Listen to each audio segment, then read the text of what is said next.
is that a proposition is true if it tends to respond affirmatively when queried about the proposition, to behave in an appropriate manner given its other beliefs and desires, and so on. Judgments can perhaps be understood as what I and my zombie twin have in common. My zombie twin does not have any conscious experience, but he claims that he does. At least, his detailed verbal reports sound the same as my own. As I am using the term, I think it is natural to say that my zombie twin judges that he has conscious experience, and that his judgments in this vicinity correspond one-to-one with mine. At the end of this chapter, I argue that the semantic content of my phenomenal beliefs is partly constituted in subtle ways by conscious experience itself. For example, red sensations may play a role in constituting the content of certain beliefs about red sensations. If this is so, then some of the zombie's judgments will have contents that are not as rich as my corresponding belief contents. Nevertheless, they will at least correspond one-to-one to mine, will have the same form, and will function in the same way in directing behavior as mine. So when I talk of a zombie's judgment that he is having a red sensation, I am talking about something interesting in his psychology. At the very least, my words can be taken to refer a deflationary way to the judgment that he expresses using the words "I am having a red sensation," or words with that sound. I will talk about claims in a similar way, abstracting away from these subtle issues of content. Strictly speaking, all descriptions of phenomenal claims and judgments in terms of their content, example references to the judgment that one is having a red sensation, should be read in this deflationary way. The full content attributed will certainly be possessed by a subject's phenomenal beliefs, but the question of the content of a judgment is not so clear, precisely because it is not clear what role consciousness plays in constituting the content of a phenomenal belief.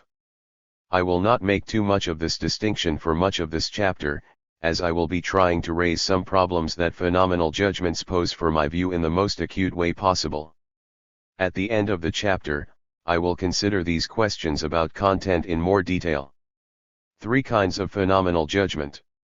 Judgments related to conscious experience fall into at least 3 groups.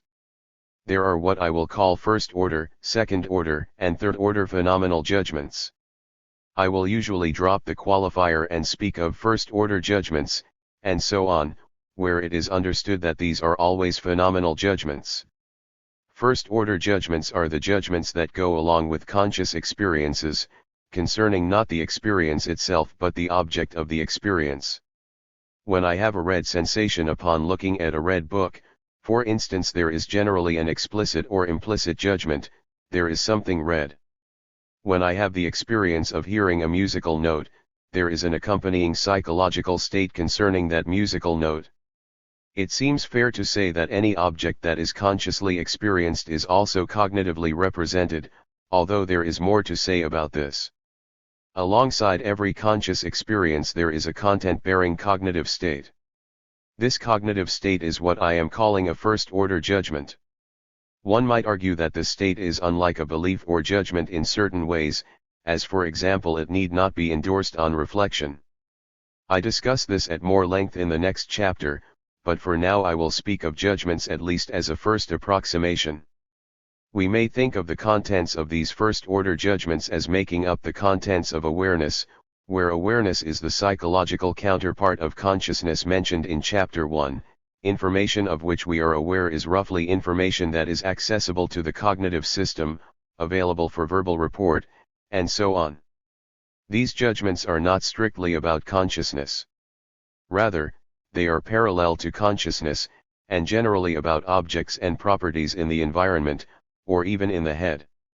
In fact, it is reasonable to say that a first-order judgment is about what the corresponding experience is about. Where I have an experience of a red book, there is a corresponding first-order judgment about the red book. In a certain sense, we can therefore say that experience and first-order judgments and therefore consciousness and awareness share their contents. I will give a more refined account of this relationship in the next chapter. In this chapter, I will be most concerned with second-order judgments. These are more straightforwardly judgments about conscious experiences. When I have a red sensation, I sometimes notice that I am having a red sensation. I judge that I have a pain, that I experience certain emotional qualities, and so on. In general, it seems that for any conscious experience, if one possesses the relevant conceptual resources, then one at least has the capacity to judge that one is having that experience. One can also make more detailed judgments about conscious experiences. One can note that one is experiencing a particularly vivid shade of purple, or that a pain has an all-consuming quality, or even that a green afterimage is the third such afterimage one has had today. Apart from judgments about specific conscious experiences, second-order judgments also include judgments about particular kinds of conscious experiences, as when one notes that some drug produces particularly intense sensations, or that the tingle one gets before a sneeze is particularly pleasurable. What I will call third-order judgments are judgments about conscious experience as a type. These go beyond judgments about particular experiences. We make third-order judgments when we reflect on the fact that we have conscious experiences in the first place, and when we reflect on their nature. I have been making third-order judgments throughout this work. A typical third-order judgment might be, consciousness is baffling, I don't see how it could be reductively explained. Others include conscious experience is ineffable, and even conscious experience does not exist. Third-order judgments are particularly common among philosophers, and among those with a tendency to speculate on the mysteries of existence. It is possible that many people go through life without making any third-order judgments. Still, such judgments occur in a significant class of people. The very fact that people make such judgments is something that needs explanation. To help keep the distinctions in mind, the various kinds of judgments related to consciousness can be represented by the following. First-order judgment, that's red. Second-order judgment, I'm having a red sensation now. Third-order judgment, sensations are mysterious. 2. The paradox of phenomenal judgment. The existence of phenomenal judgments reveals a central tension within a non-reductive theory of consciousness. The problem is this. We have seen that consciousness itself cannot be reductively explained. But phenomenal judgments lie in the domain of psychology and in principle should be reductively explainable by the usual methods of cognitive science. There should be a physical or functional explanation of why we are disposed to make the claims about consciousness that we do, for instance, and of how we make the judgments we do about conscious experience. It then follows that our claims and judgments about consciousness can be explained in terms quite independent of consciousness. More strongly, it seems that consciousness is explanatorily irrelevant to our claims and judgments about consciousness. This result I call the paradox of phenomenal judgment.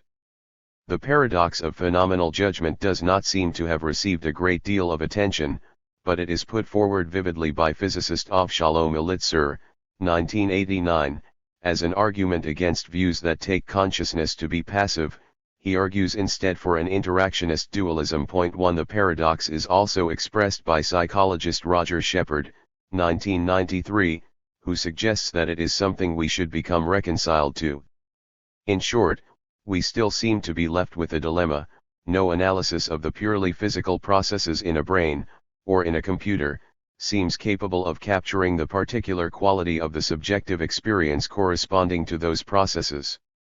Yet, some such analysis should surely be able to give a causal account of how an individual comes to type a sentence such as the preceding.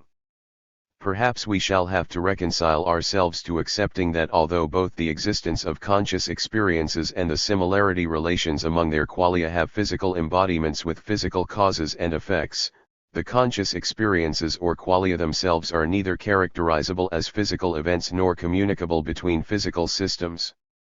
p. 242.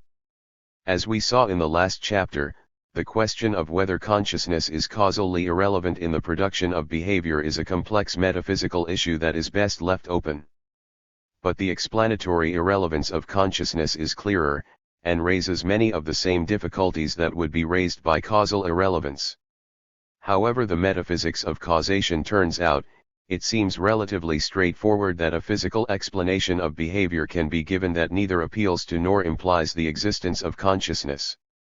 When I say in conversation, consciousness is the most mysterious thing there is, that is a behavioral act.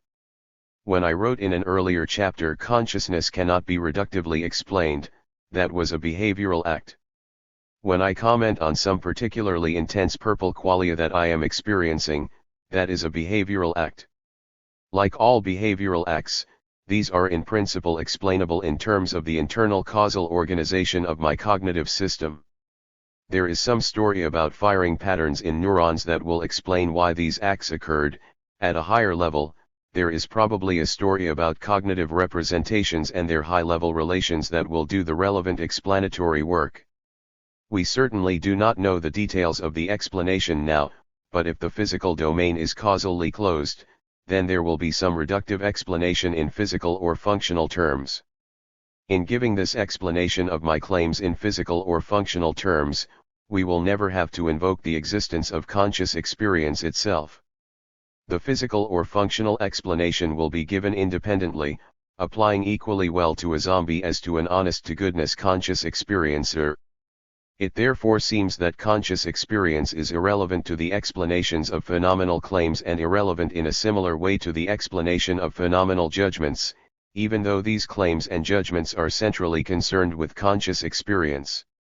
One way to resist this claim would be to argue that the full content of my phenomenal claims and beliefs cannot be reductively explained, because consciousness plays a role in constituting that content. One might argue that a zombie's claims and beliefs are different claims and beliefs, for example, although they look and sound just the same, because a zombie would not have the full concept of consciousness. But at the very least it is still puzzling that consciousness should be irrelevant to the sounds we make when talking about consciousness, to the finger movements I am making now, and so on, so this response does not remove the full sense of bafflement. So I will set aside this way of thinking about things for now, and will continue to think about claims and judgments in the deflationary way that allows that they can be reductively explained. Another way to resist the point would be to argue that for any high-level property that might be thought relevant in explanation, there will be a low-level explanation that does not invoke the existence of that property. One could argue that a psychological property such as memory is explanatorily irrelevant, as one can give neurophysiological explanations of actions that never once mention memory. One could even argue that temperature is explanatorily irrelevant in physics, as explanatory appeals to temperature can in principle be replaced by a molecular account. Kim 1989 calls this the problem of explanatory exclusion. This might suggest that consciousness is no worse off than any other high-level property when it comes to explanatory irrelevance. If consciousness is on a par with memory or temperature, this is not bad company to be in. We have seen, however, that high-level properties such as temperature and memory are all logically supervenient on the physical. It follows that when one gives an explanation of some action in neurophysiological terms, this does not make memory explanatorily irrelevant. Memory can inherit explanatory relevance by virtue of its logically supervenient status. When we explain a man's desire for female companionship in terms of the fact that he is male and unmarried, this does not make the fact that he is a bachelor explanatorily irrelevant. The general principle here is that when two sets of properties are conceptually related, the existence of an explanation in terms of one set does not render the other set explanatorily irrelevant. In a sense, one of the explanations can be a retelling of the other, due to the conceptual relation between the terms involved. When we tell a story about the interaction of memories, there is a sense in which we are retelling the physical story at a higher level of abstraction. This higher level will omit many details from the physical story, and will therefore often make for a much more satisfying explanation. All those details may have been irrelevant clutter, but it is nevertheless logically related to the lower level story. The same goes for temperature. These high-level properties are no more rendered explanatorily irrelevant by the existence of a low-level explanation than the velocity of a billiard ball is rendered explanatorily irrelevant by the existence of molecular processes within the ball. In general, the high-level properties in question will constitute a more parsimonious redescription of what a low-level explanation describes. One might say that even a low-level description will often implicitly involve high-level properties, by virtue of their logically supervenient status, even if it does not invoke them explicitly. Where there is logical supervenience, there is no problem of explanatory irrelevance. The problems with consciousness are much more serious. Consciousness is not logically supervenient on the physical, so we cannot claim that a physical or functional explanation implicitly involves consciousness, or that consciousness inherits explanatory relevance by logically supervening on the properties involved in such an explanation. A physical or functional explanation of behavior is independent of consciousness in a much stronger sense. It can be given in terms that do not even imply the existence of conscious experience. Consciousness is conceptually independent of what goes into the explanation of our claims and judgments about consciousness. This is not to say that one can never appeal to conscious experience in the explanation of behavior. It is perfectly reasonable to explain the fact of someone's withdrawal from a flame by noting that they experienced pain. After all, even on the non-reductive view, there are lawful regularities between experience and subsequent behavior. Such regularities ultimately depend on regularities at the physical level, however. For any explanation of behavior that appeals to a pain sensation, there is a more fundamental explanation in purely physical/functional terms, perhaps in terms of psychological pain or pain perception, that do not invoke or imply any properties of experience. Experience gains a sort of indirect explanatory relevance in virtue of its gnomic connection to these physical and functional processes, but it nevertheless remains superfluous to the basic explanation. To see the problem in a particularly vivid way, think of my zombie twin in the universe next door. He talks about conscious experience all the time. In fact, he seems obsessed by it. He spends ridiculous amounts of time hunched over a computer, writing chapter after chapter on the mysteries of consciousness. He often comments on the pleasure he gets from certain sensory qualia, professing a particular love for deep greens and purples. He frequently gets into arguments with zombie materialists, arguing that their position cannot do justice to the realities of conscious experience. And yet he has no conscious experience at all. In his universe, the materialists are right and he is wrong. Most of his claims about conscious experience are utterly false. But there is certainly a physical or functional explanation of why he makes the claims he makes. After all, his universe is fully law-governed, and no events therein are miraculous, so there must be some explanation of his claims. But such an explanation must ultimately be in terms of physical processes and laws, for these are the only processes and laws in his universe. As before, one might plausibly argue that a zombie does not refer to consciousness in the full sense with his word consciousness.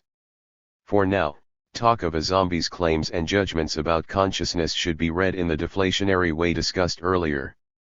But even if he does not have the full concept, there is no doubt that he judges that he has some property over and above his structural and functional properties, a property that he calls consciousness, and the problem arises as strongly in this form. Now my zombie twin is only a logical possibility, not an empirical one, and we should not get too worried about odd things that happen in logically possible worlds. Still, there is room to be perturbed by what is going on. After all, any explanation of my twin's behavior will equally count as an explanation of my behavior, as the processes inside his body are precisely mirrored by those inside mine. The explanation of his claims obviously does not depend on the existence of consciousness, as there is no consciousness in his world. It follows that the explanation of my claims is also independent of the existence of consciousness. To strengthen the sense of paradox, note that my zombie twin is himself engaging in reasoning just like this. He has been known to lament the fate of his zombie twin, who spends all his time worrying about consciousness despite the fact that he has none. He worries about what that must say about the explanatory irrelevance of consciousness in his own universe. Still, he remains utterly confident that consciousness exists and cannot be reductively explained. But all this, for him, is a monumental delusion. There is no consciousness in his universe, in his world. The eliminativists have been right all along. Despite the fact that his cognitive mechanisms function in the same way as mine, his judgments about consciousness are quite diluted. This paradoxical situation is at once delightful and disturbing. It is not obviously fatal to the non-reductive position, but it is at least something that we need to come to grips with. It is certainly the greatest tension that a non-reductive theory is faced with, and any such theory that does not at least face up to the problem cannot be fully satisfactory. We have to carefully examine the consequences of the situation and separate what is merely counterintuitive from what threatens the viability of a non-reductive view of consciousness. Nietzsche said, "What does not kill us, makes us stronger." If we can cope with this paradox, we may be led to valuable insights about the relationship between consciousness and cognition. I devote the remainder of this chapter to facing up to the paradox, and related issues about the connection between consciousness and cognition will recur throughout the next few chapters. In this way, a theory of consciousness can be set onto much firmer ground. One might think one could evade the paradox by embracing what I have called a type B position, in which consciousness supervenes with metaphysical necessity but not with conceptual necessity, or a type C positions, in which phenomenal properties constitute the intrinsic nature of the physical. But the paradox arises almost as strongly for these views. Even if these views salvage a sort of causal relevance for consciousness, they still lead to explanatory irrelevance, as explanatory relevance must be supported by conceptual connections. Even on these views, one can give a reductive explanation of phenomenal judgments but not of consciousness itself, making consciousness explanatorily irrelevant to the judgments. There will be a processing explanation of the judgments that does not invoke or imply the existence of experience at any stage, the presence of any further metaphysically necessary connection or intrinsic phenomenal properties will be conceptually quite independent of anything that goes into the explanation of behavior. Another way to see this, on these views, zombies are still conceivable, and there will be a perfectly good explanation of the zombie's behavior. Because this explanation applies to a zombie, the existence of consciousness will play no essential role in the explanation. But what is going on within the zombies is also going on within us, so the same explanation will apply equally to us. So even on these views there will be an explanation of our phenomenal judgments to which consciousness is quite superfluous. Facing up to the paradox. When it comes to the explanation of most of our behavior, the fact that consciousness is explanatorily irrelevant may be counterintuitive, but it is not too paradoxical. To explain my reaching for the book in front of me, we need not invoke my phenomenal sensation of the book, it is enough to invoke my perception instead. When a concertgoer sighs at a particularly exquisite movement, one might have thought that the experienced quality of auditory sensations might be central to an explanation of this behavior, but it turns out that an explanation can be given entirely in terms of auditory perception and functional responses. Even in explaining why I withdraw my hand from a flame, a functional explanation in terms of the psychological notion of pain will suffice. In general, it turns out that where one might think that one would need to invoke phenomenal properties in the explanation of behavior, one can usually invoke psychological properties instead. We saw in Chapter 1 that there is a psychological state underlying every phenomenal state.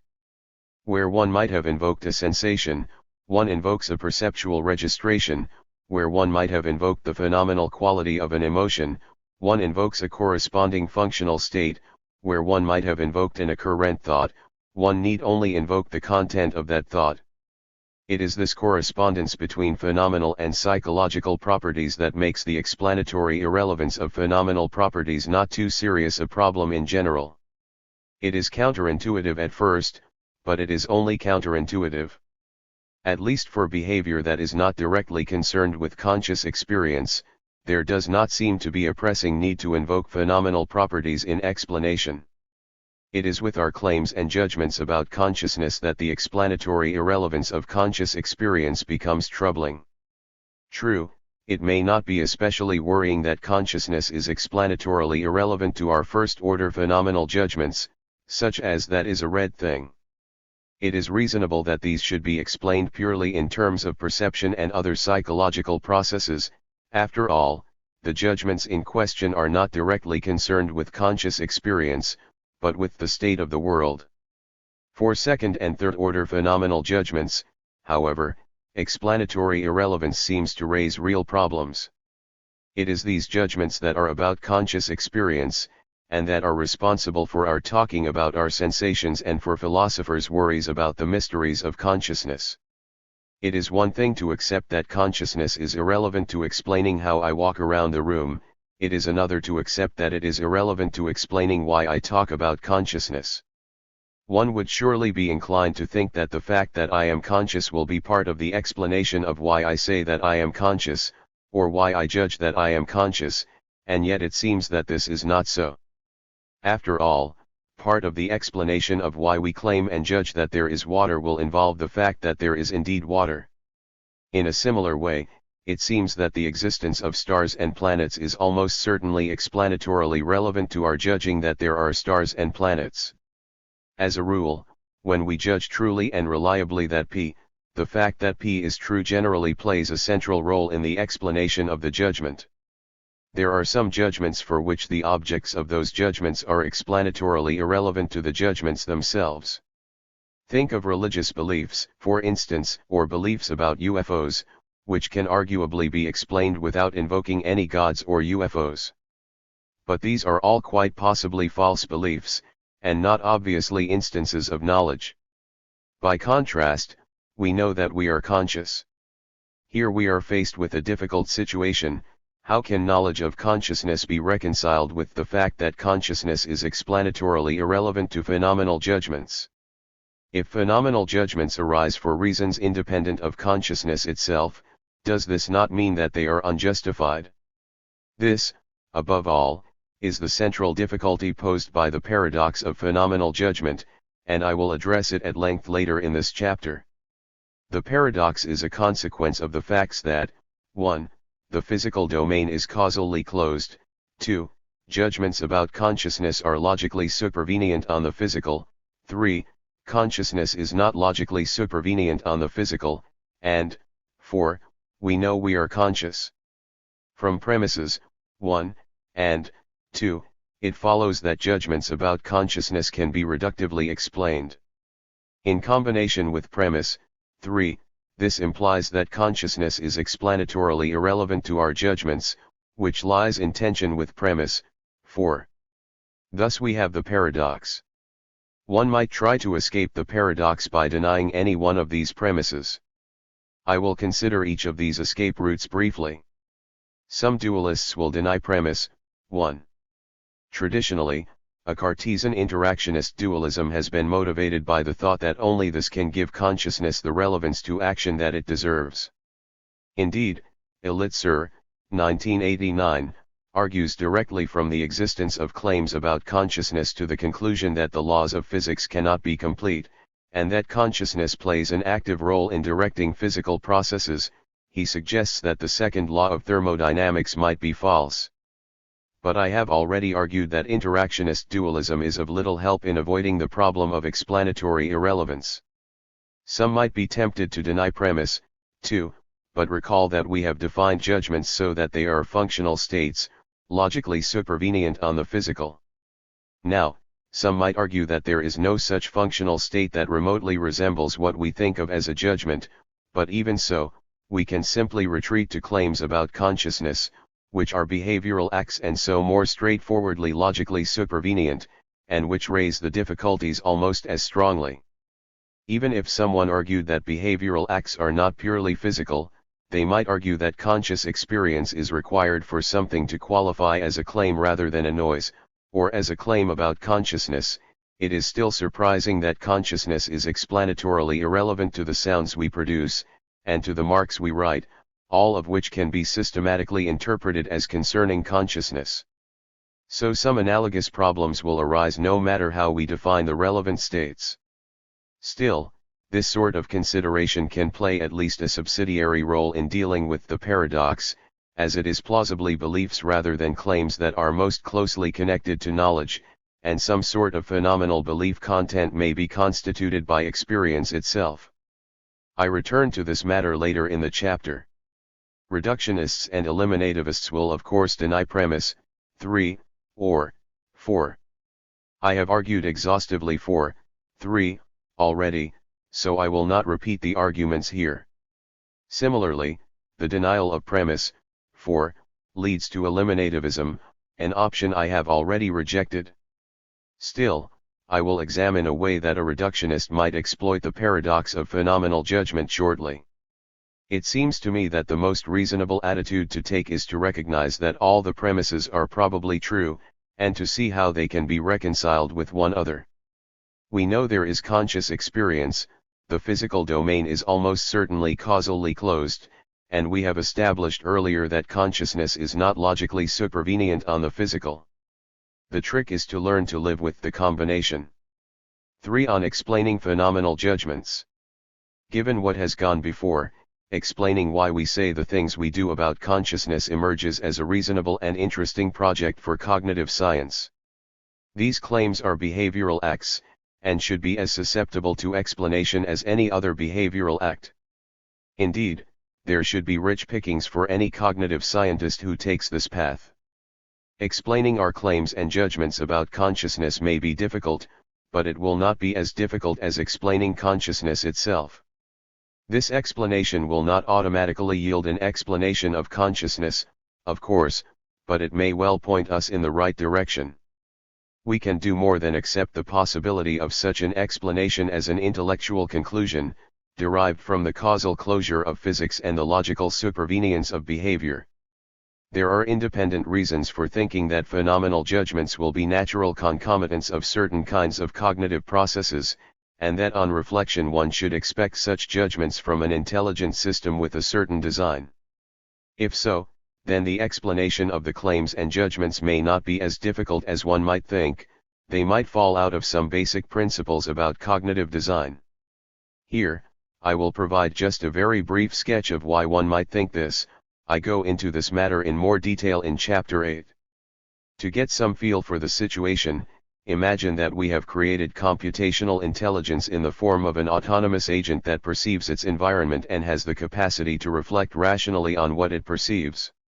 What would such a system be like? Would it have any concept of consciousness, or any related notions? To see that it might, note that on the most natural design such a system would surely have some concept of self. For instance, it would have the ability to distinguish itself from the rest of the world, and from other entities resembling it. It also seems reasonable that such a system would be able to access its own cognitive contents much more directly than it could those of others. If it had the capacity to reflect, it would presumably have a certain direct awareness of its own thought contents, and could reason about that fact. Furthermore, such a system would most naturally have direct access to perceptual information, much as our own cognitive system does. When we asked the system what perception was like, what would it say? Would it say, "It's not like anything"?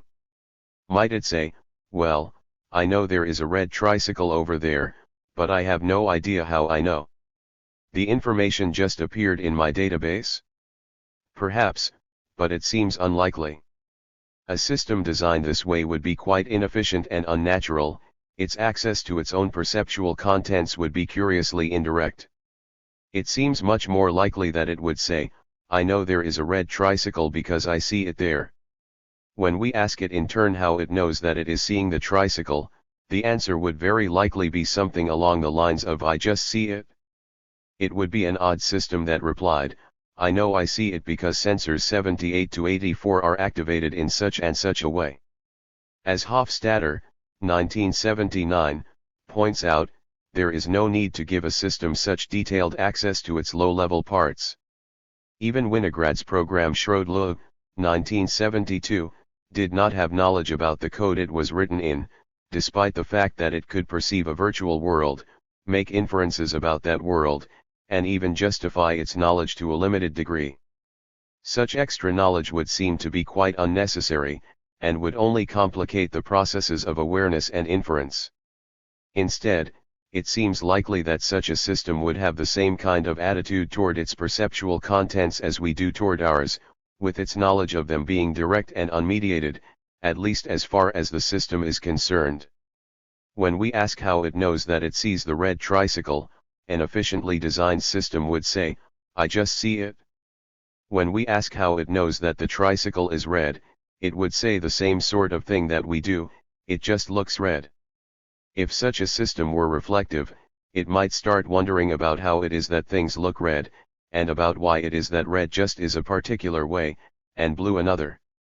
From the system's point of view, it is just a brute fact that red looks one way, and blue another.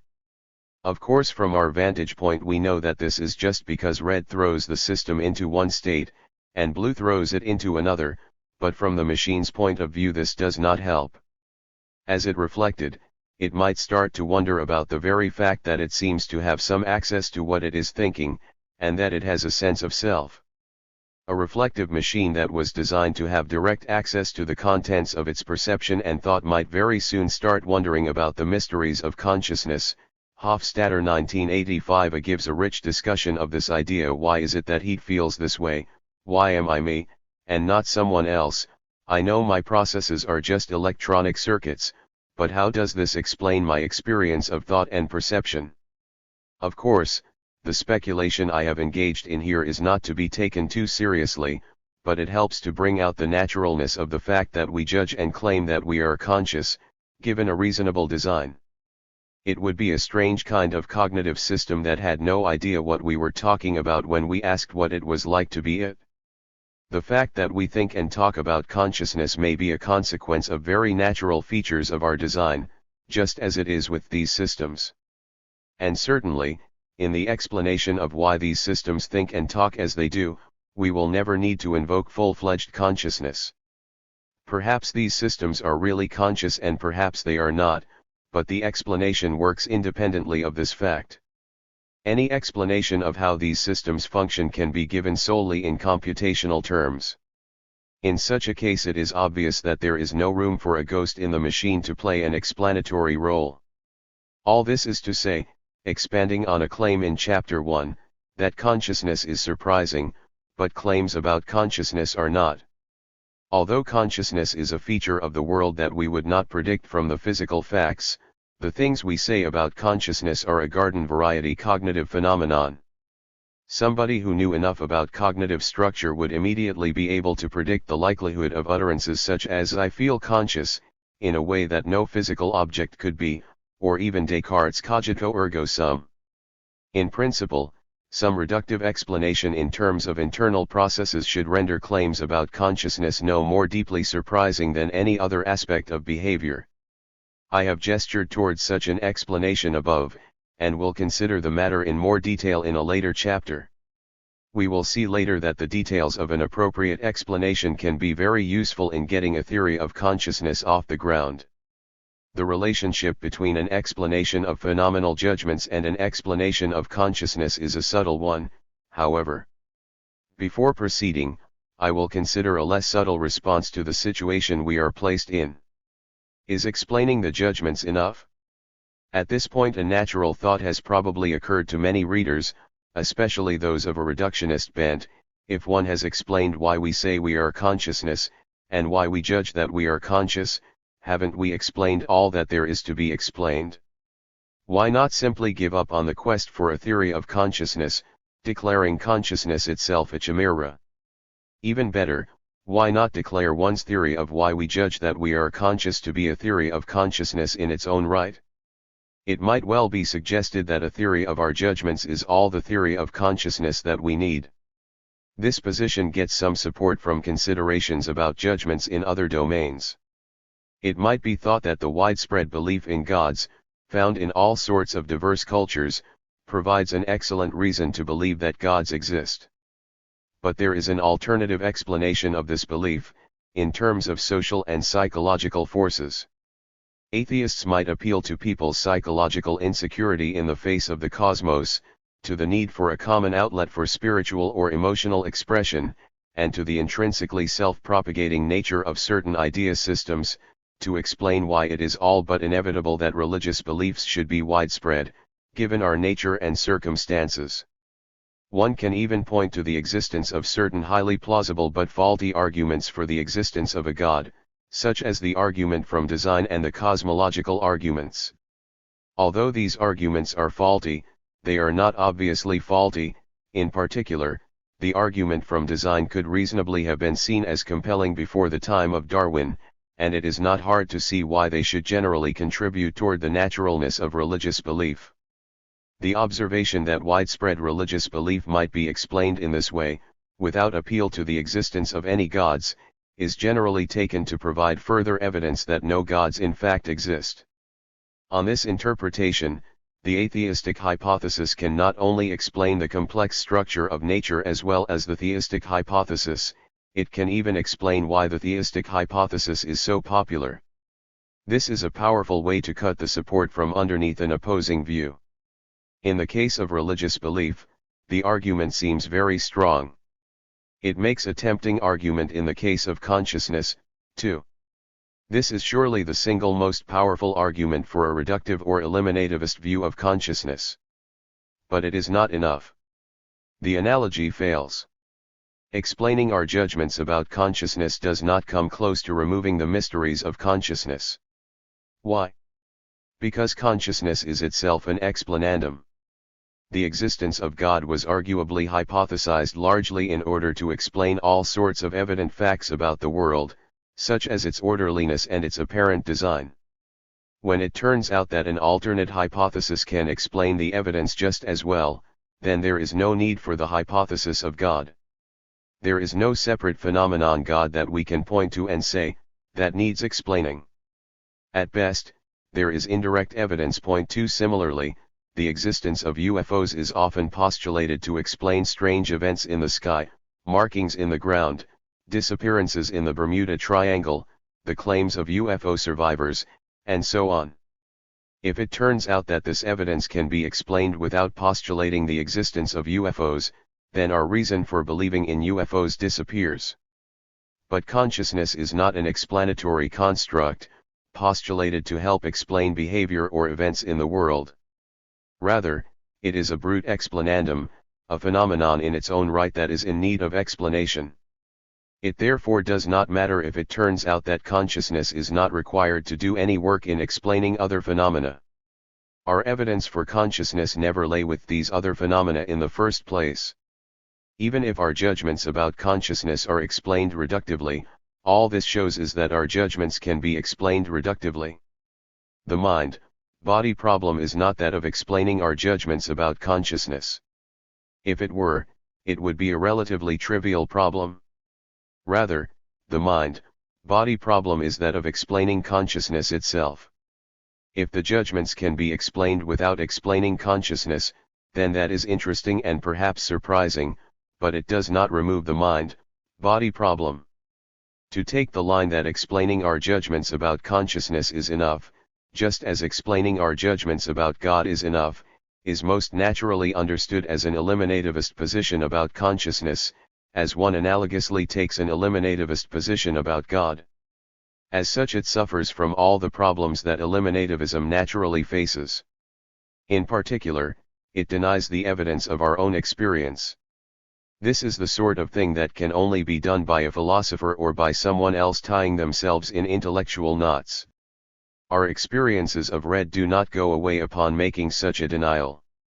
It is still like something to be us, and that is still something that needs explanation. To throw out consciousness itself as a result of the paradox of phenomenal judgment would be to throw out the baby with the bathwater. There is a certain intellectual appeal to the position that explaining phenomenal judgments is enough. It has the feel of a bold stroke that cleanly dissolves all the problems, leaving our confusion lying on the ground in front of us exposed for all to see. Yet it is the kind of solution that is satisfying only for about half a minute. When we stop to reflect, we realize that all we have done is to explain certain aspects of our behavior. We have explained why we talk in certain ways, and why we are disposed to do so, but we have not remotely come to grips with the central problem, namely conscious experience itself. When 30 seconds are up, we find ourselves looking at a red rose, inhaling its fragrance, and wondering, why do I experience it like this? And we realize that this explanation has nothing to say about the matter. If this position is not taken as a kind of eliminativism, it can perhaps be taken as a kind of functionalist position, in which the notion of consciousness is construed as the thing responsible for judgments about consciousness. but this is as inadequate as any other functional definition of consciousness. Whether or not consciousness is in fact responsible for judgments about consciousness, this does not seem to be a conceptual truth. After all, it is at least logically possible that one could explain the judgments without explaining consciousness, whether or not it is plausible, and that is enough to show that this construal of consciousness is a false one. There are other variations on this line of argument. For instance, one could argue that there is a purely reductive explanation of why I think that consciousness cannot be reductively explained, or of why I think consciousness is not logically supervenient, or of why I think it cannot be functionally defined. We might even reductively explain why I think conscious experience is an explanandum. This might be thought to undercut my arguments in earlier sections entirely, opening the way for a reductive view of consciousness. But again, this view can be satisfying only as a kind of intellectual cut and thrust. At the end of the day, we still need to explain why it is like this to be a conscious agent. An explanation of behavior or of some causal role is simply explaining the wrong thing. This might seem to be mule-headed stubbornness, but it is grounded in a simple principle: our theories must explain what cries out for explanation. This line of argument is perhaps the most interesting that a reductionist or eliminativist can take. If I were a reductionist, I would be this sort of reductionist, but at the end of the day it suffers from the problem that all such positions face: it does not explain what needs to be explained. Tempting as this position is, it ends up failing to take the problem seriously. The puzzle of consciousness cannot be removed by such simple means. Point 3. Dennett on phenomenal judgments. One advocate of the position that our judgments about consciousness are all we need to explain is Daniel Dennett. In a 1979 paper he writes, "I am left defending the view that such judgments exhaust our immediate consciousness, that our individual stream of consciousness consists of nothing but such propositional episodes, or better, that such streams of consciousness, composed exclusively of such propositional episodes, are the reality that inspires the variety of misdescriptions that pass for theories of consciousness, both homegrown and academic." My view, put bluntly, is that there is no phenomenological manifold in any such relation to our reports. There are the public reports we issue, and then there are the episodes of our propositional awareness, our judgments, and then there is, so far as introspection is concerned, darkness. 1979, p. 95. To this, all I can say is that Dennett's introspection is very different from mine. When I introspect, I find sensations, experiences of pain and emotion, and all sorts of other accoutrements that, although accompanied by judgments, are not only judgments unless one redefines the notion of judgment, or of episodes of our propositional awareness, to include such experiences. If we redefine the terms in this way, then Dennett's position is reasonable, but there is no longer any reason to suppose that our judgments can be reductively explained. If judgments are instead construed as functionally individuated states such as dispositions to report, as I think Dennett intends, then his thesis becomes implausible. It simply consists in a denial of the data that a theory of consciousness must explain. What might be going on when someone claims that introspection reveals only judgments? Perhaps Dennett is a zombie. Point 4. Perhaps he means something unusual by judgment. Most likely, however, he has taken something else for introspection, what we might call extrospection, the process of observing one's own cognitive mechanisms from the outside, as it were, and reflecting on what is going on. Observing one's mechanisms, it is easy to come to the conclusion that it is judgments that are doing all the work. All that is going on in the relevant cognitive processes is a lot of categorization, distinction, and reaction. The processes involved with my perception of a yellow object can plausibly be fully explained in terms of certain retinal sensitivities, transformations into internal representations, and categorization and labeling of these representations. But this does not explain the contents of introspection, it explains only the processes involved. Extrospection is not introspection, although it is easy to see how a philosopher inclined to speculate on his own internal mechanisms could take one for the other. Conscious experience remains untouched by this explanatory method. Perhaps the descriptions just given might provide an excellent account of the phenomenology of blind sight, described in Chapter 6, if not of ordinary consciousness. A similar move is made by Dennett in what is perhaps the central argument of Consciousness Explained, 1991. Having presented his theory of reportability, Dennett needs to argue that it explains everything that needs to be explained, and in particular that it explains experience insofar as experience needs to be explained. After much preliminary skirmishing, he makes the crucial argument, pages 363-64, that a theory of experience needs to explain why things seem the way they do to us. And he argues that his theory can explain why things seem the way they do to us. Hence, he concludes, his theory explains everything that needs to be explained. This is an elegant argument, with a ring of plausibility that many reductionist arguments about consciousness lack. But its elegance derives from the way it exploits a subtle ambiguity in the notion of seeming, which balances on the knife edge between the phenomenal and psychological realms. There is a phenomenal sense of seem, in which for things to seem a certain way is just for them to be experienced a certain way. And there is a psychological sense of seem, in which for things to seem a certain way is for us to be disposed to judge that they are that way. It is in the first sense that a theory of experience must explain the way things seem. But it is in the second sense that Dennett's theory explains it. Point 5. Once this subtle equivocation is noted, the argument loses most of its force. When Dennett says that his theory explains the way things seem to us, what this ultimately comes to is that it explains why we say that things are that way, and why we behave correspondingly in other fashions. As Dennett himself notes, his theory of consciousness is grounded in his quasi-behaviorist theory of content. But that sort of explanation falls far short of what a theory of consciousness needs to explain. At the end of the day, calling a theory of this sort a theory of consciousness begs all the important questions. In general, when one starts from phenomenal judgments as the explananda of one's theory of consciousness, one will inevitably be led to a reductive view. But the ultimate explananda are not the judgments but experiences themselves. No mere explanation of dispositions to behave will explain why there is something it is like to be a conscious agent. 4 arguments against explanatory irrelevance. We have seen that the paradox of phenomenal judgment leads to counterintuitive consequences. But so far this is all that we have seen.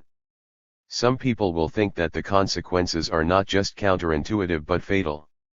To establish this, these objectors need an argument.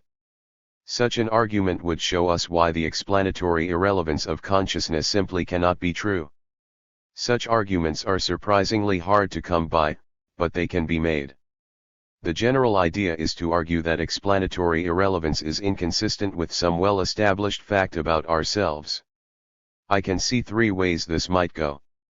It might be argued that explanatory irrelevance is inconsistent with the fact that we know about our conscious experiences, or that it is inconsistent with the fact that we remember our conscious experiences, or that it is inconsistent with the fact that we refer to our conscious experiences. I do not think that any of these arguments are compelling, but they all raise interesting issues and all need to be expressed. Some of these arguments are most naturally framed in terms of causal irrelevance rather than explanatory irrelevance.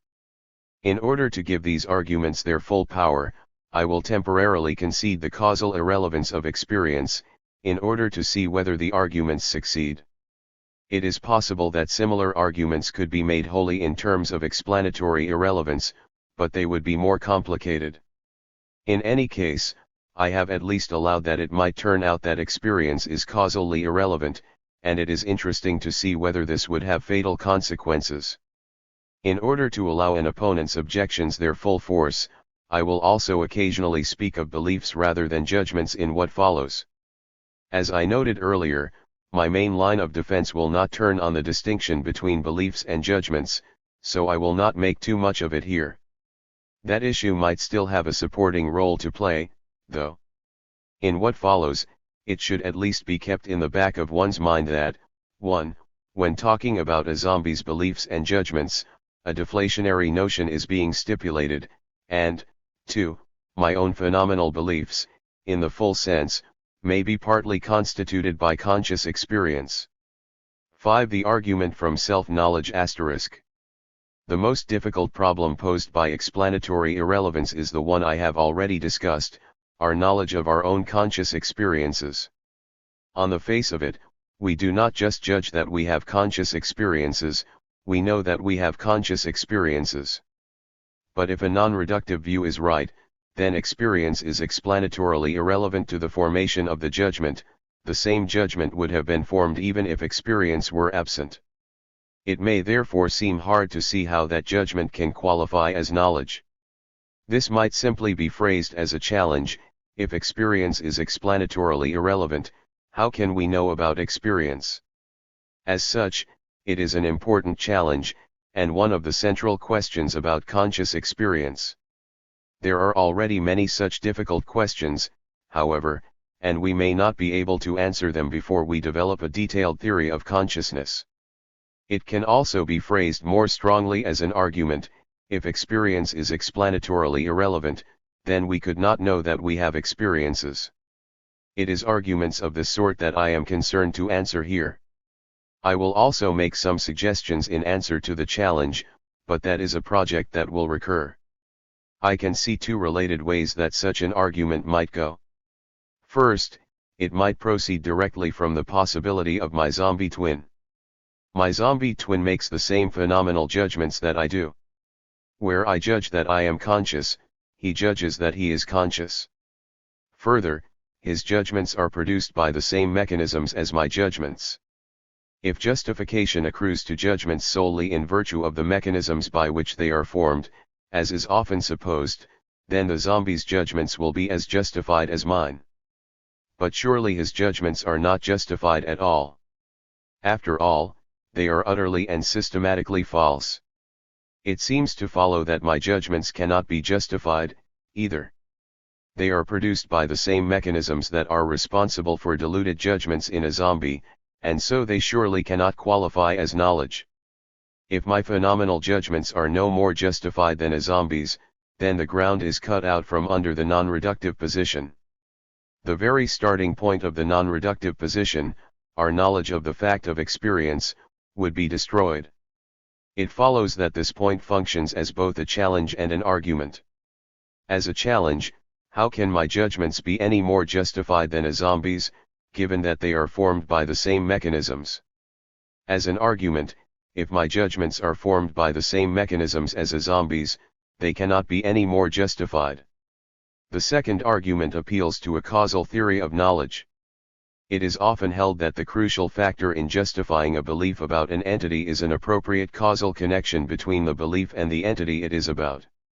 My beliefs about the table I am looking at, for example, are justified at least in part by the fact that the table is causally responsible for the beliefs. Proponents of a causal theory hold that a judgment about some object or state of affairs must bear a causal relation to that object or state of affairs if it is to count as knowledge, perhaps with exceptions in a priori domain such as conceptual or mathematical knowledge. Certainly, it seems that if my belief that John is in the pool bears no causal relation to John or the pool, then I do not know that John is in the pool. But experience is causally irrelevant, or so I am conceding for now. A conscious experience plays no causal role in the formation of a judgment about that experience. If a causal theory of knowledge is correct, it follows that we cannot know anything about our experiences. Again, there is a challenge and an argument. The challenge: how can I know about experience, given that experience does not cause my judgments? The argument: if experience plays no causal role in the formation of my judgments, then they cannot count as knowledge. Shoemaker, 1975a, uses arguments like these to argue for materialism about consciousness, and in fact to argue for reductive functionalism. Shoemaker explicitly assumes a causal theory of knowledge, arguing that if we are to know about experience, then it must cause our introspective beliefs about experience. He also uses a version of the zombie argument to support reductive functionalism. If zombies or their functional equivalents are logically possible, then experience is inaccessible to introspection. Zombies have the same introspective mechanisms that we do, so those mechanisms do not allow us to determine whether or not we are zombies. Shoemaker concludes that zombies and their functional equivalents must be logically impossible. The response to all of these arguments is fairly clear, I think. A property dualist should argue that a causal theory of knowledge is not appropriate for our knowledge of consciousness, and that the justification of our judgments about consciousness does not lie with the mechanisms by which those judgments are formed. Knowledge of conscious experience is in many important respects quite different from knowledge in other domains. Our knowledge of conscious experience does not consist in a causal relationship to experience, but in another sort of relationship entirely. This conclusion can be supported on independent grounds. One way to come to this independent support is to first consider another way that a property dualist might try to respond, through a reliabilist theory of knowledge. This might seem a promising response at first, but I think that one can see that a reliabilist theory is inappropriate for dealing with our knowledge of consciousness. It turns out that a causal theory is inappropriate for the same reason. On a reliabilist theory, beliefs about a subject matter are justified if they are formed by a reliable process, that is, if they are formed by a process that tends to produce true beliefs. Perceptual beliefs, for example, are justified if they come about via optical stimulation from objects in the environment, a process that generally produces true beliefs. They are not justified if they are produced by hallucination, which is a very unreliable mechanism. It is entirely compatible with a non-reductive theory of experience that in the actual world, our phenomenal judgments are reliable, at least as a matter of gnomic correlation. It seems likely that when one judges that one is having a visual experience, one is having a visual experience. The phenomenal judgments of my zombie twin, by contrast, are entirely unreliable. His judgments are generally false. It might therefore seem that a reliabilist theory is the answer to our difficulties. It implies that our judgments about experience might be justified even in the absence of a direct causal connection, and it has the resources to explain the fact that my judgments are justified while my zombie twins are not. But many will find that the appeal to a reliabilist theory is unsatisfying all the same. It has the feeling of a slippery maneuver that cannot meet the burden it is being asked to carry. The knowledge that a reliabilist theory grants us seems too weak to count as the kind of knowledge that we have of our conscious experience. On reflection, it is not hard to see why. The trouble is that if our beliefs about consciousness were justified only by a reliable connection, then we could not be certain that we are conscious. The mere existence of a reliable connection cannot deliver certainty, for we have no way to rule out the possibility that the reliable connection is absent and that there is no consciousness at the other end. The only way to be sure here would be to have some further access to the other end of the connection, but that would be to say that we have some further basis to our knowledge of consciousness. This situation is often deemed acceptable for our knowledge of the external world. We do not need to be certain that chairs exist in order to know, in an everyday sense, that chairs exist. So it is not a problem that we are not certain that there is a reliable connection between chairs and our judgments about chairs. But we are certain that we are conscious. At least, this certainty is at the foundation of the position I have advocated. Perhaps the knowledge that we are conscious can be doubted in various philosophical ways, but not in the very direct way analogous to doubting our knowledge of the external world that would be granted if our beliefs were justified only by a reliable connection. Beliefs justified only by a reliable connection are always compatible with the existence of skeptical hypotheses. These concern scenarios where things seem exactly the same to a subject but in which the beliefs are false, because the reliable connection does not hold. In the case of perceptual knowledge, for example, one can construct a case in which the reliable connection is absent, a case where the subject is a brain in the vat, say, and everything will still seem the same to the subject. Nothing about a subject's core epistemic situation rules this scenario out. But in the case of consciousness, one cannot construct these skeptical hypotheses. Our core epistemic situation already includes our conscious experience. There is no situation in which everything seems just the same to us but in which we are not conscious, as our conscious experience is, at least partly, constitutive of the way things seem. It is notable that in constructing skeptical scenarios relevant to other sorts of knowledge, such as our knowledge of the external world, philosophers are always careful to stipulate that a skeptical scenario is experientially identical to the original scenario. As Descartes noted, skepticism goes only so far. If a skeptical scenario involves a vastly different set of experiences at its center, a host of bright flashing yellow and green experiences with a deafening noise, say, then it is ruled out automatically. We know, in a much stronger sense than before, that such a situation is not our situation. It follows that a reliabilist account of knowledge cannot deliver knowledge that is strong enough to have the character of our knowledge of conscious experience, and is therefore inappropriate in this case. But everything I have said about a reliabilist account of knowledge also applies to a causal account of knowledge. Where there is causation, there is contingency. A causal connection that holds might not have held. If the sole source of justification for a belief about X is a causal connection to X, then a subject cannot know for certain that the causal connection exists. The only way they might know this for certain would be if they had some independent access to X or to the causal chain, but this would imply knowledge grounded in something more than the causal chain itself. There will always be a skeptical scenario in which everything seems just the same to the subject, but in which the causal connection is absent and in which X does not exist, so the subject cannot know for certain about X. But we do know for certain that we are conscious, so a causal account of this knowledge is inappropriate. Of course, an opponent might simply deny that our knowledge of consciousness is certain, and assert that there are skeptical scenarios that we cannot rule out, a zombie scenario, for example. But anyone who takes this view will likely be an eliminativist, or a reductive functionalist, about consciousness from the start.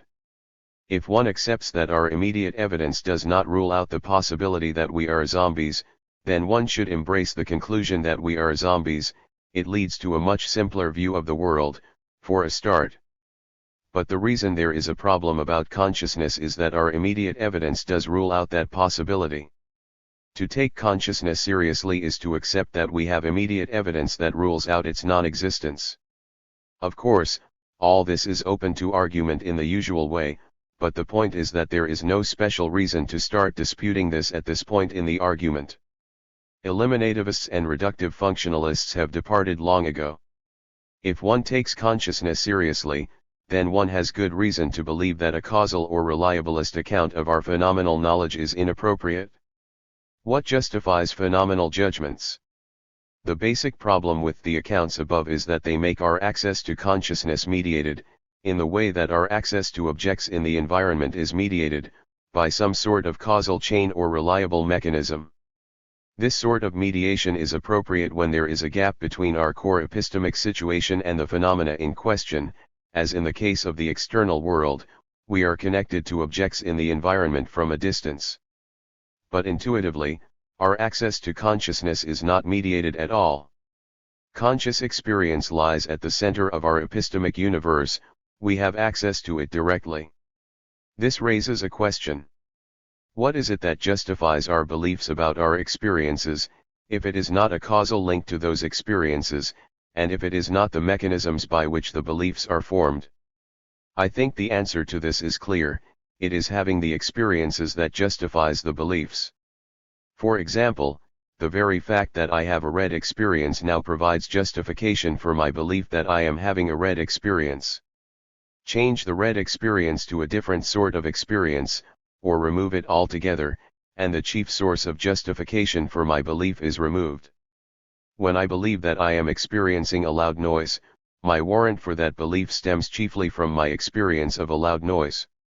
Indeed, one might ask, from where else could it stem? We can put the point by noting, as before, that experience is part of our core epistemic situation. Replace my bright red experiences by dull green experiences, and you change my evidence for some of my beliefs, including my belief that I am having a bright red experience. This is mirrored in the fact that there is no way to construct a skeptical scenario in which I am in a qualitatively equivalent epistemic position, but in which my experiences are radically different.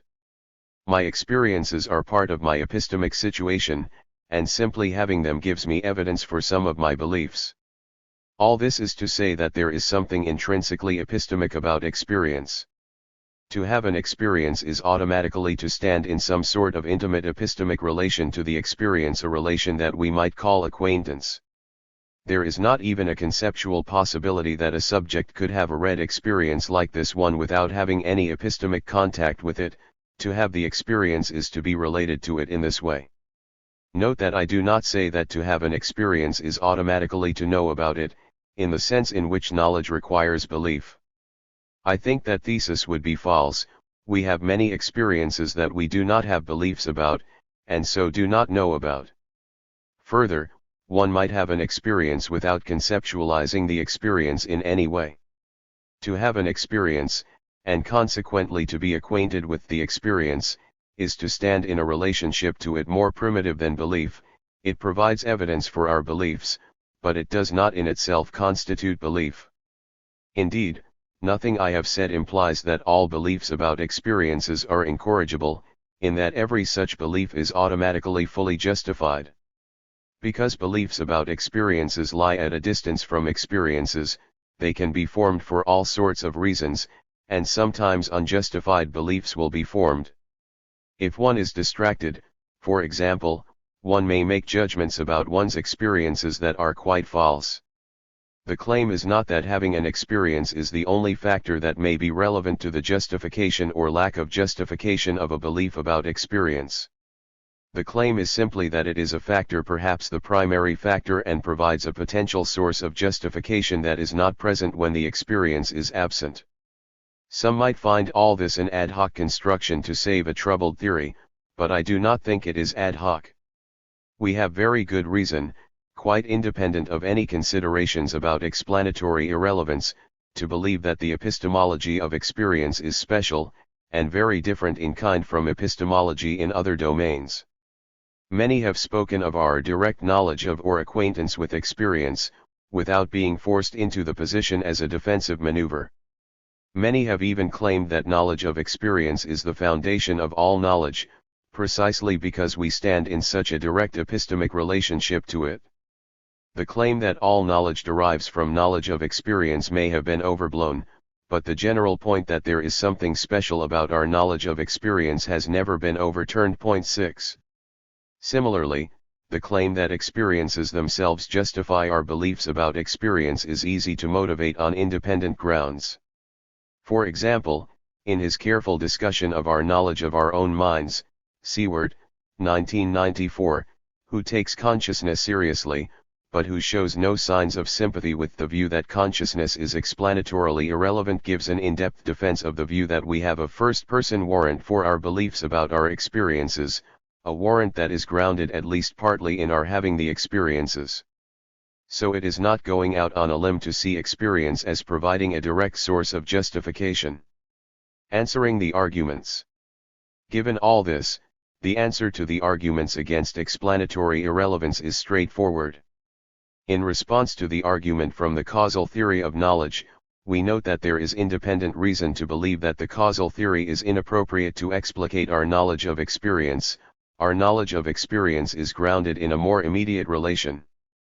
And in response to the argument from my zombie twin, we note that the justification of my beliefs about experience involves more than the mechanisms by which the beliefs are formed, it crucially involves experiences themselves. Because my zombie twin lacks experiences, he is in a very different epistemic situation from me, and his judgments lack the corresponding justification. It may be tempting to object that if my belief lies in the physical realm, its justification must lie in the physical realm, but this is a non sequitur. From the fact that there is no justification in the physical realm, one might conclude that the physical portion of me, my brain, say, is not justified in its belief. But the question is whether I am justified in the belief, not whether my brain is justified in the belief, and if property dualism is correct, then there is more to me than my brain. I am constituted by both physical and non-physical properties, and the full story about me cannot be told by focusing on only one half. In particular, the justification of my belief accrues not just in virtue of my physical features but in virtue of some of my non-physical features, namely the experiences themselves. It might still be objected, but the belief would still have been formed even if the experience had been absent. To this, the answer is, so what? In this case, I have evidence for my belief, namely my immediate acquaintance with experience. In a different case, that evidence is absent.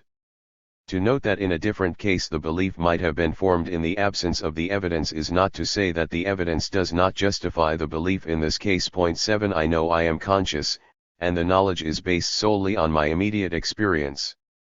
To say that the experience makes no difference to my psychological functioning is not to say that the experience makes no difference to me. Finally, there is a persistent refrain that comes up in these situations, but your zombie twin would say the same thing. If I say I know I am conscious, it is noted that my zombie twin says the same.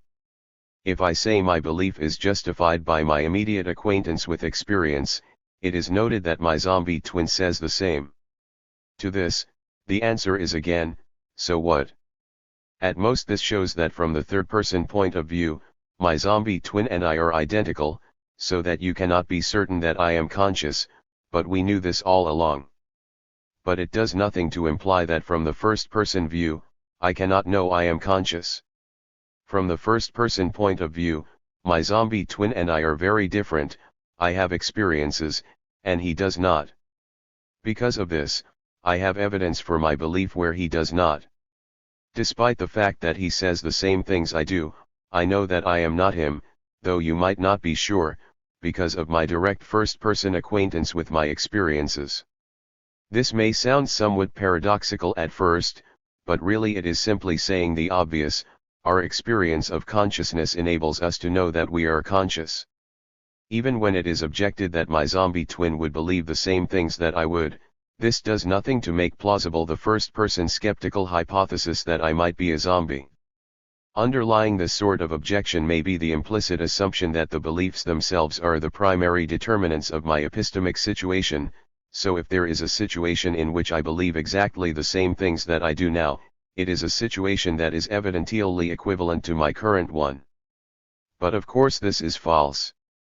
The evidence for my beliefs about experiences is much more primitive than the beliefs themselves. It is experience itself that is primary, the beliefs are largely a secondary phenomenon. It should also be remembered that we are stipulating a deflationary, i.e., functional, notion of belief, so to say that my zombie twin believes the same things as me is still only to make a claim about our commonalities from the third-person point of view.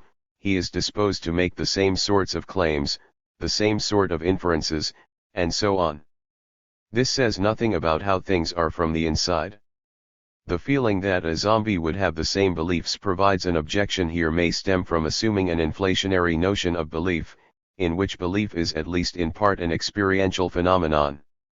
Only in that sense might it be the case that identity in beliefs would make the situations indistinguishable from the first-person point of view, but of course in that sense there is no reason to accept that a zombie has the same beliefs in the first place. The upshot of all this is that arguments about self-knowledge provide no reason to reject the view I advocate.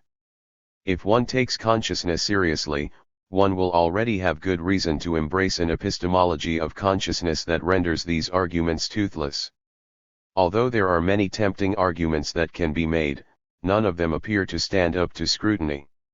Very much remains to be done in clarifying the first-person epistemology of consciousness, of course. At best I have sketched the bare outline of a framework for thinking about these things. Many issues remain to be dealt with. In particular, one would like an analysis of just how an experience justifies a belief, of what other factors are relevant in justifying beliefs about experiences, of under just what circumstances a belief about experience is fully justified, and so on. All of these are important questions that deserve to be taken up at length in a study of the epistemology of consciousness. But all of these are part of the challenge, and on the face of it there is no reason to believe that the challenge cannot be met. What is important is that the arguments that self-knowledge might appear to provide against a non-reductive view of experience do not succeed. 6. The argument from memory asterisk. The second objection to the causal or explanatory irrelevance of experience is that it is incompatible with the fact that we remember our experiences. It certainly seems that I often remember my old experiences, as when I recall the tangy odor of mothballs in a closet when I was a child, or when I recollect a particularly vivid experience of orange while I was watching the sunset last night. But to remember something, it is often held, is to stand in an appropriate causal relation to it. This is sometimes known as the causal theory of memory. If experiences are causally irrelevant to my psychological functioning, however, it seems that my old experiences are not causally related to any of my current states. If so, then we could not remember our experiences at all. The causal theory of memory is not written in stone, however. It comes from an analysis of what seems the appropriate thing to say about various cases. As with the case of knowledge, it may be that a causal theory is appropriate in many domains without being appropriate across the board. In particular, it is not obvious that it is appropriate in the domain of experience. Causal theories might not be as inappropriate in the case of memory as they are in the case of knowledge, as there is no doubt that our relation to a remembered experience is mediated, and it is plausible that much of that mediation involves a causal chain. But this is not to say that the causal chain tells the whole story. In the case of remembered experiences, there will certainly be a causal connection at the level of psychology. The underlying cognitive state at the time of the original experience will be causally connected to the cognitive state at the time of the memory. And it seems plausible that an appropriate causal connection of this sort is all that is required for memory of experience. For example, there may be a causal connection between a phenomenal belief at the earlier time and beliefs at the later time, and if what I have said in the previous section is correct, this original belief may count as knowledge, being justified by an acquaintance with the experience itself. This sort of causal connection between a belief justified by acquaintance and a later belief seems quite sufficient for the later belief to count as an instance of memory. So there seems to be good reason to believe that a causal connection to an experience is not required to remember that experience. Of course, the question of just what counts as a memory and what counts as merely a justified true belief about the past is largely a semantic decision in these cases. What is important is that a non-reductive theory can save the appearances by giving a mechanism by which true beliefs about one's past experiences are formed. As long as a non-reductive theory can do this, then any argument that memory provides against such a theory is defanged. If someone insists that a causal connection to an object is required for memory, then we can simply say that we pseudo-remember experiences instead, or some such, and nothing important will be lost. But in any case, it seems to me that a causal connection to a relevant original psychological state is quite enough for these beliefs to qualify as memories. 7. The argument from reference asterisk. The third argument against the causal or explanatory irrelevance of consciousness is that it is incompatible with our ability to refer to our conscious experiences. Certainly, it seems that we can think about our conscious experiences, and talk about them. I have been doing that throughout this book. But it is sometimes held that reference to an entity requires a causal connection to that entity. This is known as the causal theory of reference. If so, then it would be impossible to refer to causally irrelevant experiences. There seems to be no principled reason why reference to an entity requires a causal connection to that entity, however. Reference frequently involves a causal connection, but it is not clear that things have to be that way. In referring to an entity, all that is required is that our concepts have intentions, in particular, primary intentions, that the entity might satisfy. For example, my concept, the largest star in the universe, has a primary intention, picking out a referent in any given centered world. In the actual world, this intention picks out a certain star S. Whether or not I am causally connected to S, so S qualifies as the referent of the concept. Given that there is a primary intention that an entity in the actual world might satisfy, we have the basic ingredients needed for reference. It happens that for many of our concepts, primary intentions are characterized causally.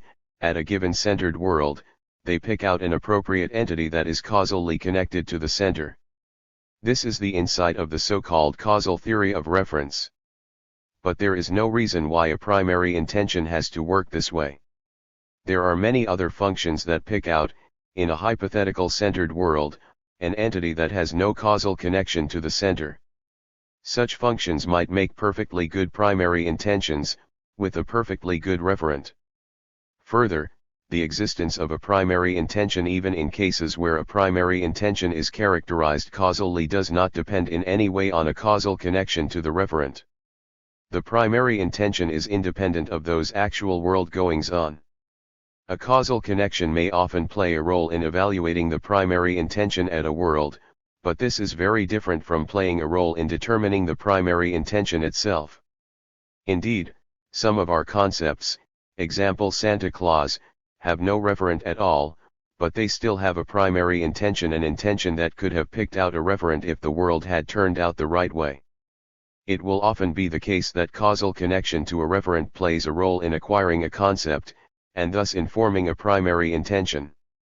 One might argue that even in the case of the largest star in the universe, causal connections to the world play a role in acquiring the basic concepts from which this compositional concept is formed.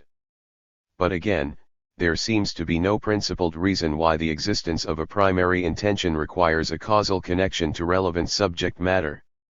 Even a brain in a vat might have concepts with primary intentions, despite its causal isolation, though most of them would be intentions that nothing in its world satisfies.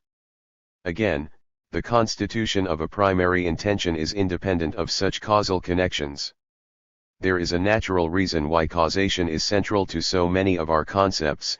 It is because we generally refer to what we know about, and the things we know about are generally things we are causally connected to. But we have already seen that there is good reason to reject the causal model of knowledge, at least in the case of consciousness. In that case we have knowledge of a more immediate variety. So to refer to consciousness, we do not need to refer via an intention that picks out something that the center is causally connected to. Instead, we can refer via an intention that picks out something that the center is immediately acquainted with. In any case, what is important is that, 1. My concept of consciousness can have a primary intention, whether or not there is a causal connection to the referent, for the existence of a primary intention never depends on such a causal connection, and, 2. The primary intention can pick out a referent whether or not there is a causal connection to the referent, for there is no reason why a primary intention must pick out its referent in virtue of a causal connection. The intention specifies a perfectly good function from centered worlds to features of those worlds. In this world, there is something that satisfies the intention, so my concept has a referent. As we have seen, consciousness is something of a primitive concept, like space and time, perhaps, so there is no hope of characterizing the intention in detail in the way one might for some concepts, but there is no reason to believe that it should not be perfectly capable of picking out a referent in a world. 8. The content of phenomenal beliefs *. Even if it is accepted that property dualism is compatible with referring to consciousness, there remain many interesting puzzles about the content of our phenomenal concepts and beliefs. First, there are questions about the nature of our concepts' intentions, both for general concepts such as consciousness and for more specific concepts such as red experience. Just what do they pick out in a given world? And second, there are questions about what constitutes the content of our concepts. Is the content constituted by our psychological nature alone, or by our psychological and phenomenal nature, and what role do each of these play? I do not have settled opinions on these matters, but I will at least scratch the surface here. An interesting way to get at some of these questions is to ask whether there is a difference between the content of my phenomenal beliefs and those of a zombie, and if so, what is it? I return to speaking of beliefs here rather than judgments, as the question is precisely whether there is an element to the content of a phenomenal belief over and above the content of a phenomenal judgment, which was stipulated to be a purely psychological entity. I will allow, at least for the purposes of discussion, that a zombie has beliefs, although his beliefs are certainly nothing over and above his judgments. The question is whether there is any difference between the content of his beliefs and mine. In particular, what is the difference, if any, between the truth conditions of our respective beliefs, and between the intentions of our respective concepts? One line that could be taken is that the content of our beliefs and concepts is exactly the same. On this view, the zombie has concepts of consciousness and of red experience with the same primary intentions as my corresponding concepts, and beliefs with the same, primary, truth conditions. His concept conscious being, for example, still picks out the conscious beings in a given centered world. It is just that in his world, there are no such beings, or at least, he is not such a being. So his belief I am conscious has the same, primary, truth conditions as my belief, the only difference is that his belief is false where mine is true. To evaluate this line, one needs to consider some specific questions. First, when a zombie says, I am conscious, does he speak falsely? Some might say no, we should interpret the zombie's remark charitably, so that his concept refers to some functional property that he instantiates, and the remark comes out true. 8 But the zombie, at least if he is my zombie twin, will certainly insist that his is not a functional concept, he means to refer to a property of his over and above his ability to discriminate, categorize, report, and so on. It seems reasonable to take his word on this. Of course we can also allow a deflationary interpretation of his words, so that claims such as I have regained consciousness might come out true in everyday contexts, but at least in philosophical contexts, it seems reasonable to hold his concepts to the higher standard that he intends, so that his beliefs come out false. It is not as if he is suffering under a conceptual confusion that could be cleared up by more careful conceptual analysis. If he could do that, I could do it too, but this discussion is premised on the idea that I am not suffering from such a conceptual confusion. So there seems to be a reasonable sense in which his claims of consciousness are false. 9. This is not enough to show that the zombie's concept has the same intention as mine, however. Perhaps this only shows that he has a concept something like property over and above any physical and functional property, without possessing the full-blown concept of consciousness. The real test is whether there are any centered worlds in which everything relevant is identical, but in which a zombie's belief has a different truth value from mine. For example, what if we are both talking to a conscious being? I say, you are conscious, and speak truly. If he says, you are conscious, does he speak truly? Some might say no, because he lacks the immediate acquaintance with consciousness to give him the full concept. But there is also an intuition that yes may be reasonable. Perhaps the most relevant examples involve a hypothetical being with some non-structural, non-functional intrinsic property that is not a phenomenal property if there could be such a property where the property stands in the usual sort of relations that phenomenal properties stand in. When I say, you are conscious, to such a being, I speak falsely, but perhaps when my zombie twin says this, then if he spoke truly in the previous case, he also speaks truly here. In the absence of any acquaintance with consciousness, it is hard to see how the zombie's concept could be specific enough to distinguish the two cases. If so, then the zombie's concept of consciousness falls short of the full-blown concept. If our acquaintance with consciousness plays a role in constituting the primary intention of our concept, this would mean that the concept of consciousness is interestingly different from other concepts, such as water. In these cases the primary intention is independent of the actual referent. A cognitive system with a different referent, or with no referent at all, might have the same primary intention. But consciousness is not an ordinary referent, our relation to it is unmediated, and it is at the center of our mental lives, so it might play an unusually strong role in constituting a primary intention. In any case, I leave the question open. What about specific phenomenal concepts, such as the concept of red experience? These are somewhat more complicated, as there may be more than one concept in the vicinity of such a term. One way to get at these concepts is to consider how to describe individuals with inverted spectra, for example, someone who, when looking at red things, has the sort of experience I have when looking at green things. When I say that such a person, on looking at a red rose, is having a red experience. There may be a loose sense in which the remark can be taken to be true. In this sense, red experience comes to something like experience of the sort typically caused, in the individual having the experience, by red things. Perhaps there is a public language concept of red experience that works something like this, but in any case I set this one aside. More natural, perhaps, is a sense in which such a remark is false. The person is not having a red experience but a green experience. In one way of explicating such a sense, the primary intention of my concept red experience might come to something like experience of the sort typically caused, in me, by red things. This sense has some interesting properties. For example, if you and I have spectra inverted relative to each other, then your concept green experience will pick out, what I call, red experiences. It follows that your remark grass gives me green experiences might be true, even though my remark grass gives you green experiences is false. This is occasionally found distasteful, but it is a natural consequence of the indecicality of the concept. A similar phenomenon arises with I remarks, and with the water remarks of me and my twin earth twin. If one wants to avoid this sort of thing, the more public concept characterized above is always available. Point 11.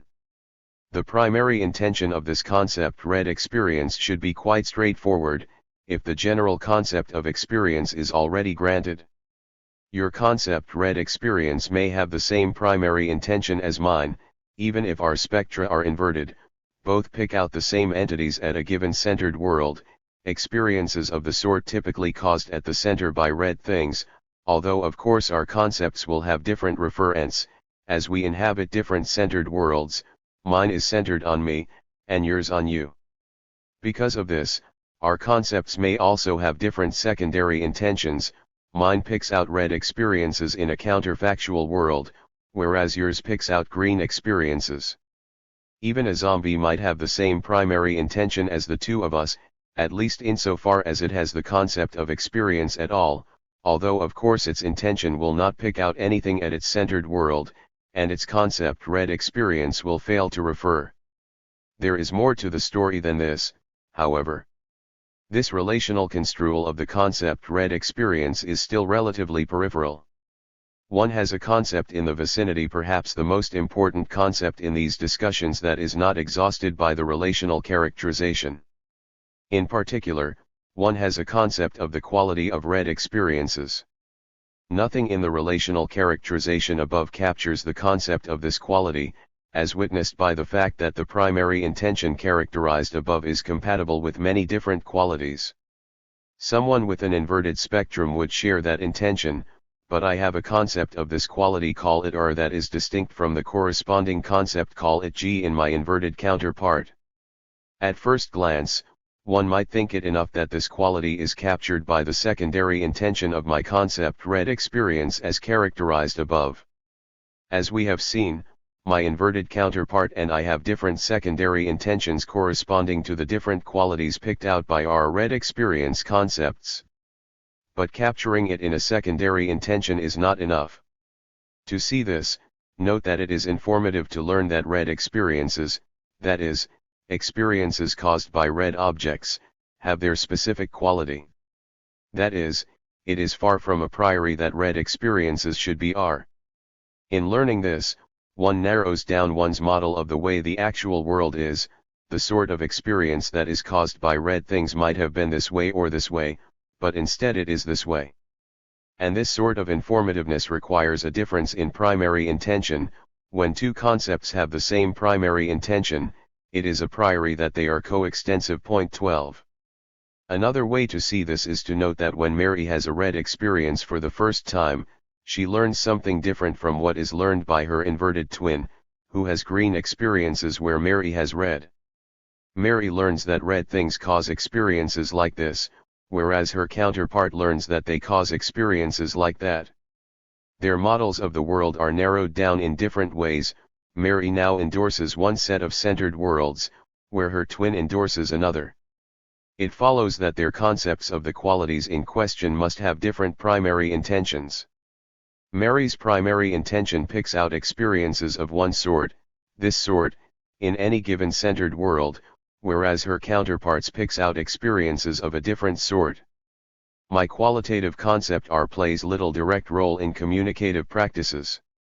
In that way, it resembles Wittgenstein's beetle in a box 13. My inverted counterpart has a different concept G in the vicinity, but others understand him to be saying the same things that they understand me to be saying, assuming that their own situations remain constant across the two scenarios. This reflects the ineffability that I noted in Chapter 1, despite the rich intrinsic nature of red sensations, there is little I can say to communicate this difference apart from pinning it down via various relational properties, and assuming that others have the same associated experiences. That is, it appears to be the relational concept of red experience that carries the communicative burden. This ineffability can be seen as providing indirect support for the explanatory irrelevance of experience, the fact that there is little one can say that captures the intrinsic quality of the experience meshes well with the fact that the quality plays no direct role in governing cognitive processes. Point 14. Of course, one can still talk about these qualities, as I have done on occasion throughout this book. I can express my phenomenal beliefs in language, it is just that my language will communicate the full content of my beliefs to others only if they have the relevant qualities for themselves, standing in the same sort of relevant relations. This clearly provides a case where the content of our concepts and beliefs is constituted by something over and above our physical and functional structure, so that no reductive account of the belief contents will succeed. Point 15. My inverted twin and I might be physically identical, but our corresponding qualitative concepts are distinct, not just in reference but in primary intention. Here, even more clearly than in the case of consciousness, is a case where the content of a phenomenal belief is constituted by phenomenology itself. Something undeniably interesting is going on here, somehow a sort of experience, which one might think of as the referent of a qualitative concept, is getting inside the concept and constituting its sense, where sense is equated with primary intention. This is quite unlike standard cases where the object of a concept might play a role in constituting a secondary intention but not a primary intention. 16. It is made possible only by the fact that experience is at the heart of the mind. We see then that there is in fact something more to a phenomenal belief than to a phenomenal judgment, at least in these cases. It is possible that this might help in understanding the epistemology of consciousness. For example, the most specific case of this sort of constitution relation will arise when only a single S experience is involved in constituting a phenomenal concept S, this sort of experience. 17. The direct constitution relation, the way the experience gets inside the concept, so to speak, might help us in understanding how the experience itself could justify a belief to the effect that the experience is S. Certainly, this gives a tight relation between the experience and the belief of a sort that might be thought appropriate. And given this sort of specific justified phenomenal belief, one can see how more general justified phenomenal beliefs, such as the belief that one is conscious, might follow. I leave this issue here, as we are entering deep water, but this relation between experiences and phenomenal concepts provides much food for thought. Perhaps one might put forward a thesis to the effect that a belief that an experience is S, where the concept S is constituted by the experience itself in the above fashion, is always justified. There would still be unjustified phenomenal beliefs, but these would arise in cases where there is a different relation between the concept and the experience, such as when a concept constituted by one experience or one set of experiences, or an extrinsic description is applied to another experience. Perhaps this relatively weak thesis might capture an element of what is plausible in standard incorrigibility theses, while at the same time leaving room for all the usual counterexamples. It might even serve as the central plank in a detailed account of the epistemology of experience. But I am unsure about this. The fact that there is an element in my belief that is not present in my zombie twin's corresponding belief may also help deflate any intuitions supporting the epistemological arguments mentioned previously. It is only our judgments, functionally construed, that are the same. It is not true that the same beliefs would have been present even if the experience had been absent. Point 18. And it is beliefs, after all, that are most central here. We have seen that this sort of distinctness in beliefs is not required to defeat the epistemological arguments. I did not assume it in the earlier discussion, but it may nevertheless help remove any lingering doubts in the vicinity. It is natural to wonder how far this sort of constitution of content by experience might extend. The fact that this holds for specific phenomenal concepts lends further support to the idea that it does so for the more general concept of consciousness, although the question of the relationship between my concept and that of a zombie remains unclear. One might then wonder whether experience could play a role in constituting the content of non-phenomenal concepts, such as concepts of external kinds, as some philosophers have suggested. It is not obvious how the extension would be made, but perhaps the fact that experience plays this role in one case lends some support to the idea that it might in others. In any case, nothing here requires a causal theory of reference. Indeed, a causal connection to experience would probably be inappropriate in allowing the sort of direct relationship that we find between experiences and the primary intentions of phenomenal concepts. In all the usual cases in which there is a causal connection, water, for example, there is no such relationship. Instead, it appears to be our immediate acquaintance with experience that makes this sort of constitution possible. So a causal connection to experience is not required to constitute possession of the relevant primary intentions, and certainly no causal connections are required for the primary intentions to pick out a referent in these cases, so there is no principal difficulty with referring to experience, even on a property dualist view. It appears, then, that while the explanatory irrelevance of experience to physical behavior may be counterintuitive at first, there are no strong arguments against it. What might appear to be strong arguments, from epistemology and reference, turn out merely to be challenges.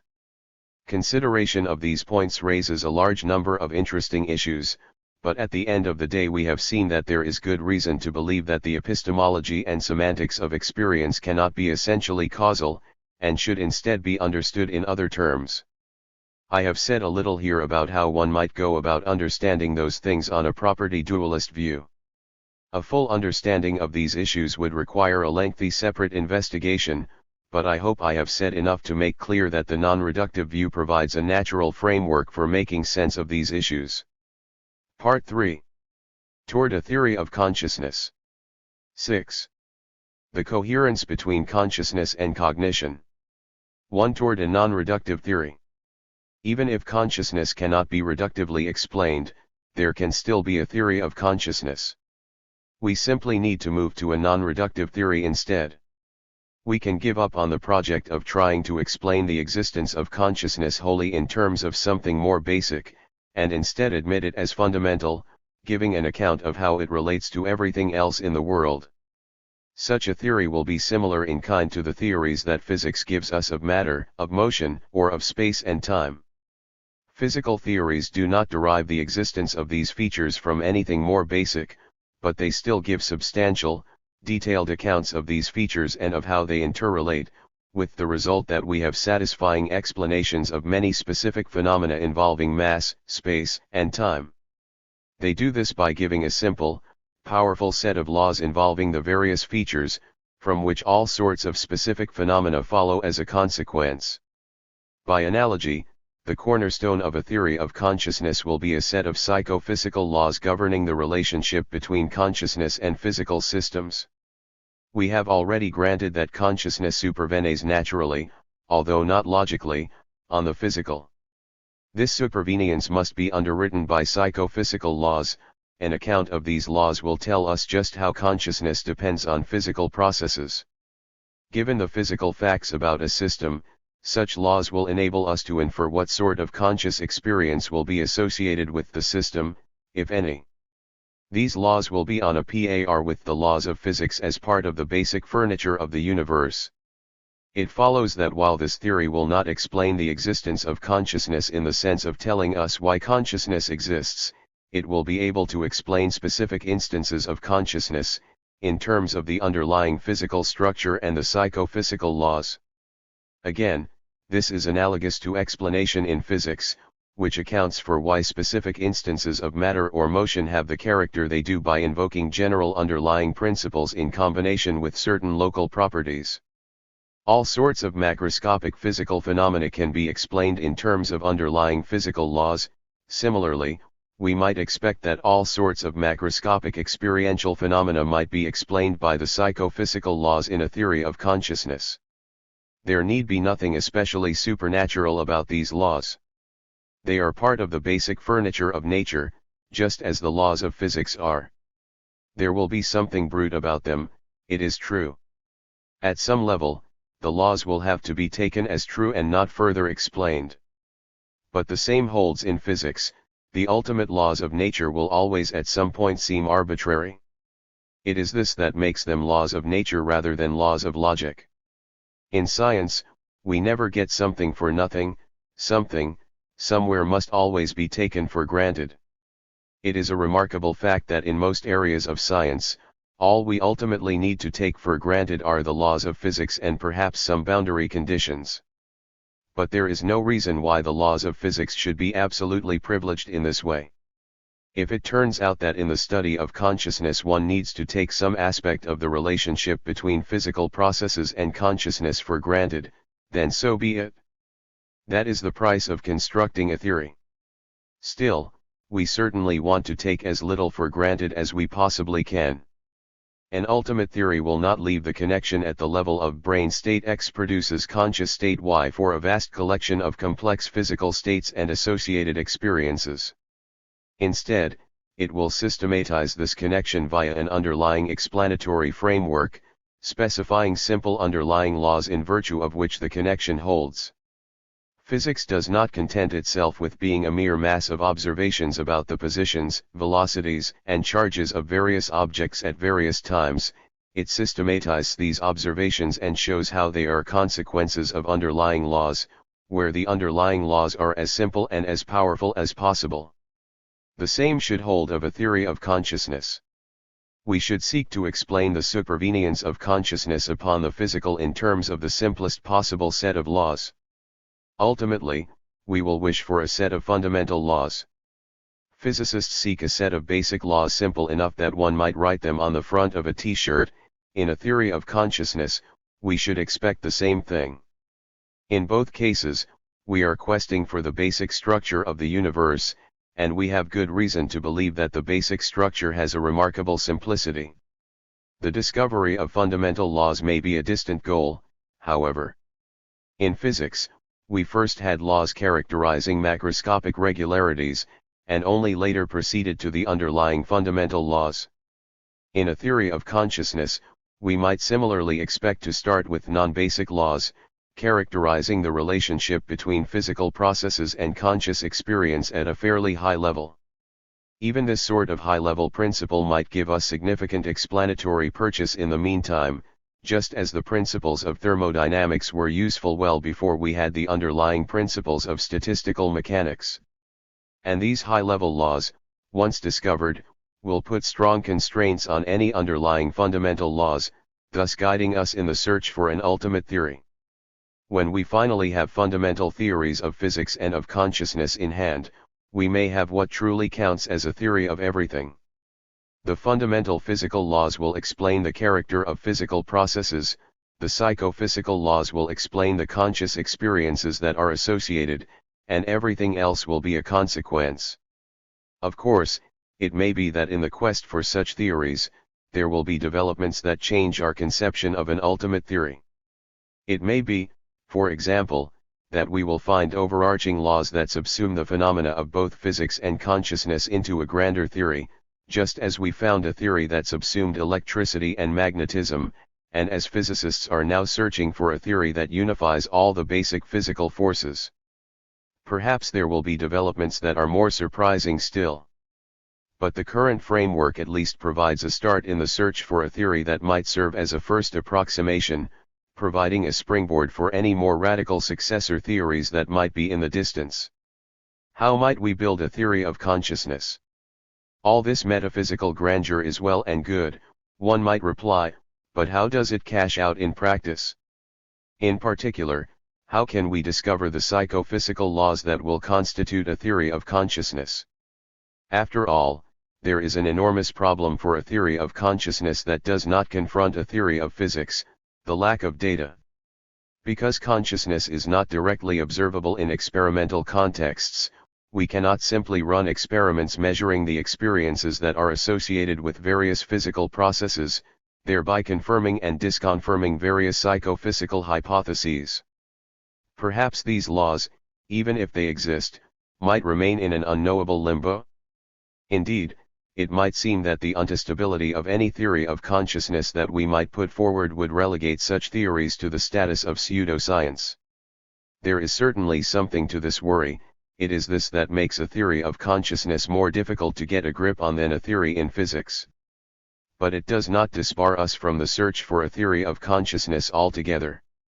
For a start, we each have access to a rich source of data in our own case. We know about our own detailed and specific conscious experiences, and we also know about the underlying physical processes, so there is a significant set of regularities right there. Given these regularities, we can invoke some sort of inference to the best explanation to find the simplest possible underlying laws that might generate the regularities. Right now, we do not have even a single set of laws that might do this, so this is far from a trivial constraint on a theory.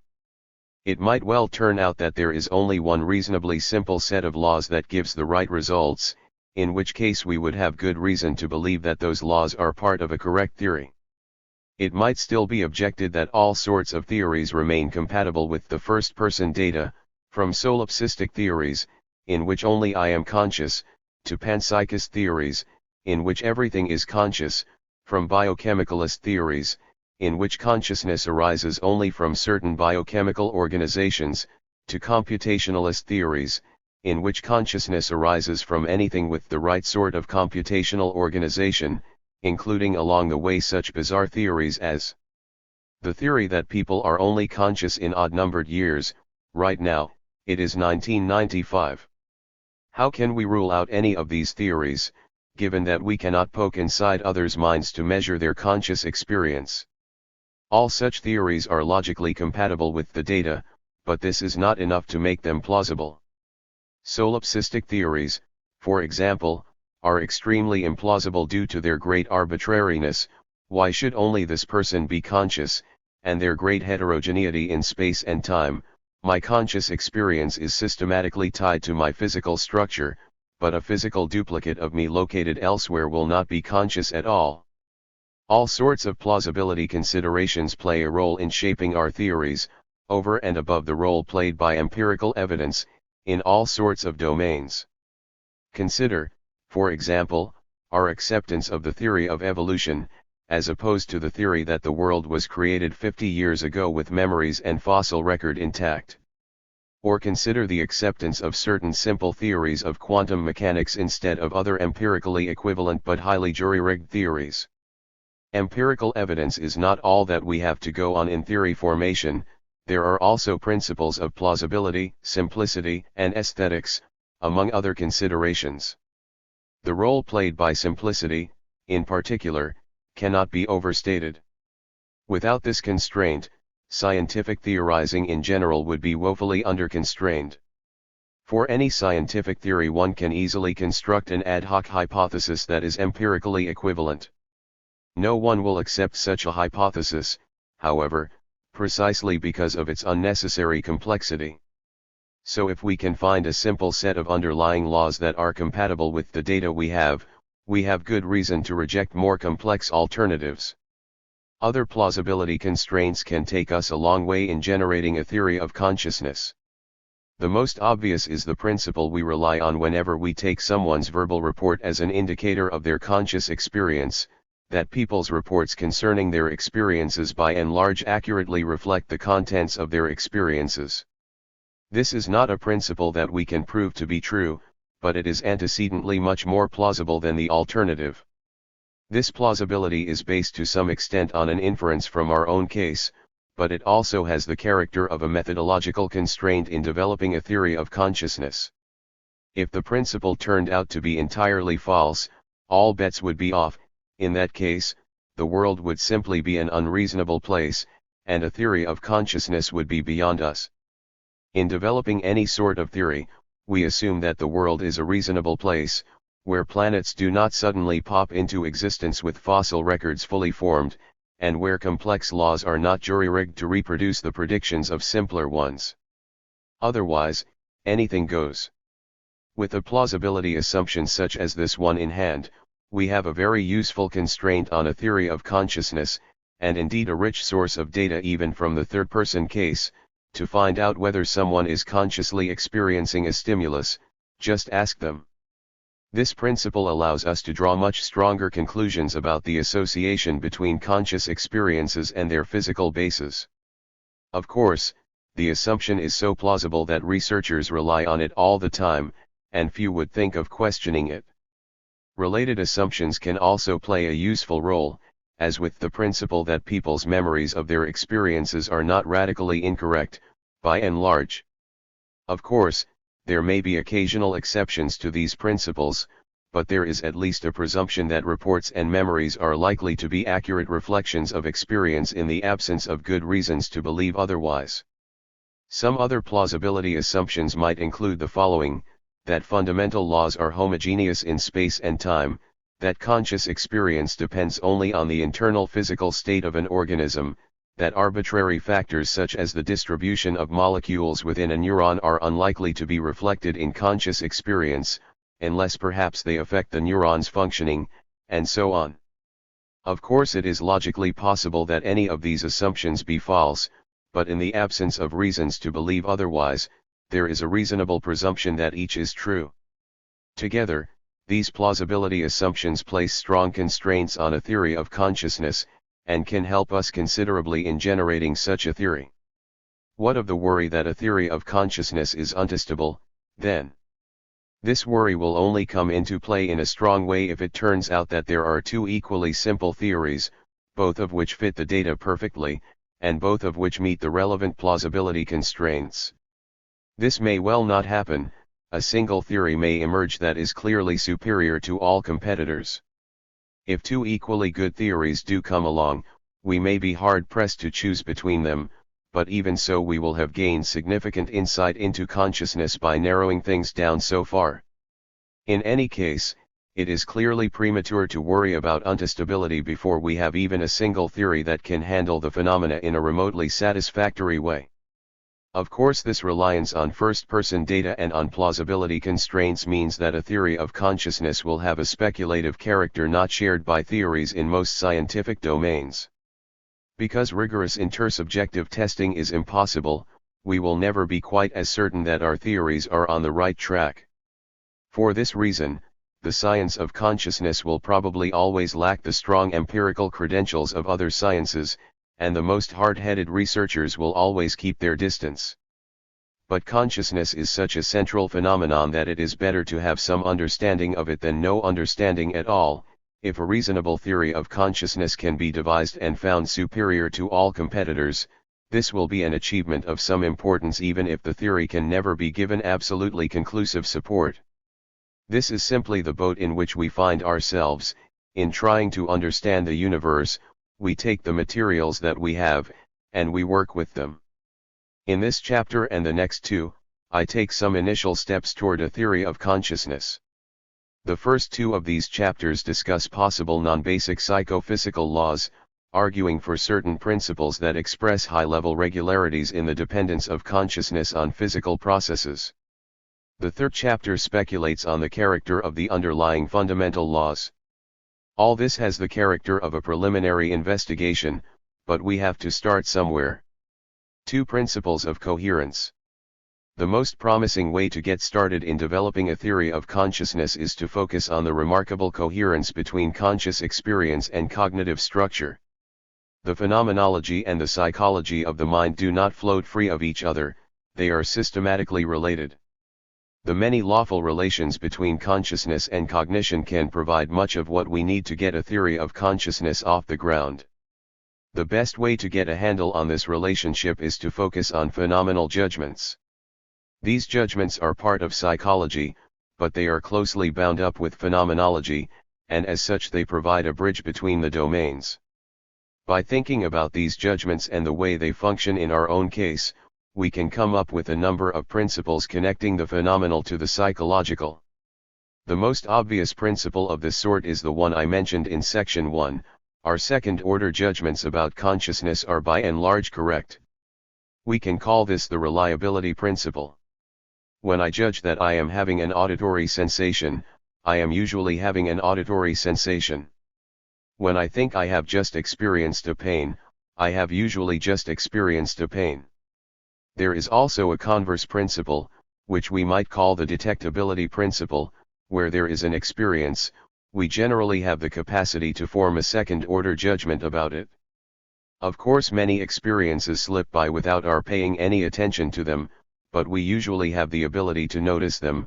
It would be an odd sort of experience that was unnoticeable by us in principle point 1.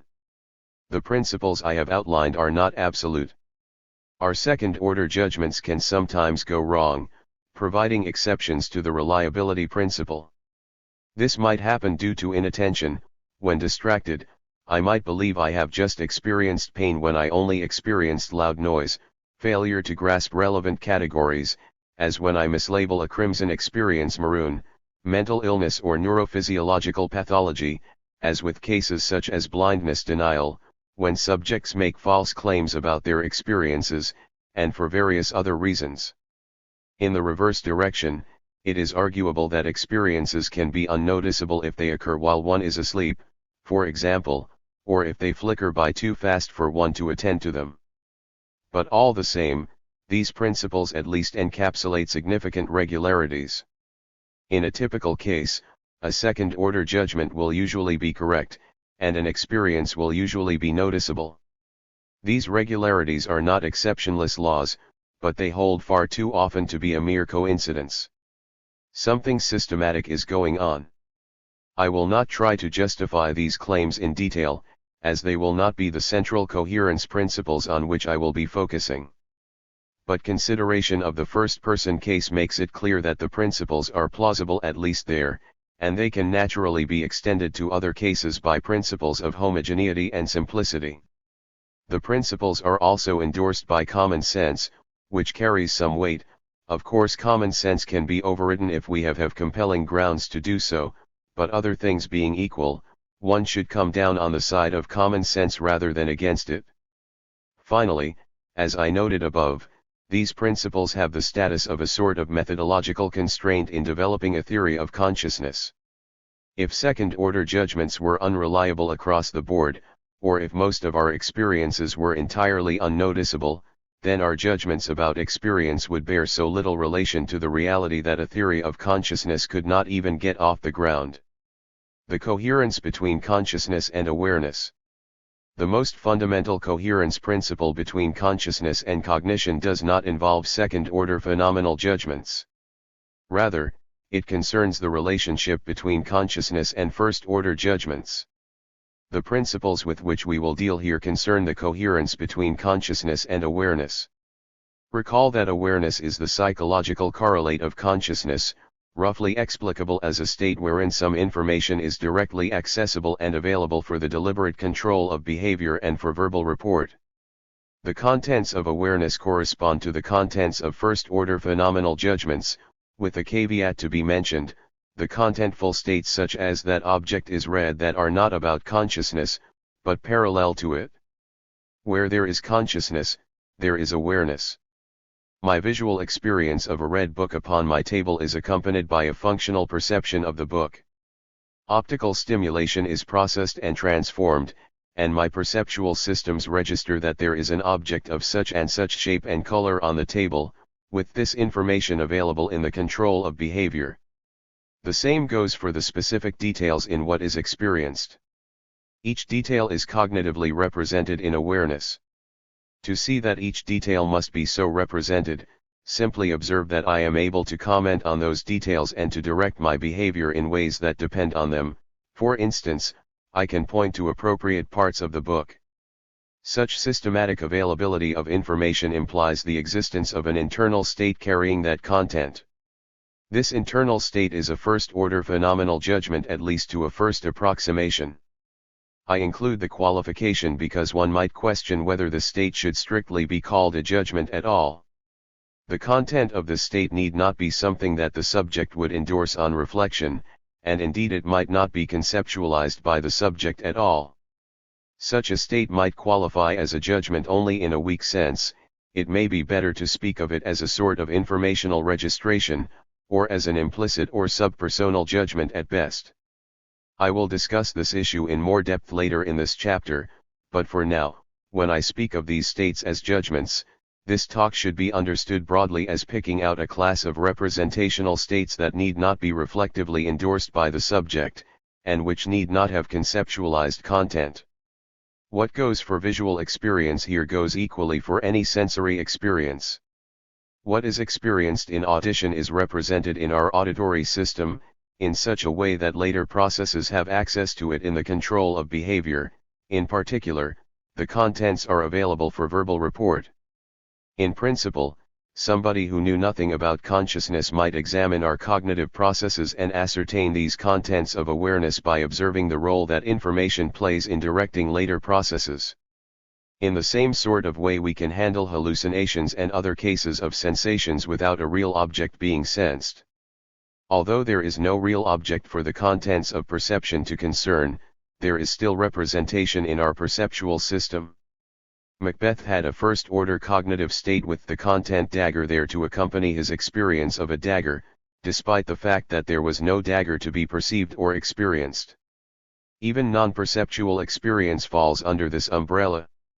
Although there may be no object of a pain experience, contents along the line of something hurts or perhaps better, something bad are still cognitively represented. The very fact that we can comment on the pain and direct our behavior appropriately brings out this fact. There is awareness here just as there is awareness in visual perception, even though the object of the awareness is not so clear-cut. A similar story goes for our experience of emotion, and other internal experiences. In all these cases, there are cognitive states corresponding to the experiences. If there were not, then the content of the experience could not be reflected in behavior at all. Note that the principle is not that whenever we have a conscious experience we are aware of the experience. It is first-order judgments that are central here, not second-order judgments. The principle is that when we have an experience, we are aware of the contents of the experience. When we experience a book, we are aware of the book. When we experience a pain, we are aware of something hurtful. When we experience a thought, we are aware of whatever it is that the thought is about. It is not a matter of an experience followed by a separate judgment, as might be the case for second-order judgments. These first-order judgments are concomitants of experiences, existing alongside them. The tie between experiences and second-order judgments is much more indirect. Although we have the ability to notice our experiences, most of the time we notice only the contents of the experience, not the experience itself. Only occasionally do we sit back and take notice of our experience of the read book. Usually we just think about the book. Where second-order judgments are infrequent, first-order judgments are ubiquitous. The most direct link is therefore the link between consciousness and first-order judgments. So far I have argued that where there is consciousness there is awareness. But the arrow goes both ways. Where there is awareness, there is generally consciousness. When we are aware of something in our environment, with some reportable content directing our behavior, there is generally a corresponding conscious experience. When my cognitive system represents a dog barking, I have an experience of a dog barking. When I am aware of heat around me, I feel hot. And so on. Things get a little tricky here. It may seem that there are various kinds of awareness that do not have corresponding experiences.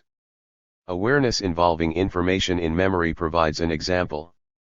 I am aware that Clinton is president, in the sense that I have access to this information, can verbally report it, and can use it in the deliberate direction of my behavior. If I am not having an occurrent thought to this effect, however, there does not seem to be a corresponding conscious experience, or if there is, it is an extremely weak one. Similarly, I may be, non-occurrently, aware that there is a bicycle downstairs, without there being an associated bicycle experience. This sort of awareness without experience is most pronounced with propositional awareness. I am aware that my bicycle is downstairs, although it also applies to a kind of objectual awareness, in that it seems reasonable to say that I am aware of my bicycle. We could leave this matter as it stands, but it is more satisfying to put restrictions on the notion of awareness so that it is more truly parallel to consciousness.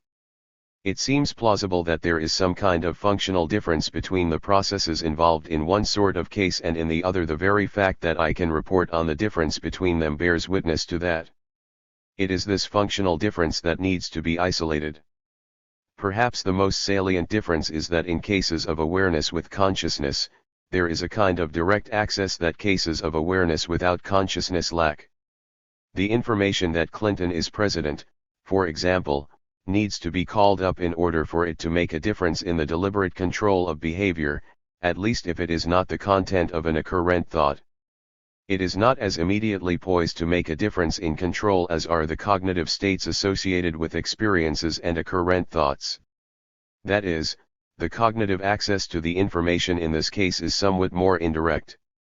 It is this that provides the functional distinction between occurrent and non-occurrent thoughts. We can therefore build this directness of access into a revised notion of awareness. According to the revised notion, non-occurrent thoughts do not qualify as part of the contents of awareness, but occurrent thoughts do. Correspondingly, we should expect that occurrent thoughts will be associated with experiences, even if non-occurrent thoughts are not. This is just what we find. My non-occurrent thought that Clinton is president has no impact on my phenomenology, but an occurrent thought to that effect will be associated with an experience. To see this, note that there is something it is like to think to oneself that Clinton is president. If I had not been thinking that thought just now, it would have been like something subtly different to be me. Point 2. Thus it is plausible that with awareness appropriately defined, consciousness is always accompanied by awareness, and vice versa. There is more to be said in characterizing the relevant sort of awareness. I will refine the characterization further in what follows, partly by considering various interesting cases. Even at the course level, however, we can see that this relationship provides a useful focal point in understanding the coherence between consciousness and cognition. The principle of structural coherence. So far we have a hypothesis: where there is consciousness, there is awareness, and where there is the right kind of awareness, there is consciousness. The correlation between these can be made more detailed than this. In particular, various structural features of consciousness correspond directly to structural features that are represented in awareness. An individual's conscious experience is not in general a homogeneous blob, it has a detailed internal structure. My visual field, for example, has a definite geometry to it. There is a large red patch here, with a small yellow patch in close proximity, with some white in between. There are patterns of stripes, squares, and triangles, and so on. In 3 dimensions, I have experiences of shapes such as cubes, experiences of one thing as being behind another thing, and other manifestations of the geometry of depth. My visual field consists in a vast mass of details, which fit together into an encompassing structure. Crucially, all of these details are cognitively represented, within what we can think of as the structure of awareness. The size and shape of various patches is represented in my visual system, for example, perhaps in a fairly direct topographic map, but even if not, we know that it is represented somehow. It must be, as witnessed by the fact that the relevant information is available to guide the control of behavior. The same goes for perceptual representation of the stripes, and of cubical shapes, and so on. Each of these structural details is accessible to the cognitive system, and available for use in the control of behavior, so each is represented in the contents of awareness. In principle, someone with complete knowledge of my cognitive processes would be able to recover all of these structural details.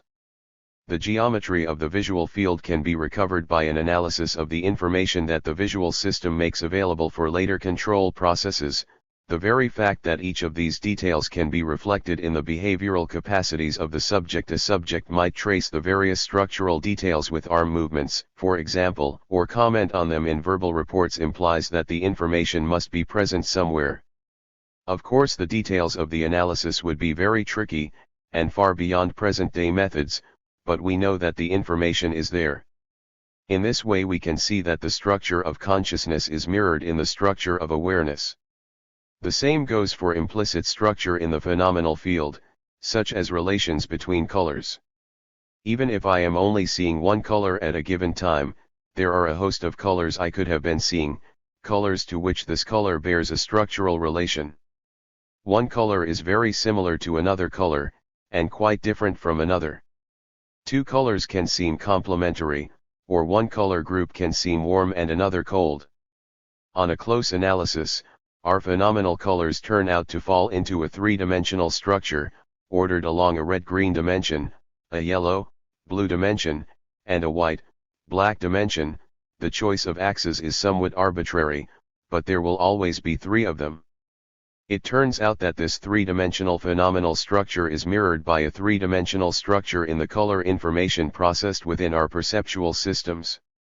Of course, it is predictable that it would be, as we know the relevant information is available in the control of behavior, but it is interesting to see that the structure is currently being worked out in detail in studies of the visual system. See Harden 1988 for discussion. We might say that in this case there is a difference structure in our conscious experience, a space of differences between possible experiences, that is mirrored by a difference structure in awareness. To the manifold of color experiences and relations among them, there corresponds a manifold of color representations and corresponding relations among them. We can find similar sorts of implicit structure in other phenomenal domains, and a similar correspondence to implicit structures at the processing level. The phenomenological structure in a musical chord must be mirrored by structure in what is represented, for example, in order that it can be reported and reflected in other processes of control. The same holds for the implicit structure of tastes. Such correspondences are found in empirical studies of the relevant processes with considerable frequency, but even without such studies, one can see that there must be some sort of correspondence, by reflecting on the fact that these structural details are available to play a control role. In general, this sort of reasoning leads us to the conclusion that any detailed structure that one might find in a phenomenal field will be mirrored in the structures represented in awareness. There are various more specific features of experience that are also mirrored within awareness. The most obvious of these is intensity of experience. It is clear that intensity makes a difference to later processes, so it must somehow be represented in the structure of awareness. Indeed, it is plausible that the intensity of an experience corresponds directly to the extent to which an underlying representation tends to play a control role, occupying the resources of later processes. Think of the difference between an intense pain and a faint one, or between an all-consuming emotion and a background emotion. Another such feature is the resolution of experiences, as found for example in the difference between the high resolution at the center of a visual field and the low resolution at the fringes. This resolution is something that we would expect to be mirrored in the resolution of underlying representations, and indeed that is what we find. In general, even if experiences are in some sense ineffable, relations between experiences are not. We have no trouble discussing these relations, whether they be relations of similarity and difference, geometric relations, relations of intensity, and so on. As Schlick, 1938, pointed out, the form of experience seems to be straightforwardly communicable, even if the content, intrinsic quality, is not. I can characterize the relationship between a red and a green experience, if not the redness and greenness themselves. Point 3. So we should expect that these relations will be cognitively represented, and this is indeed what we find. Similarities and differences between experiences correspond to similarities and differences represented in awareness. The geometry of experience corresponds to the geometry of awareness, and so on. If we refine the notion of awareness as suggested above, so that states of awareness are always accompanied by states of experience, then a structural correspondence in the other direction will also be plausible. The structure represented in awareness is mirrored in the structure of experience. So alongside the general principle that where there is consciousness, there is awareness, and vice versa, we have a more specific principle: the structure of consciousness is mirrored by the structure of awareness, and the structure of awareness is mirrored by the structure of consciousness. I will call this the principle of structural coherence. Point 4. This is a central and systematic relation between phenomenology and psychology, and ultimately can be cashed out into a relation between phenomenology and underlying physical processes. As we will see, it is useful in a number of ways. 3 more on the notion of awareness. One of the most interesting philosophical projects in the study of consciousness is that of refining the notion of awareness so that it becomes a more perfect psychological correlate of consciousness. On an initial definition, awareness corresponds only imperfectly to consciousness, but the notion can be refined to handle problem cases. Ultimately, we would like to characterize a psychological state that plausibly correlates with conscious experience across the board, at least in a range of cases with which we are familiar. I defined awareness initially as the state wherein some information is accessible for verbal report and the deliberate control of behavior. Considerations about propositional awareness in the absence of experience suggested modifying this to require direct access. Other modifications are possible. The most obvious is that availability for verbal report is not strictly required for conscious experience, as considerations about experience in mammals suggest, although it is a good heuristic in cases where language is present. A natural suggestion is to modify the definition of awareness to something like direct availability for global control. That is, a subject is aware of some information when that information is directly available to bring to bear in the direction of a wide range of behavioral processes. This allows for the possibility of experience in non-human animals, and also squares nicely with the reportability criterion. In cases where information is reportable, it is generally available for global control, for example, in the deliberate direction of a wide range of behaviors. The reverse implication does not always hold, as witnessed by the animal case, but at least in subjects that have the capacity to report, availability of information for global control generally implies its availability for report. Of course, this project of refinement can only go so far, as we lack an experience meter with which to confirm and refine these hypotheses empirically. Still, we have a good idea from the first-person case about states in which we have experiences and states in which we do not, and an analysis of what is going on in these cases usually allows us to characterize those states in functional terms. So reflection on the relationship between experience and function in familiar cases gives us considerable leverage. We might also try to empirically refine these hypotheses via first-person experimentation. For example, we can place ourselves into a given functional state, and see what sort of experience we have. With a little help from principles of homogeneity and reliability, we can draw conclusions from the investigation of corresponding situations in others. There is also a role for the empirical consideration of cases farther from home, for example by considering what sorts of experiences are plausibly had by subjects suffering from certain pathologies, or by non-human animals. Of course, we can never be completely certain about what experiences are present in these cases, but some conclusions are much more plausible than others. In effect, these cases act as a focus for our reasoning and an aid to the imagination in distilling plausible principles on the connection between experience and function.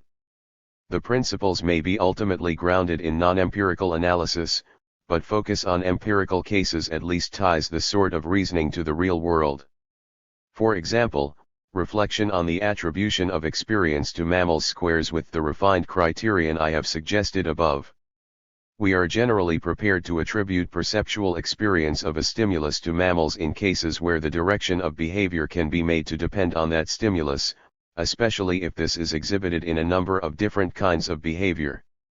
If we found that information about a stimulus could only be exhibited in a single, relatively minor behavioral reaction, we might suppose that the information is entirely unconscious. As its availability for use becomes more widespread, it becomes more plausible to suppose that it is experienced. So the coherence between consciousness and this notion of awareness is compatible both with the first-person data and with the natural reasoning concerning non-human cases. There are a number of other interesting problem cases for analysis. One example is blind sight, described in Weisskranz 1986. This is a deficit arising from damage to the visual cortex, in which the usual route for visual information processing is damaged, but in which visual information nevertheless seems to be processed in a limited way. Subjects with blind sight can see nothing in certain areas of their visual field, or so they say. If one puts a red or green light in their blind area, they claim to see nothing. But when one forces them to make a choice about what is in that area, on whether a red or green light is present, for example, it turns out that they are right far more often than they are wrong. Somehow they are seeing what is in the area without really seeing it. Blind sight is sometimes put forward as a case in which consciousness and the associated functional role come apart. After all, in blind sight there is discrimination, categorization, and even verbal report of a sort, but it seems that there is no conscious experience. If this were truly a case in which functional role and experience were dissociated, it would clearly raise problems for the coherence principle. Fortunately, the conclusion that this is an example of awareness without consciousness is ungrounded. For a start, it is not obvious that there is no experience in these cases. Perhaps there is a faint experience that bears an unusual relation to verbal report. More to the point, however, this is far from a standard case of awareness. There is a large difference between the functional roles played here and those played in the usual case. It is precisely because of this difference in functional roles that we notice something amiss in the first place. Point 5. In particular, subjects with blind sight seem to lack the usual sort of access to the information at hand.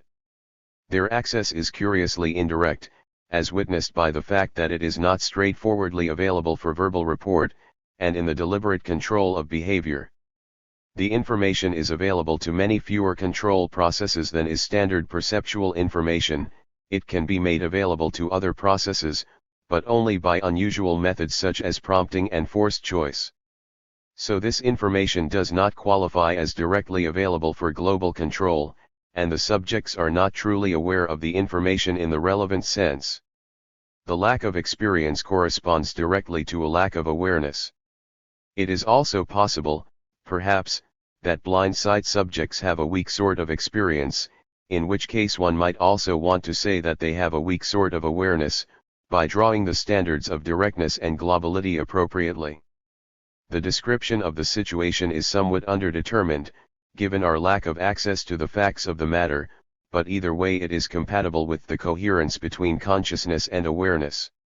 In general, this sort of case cannot provide evidence against a link between functional organization and conscious experience, as our conclusions about the presence or absence of consciousness in these cases are drawn precisely on functional grounds. In particular, the evidence for unusual states of consciousness in these pathological cases usually relies entirely on evidence for unusual states of awareness. Such cases therefore cannot damage the principle of coherence, they can only bolster and refine it. A tricky problem case is provided by experiences during sleep. It is plausible that we have experiences when we dream, although see Dennett 1978b, but reportability and any role in the control of action are missing, as action is missing entirely. Still, these cases might plausibly be analyzed in terms of availability for global control. It is just that the relevant control processes themselves are mostly shut down. Perhaps the information makes it into the sort of position from which it can usually be used for control purposes. This suggestion is supported by the accessibility of current dream content in a half-waking state. We could then still run the counterfactual, if reportability and control had been enabled, example if the motor cortex had been functioning normally, then the information could have played a role. But this deserves a more careful analysis, along with empirical investigation of what is really going on during sleep. Some interesting cases are presented by Bloch, 1995, in his extended discussion of the distinction between phenomenal consciousness and access consciousness. In Bloch's account, A state is access conscious if its content is poised to be used as a premise in reasoning, poised for rational control of action, and poised for rational control of speech. So access consciousness corresponds roughly to my initial definition of awareness, although my definition gives less of a role to rationality. Bloch presents some cases where the two varieties of consciousness might come apart. It is instructive to see how a coherence principle might handle them. On the possibility of access consciousness without phenomenal consciousness, Bloch appeals only to cases that are conceptually possible, such as zombies. These non-actual cases clearly cannot threaten the coherence principle. He mentions blind sight, but notes that blind sight only yields access consciousness in a weak sense. He also discusses cases such as superblind sight, which is like blind sight except that a subject is trained to have much better access to the information in the blind field. There are clearly conceivable cases of awareness without consciousness in the vicinity, but Bloch himself notes that there is no reason to believe such cases are actual. Interestingly, he notes that in the closest thing to empirical examples of such a case, a monkey described in Humphrey 1992 and a human patient described in Weisskranz 1992, see also Cowie and Stoerig 1992, there is reason to believe that phenomenal consciousness is actually present. On phenomenal consciousness without access consciousness, Bloch mentions some actual cases. One is a situation in which a subject suddenly becomes aware of the fact that there has been a loud drill in the background for some time. Bloch suggests that before realizing this, the subject was phenomenally conscious but not access conscious of the drilling noise. Using the account of awareness I have given, however, it seems reasonable to say that the subject was aware of the drill all along. It is plausible that relevant information about the drill was available the whole time, it simply was not accessed. So if access consciousness or awareness is defined dispositionally, this case is no problem for a coherence principle. Bloch also mentions a case in which a 3x3 array of letters is flashed briefly at a subject, Sperling 1960. If asked to name the letters in the top row, subjects can name those but then cannot name the others, the same for the other rows. Bloch argues that a subject is phenomenally conscious of all 9 of the letters, but is access conscious of only 3 at a time. But once again it is plausible that information about all 9 letters was initially available, it is just that information about only 3 letters was accessed, and the very process of access destroyed the accessibility of the other information. So this case is also compatible with the coherence principle, on a dispositional account of awareness. There are many other cases that might be considered. All I have done here is to present some cases and some brief analysis as illustration, to give some idea of the shape of an interesting philosophical project. In a more careful analysis, one might seek to put stronger constraints on just what kind of accessibility goes along with conscious experience, and just what kind of global control role is relevant. The account of awareness in terms of direct availability for global control is just a start. This is a fertile area for further analysis. Relationship to functionalist theories of consciousness *. The project I have outlined can be seen as a search for a sort of functionalist account of consciousness. It is not a reductive functionalist account. It does not say that the playing of some functional role is all there is to consciousness, or all there is to be explained. Rather, it is a non-reductive account, one that gives functional criteria for when consciousness arises. All the same, there is a sense in which it is playing in the same ballpark as reductive functionalist accounts. These also give functional criteria for when consciousness arises, alongside their more ambitious metaphysical claims. It is interesting to leave the metaphysical differences aside and compare various accounts in terms of their functional criteria alone. For example, the proposal that consciousness goes along with direct availability for global control is reminiscent of Dennett's 1993b proposal that consciousness is cerebral celebrity. Consciousness is cerebral celebrity, nothing more and nothing less. Those contents are conscious that persevere, that monopolize resources long enough to achieve certain typical and symptomatic effects on memory, on the control of behavior and so forth, p. 929. Leaving aside the fact that Dennett takes this to be a conceptual truth, it is quite close to the present account. The main difference is that my account takes consciousness to go along with potential cerebral celebrity. It is not required that a content actually play a global control role to be conscious, but it must be available to do so. This seems to square better with the properties of experience. For example, we experience the fringes of our visual field, but most of the time these do not play much of a role in global control, they are merely available to do so if required. Many of the noises we experience may pass without leaving significant effects on memory, behavior, and the like, but the information could have done so. Of course, Dennett may simply be using the term consciousness in a stronger sense, a sense in which we are not conscious of those fringes and noises. Dennett is dubious about the very idea of experience, after all, but the comparison is interesting all the same. Figure 6.1. Zippy the Pinhead on Higher Order Theories of Consciousness. Reprinted with special permission of King Features Syndicate. Another functionalist account is Rosenthal's, 1996, proposal that for a state to be conscious is for it to be the object of a higher order thought. In the language I have been using, this means that a first-order state is a content of consciousness precisely when there is a second-order judgment about it. This is considerably stronger than my proposal, in the same sort of way that Dennett's proposal is stronger.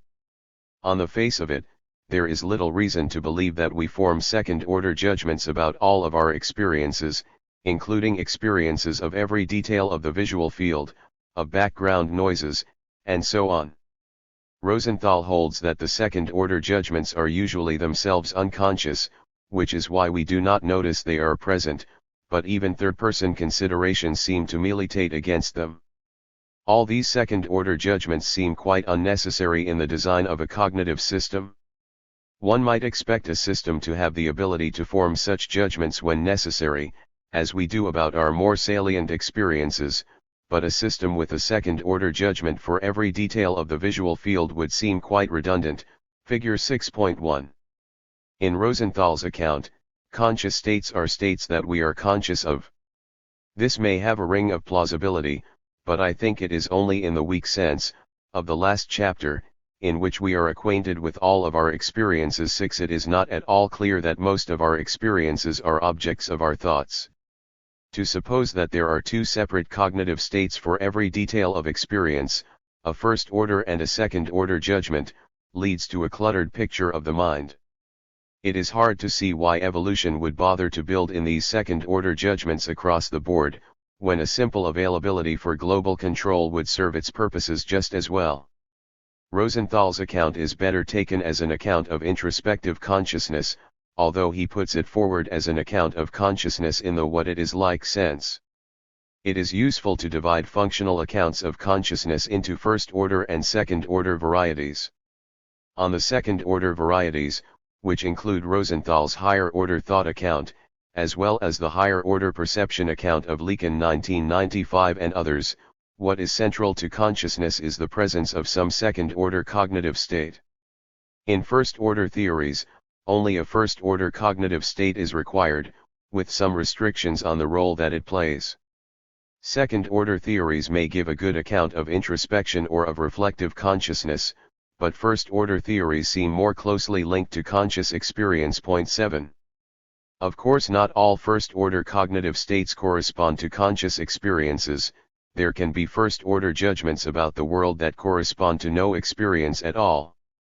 One therefore needs an additional component in such a theory to distinguish those relevant class of first-order states. The obvious way to do this is to constrain the role of those states. This is what I have done, suggesting that the relevant first-order judgments are precisely those that are directly available for global control. Other first-order accounts suggest related constraints, as we will see. One might argue that the causation of a higher-order thought is just another constraint of this kind. The trouble is that the constraint seems to be much too strong. An interesting intermediate proposal is that a conscious state corresponds to a first-order judgment that has the capacity to cause a second-order judgment about it. Point 8. This avoids the clutter of the previous proposal, and has an element of plausibility. Indeed, it is not all that different from the notion that a conscious state corresponds to a first-order judgment that is available for global control. Presumably the availability for global control and the availability for second-order judgment will go together much of the time. Such a proposal may falter when it comes to systems such as babies and animals that arguably have experiences but lack the capacity for second-order judgments. However, it seems to require more conceptual sophistication than may be required for the possession of experiences. If so, the characterization in terms of availability for global control is superior. It is likely that any first-order functionalist account will invoke a constraint involving some sort of availability.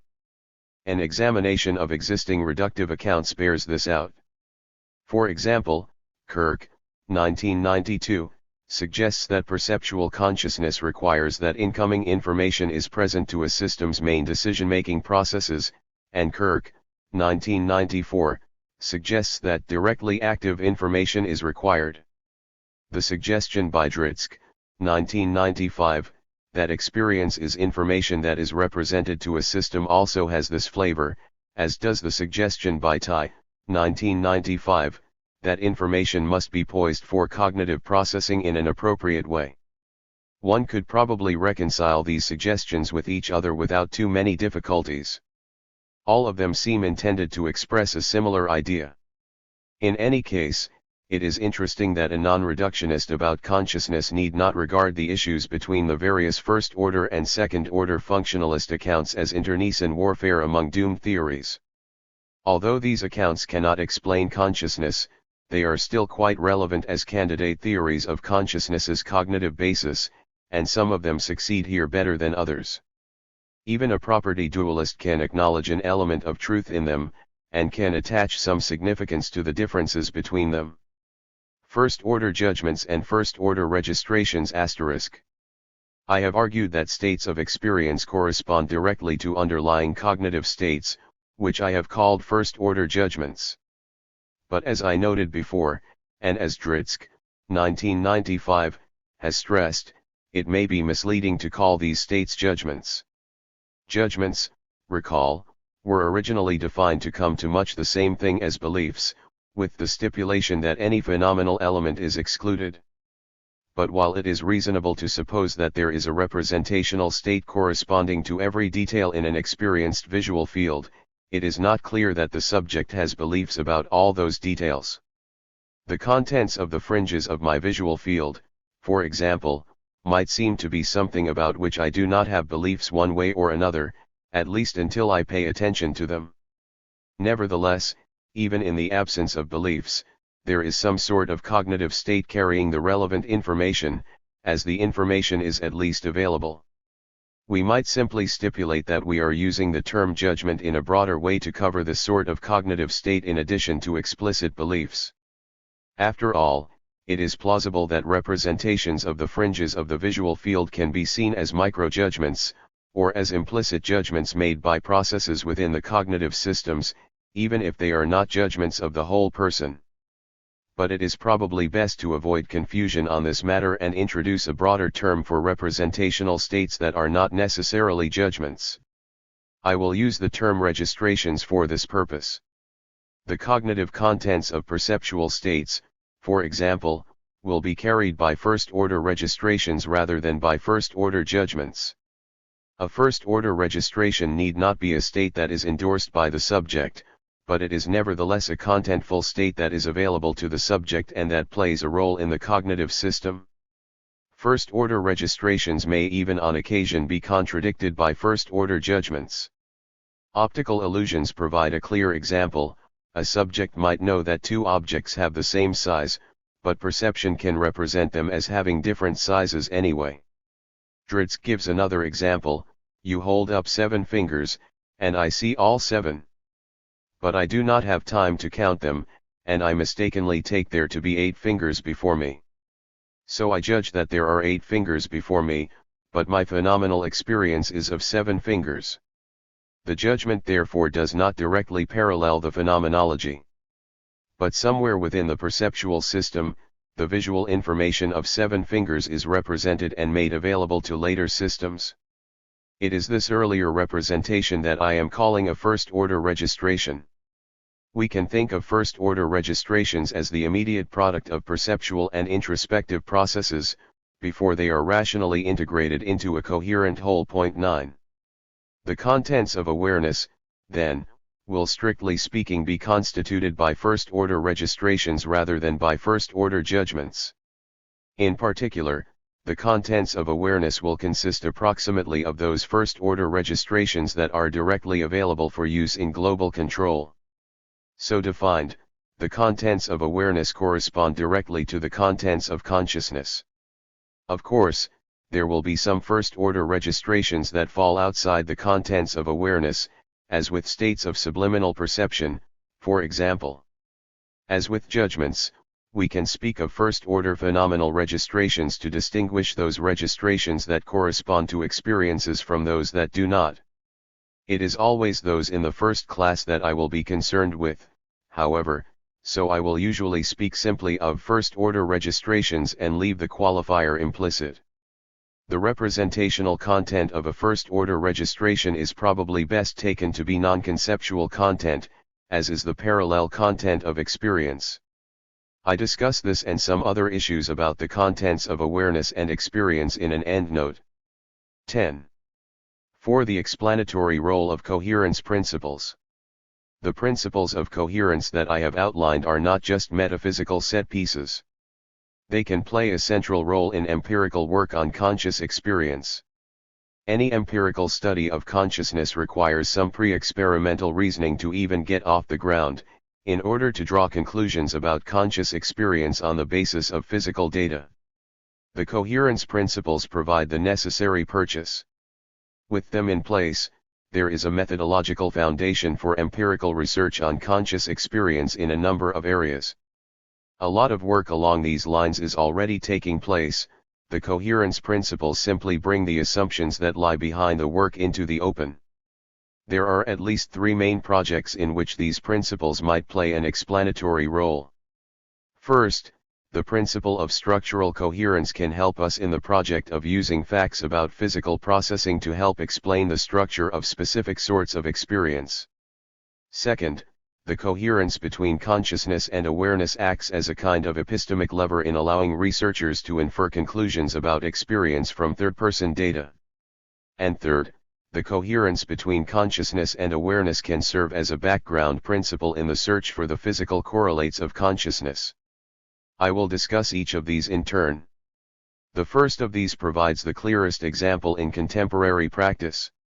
It is common to see empirical work on neurobiological and cognitive processes used to shed light on structural features of experience.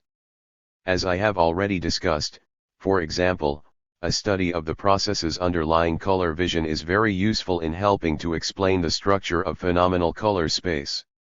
Similarly, the study of topographic maps in the visual cortex helps shed light on the structure of the phenomenal visual field, and the study of processing in the auditory cortex helps us understand many structural aspects of auditory experiences, pitch relationships and directional aspects, for example.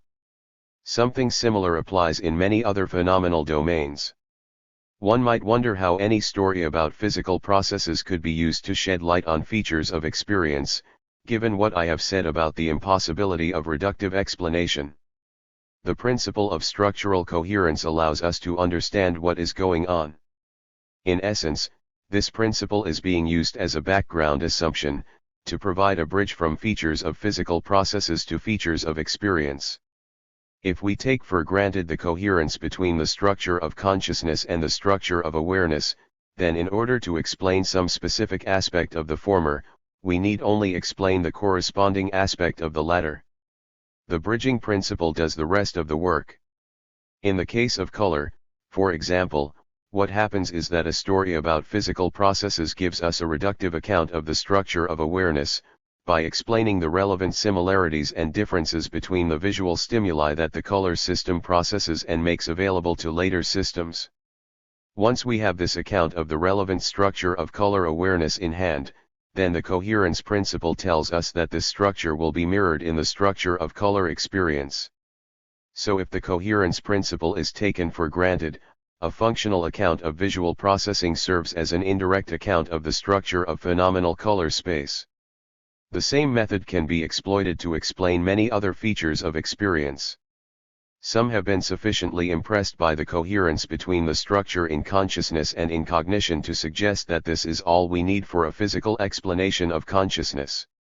Van Golik, 1993, for instance, notes the fact that the structure of our color space corresponds directly to a structure that is represented in visual processing, and suggests that this closes the explanatory gap by providing a functional explanation of color sensation.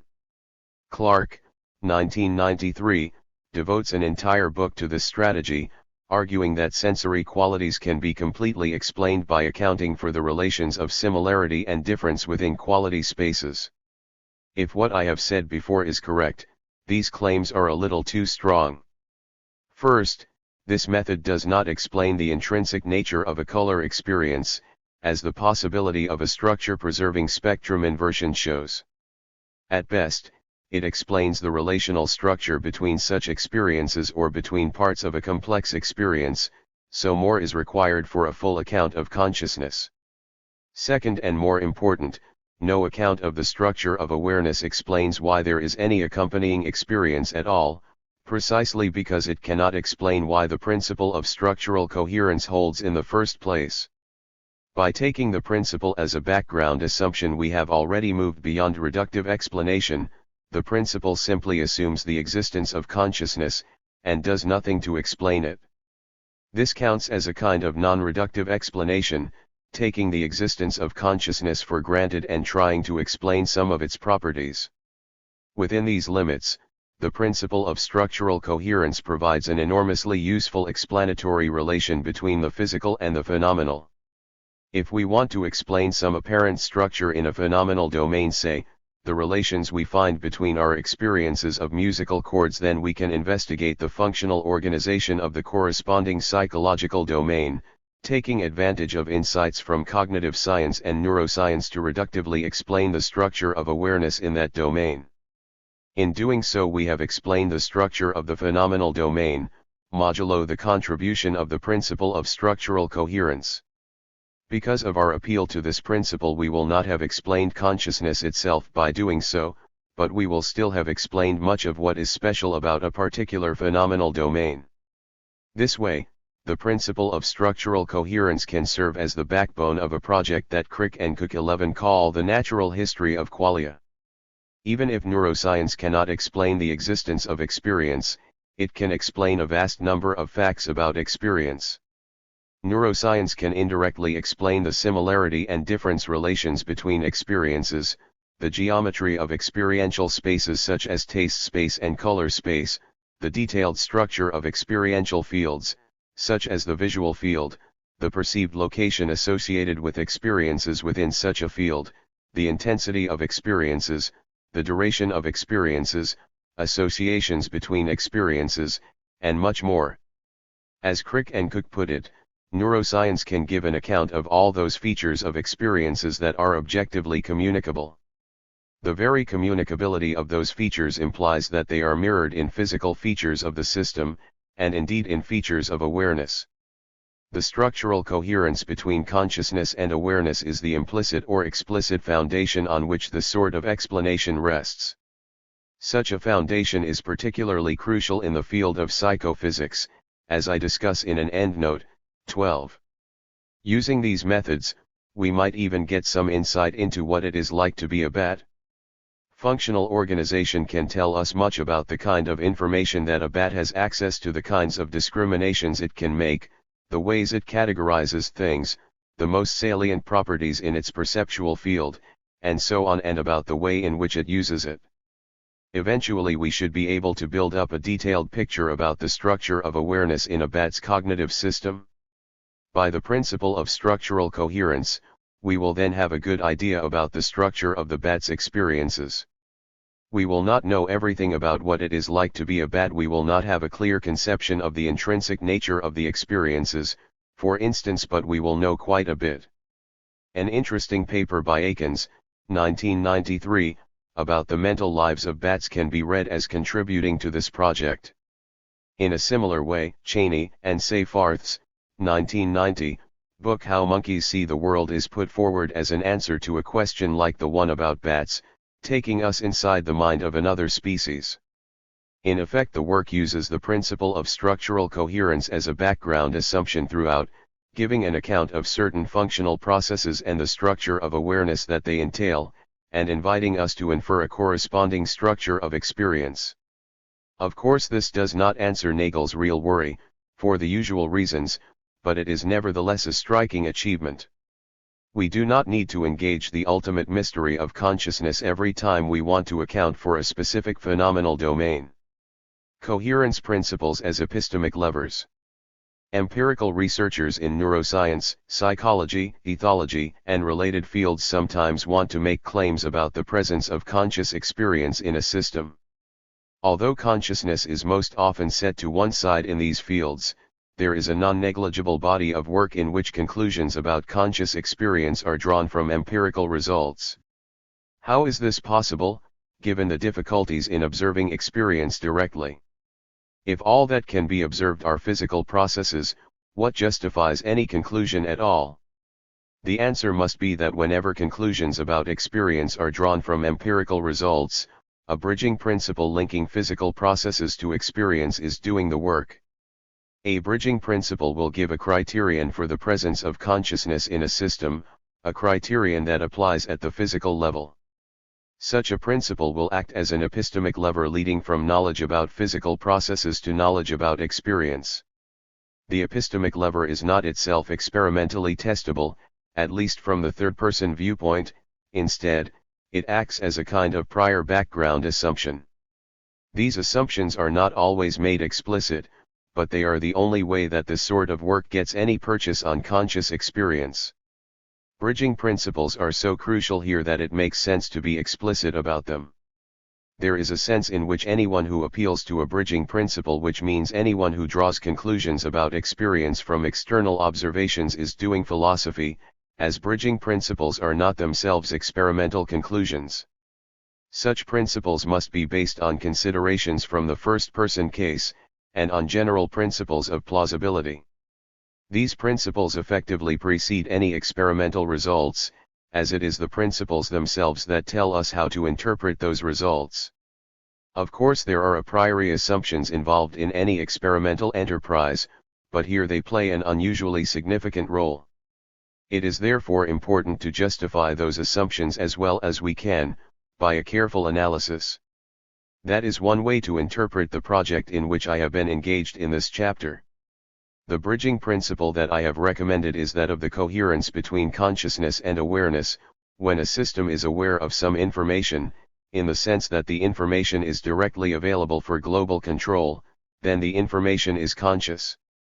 I suspect that if one undertook a careful study of the bridging principles used by empirical researchers and by those who interpret empirical research, almost all such principles would be compatible with this one and indeed derivable from it.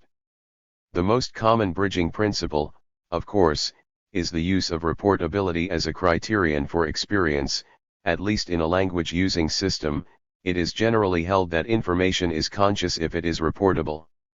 Reportability is a version of awareness. When information is reportable, it is always available for control, so this criterion clearly squares with the coherence principle, although it is more limited in its scope. Other criteria are also occasionally used. Sometimes researchers want to make claims about experience in animals without language, or in humans whose report mechanisms are not functioning normally. In these cases, the best sign of experience is usually taken to be a strong effect of some information in the control of behavior. For example, Logothetis and Schall, 1989, present their work as isolating the neuronal correlates of subjective visual perception in monkeys. Here, a monkey is taken to be having perceptual experience of a moving object in its environment when it can reliably make an eye movement or press a bar in response to that movement. This again squares perfectly with the criterion provided by awareness, or direct availability for global control. Some may find an appeal to pre-experimental bridging principles disturbing in an experimental science. Indeed, the need for such epistemic levers may be the reason that such sciences have so often stayed away from consciousness.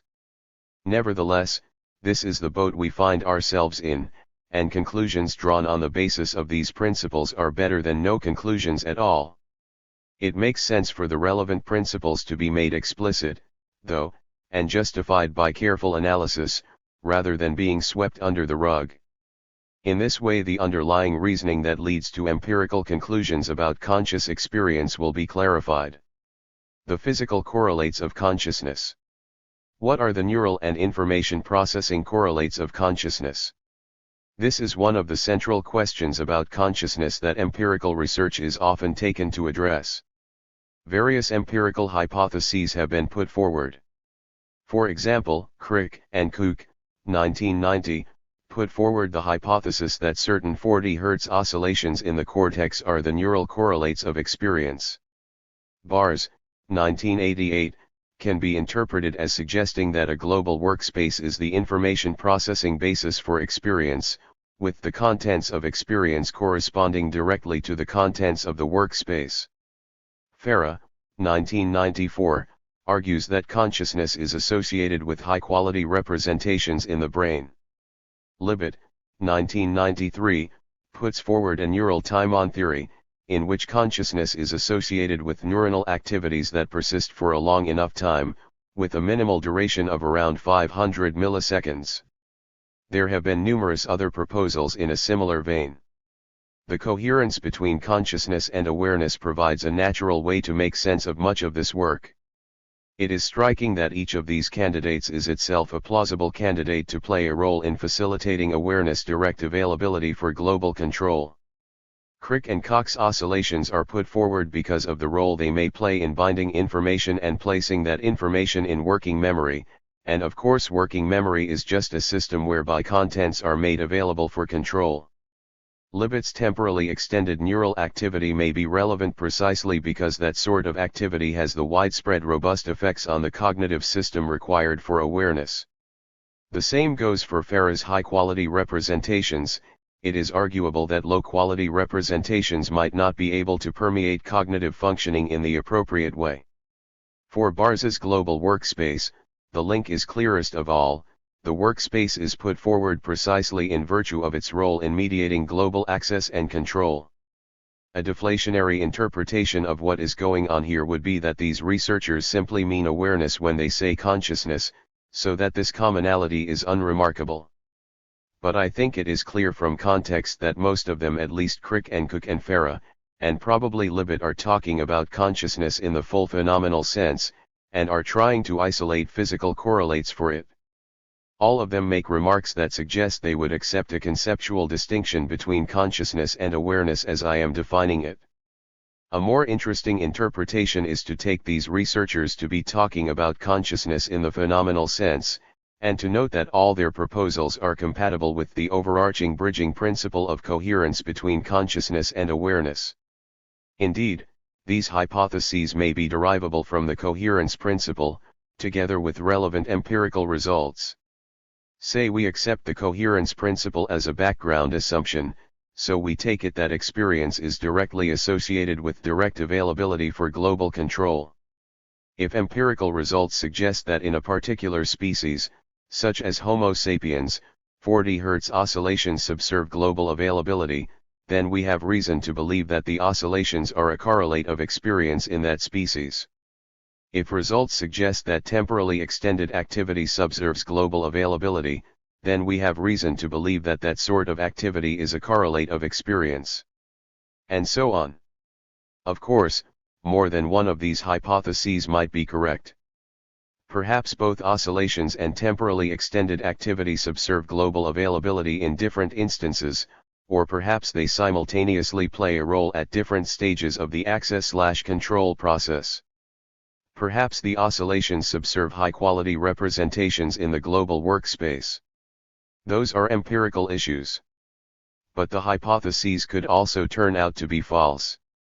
Perhaps it will turn out that the oscillations play no special role in global control, and instead are involved only with peripheral operations. Perhaps they have only very limited effects on later processes and on behavior.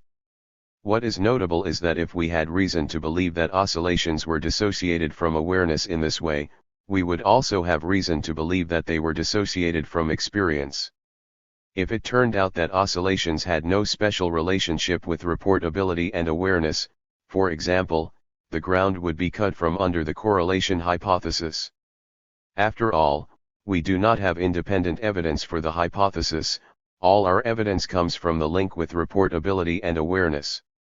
Because we lack an experience meter, we must always rely on such indirect criteria, and the criteria of reportability and awareness seem to be the best we can do. It follows that we can only have empirical evidence for a link between a process N and consciousness if we already have evidence for a link between N and awareness. This suggests a clear methodology for finding physical correlates of experience. Pre-experimental considerations suggest that the basic processing correlate of consciousness is awareness, or global availability. Empirical results suggest that the physical states that play a role in awareness in a given species are of a certain type N. The prior bridging principle and the empirical results combine to suggest that in this species, N is a physical correlate of consciousness. Interestingly, Dennett 1993b suggests almost the same methodology. He suggests that specific proposals about the basis of consciousness, such as the oscillation proposal, are plausible precisely insofar as the relevant processes play a role in securing cerebral celebrity. I can agree with almost all of this, except that I require only potential cerebral celebrity, and I think the link between consciousness and celebrity is a gnomic principle rather than a conceptual truth. Indeed, anyone empirically investigating consciousness will need a non-empirical bridging principle to interpret physical results in terms of conscious experience. For the reductionist this will be a conceptual truth, and for the property dualist it will be a gnomic principle based on first-person considerations and plausible analysis. But many of the points I make here apply either way. It seems natural to say that the central correlation between physical processing and experience is the coherence between consciousness and awareness. What gives rise directly to experience is not oscillations or temporally extended activity or high-quality representations, but the process of direct availability for global control. Any more specific physical state will qualify as a correlate only insofar as it plays a role in global availability, so the more specific correlations are derivative on the overarching correlation. There may be many such correlates. Different types of physical process may subserve availability in different modalities, for example. There may also be different correlates at different stages of the processing path. Even taking visual experience alone, there may be one sort of correlate in the visual cortex and another in areas further downstream. Of course, there is no guarantee that even within a particular modality, there will be a neural correlate of any simple type. Perhaps there will be no straightforward characterization of the processes in the visual cortex that subserve experience. It might happen that they could be grouped together only by their functional role, that is, by the fact that they subserve awareness. But we can at least hope that there might be a more straightforward characterization to be found, if not in the perceptual cortices, then perhaps at some later point on the processing path. We might also find correlates at levels higher than the neural. On constructing an appropriate cognitive or computational model, we might be able to find some way of characterizing in information processing terms those entities that are responsible for awareness and that therefore underlie experience. Of course, the simplest such characterization is tautologous. The processes subserving awareness are those responsible for global access, control, and verbal report. But a substantial cognitive model might give us less tautologous characterizations. Perhaps we might be able to characterize in relatively local terms the type of information that turns out to play a significant global role, for example, given the overall design of the system. An example is the suggestion of Chalmers, 1972, that the contents of consciousness correspond to the contents of selector inputs to certain action systems. According to the design of the model, the selector inputs determine which action systems become dominant, or play a role in global control. If so, selector inputs facilitate awareness and are a plausible correlate of conscious experience. Other information processing correlates fall somewhere between the tautologous and the non-tautologous. An example is Bars's global workspace. We might define the global workspace as a kind of virtual area, corresponding precisely to those contents that are widely disseminated. If so, the contents of the workspace are the contents of awareness almost by definition. Bars's model has more empirical bite than this. He proposes that the workspace is a single unified system, one that we can localize at least in information processing terms, in which information is integrated and disseminated. This could turn out to be false, so the proposal has empirical substance that experimental work might support or deny. But the characterization of the workspace is still sufficiently close to the characterization of awareness to explain the slight flavor of the a priori that the proposal retains. It sometimes seems that almost any empirical results could be made compatible with such a framework. Of course, Bars makes many more specific claims about the operations of the workspace, and these claims carry significant empirical substance. Farah's high-quality representation proposal also has a slight whiff of tautology, though it depends on how a high-quality representation is defined. If to be a high-quality representation is just to be able to play a significant global role, then the a priori flavor is strong, but if it is defined in terms of the way that such a representation is formed, the flavor is much weaker. Even at the cognitive level, there is no special reason to believe that there will be a single isolable mechanism that underlies experience. Shatter, 1989, suggests that there may be a single mechanism, such as a module, but this is only one way things might go. It might turn out that a role in global control is always facilitated by some central mechanism, such as Bars's global workspace, but on the face of it, it is equally likely that processes of many different kinds are responsible at different times for securing the appropriate availability, even within a single species or a single subject. Sometimes people want to draw stronger conclusions about physical correlates than I have suggested. For example, if we find that 40 Hz oscillations are the basis for experience in familiar cases, might we not hypothesize that 40 Hz oscillations are the ultimate basis of experience? Perhaps those oscillations give rise to experience even when they are not associated with awareness, and perhaps well-functioning systems without the oscillations might lack experience. Such a conclusion would be unjustified, however. The 40 Hz oscillations were taken to be relevant because of their association with awareness. We have no reason to believe that when they do not play that role, there is anything special about them. Certainly there is no reason to believe that 40 Hz oscillations in a test tube should give rise to experiences like mine. And even in intermediate cases, such as those of animals or anesthetized systems, it would be dangerous to infer anything about experience from the presence of the oscillations, except insofar as the presence of the oscillations gives us reason to believe that some sort of awareness is present. In general, we cannot expect these empirical methods to yield universal psychophysical principles incompatible with those we started with.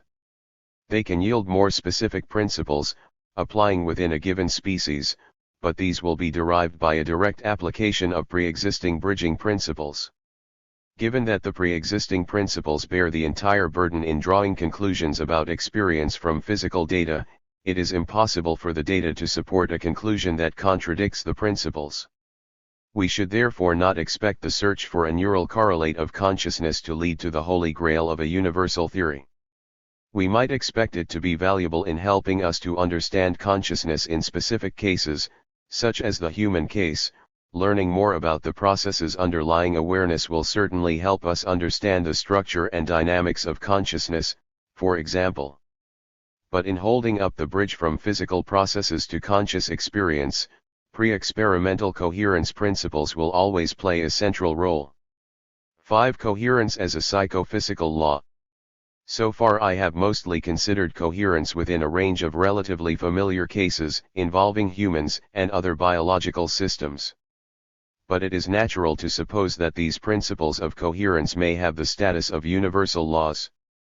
If consciousness is always accompanied by awareness, and vice versa, in my own case and in the case of all humans, one is led to suspect that something systematic is going on. There is certainly a law-like correlation in the familiar cases. We can therefore put forward the hypothesis that this coherence is a law of nature. In any system, consciousness will be accompanied by awareness, and vice versa. The same goes for the full-blown principle of structural coherence. The remarkable correlation between the structure of consciousness and the structure of awareness seems too specific to be an accident. It is natural to infer an underlying law. For any system, anywhere in space-time, the structure of consciousness will mirror and be mirrored by the structure of awareness. Laws such as these would make a significant contribution to a theory of consciousness. So far, all we know is that consciousness arises from the physical somehow, but we do not know in virtue of what physical properties it so arises, that is, we do not know what properties enter into the physical side of the connection. Given the laws of coherence, we have a partial answer: consciousness arises in virtue of the functional organization associated with awareness. We can even arrive at a fairly specific understanding of parts of the supervenience relation by virtue of the principle of structural coherence. Not only does consciousness arise from awareness, but the structure of consciousness is determined by the structure of awareness.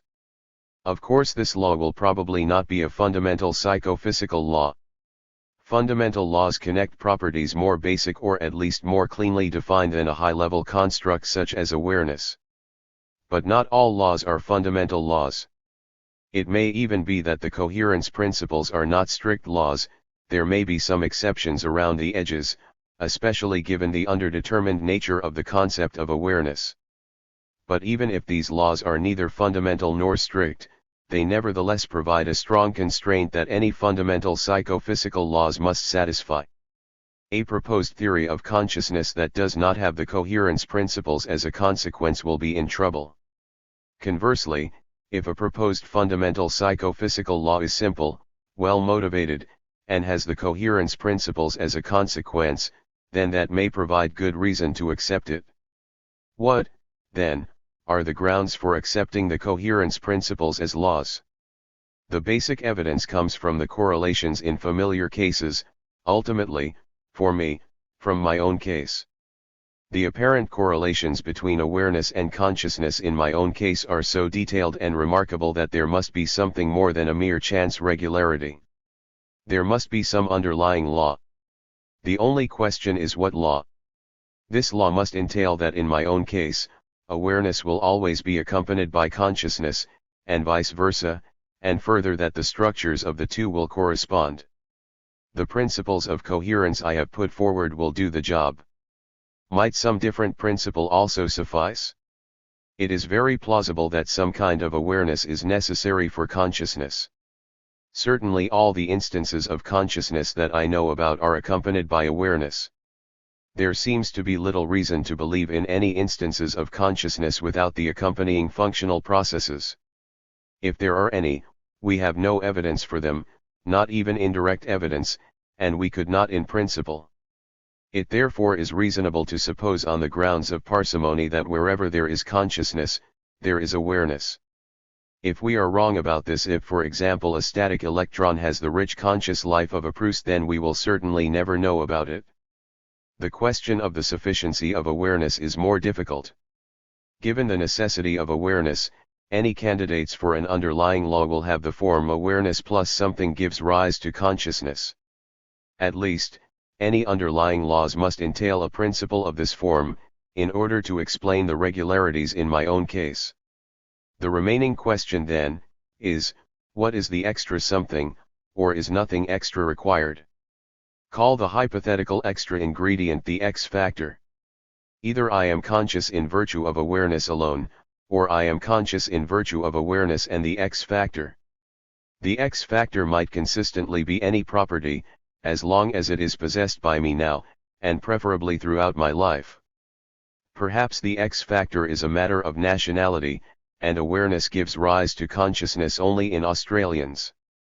Perhaps it is a matter of location, and awareness gives rise to consciousness only within 100 million miles of a star. Perhaps it is a matter of identity, and awareness gives rise to consciousness only in David Chalmers. All of these laws would be compatible with my evidence, and would explain the correlation, so why do they all seem so unreasonable? It is because in each of these cases, the X factor seems quite arbitrary. There is no reason to believe that consciousness should depend on these things, they seem to be irrelevant frills. It is not as if the X factor plays a role in explaining any of the phenomena associated with consciousness. At least awareness might help explain our phenomenal judgments, which have a close tie to consciousness, so there is some reason to believe in a connection there. By contrast, each of these X factors seems to appear out of nowhere. Why would the universe be such that awareness gives rise to consciousness in one person, and one person only? It would be a strange, arbitrary way for a world to be. The same goes for more plausible X factors that someone might put forward seriously. A natural candidate for such an X factor is cell-based biology, or even human neurophysiology. Certainly some people have supposed that consciousness is limited to beings with the right kind of biological makeup. In a similar way, some have suggested that consciousness arises from functional organization only when that organization is not implemented in a homunculi-headed manner, as in the example of the Chinese nation. But X factors like these are equally arbitrary. They only complicate the laws without any added compensation. Why should the world be set up so that awareness gives rise to consciousness only in beings with a particular biology, or such that internal homunculi are ruled out? The hypotheses seem baroque, with extraneous distractions built in. Why might someone believe in an X factor? I think such beliefs arise for a natural but misleading reason. There is a basic intuition that consciousness is something over and above functional organization. This is an intuition that of course I share. Consciousness is a further fact, for which no functional organization is logically sufficient. There is also a natural tendency to believe that everything is physical, and that consciousness must be physically explainable one way or another. Faced with these two pressures, there is a natural reaction: we have to add something extra, and the extra something must be physical. Human biology is a natural candidate for that extra ingredient. In this way, it might be thought that we have bridged the gap from functional organization to human biology. But this is quite misguided. The addition of biology into the picture has not helped the original problem at all. The gap is as large as ever. Consciousness seems to be something over and above biology, too. As argued earlier, no physical facts suffice to explain consciousness. The X factor can do no work for us. We are looking in the wrong place for a solution to our problem. The problem was the assumption of materialism in the first place.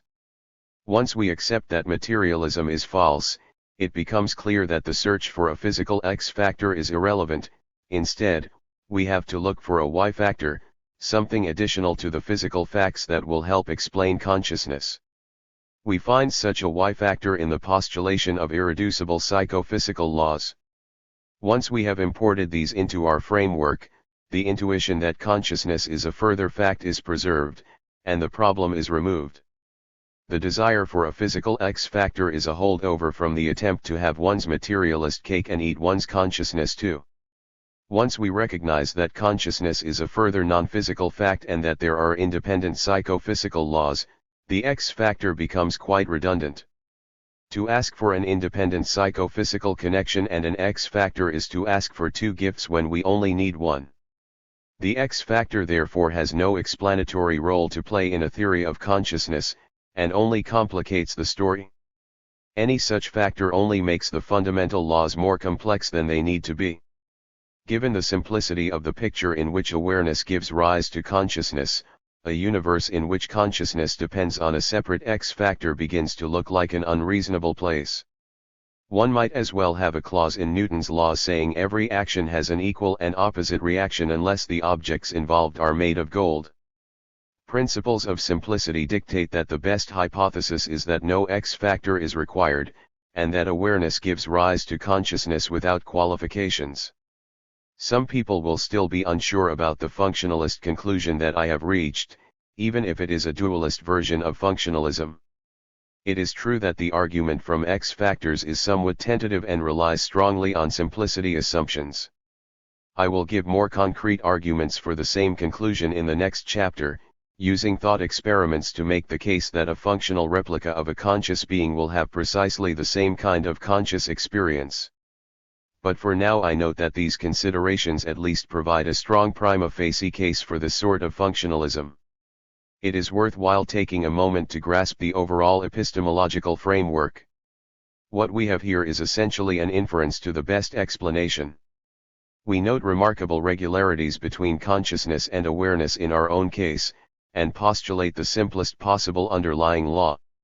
This is the same sort of reasoning that goes on in formulating physical theories, and even in combating skeptical hypotheses about causation and about the external world. In all these cases, the underlying assumption is that the world is a simple and reasonable place.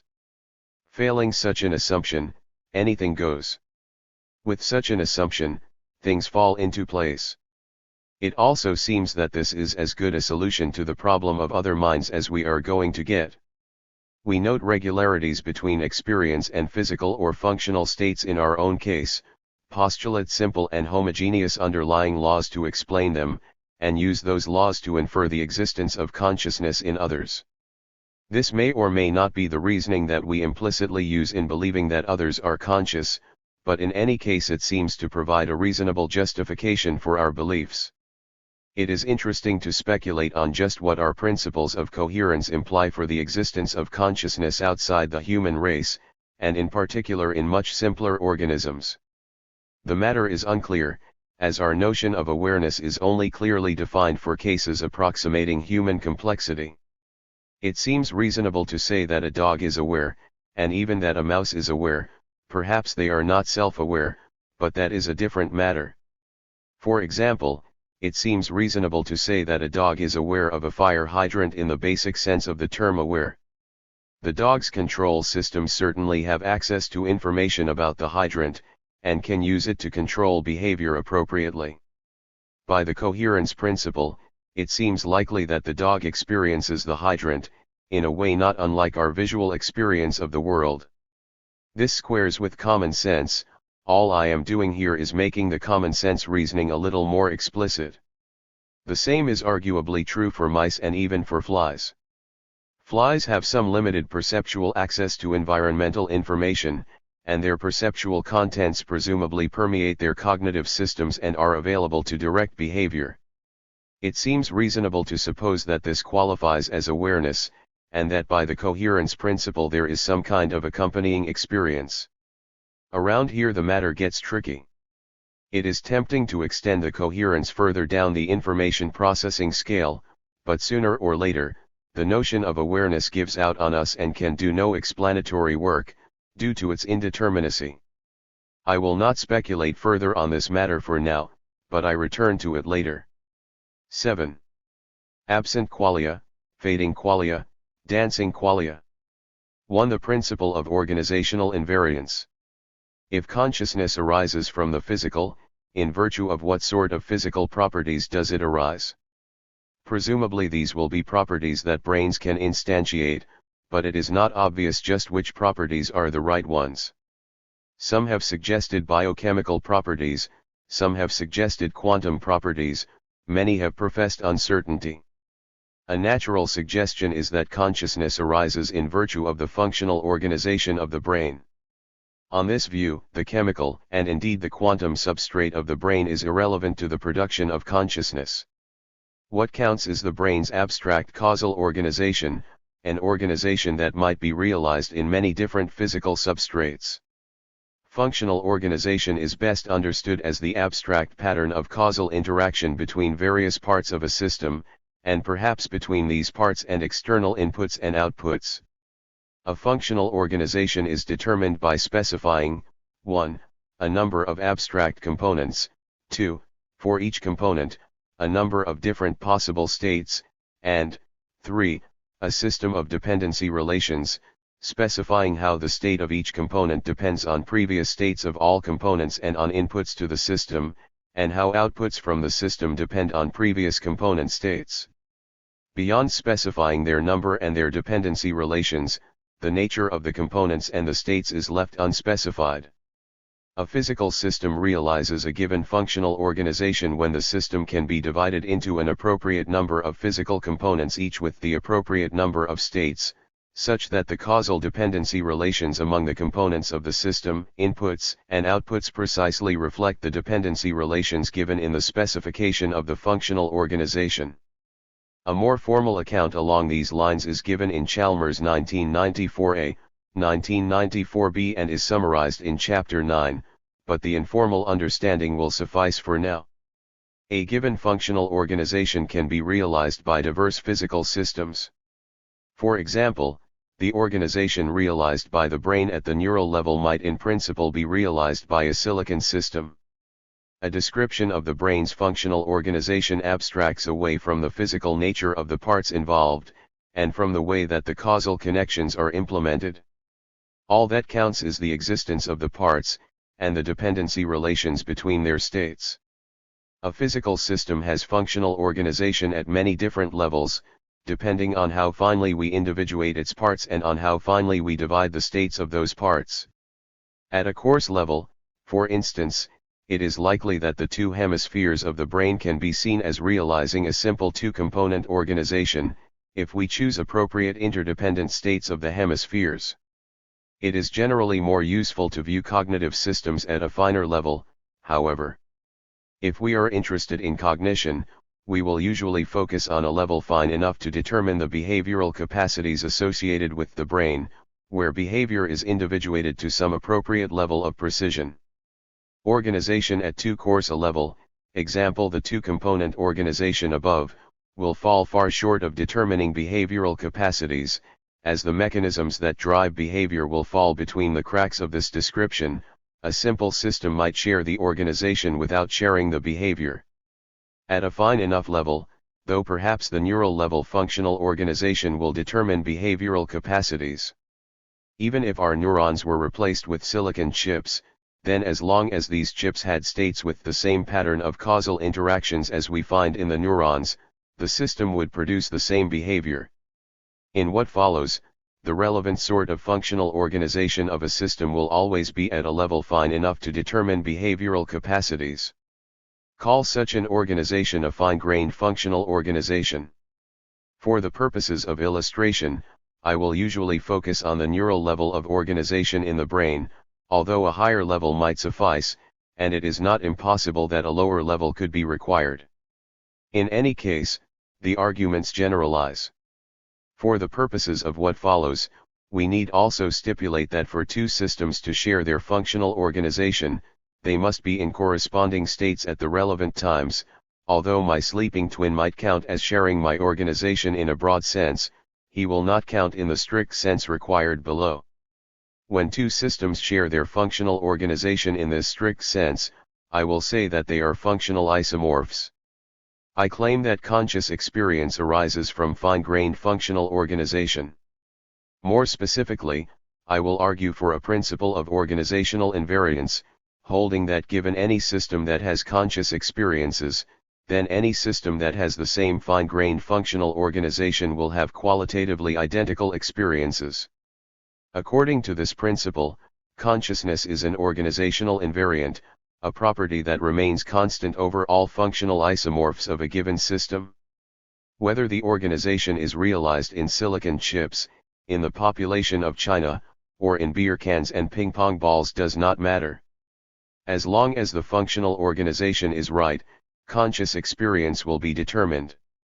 This thesis has often been associated with a reductive functionalist view about consciousness, such as the view that all it is to be conscious is to be in the appropriate functional state. From such a view the invariance principle would naturally follow, but the invariance principle can be held independently. Just as one can believe that consciousness arises from a physical system but is not a physical state, one can believe that consciousness arises from functional organization but is not a functional state. The view that I advocate has this form. We might call it non-reductive functionalism. It might be seen as a way of combining functionalism and property dualism. I will not be especially concerned with the non-reductive aspects of my view below, being mostly concerned to argue for the invariance principle. My arguments might even be embraced by reductive functionalists.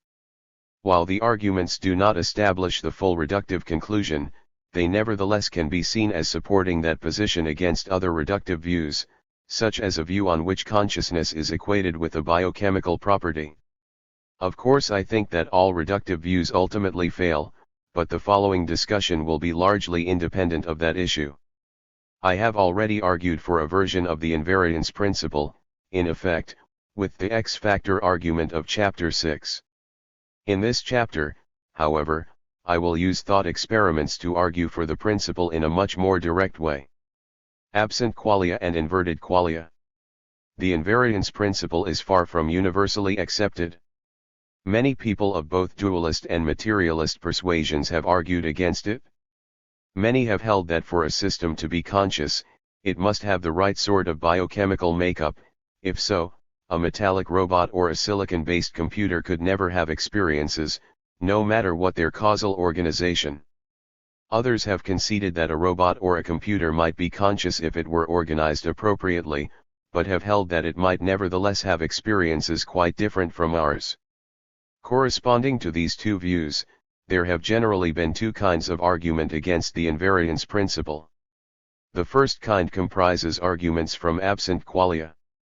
In these arguments, a particularly bizarre realization of a given functional organization is described, in a system so outlandish that it is natural to suppose that the qualities, qualia, of conscious experience must be absent. A popular example from Bloch, 1978, is a case in which our organization is realized in the population of a country, as in Chapter 3. Surely, it is argued, that could not give rise to conscious experience. If not, then consciousness cannot arise from functional organization. The second class of arguments includes those from inverted qualia, or the inverted spectrum. According to these arguments, if our functional organization were realized in a different physical substrate, a system might still have experience, but it would have a different kind of experience. Where we have red experiences, it might have blue experiences, and so on. Often these arguments are made via complex scenarios that appeal to brain surgery, in which we wake up one morning seeing blue instead of red even though our functional organization is unchanged. Many of those arguing for the possibility of absent and inverted qualia have been arguing only for logical possibility. This is all that is required to refute a reductive form of functionalism. Indeed, I have used such arguments myself, in Chapter 3. These proponents are not subject to the counterarguments in this chapter. What is at issue here is a weaker form of functionalism, one which does not turn on questions of logical possibility. The key question in this chapter is whether absent or inverted qualia are naturally, or empirically, possible. It is logically possible that a plate may fly upward when one lets go of it in a vacuum on a planetary surface, but it is nevertheless naturally impossible. The laws of nature forbid it. In a similar way, establishing the logical possibility of absent qualia and inverted qualia falls far short of establishing their natural possibility. The invariance principle holds that functional organization determines conscious experience by some lawful link in the actual world. Here, matters of logical possibility are irrelevant. In this chapter, whenever possibility is used alone, it is natural possibility that is intended. In what follows, I will discuss arguments that have been put forward in favor of the natural possibility of absent and inverted qualia, and will then offer detailed arguments against those possibilities. These arguments will crucially involve thought experiments. Against the possibility of absent qualia, I will offer a thought experiment concerning fading qualia. Against the possibility of inverted qualia, I will offer a thought experiment concerning dancing qualia. These arguments from thought experiments are only plausibility arguments, as always, but I think they have considerable force. To maintain the natural possibility of absent and inverted qualia in the face of these thought experiments requires accepting some implausible theses about the nature of conscious experience, and in particular about the relationship between consciousness and cognition. Given certain natural assumptions about this relationship, the invariance principle is established as by far the most plausible hypothesis. Perhaps it is useful to see these thought experiments as playing a role analogous to that played by the Schrödinger's cat thought experiment in the interpretation of quantum mechanics. Schrödinger's thought experiment does not deliver a decisive verdict in favor of one interpretation or another, but it brings out various plausibilities and implausibilities in the interpretations, and it is something that every interpretation must ultimately come to grips with. In a similar way, any theory of consciousness must ultimately come to grips with the fading and dancing qualia scenarios, and some will handle them better than others. In this way, the virtues and drawbacks of various theories are clarified. 2. Absent qualia. Positive arguments for the natural possibility of absent qualia have not been as prevalent as arguments for inverted qualia, but they have been made. The most detailed presentation of these arguments is given by Bloch, 1978. These arguments almost always have the same form. They consist in the exhibition of a realization of our functional organization in some unusual medium, combined with an appeal to intuition. It is pointed out, for example, that the organization of our brain might be simulated by the people of China or even mirrored in the economy of Bolivia. If we got every person in China to simulate a neuron, we would need to multiply the population by 10 or 100, but no matter, and equip them with radio links to simulate synaptic connections, then the functional organization would be there. But surely, says the argument, this Baroque system would not be conscious. There is a certain intuitive force to this argument. Many people have a strong feeling that a system like this is simply the wrong sort of thing to have a conscious experience. Such a group mind would seem to be the stuff of a science fiction tale, rather than the kind of thing that could really exist. But there is only an intuitive force. This certainly falls far short of a knockdown argument. Many have pointed out one that while it may be intuitively implausible that such a system should give rise to experience, it is equally intuitively implausible that a brain should give rise to experience. Whoever would have thought that this hunk of gray matter would be the sort of thing that could produce vivid subjective experiences? And yet it does. Of course, this does not show that a nation's population could produce a mind, but it is a strong counter to the intuitive argument that it would not. Of course, we would not see any conscious experience in such a system. But this is nothing new, we do not see conscious experience in anyone. It might seem that there is no room for conscious experience in such a system, but again the same appears to be true of the brain. Thirdly, we might explain the functioning of the system without invoking conscious experience, but again this is familiar in the standard case. Once we absorb the true force of the failure of logical supervenience, it begins to seem no more surprising that the population of a country could give rise to conscious experience than that a brain could do so. Point 2. Some have objected to the invariance principle on the grounds that the functional organization might arise by chance, in the Bolivian economy or even in a pale, Hinkfuss, quoted in Leakin 1987, p. 32. But this could only happen by the most outrageous coincidence. Point 3. The system would need to have over a billion parts each with a number of states of its own, say, 10 each. Between these states there would have to be a vast, intricate system of just the right causal connections, so that given this state pattern, then this state pattern will result, given that state pattern, then that state pattern will result, and so on.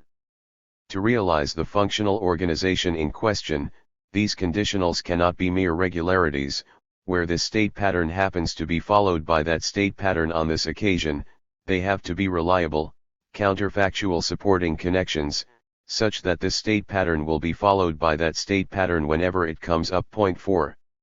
It is not hard to see that about 10,109 such conditionals will be required of a system in order that it realize the appropriate functional organization, if we suppose a division into a billion parts.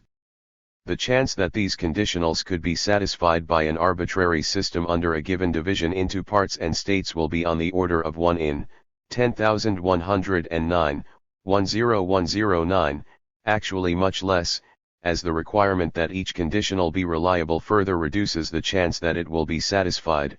Point 5. Even given the freedom we have in dividing a system into parts, it is extraordinarily unlikely that such organization would be realized by an arbitrary system, or indeed by any system that was not shaped by the highly non-arbitrary mechanisms of natural selection. Once we realize how tightly a specification of functional organization constrains the structure of a system, it becomes less implausible that even the population of China could support conscious experience if organized appropriately. If we take our image of the population, speed it up by a factor of 1,000,000 or so, and shrink it into an area the size of a head, we are left with something that looks a lot like a brain, except that it has homunculi, tiny people where a brain would have neurons. On the face of it, there is not much reason to suppose that neurons should do any better a job than homunculi in supporting experience. Of course, as Bloch points out, we know that neurons can do the job, whereas we do not know about homunculi. The issue therefore remains open. The important point is that this sort of argument provides only very weak evidence that absent qualia are naturally impossible. A more compelling argument is required to settle the matter one way or the other. Perhaps it is correct to say, as Bloch does, that our intuitions throw the burden of proof onto one who holds that qualia are organizationally invariant, although this is not clear to me. In any case, I will take up that burden in what follows. A separate argument that is sometimes put forward for the natural possibility of absent qualia stems from the phenomenon of blind sight. It is argued that blind sight patients are functionally similar to us in relevant ways. They can discriminate, report contents, and so on, but that they lack visual experience. Therefore, the functional organization of visual processing does not determine the presence or absence of experience. We have seen in Chapter 6 that there is a significant difference between processing in normal subjects and those with blind sight, however. These subjects lack the usual kind of direct access to visual information. If the information is accessible at all, the access is indirect, and the information is certainly not available for the control of behavior in the usual way.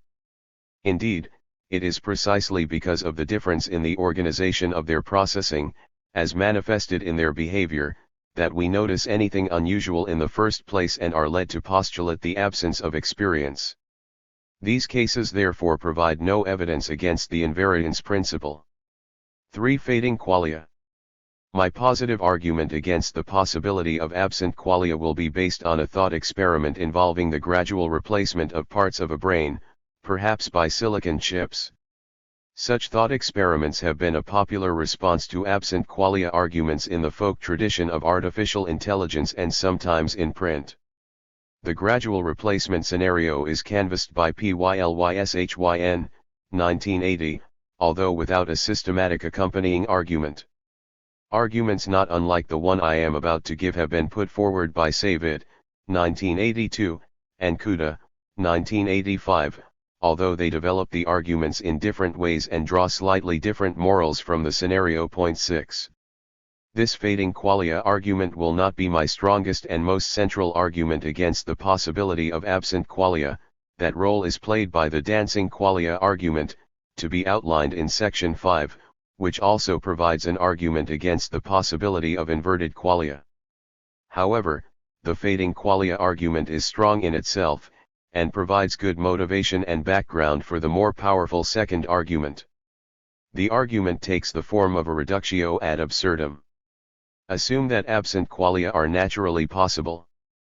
Then there could be a system with the same functional organization as a conscious system, say, me, but which lacks conscious experience entirely. Without loss of generality, assume that this is because the system is made of silicon chips instead of neurons. I will show how the argument can be extended to other kinds of isomorphs later. Call this functional isomorph robot. The causal patterns in robot's cognitive system are the same as they are in mine, but he has the consciousness of a zombie. Given this situation, we can construct a series of cases intermediate between me and robot such that there is only a very small change at each step and such that functional organization is preserved throughout. We can imagine, for instance, replacing a certain number of my neurons by silicon chips. In the first such case, only a single neuron is replaced. Its replacement is a silicon chip that performs precisely the same local function as the neuron. Where the neuron is connected to other neurons, the chip is connected to the same neurons.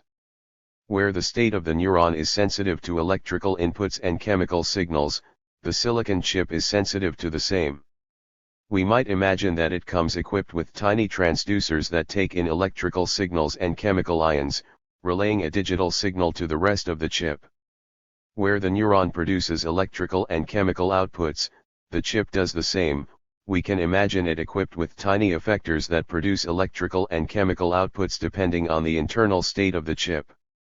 Importantly, the internal states of the chip are such that the input/output function of the chip is precisely the same as that of the neuron. It does not matter how the chip does this. Perhaps it uses a lookup table that associates each input with the appropriate output, perhaps it performs a computation that simulates the processes inside a neuron as long as it gets the input-output dependencies right. If local interactions are correct, then the replacement will make no difference to the overall function of the system. In the second case, we replace two neurons with silicon chips. It will be easiest to suppose that they are neighboring neurons. In this way, once both are replaced, we can dispense with the awkward transducers and effectors that mediate the connection between the two chips. We can replace these by any kind of connection we like, as long as it is sensitive to the internal state of the first chip and affects the internal state of the second chip appropriately. There may be a connection in each direction, of course. Here we ensure that the connection is a copy of the corresponding connection in robot. Perhaps this will be an electronic signal of some kind. Later cases proceed in the obvious fashion. In each succeeding case, a larger group of neighboring neurons has been replaced by silicon chips. Within this group of chips, the biochemical substrate has been dispensed with entirely. Biochemical mechanisms are present only in the rest of the system, and in the connection between chips at the border of the group and neighboring neurons. In the final case, every neuron in the system has been replaced by a chip, and there are no biochemical mechanisms playing an essential role. I abstract away here from detailed issues concerning whether, for instance, glial cells play a non-trivial role. If they do, they will be components of the appropriate functional organization, and will be replaced also. We can imagine that throughout, the internal system is connected to a body, is sensitive to bodily inputs, and produces motor movements in an appropriate way via transducers and effectors. Each system in the sequence will be functionally isomorphic to me at a fine enough grain to share my behavioral dispositions. But while the system at one end of the spectrum is me, the system at the other end is essentially a copy of robot. To fix imagery, imagine that as the first system I am having rich conscious experiences. Perhaps I am at a basketball game, surrounded by shouting fans, with all sorts of brightly colored clothes in my environment, smelling the delicious aroma of junk food, perhaps suffering from a throbbing headache, and so on. Let us focus in particular on the bright red and yellow experiences I am having from watching the players' uniforms. The final system, robot, is in the same situation, processing the same inputs and producing similar behavior, but by hypothesis is experiencing nothing at all.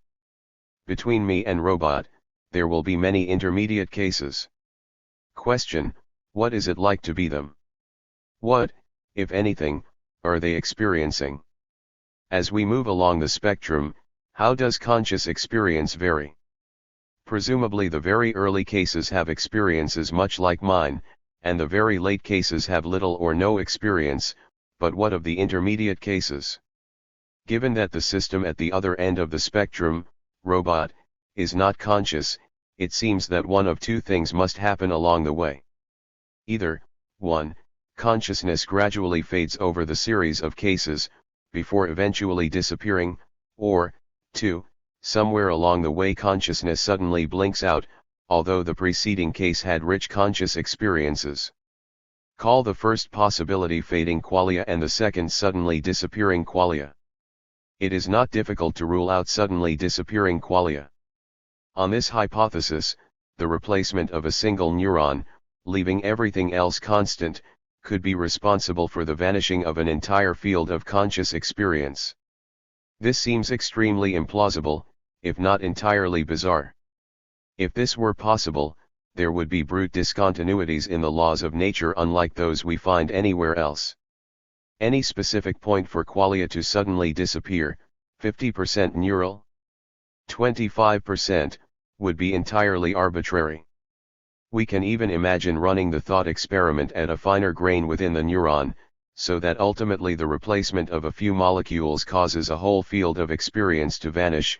If not, we revert to the fading qualia scenario. As always in these matters, the hypothesis cannot be disproved, but its antecedent plausibility is low. One might argue that there are situations in nonlinear dynamics in which one magnitude depends sensitively on another, with large changes in the first arising from small changes in the second. But in these cases the dependence is nevertheless continuous, so there will be intermediate cases in which the dependent magnitude takes on intermediate values. The analogy therefore leads to fading qualia. And in any case, the sensitive dependence in these cases generally arises from the compound effects of a number of more basic gradual dependencies. In all fundamental laws known to date, the dependence of one magnitude on another continuous magnitude is continuous in this fashion, and there is no way to compound continuity into discontinuity. Suddenly disappearing qualia, in contrast to nonlinear dynamics, would require brute discontinuities in fundamental laws. If suddenly disappearing qualia are ruled out, we are left with fading qualia. To get a fix on this scenario, consider a system halfway along the spectrum between me and robot, after consciousness has degraded considerably but before it has gone altogether. Call this system Joe. What is it like to be Joe? Joe, of course, is functionally isomorphic to me. He says all the same things about his experiences as I do about mine. At the basketball game, he exclaims about the glaring bright red and yellow uniforms of the basketball players. By hypothesis, though, Joe is not having bright red and yellow experiences at all. Instead, perhaps he is experiencing tepid pink and murky brown. Perhaps he is having the faintest of red and yellow experiences. Perhaps his experiences have darkened almost to black. There are various conceivable ways in which red experiences might gradually transmute to no experience at all, and probably even more ways that we cannot conceive. But presumably in each of these the experiences must stop being bright before they vanish, otherwise we are left with the problem of the suddenly disappearing qualia. Similarly, there is presumably a point at which subtle distinctions in my experience are no longer present in an intermediate system's experience. If we are to suppose that all the distinctions in my experience are present right up until a moment when they simultaneously vanish, we are left with another version of suddenly disappearing qualia. For specificity, then, imagine that Joe sees a faded pink where I see bright red, with many distinctions between shades of my experience no longer present in shades of his experience. Where I am having loud noise experiences, perhaps Joe is experiencing only a distant rumble. Not everything is so bad for Joe. Where I have a throbbing headache, he only has the mildest twinge. The crucial feature here is that Joe is systematically wrong about everything that he is experiencing. He certainly says that he is having bright red and yellow experiences, but he is merely experiencing tepid pink. 7 If you ask him, he will claim to be experiencing all sorts of subtly different shades of red, but in fact many of these are quite homogeneous in his experience. He may even complain about the noise, when his auditory experience is really very mild. Worse, on a functional construal of belief, Joe will even believe that he has all these complex experiences that he in fact lacks. In short, Joe is utterly out of touch with his conscious experience, and is incapable of getting in touch. This seems to be quite implausible. Here we have a being whose rational processes are functioning and who is in fact conscious, but who is utterly wrong about his own conscious experiences. Perhaps in the extreme case, when all is dark inside, it might be reasonable to suppose that a system could be so misguided in its claims and judgments after all. In a sense there is nobody in there to be wrong. But in the intermediate case, this is much less plausible. In every case with which we are familiar, conscious beings are generally capable of forming accurate judgments about their experience, in the absence of distraction and irrationality. For a sentient, rational being that is suffering from no functional pathology to be so systematically out of touch with its experiences would imply a strong dissociation between consciousness and cognition. We have little reason to believe that consciousness is such an ill-behaved phenomenon, and good reason to believe otherwise. To be sure, fading qualia are logically possible. There is no contradiction in the description of a system that is so wrong about its experiences. 8 But logical possibility and natural possibility are different things. We have no reason to believe that this sort of case could happen in practice, and every reason to believe otherwise. One of the most salient empirical facts about consciousness seems to be that when a conscious being with the appropriate conceptual sophistication has experiences, it is capable of forming judgments about those experiences.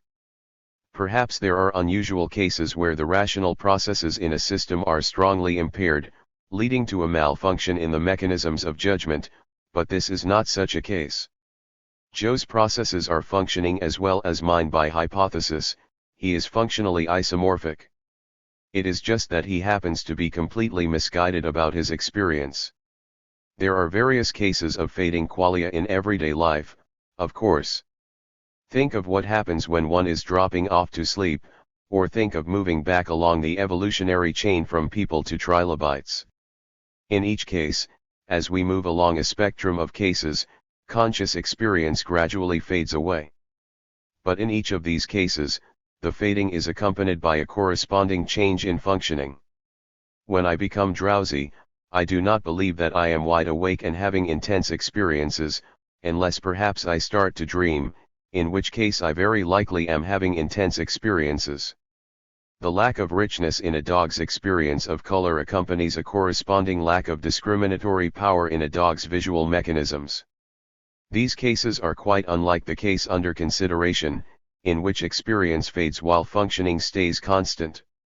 Joe's mechanisms can still discriminate subtly different wavelengths of light, and he certainly judges that such discriminations are reflected in his experience, but we are to believe that his experience does not reflect these discriminations at all. Searle, 1992, discusses a thought experiment like this one, and suggests the following possibility. As the silicon is progressively implanted into your dwindling brain, you find that the area of your conscious experience is shrinking, but that this shows no effect on your external behavior. You find, to your total amazement, that you are indeed losing control of your external behavior. You find, for example, that when the doctors test your vision, you hear them say, "We are holding up a red object in front of you, please tell us what you see." You want to cry out, "I can't see anything. I'm going totally blind." But you hear your voice saying in a way that is completely out of your control, "I see a red object in front of me." If we carry the thought experiment out to the limit, we get a much more depressing result than last time. We imagine that your conscious experience slowly shrinks to nothing, while your externally observable behavior remains the same. Pages 66 to 67. Here, Searle embraces the possibility of fading qualia, but suggests that such a system need not be mistaken in its beliefs about its experience. The system might have true beliefs about its experience, it is just that these beliefs are impotent to affect its behavior. It seems that this possibility can be ruled out, however.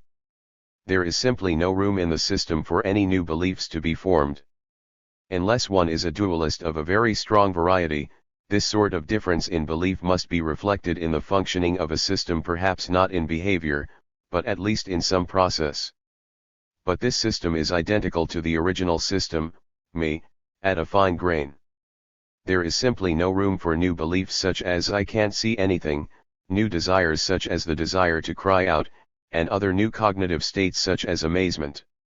Nothing in the physical system can correspond to that amazement. There is no room for it in the neurons, which after all are identical to a subset of the neurons supporting the usual beliefs, and Searle is surely not suggesting that the silicon replacement is itself supporting the new beliefs. Failing a remarkable, magical interaction effect between neurons and silicon, and one that does not manifest itself anywhere in processing, as organization is preserved throughout, such new beliefs will not arise. An organization preserving change from neurons to silicon simply does not change enough to effect such a remarkable change in the content and structure of one's cognitive states. A twist in experience from red to blue is one thing, but a change in beliefs from nice basketball game to oh no, I seem to be stuck in a bad horror movie, is of a different order of magnitude. If such a major change in cognitive contents were not mirrored in a change in functional organization, cognition would float free of internal functioning like a disembodied Cartesian mind. If the contents of cognitive states supervenate on physical states at all, they could do so only by the most arbitrary and capricious of rules.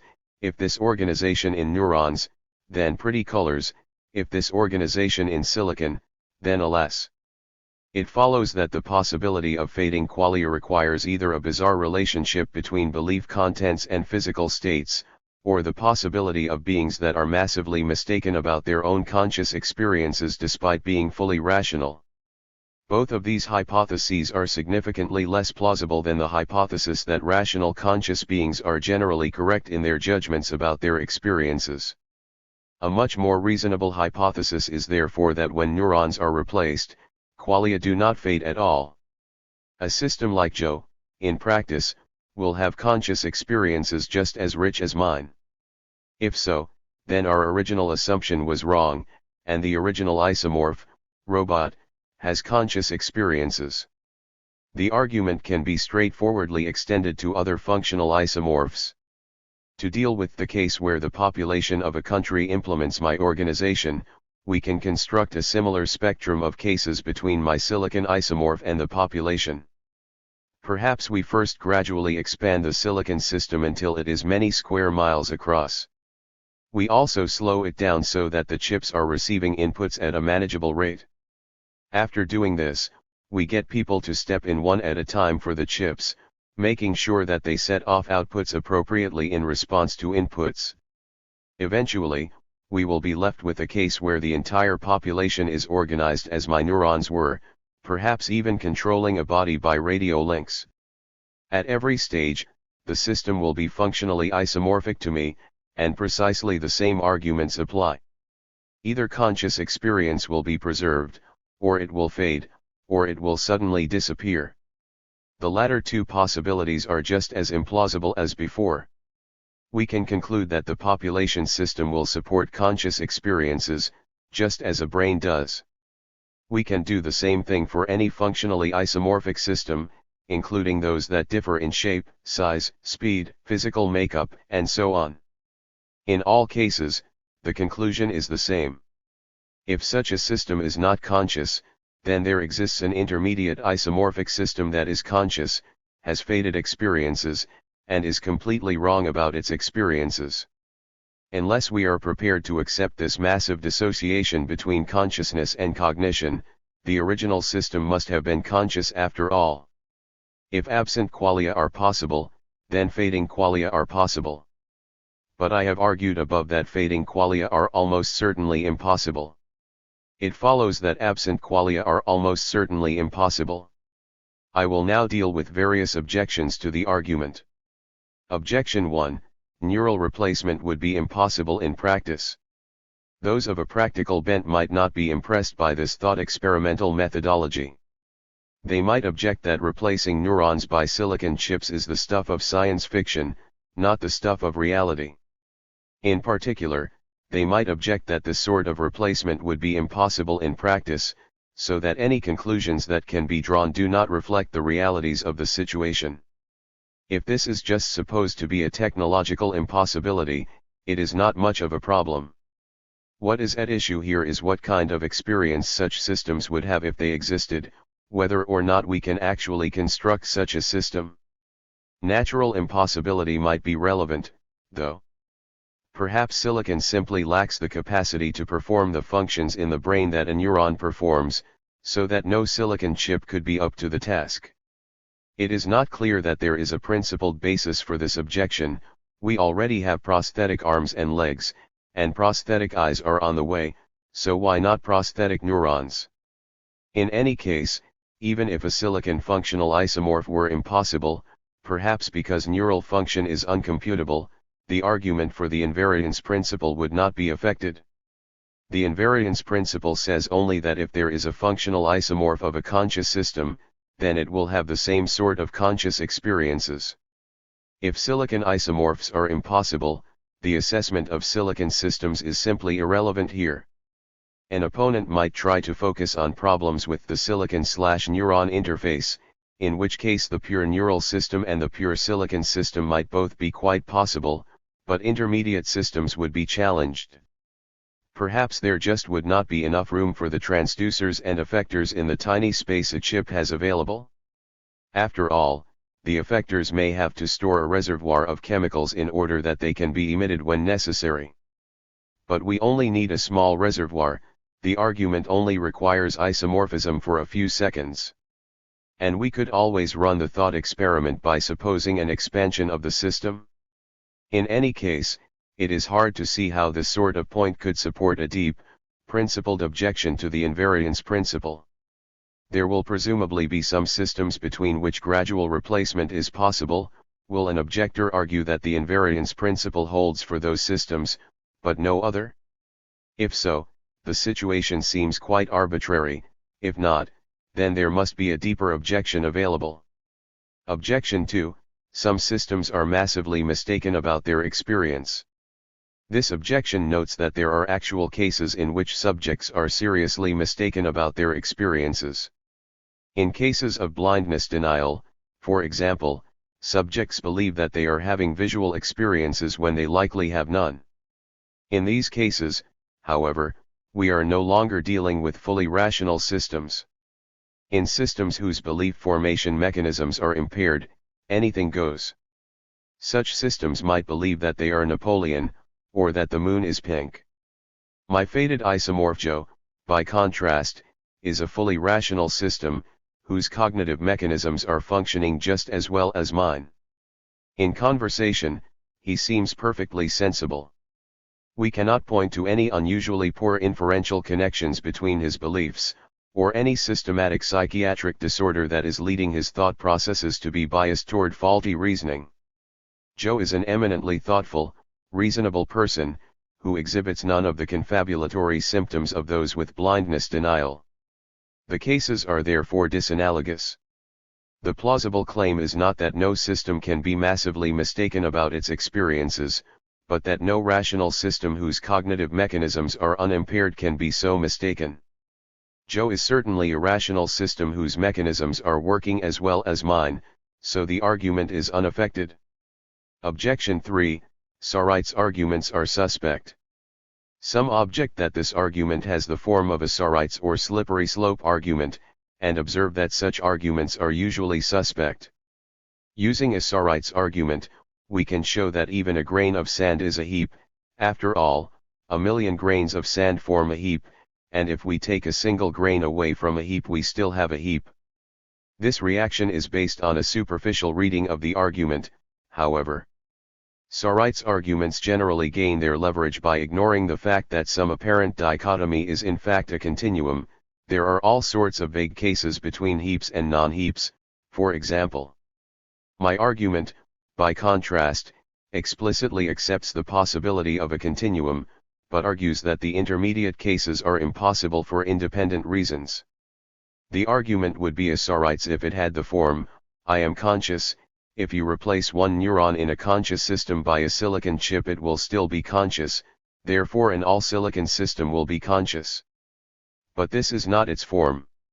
It is true that the argument against suddenly disappearing qualia relies on the impossibility of a sudden transition, but importantly it argues against sudden large transitions, from rich conscious experiences to none at all. This is implausible for reasons quite independent of Sarite's considerations. Point 9. Objection 4: similar arguments could establish behavioral invariance. A fourth objection suggests that the argument proves too much. If it establishes the principle of organizational invariance, a similar argument would establish a principle of behavioral invariance. To do this, we would construct a continuum of cases from me to any behaviorally equivalent system. It would follow by similar reasoning that such a system must be conscious.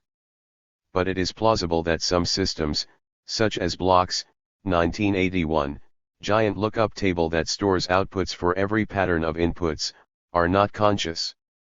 Therefore there must be a flaw in the argument. This objection fails in two ways. First, my argument relied partly on the fact that a functionally isomorphic system will have the same cognitive structure as me, and in particular the same judgments. This is what led us to the conclusion that the fated system Joe must be massively wrong in its judgments. The corresponding point does not hold for behaviorally equivalent systems. A perfect actor need not have the same judgments as me. Nor will the lookup table, nor will intermediate systems. These will work by quite different mechanisms. Second, it is not at all obvious how one could get from me to an arbitrary behavioral isomorph by taking small steps and preserving behavioral equivalence throughout. How would one do this for the lookup table, for instance? Perhaps there are ways of doing it by taking large steps at once, but this will not be enough for the argument. If there are large steps between neighboring systems, then suddenly disappearing qualia are no longer so implausible. With functional isomorphs, there was a natural way to take very small steps, but there is no such natural method for behavioral isomorphs. It therefore seems unlikely that such an argument could get off the ground. Ultimately, I think the only tenable way for an opponent of organizational invariance to respond to this argument is to bite the bullet and accept the possibility of fading qualia with the consequent possibility that a rational conscious system might be massively mistaken about its experience, or perhaps to bite another bullet and accept suddenly disappearing qualia and the associated brute discontinuities. This position is unattractive in its implication of a dissociation between consciousness and cognition, and the alternative seems much more plausible, but unlike the other objections it is not obviously wrong. The dancing qualia argument in section 5 will provide even more evidence against the possibility of absent qualia, however, so opponents of the invariance principle cannot rest easily. I note briefly that a similar argument might establish that systems whose functional organization is similar, as opposed to identical, to that of a conscious system will have conscious experiences. The invariance principle taken alone is compatible with the solipsistic thesis that my organization and only my organization gives rise to experience. But one can imagine a gradual change to my organization, just as we imagined a gradual change to my physical makeup, under which my beliefs about my experience would be mostly preserved throughout, I would remain a rational system, and so on. For similar reasons to the above, it seems very likely that conscious experience would be preserved in such a transition. For inverted qualia. The fading qualia argument suggests that my functional isomorphs will have conscious experience, but it does not establish that isomorphs will have the same sort of conscious experience. That is, functional organization determines the existence or absence of conscious experience, but it might not determine the nature of that experience. To establish that functional organization determines the nature of experience, we will have to establish that functional isomorphs with inverted qualia are impossible. The idea of inverted qualia is familiar to most of us. Few people have not wondered at some point whether what looks red to one person looks blue to another, and vice versa. It is one of those philosophical puzzles where one is at first uncertain whether the idea even makes sense, and that can be baffling even on reflection. The possibility of inverted qualia was apparently first put forward by John Locke, in his essay concerning human understanding. Though one man's idea of blue should be different from another's, neither would it carry any imputation of falsehood to our simple ideas, if by the different structure of our organs it were so ordered that the same object should produce in several men's minds different ideas at the same time, v.g. if the idea that a violet produced in one man's mind by his eyes were the same that a marigold produced in another man's, and vice versa. For, since this could never be known, because one man's mind could not pass into another man's body, to perceive what appearances were produced by those organs, neither the idea hereby, nor the names, would be at all confounded, or any falsehood be in either. For all things that had the texture of a violet producing constantly the idea which he called blue, and those which had the texture of a marigold producing constantly the idea which he called yellow, whatever those appearances were in his mind, he would be able as regularly to distinguish things for his use by those appearances, and understand and signify those distinctions marked by the names blue and yellow, as if the appearances or idea in his mind received from those two flowers were exactly the same with the ideas in other men's minds.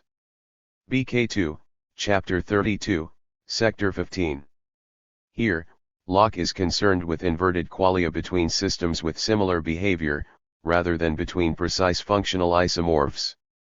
It certainly seems that a conceptual possibility is being expressed. The question for us is whether an empirical possibility is being expressed. Even those who consider themselves materialists have often supposed that functional isomorphs might have different conscious experiences. For example, it is often thought naturally possible that a functional isomorph of me with different physical makeup might have blue experiences where I have red experiences, or something similar. This is the hypothesis of inverted qualia. If it is true, then while the presence of conscious experience might depend only on functional organization, the nature of experiences would depend on physiological makeup, or some other non-functional factor. Point 10. We have seen earlier that it is difficult to hold this position consistently with materialism. If it is naturally possible that a functional isomorph could have inverted qualia, then it is logically possible. It is therefore equally logically possible that a physical isomorph would have inverted qualia, as there is no more of a conceptual connection from neurons to a specific kind of qualia than from silicon. It follows that the nature of specific experiences is a further fact over and above the physical facts, and that materialism must be false, unless one embraces the strong metaphysical necessity line. I will leave this point aside in what follows, however. The discussion will be independent of the truth of materialism or dualism. The possibility of inverted qualia, or of the inverted spectrum as it is sometimes known, is sometimes objected to on the verificationist grounds that we could never know that anything different was going on, so that there could be no real difference. Example Schlick 1932. Obviously I do not accept these arguments.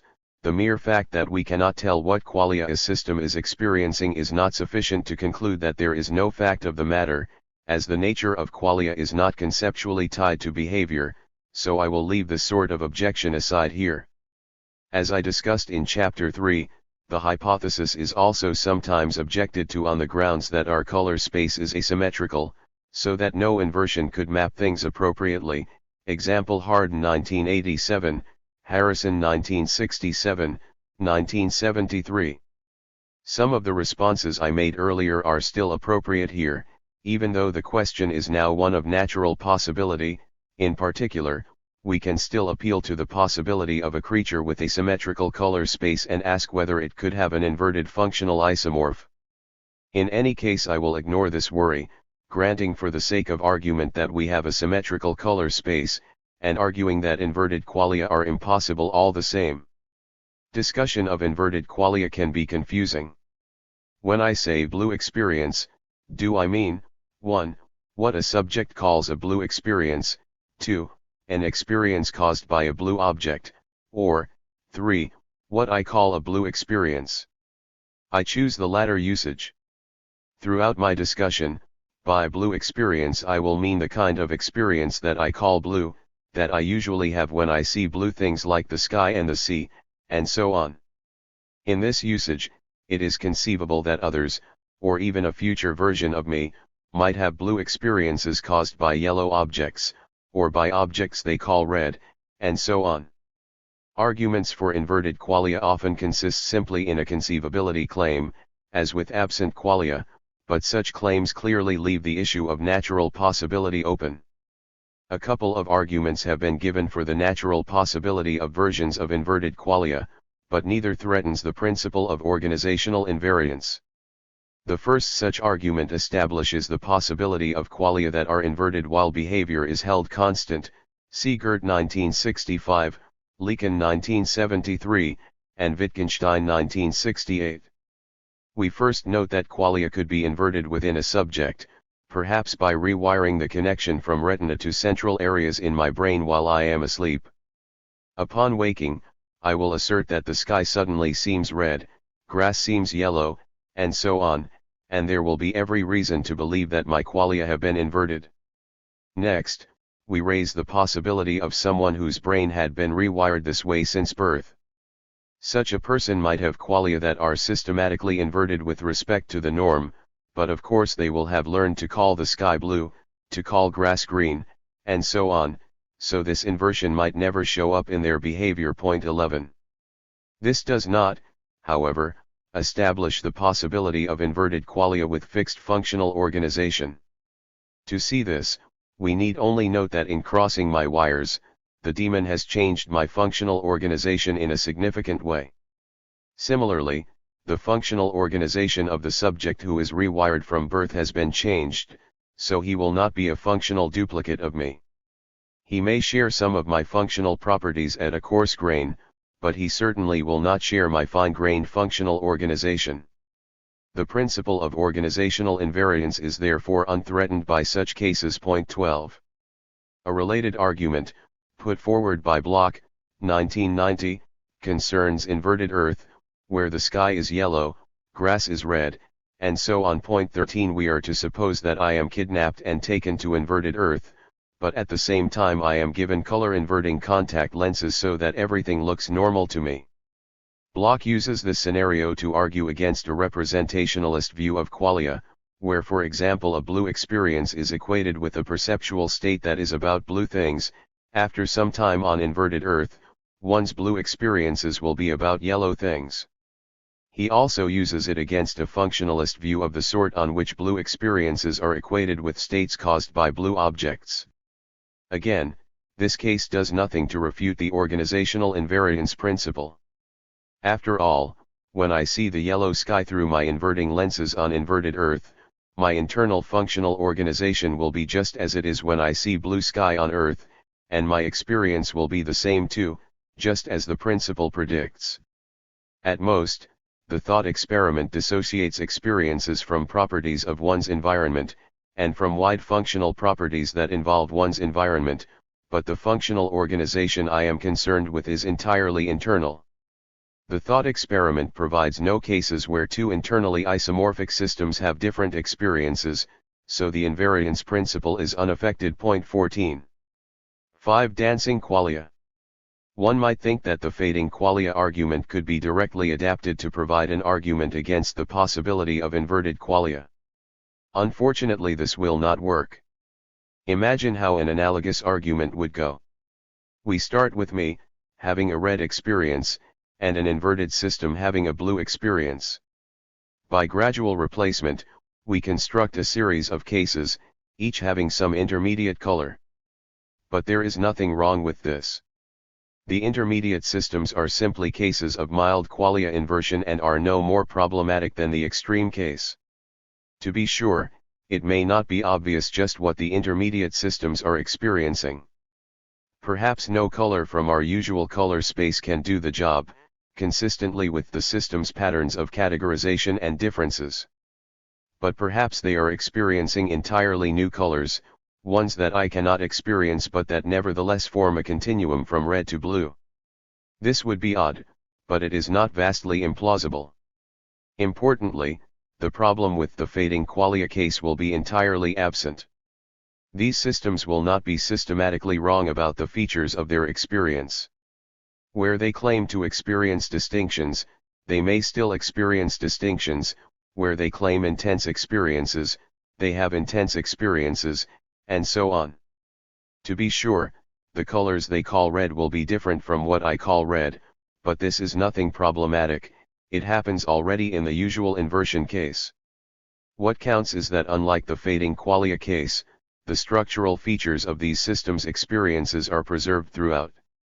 Nevertheless, a good argument against the possibility of inverted qualia can be found in the vicinity. Point 15. Once again, for the purposes of reductio, assume that inverted qualia are empirically possible.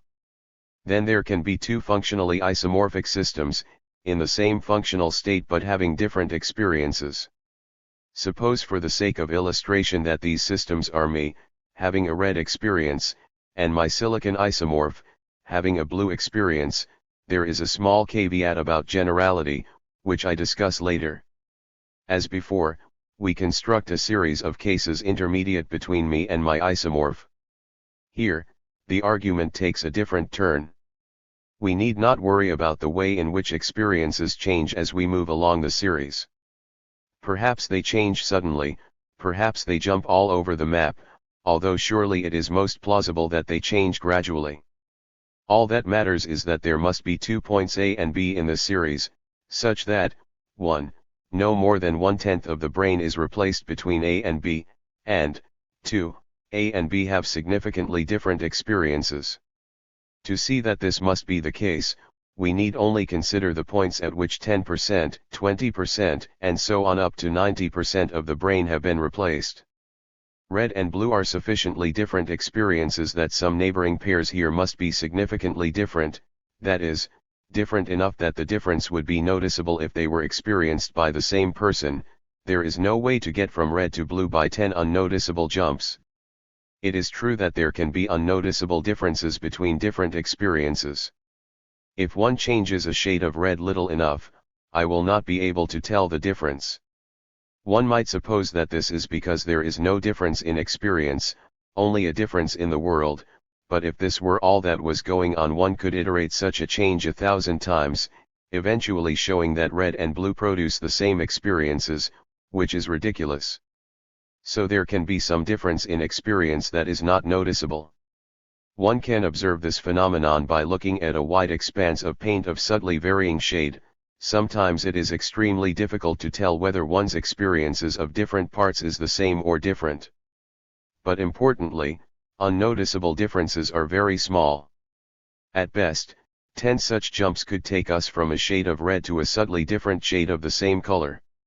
This opens up a small loophole in the generality of the argument.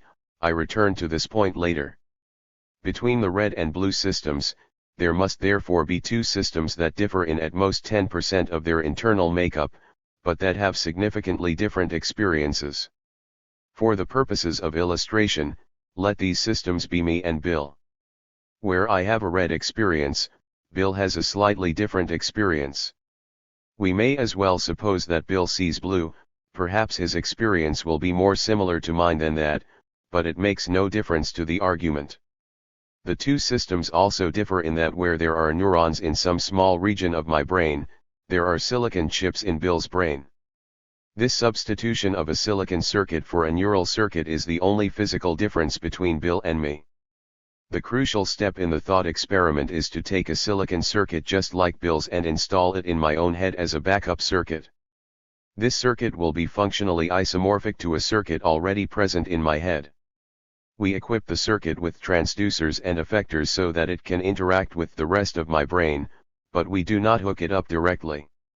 Instead, we install a switch that can switch directly between the neural and silicon circuits. Upon flipping the switch, the neural circuit becomes irrelevant and the silicon circuit takes over. We can imagine that the switch controls the points of interface where the relevant circuits affect the rest of the brain. When it is switched, the connections from the neural circuit are pushed out of the way, and the silicon circuit's effectors are attached. We can imagine that the transducers for both circuits are attached the entire time, so that the state of both circuits evolves appropriately, but so that only one circuit at a time is involved in processing. We could also run a similar experiment where both transducers and effectors are disconnected, to ensure that the backup circuit is entirely isolated from the rest of the system. This would change a few details, but the moral would be the same. Immediately after flipping the switch, processing that was once performed by the neural circuit is now performed by the silicon circuit. The flow of control within the system has been redirected. However, my functional organization is exactly the same as it would have been if we had not flipped the switch. The only relevant difference between the 2 cases is the physical makeup of one circuit within the system. There is also a difference in the physical makeup of another dangling circuit, but this is irrelevant to functional organization, as it plays no role in affecting other components of the system and directing behavior. What happens to my experience when we flip the switch? Before installing the circuit, I was experiencing red. After we install it but before we flip the switch, I will presumably still be experiencing red, as the only difference is the addition of a circuit that is not involved in processing in any way. For all the relevance it has to my processing, I might as well have eaten it. After flipping the switch, however, I am more or less the same system as Bill. The only difference between Bill and me now is that I have a causally irrelevant neural circuit dangling from the system. We might even imagine that the circuit is destroyed when the switch is flipped. Bill, by hypothesis, was enjoying a blue experience. After the switch, then, I will have a blue experience too. What will happen, then, is that my experience will change before my eyes. Where I was once experiencing red, I will now experience blue. All of a sudden, I will have a blue experience of the apple on my desk. We can even imagine flipping the switch back and forth a number of times, so that the red and blue experiences dance before my eyes. This might seem reasonable at first. It is a strangely appealing image, but something very odd is going on here. My experiences are switching from red to blue, but I do not notice any change. Even as we flip the switch a number of times and my qualia dance back and forth, I will simply go about my business, noticing nothing unusual. By hypothesis, my functional organization remains normal throughout. In particular, my functional organization after flipping the switch evolves just as it would have if the switch had not been flipped. There is no special difference in my behavioral dispositions. I am not suddenly disposed to say something strange is going on. There is no room for a sudden start, for an exclamation, or even for a distraction of attention. Any unusual reaction would imply a functional difference between the two circuits, contrary to their stipulated isomorphism. By design, my cognitive organization is just as it usually is, and in particular is precisely as it would have been had the switch not been flipped. Certainly, on any functional construal of belief, it is clear that I cannot acquire any new beliefs as the flip takes place. Even if one disputes a functional account, it is extremely implausible that a simple replacement of a neural circuit by a silicon circuit while overall organization is preserved could be responsible for the addition of significant new beliefs such as my qualia just flipped.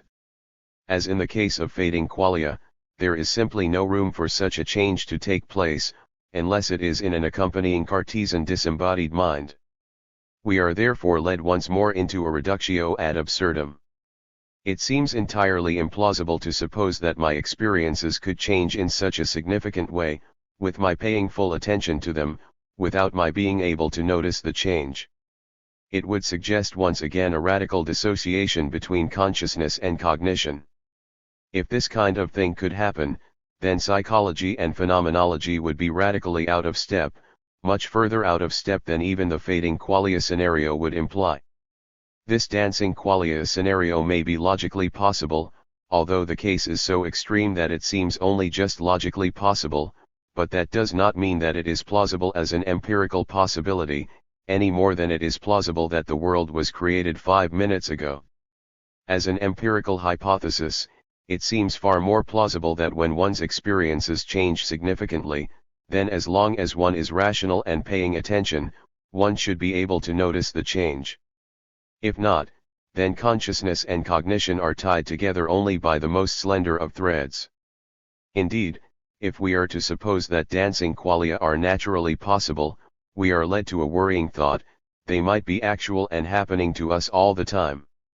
The physiological properties of our functional mechanisms are constantly changing. The functional properties of the mechanisms are reasonably robust. One would expect that this robustness would be ensured by evolution. But there is no adaptive reason for the non-functional properties to stay constant. From moment to moment there will certainly be changes in low-level molecular properties. Properties such as position, atomic makeup, and so on can change while functional role is preserved, and such change is almost certainly going on constantly. If we allow that qualia are dependent not just on functional organization but on implementational details, it may well be that our qualia are in fact dancing before our eyes all the time. There seems to be no principled reason why a change from neurons to silicon should make a difference while a change in neural realization should not, 16. The only place to draw a principled line is at the functional level. Point 17. The reason why we doubt that such dancing is taking place in our own cases is that we accept the following principle: when one's experiences change significantly, one can notice the change. If we were to accept the possibility of dancing qualia in the original case, we would be discarding this principle, and it would no longer be available as a defense against skepticism even in the more usual cases. It is not out of the question that we could actually perform such an experiment.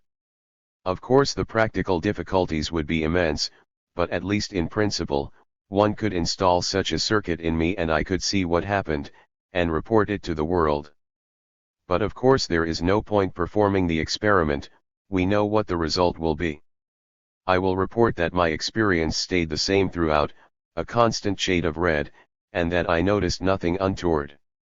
I will become even more convinced than I was before that qualia are determined by functional organization.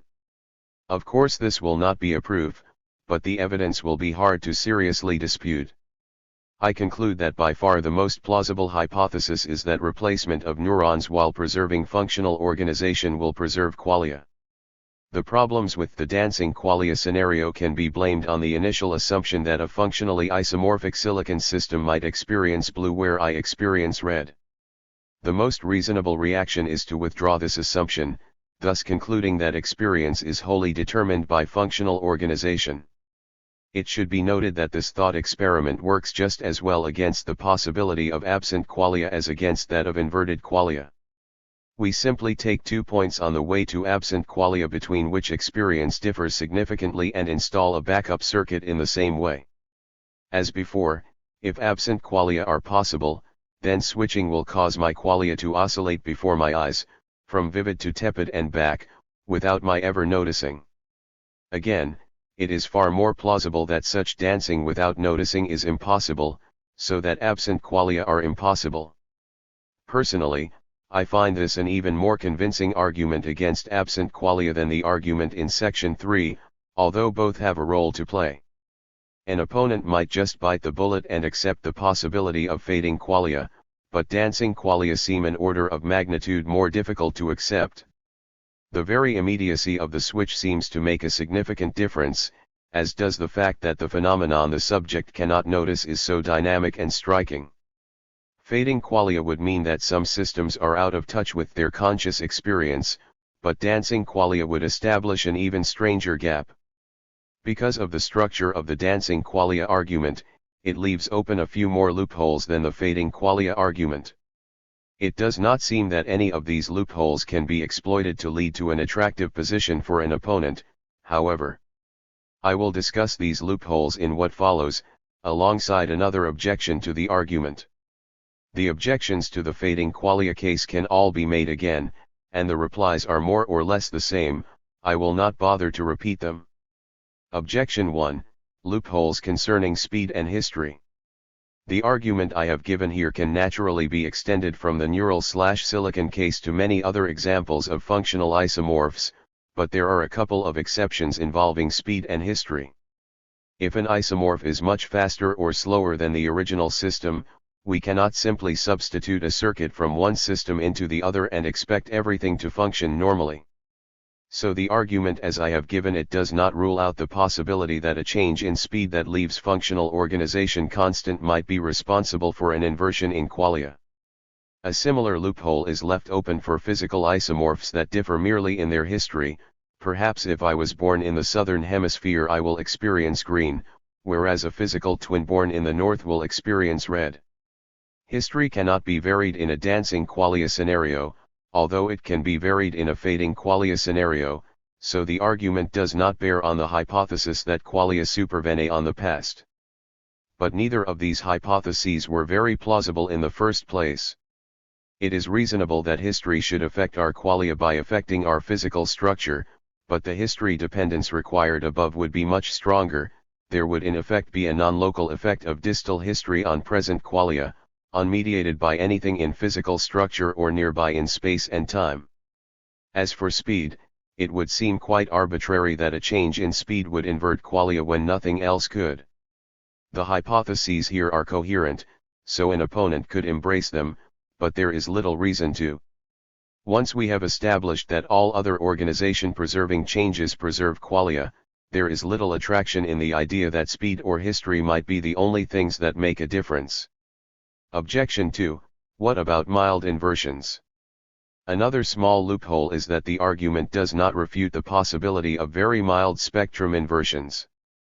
Between dark red and a slightly darker red, for instance, there may be 9 intermediate shades such that no 2 neighboring shades are distinguishable. In such a case the dancing qualia scenario is not a problem. If the system notices no difference on flipping the switch, that is just what we would expect.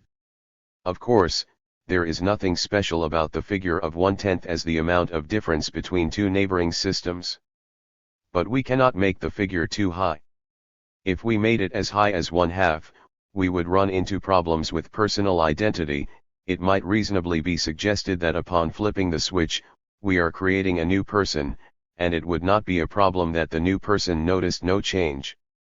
Perhaps we might go as high as 20% or 25% without such problems, but that would still allow the possibility of very mild inversions, the kind that could be composed of 4 or 5 unnoticeable changes. We can reduce the impact of this worry, however, by noting that it is very unlikely that experience depends equally on all areas of the brain. If color experience depends largely on a small area of the visual cortex, say, then we could perform any qualia inversion in one fell swoop while only replacing a small portion of the system, and the argument would succeed against even the mildest noticeable qualia inversion. In any case, any loophole here is an unthreatening one. At best, we have left open the possibility that an extremely mild underdetermination of experience by organization is possible. This sort of underdetermination might seem so slight as to be uninteresting, but in any case, we can note that it leads to an unattractive position. It would seem reasonable that experiences should be invertible across the board, or not invertible at all, but why should the world be such that a small inversion is possible but nothing more? This would seem quite arbitrary. We cannot rule it out, but it is not a hypothesis with much antecedent plausibility. Objection 3, unattended qualia. In a similar way, the argument leaves open the loophole that unattended qualia might be invertible. If we are not attending to the fringes of our visual field, for example, a qualia inversion might take place there without our noticing. Indeed, recent experiments, Rensink, Oregon, and Clark 1995, show that one can change quite significant features of an image that a subject is looking at without the subject noticing, if they are not concentrating on those features. These experiments typically involve a short time interval between the display of 2 images, so it is not quite like the dancing qualia scenario, but it is close. So these arguments leave open the possibility that unattended qualia might be invertible. Nothing in this sort of consideration suggests that attended qualia could be invertible, however. So to exploit this loophole would leave one in the unattractive position that qualia are organizationally invariant when they are central enough in one's attention, but dependent on other features when they are not. Presumably an inverted green experience on the fringe will flip back to red when one attends to it. It seems most unlikely that such a position could be made theoretically satisfying. As with the other loopholes, this loophole opens the way only to positions that lack any significant antecedent plausibility. Objection 4, double switching. Another objection is the following. Point 18. We can imagine a related experiment in which we rewire the connections from red and blue inputs to central areas of the brain so that blue inputs play the role that red inputs once played, and in which we also systematically rewire connections downstream from the central area to compensate. When a blue input causes the central area to go into a state previously associated with red, connections from the central area to the rest of the brain are rewired so that the rest of the brain functions just as it would function had there been no rewiring at all. This way, my experience will almost certainly switch from red to blue, but my behavioral dispositions will stay constant throughout. In this case, a repeated switch would surely lead to dancing qualia. So aren't dancing qualia reasonable after all? First, I should note that this rewiring would be a much vaster task than any other cases I have described. The central area will affect the rest of the brain at all sorts of different places. Each of these connections will have to be rewired, and crucially, no simple rewiring could do the job at any of them. We cannot simply switch red outputs to blue outputs, as we could with inputs. The outputs from the central system may represent such diverse things as retrieved memories, motor instructions, and so on, with no simple difference in polarity between an output for red and an output for blue. To determine an appropriate blue output, one would probably need to simulate the entire processing of the central area, given its initial state and input, to see what it produces. If so, it will be the simulation that is doing the causal work, not the central area itself, and the force of the scenario will be lost. Second, even if there somehow turned out to be a simple way in which outputs could be rewired, note that only behavioral dispositions are preserved, and not functional organization. What might this feel like? In this case, I imagine that I would notice the switch and try to act accordingly, but would feel as if some jarring puppeteer was interfering with my actions. Unlike the previous case, there will be room for these extra beliefs and other cognitive states. They will be supported by the different states of the central area. And we can imagine that once feedback takes place, an input to the central areas indicates that its motor movements have been entirely different from what was planned. We can imagine that the central area state will be severely shaken up. In fact, this leads us back to the first objection, as it would seem almost impossible to systematically compensate for these feedback effects. In any case, the significant difference in functional organization means that the cases are not analogous. 6. Non-reductive functionalism. To summarize, we have established that if absent qualia are possible, then fading qualia are possible, if inverted qualia are possible, then dancing qualia are possible, and if absent qualia are possible, then dancing qualia are possible. But it is implausible that fading qualia are possible, and it is extremely implausible that dancing qualia are possible. It is therefore extremely implausible that absent qualia and inverted qualia are possible. It follows that we have good reason to believe that the principle of organizational invariance is true, and that functional organization fully determines conscious experience. It should be noted these arguments do not establish functionalism in the strongest sense, as they establish at best that absent and inverted qualia are empirically, or naturally, impossible. There are two reasons why the arguments cannot be extended into arguments for the logical impossibility of absent and inverted qualia, as some functionalists might like. First, both fading qualia and dancing qualia seem to be coherent hypotheses, even if they are not plausible. Some might dispute the logical possibility of these hypotheses, perhaps holding that it is constitutive of qualia that we can notice differences in them. This conceptual intuition is disputable, but in any case there is a second reason why these arguments fail to establish the logical determination of experience by functional organization.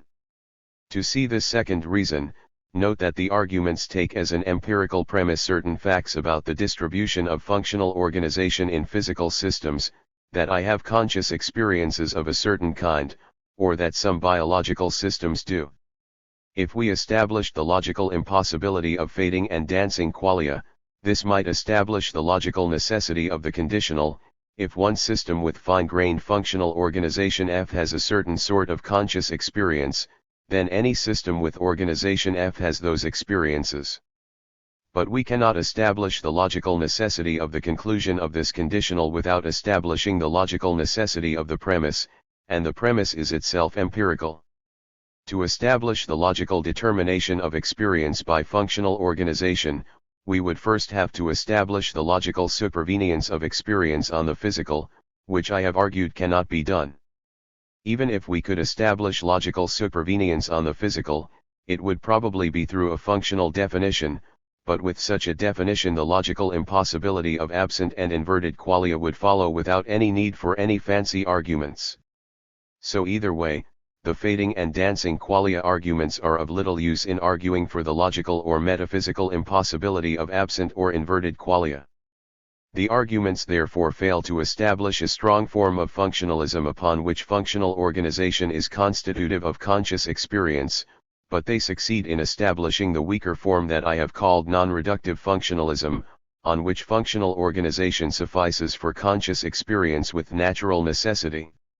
On this view, conscious experience is determined by functional organization, but it need not be reducible to functional organization. In any case, the conclusion is still a strong one. The invariance principle tells us that in principle, cognitive systems realized in all sorts of media can be conscious. In particular, the conclusion gives strong support to the ambitions of researchers in artificial intelligence, as I discuss further in Chapter 9. If non-reductive functionalism is correct, the irreducibility of consciousness poses no barrier to the eventual construction of a conscious computational device. Most importantly, we have advanced in our quest to constrain the principles in virtue of which consciousness naturally supervenes on the physical. We have narrowed down the relevant properties in the supervenience space to organizational properties. In a certain sense, we can say that not only does consciousness supervene on the physical, but it supervenes on the organizational. This needs to be spelled out carefully, due to the fact that every system realizes numerous kinds of functional organization, but we can say the following: for every physical system that gives rise to conscious experience, there is some functional organization F realized by the system, such that it is naturally necessary that any system that realizes F will have identical conscious experiences.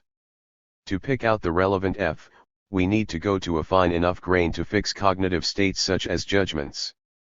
This in turn can be achieved by requiring that F is fine-grained enough to fix the mechanisms responsible for the production of behavior, and to fix behavioral dispositions.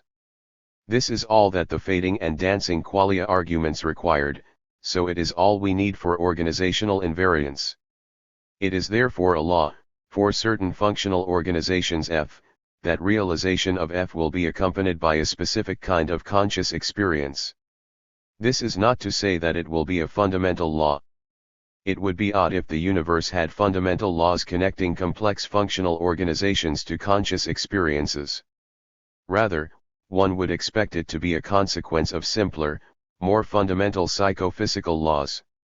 In the meantime, the principle of organizational invariance acts as a strong constraint on an ultimate theory. 8. Consciousness and information, some speculation. 1. Toward a fundamental theory. So far, we have isolated a few connections between consciousness and physical processes that deserve to be called psychophysical laws. One of these is the coherence principle connecting consciousness to awareness, or global availability. Another is the more specific principle of structural coherence, connecting the structure of consciousness to the structure of awareness. The principle of organizational invariance is a third. These principles may be components of a final theory of consciousness. They enable us to use physical facts to predict and even to explain certain facts about conscious experience. And they certainly constrain the form of a final theory of consciousness. If such a theory is not compatible with these laws, it is unlikely to be correct. But there must be more to the story than this. These principles do not themselves add up to a final theory, or anything close to it. The trouble is that none of these principles are plausible candidates to be fundamental laws in a theory of consciousness. All of them express regularities at a fairly high level. The concept of awareness, or global availability, is a high-level concept, for example, and its boundaries are somewhat vague. It is very unlikely that this concept would be involved in a fundamental law. The principle of organizational invariance may be less vague, but it still expresses a regularity at a level that is far from fundamental. Another problem: these principles grossly underdetermine the nature of the psychophysical connection. All sorts of questions about the connection remain unanswered. For example, just what kind of organization gives rise to conscious experience? How simple can an organization be before experience vanishes? And how can we predict the specific character of an experience, not just its structure, from its physical basis? We would like a complete theory of consciousness to answer these questions, but the principles covered so far do not help. For a final theory, we need a set of psychophysical laws analogous to fundamental laws in physics. These fundamental, or basic, laws will be cast at a level connecting basic properties of experience with simple features of the physical world. The laws should be precise, and should together leave no room for underdetermination. When combined with the physical facts about a system, they should enable us to perfectly predict the phenomenal facts about the system. Further, just as the basic laws of physics entail all higher-level physical laws and regularities, at least when combined with boundary conditions, the basic laws about consciousness should entail and explain the various non-basic laws, such as the coherence principles and the principle of organizational invariance. Once we have a set of fundamental physical and psychophysical laws, we may in a certain sense understand the basic structure of the universe. This is a tall order, and we will not achieve it anytime soon. But we can at least move in this direction. The principles of organizational invariance and structural coherence already put a strong constraint on the form of a fundamental theory, and there are not a vast number of candidates for the basic constructs that might be the theory's fundamental ingredients. In this chapter, I present some ideas toward a fundamental theory. I do not present a full-fledged theory with a comprehensive set of basic laws, but I put forward suggestions about the constructs involved in these laws, and about what the broad shape of the laws might be. This could be considered a proto-theory, a skeleton around which a theory might be built. The ideas in this chapter are much sketchier and more speculative than those elsewhere in the book, and they raise as many questions as they answer. They are also the most likely to be entirely wrong. In putting forward these loose ideas, the goal is not to set out a framework that will withstand close philosophical scrutiny. Instead, they are put forward in the spirit of getting ideas onto the table. We have to start thinking about fundamental theories of consciousness, and perhaps there will be something useful here that might be carried forward. 2 aspects of information. The basic notion I will deal with in this chapter is that of information. There are many different concepts of information afloat in the space of contemporary ideas, so the first thing one has to do when talking about information is to clarify what one is talking about. The concept of information I am concerned with has much in common with that discussed by Shannon, 1948. Here, I present an adaptation and development of this idea. I leave the development relatively informal, providing just enough formalism to capture the most central aspects of the concept that will be relevant. There are a few technicalities in this section, but later sections are more straightforward. Shannon was not concerned with the semantic notion of information, on which information is always information about something. Rather, he focused on a formal or syntactic notion of information, where the key is the concept of a state selected from an ensemble of possibilities.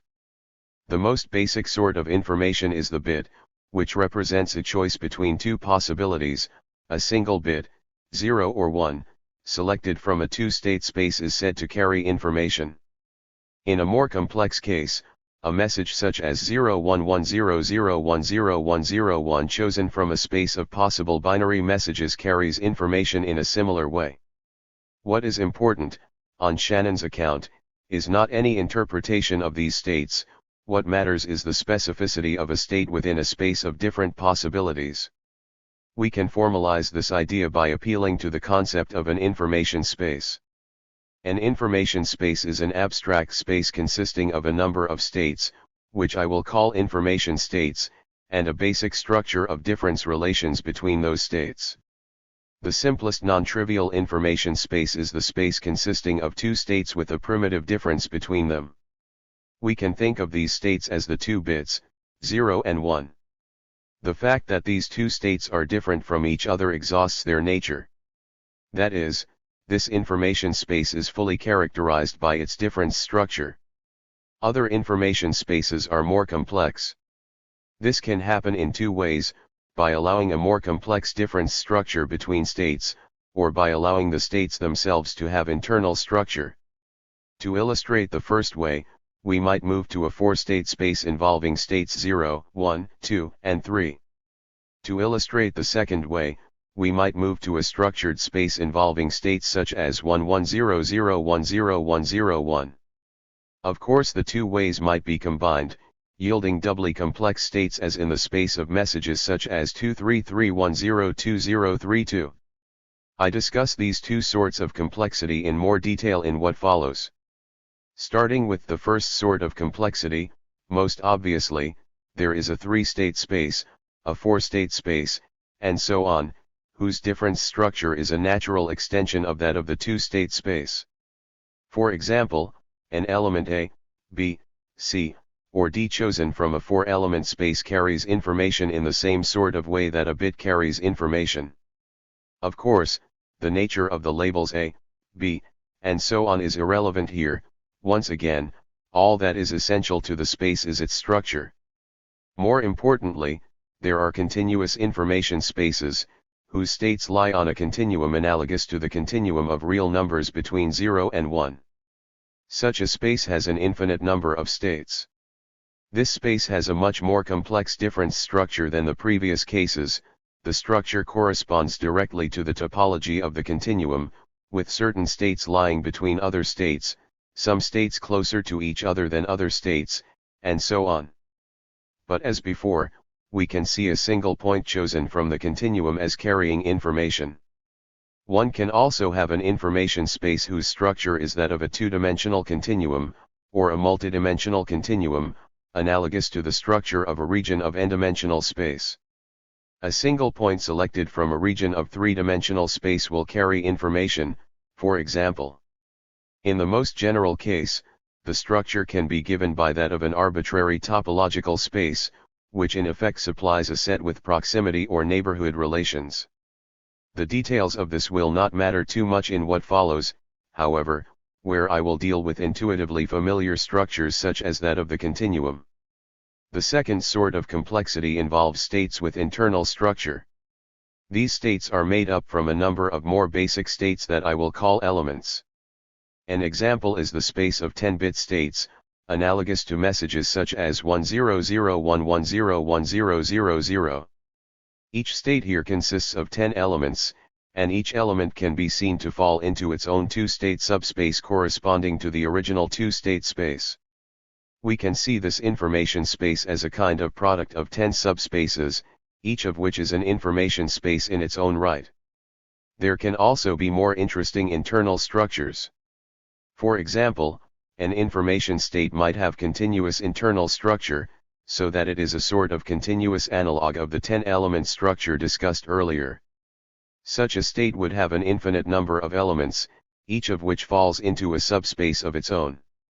We might think of the corresponding information space here as akin to the space of functions over a continuum, with each value falling into a subspace, or over a more complex continuous space. It can also happen that the subspaces are complex in the first way mentioned above. For example, the elements in each subspace might fall along a continuum. So there is room for two simultaneous levels of complexity here. For example, each state might consist in a continuous structure of elements, each of which can take on values within a continuous subspace. An information state in this space might be seen as a waveform, or some other function with continuous domain and range. It is a continuous analog of the discrete messages described previously. In the most general case, an information space will have two sorts of structure. Each complex state might have an internal structure, and each element in this state will belong to a subspace with a topological difference structure of its own. We might call the first of these the combinatorial structure of the space, and the second of these the relational structure of the subspaces. Much of the time, each subspace will have the same relational structure, so we can just speak of the relational structure of the space itself. The overall structure of the space is given by these combinatorial and relational structures together. I will often restrict attention to information spaces with only relational structure and not combinatorial structure, the case in which there is only one element in an information state, as the discussion is much simpler in that case. This framework does not incorporate anything like a notion of semantic content, so the sort of information discussed here is at best indirectly related to the semantic variety of information discussed by philosophers such as Dritsk, 1981, and Barwise and Perry, 1983. It might be possible to extend the current framework so it has a semantic element, by associating some sort of semantic content with each information state, but as it stands the framework is independent of semantic considerations. This formalization captures Shannon's idea that information essentially involves a state selected from a number of possibilities, in the relational structure of a space, and also captures the idea that complex information can be built up from simple information, in the combinatorial structure of a space. A single bit can constitute information for Shannon, as can a long message such as 100111010. Shannon also considers the case where information falls into a continuous space, or into a space of functions over a continuous domain. In each case, it is the selection of a single element from a space of contrasting possibilities that is crucial. Shannon's own account is often concerned with the amount of information in an information state, which measures how specific a state is within an information space. A state within a two-state information space carries 1 bit of information, a state within a 4-state space carries 2 bits, a state within an n-element space carries log 2n bits.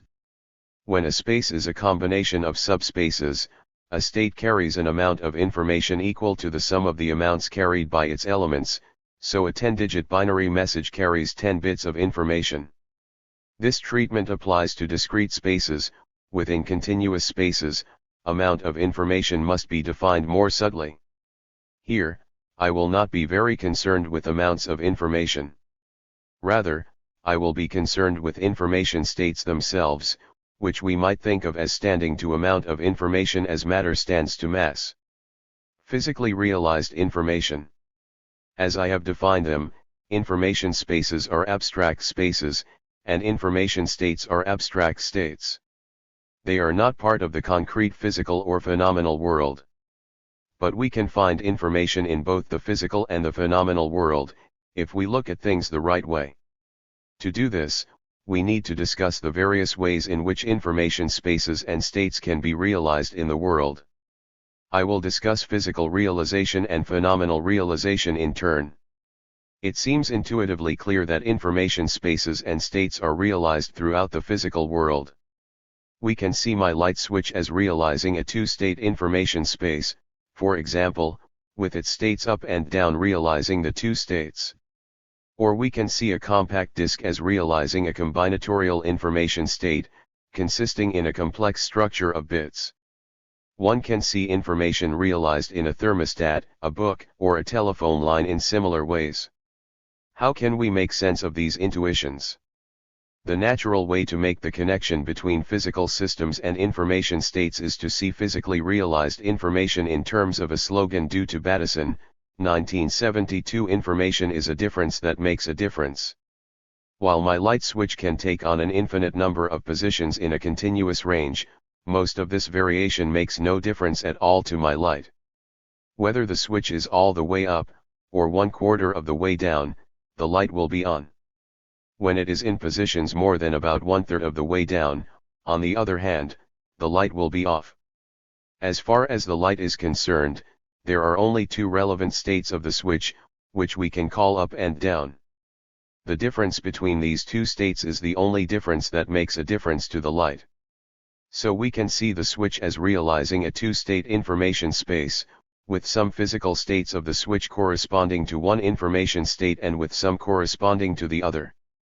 In general, an information space associated with a physical object will always be defined with respect to a causal pathway, in this case, the pathway from the light switch to the light, and a space of possible effects at the end of the pathway, in this case, the on/off state of the light.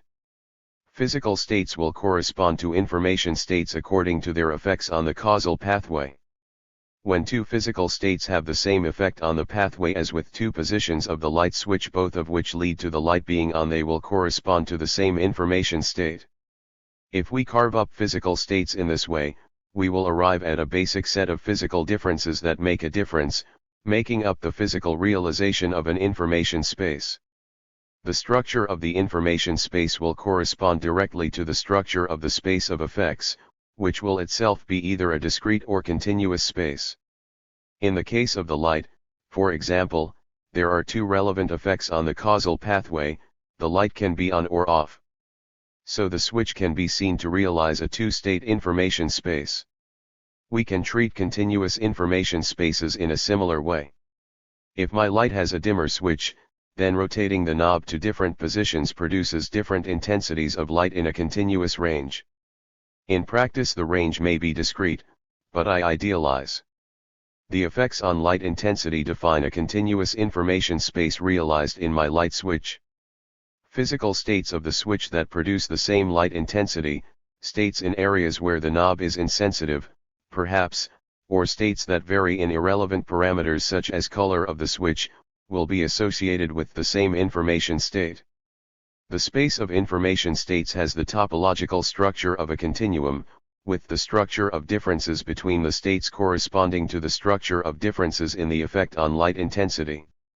The information realized in a compact disc can also be analyzed this way. A disc has an infinite number of possible physical states, but when its effects on a compact disc player are considered, it realizes only a finite number of possible information states. Many changes in the disc, a microscopic alteration below the level of resolution of the optical reading device, or a small scratch on the disc, or a large mark on the reverse side make no difference to the functioning of the system. The only differences relevant to the disc's information state are those that are reflected in the output of the optical reading device. These are the differences in the presence of pits and lands on the disc, which correspond to what we think of as bits. Any given state of the disk will have an associated information state within a large information space. The physical states of different pressings of the same recording will be associated with the same information state, if all goes well. Pressings of different recordings, or indeed imperfect pressings of the same recording, will be associated with different information states, due to their different effects. This is a case in which a physically realized information space has combinatorial structure. Each bit on the compact disc has an independent effect on the compact disc player, so that each location on the disc can be seen to realize a two-state subspace of its own. Putting all these independent effects together, we find a combinatorial structure in the space of total effects of a compact disc, and so we can find the same combinatorial structure in the information space that the compact disc realizes. This information space can be seen to be the product of a large collection of two-state subspaces, one for every pit or land on the disc. Note that on this account, physically realized information is only information insofar as it can be processed. As McKay, 1969, puts it, information is as information does. This squares with Shannon's own treatment of information. Shannon's amount of information measures how specific a state is within the space of states that can be transmitted, that is, that can play distinct roles on a different causal pathway, what Shannon calls a communication channel. For Shannon, information is always a transmittable state, and indeed the extent of an information space is implicitly defined by the function of a transmitter.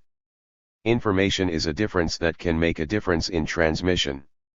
This is made clear by Shannon's standard diagram, figure 8.1, and his associated discussion. An information source is a set of messages, information states, where it is assumed that distinct messages are coded into distinct signals by a transmitter, and that distinct transmitted signals correspond to distinct messages. Indeed, this property defines what it is for states to count as distinct messages. If two different physical states of the system are converted into the same signal, then they realize the same message. Corruption and loss of information may be introduced later in the process, as the right-hand side of the diagram indicates, but it is constitutive of an information channel that distinct information states produce different effects through a transmitter. All this is implicit rather than explicit in Shannon's account, where there is no direct treatment of the relationship between physical states and information states. But on a close look it is clear that when information states are individuated, the transmittability principle is doing the work. Figure 8.1. Shannon's diagram of an information channel.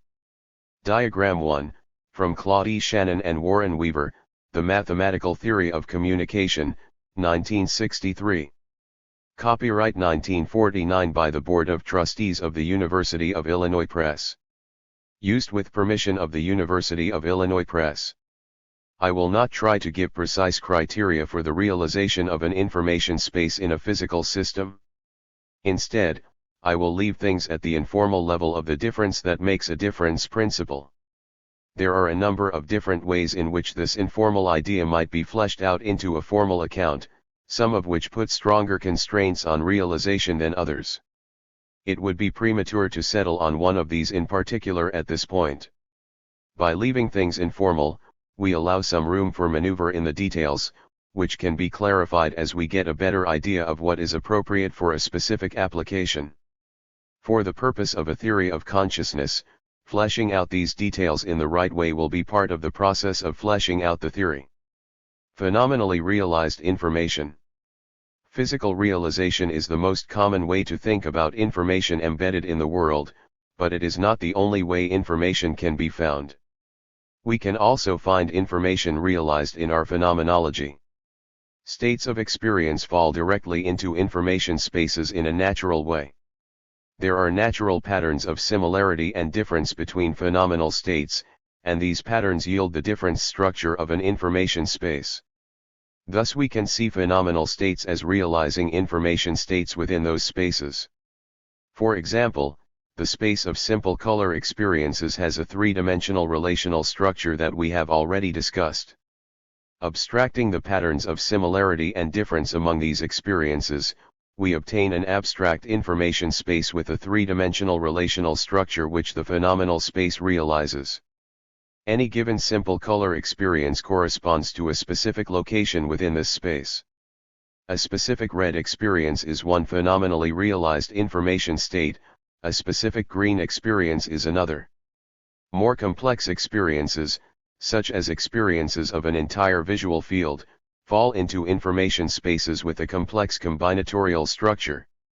When I look at a picture, for example, my experience falls into a space with, at least, the combinatorial structure of a two-dimensional continuum, with each element in that continuum having, at least, the three-dimensional relational structure of simple color space.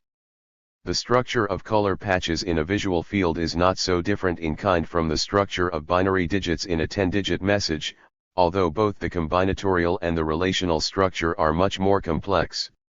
To find information spaces realized phenomenally, we do not rely on the causal difference that makes a difference principle that we use to find information spaces realized physically. Rather, we rely on the intrinsic qualities of experiences and the structure among them, the similarity and difference relations that they bear to each other, and their intrinsic combinatorial structure. Any experience will bear natural relations of similarity and difference with other experiences, so we will always be able to find information spaces into which experiences fall. The double aspect principle. This treatment of information brings out a crucial link between the physical and the phenomenal. Whenever we find an information space realized phenomenally, we find the same information space realized physically. And when an experience realizes an information state, the same information state is realized in the experience's physical substrate. Take a simple color experience, realizing an information state within a three-dimensional information space. We can find the same space realized in the brain processes underlying the experience. This is the three-dimensional space of neurally coded representations in the visual cortex. Elements of this three-dimensional space correspond directly to elements of the phenomenal information space. We do not know exactly how these states are coded, and thus we do not know exactly how the information space is physically realized. But we know that it must be realized, as later processes show all the systematic effects of informational realization. Our reports can vary systematically with the location in color space, for example, as when we assess colors as relatively darker and lighter, and we can match objects with other objects according to their similarities and differences in color. So we know that there must be relevant differences in the visual cortex that are transmittable to other areas of the brain, yielding a three-dimensional space of possible effects. The states underlying any two indistinguishable experiences will have the same relevant effects, even if there are slightly different physical details associated. Think of the analogy with small differences in the state of the light switch, and states underlying any two similar experiences will have similar effects. So we can see the visual cortex as realizing information states in a three-dimensional space. The same goes for more complex experiences, such as experiences of a whole visual field. These are realized in a combinatorial information space, and the same space must be physically realized in the underlying brain processes. We know that for each location in the field, different simple experiences correspond to differences in various later effects, where these later differences are separable according to the location in the field. For example, we can respond separately to specific queries about the color at a given location. This separate space of effects for each location yields a separate subspace for each location. So somewhere in the visual cortex, there must be an encoding of a combinatorial information state, in order that all the relevant differences can be transmitted to later processes.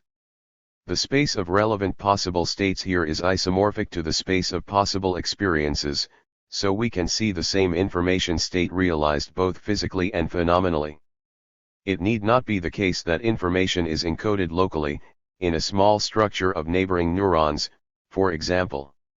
It is quite possible for information to be physically realized in a holistic fashion, as one finds for example with certain holographic forms of information storage. The relevant differences in states of the visual cortex might correspond to differences spread across the cortex. But as long as these are the differences that are transmitted and that have the relevant effects, the information will be realized all the same. It is natural to suppose that this double life of information spaces corresponds to a duality at a deep level.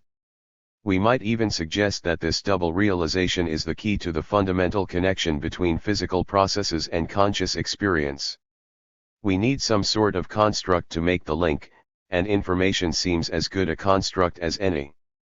It may be that principles concerning the double realization of information could be fleshed out into a system of basic laws connecting the physical and phenomenal domains. We might put this by suggesting as a basic principle that information, in the actual world, has two aspects, a physical and a phenomenal aspect. Wherever there is a phenomenal state, it realizes an information state that is also realized in the cognitive system of the brain. Conversely, for at least some physically realized information spaces, whenever an information state in that space is realized physically, it is also realized phenomenally. Point 1. This principle does not on its own come close to constituting a full psychophysical theory. Rather, it forms a sort of template for a psychophysical theory by providing a basic framework in which detailed laws can be cast. In fleshing out the principle into a theory, all sorts of questions need to be answered. For example, to just which physically realized information spaces does the basic principle apply? I will discuss this question further in section 4, but in the meantime I leave it open. Another sort of underspecificity stems from the looseness of the definition of physically realized information. For a fully specific psychophysical theory, we will need to know precisely what it is for an information space to be physically realized. But all this is part of the process of developing a theory. Some other important questions concern the ontology of the view. How seriously should we take the double aspect talk? To what extent will this framework refy information, or treat it as real? Does it claim that the physical, the phenomenal, or both, are ontologically dependent on the informational? I will leave all these questions open for now. Later in the chapter I will consider various possible interpretations of the ontology. Some of these interpretations take information simply as a useful construct in characterizing the psychophysical laws, others give it a more fundamental role in the ontology. Similarly, some interpretations take the idea of a double aspect more seriously than others. In the meantime, I abstract away from these metaphysical issues. The principle should simply be considered as a law connecting the physical and phenomenal domains, with ontological implications that are not especially different from those of the laws already considered. We already know that experience arises from the physical in virtue of certain laws, which apply to certain physical features of the world. The key suggestion here is that the basic level at which the laws apply to the physical world is that of physically realized information. Of course, information may not be a primitive feature of the physical world in the way that mass and charge are primitive, but it need not be primitive to play a role in fundamental psychophysical laws. We already have all the fundamental properties we need, in basic physical and phenomenal properties. What we need now is a construct to connect the domains. Information seems to be a simple and straightforward construct that is well suited for this sort of connection, and which may hold the promise of yielding a set of laws that are simple and comprehensive. If such a set of laws could be achieved, then we might truly have a fundamental theory of consciousness. It may just be, however, that there is a way of seeing information itself as fundamental. The idea that physics ultimately deals in information has already been canvassed by some physicists, for example. If this idea could be made to pan out, it could be that in some way the physical is derivative on the informational, and the ontology of this view could be worked out very neatly. I discuss some ideas along these lines later in the chapter. 3. Some supporting arguments. I do not have any knockdown arguments to prove that information is the key to the link between physical processes and conscious experience, but there are some indirect ways of giving support to the idea. I have already discussed the first sort of supporting consideration, the observation that the same information spaces are realized physically and phenomenally. I will mention another major source of support and two minor sources in what follows. The two minor sources of support lie with the fact that the double aspect view of information is compatible with the psychophysical principles developed earlier, in particular, the principle of structural coherence and the principle of organizational invariance. These principles are strong constraints, and it is not obvious how a fundamental theory could meet them, so it is a mark in favor of the informational view that it is compatible with both. The compatibility with structural coherence is particularly easy to see. In some ways the informational view is tailor-made to satisfy this constraint. The structure of experience is just the structure of a phenomenally realized information space, and the structure of awareness is just the structure of a physically realized information space.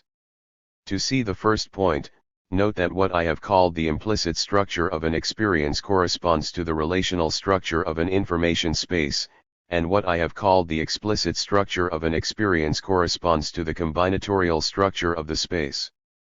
To see the second, note that the various details in the structure of awareness are by definition differences that make a difference in later processing, as they are directly available for global control, and so are the physical realization of an information space.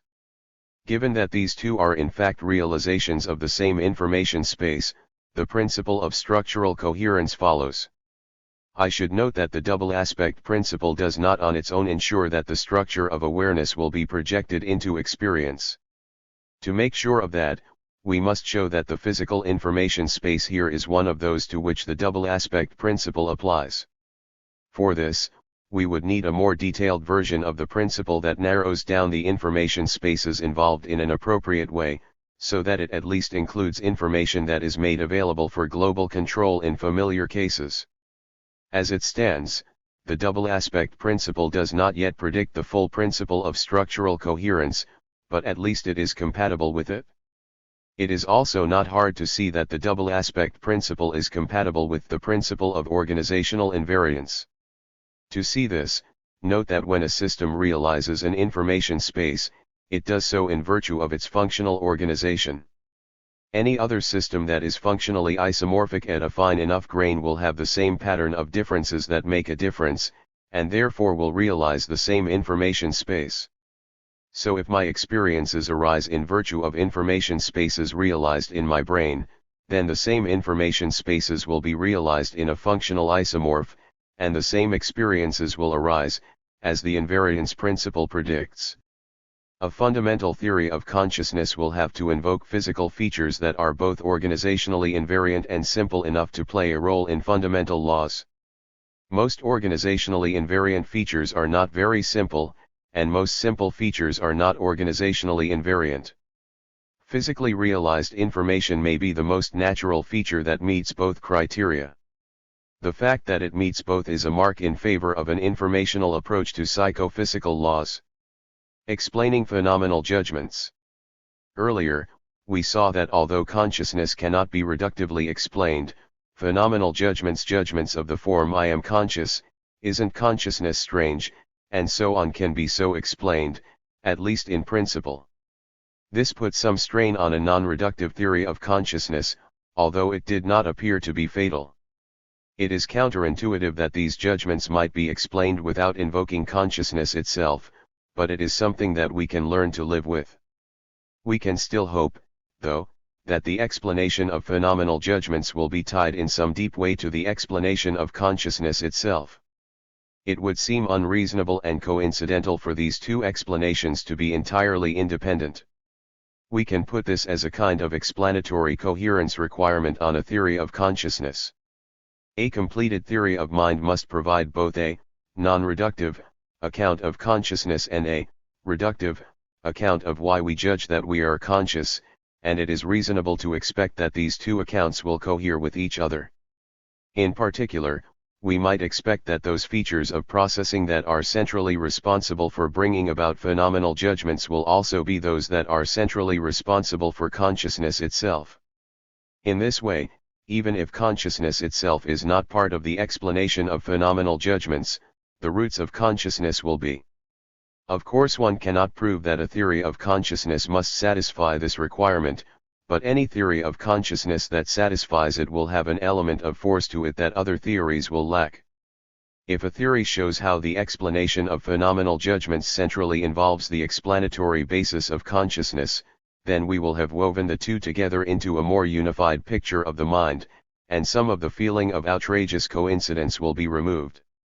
I have often thought that this might be the key to finding a theory of consciousness. Point 2. First, we need to do our best to understand why judgments about consciousness are produced. This might be a difficult question, but it should not involve deep metaphysical mysteries. In principle, it is a question in the domain of cognitive science. Then, we need to abstract out the key features in that explanation, and consider how they might play a role in a theory of consciousness itself. There is no guarantee that this will lead to a satisfying theory of consciousness, but it is a promising strategy. The search for a reductive explanation of our judgments about consciousness is likely to be enlightening in any event, and among the most worthwhile uses for reductive methods in working toward a theory of consciousness. We might focus on why a processing system should produce judgments that consciousness is present, and in particular, on why it should judge that consciousness is such a strange phenomenon. I have already said a few words in this direction in Chapter 5, here, I will go into more detail. The explanation that I will give is merely a plausible-sounding just-so story, but one can hope that it might be fleshed out, with the aid of empirical research, into a detailed theory. There are likely to be rich rewards for cognitive science and neuroscience in coming to grips with these phenomena. So, let us leave consciousness itself aside for the moment, and concentrate on the cognitive processing system from a third-person point of view. Think of this explanation as applying to a zombie, if you like. Why might we expect that a processing system should produce this sort of judgment? What sort of process might subserve the judgment that a color sensation is present, for example? To think about this, consider what might be going on when we perceive colors.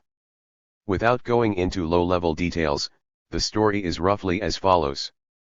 A particular spectral envelope of light impinges on our eyes, activating different sorts of retinal cells.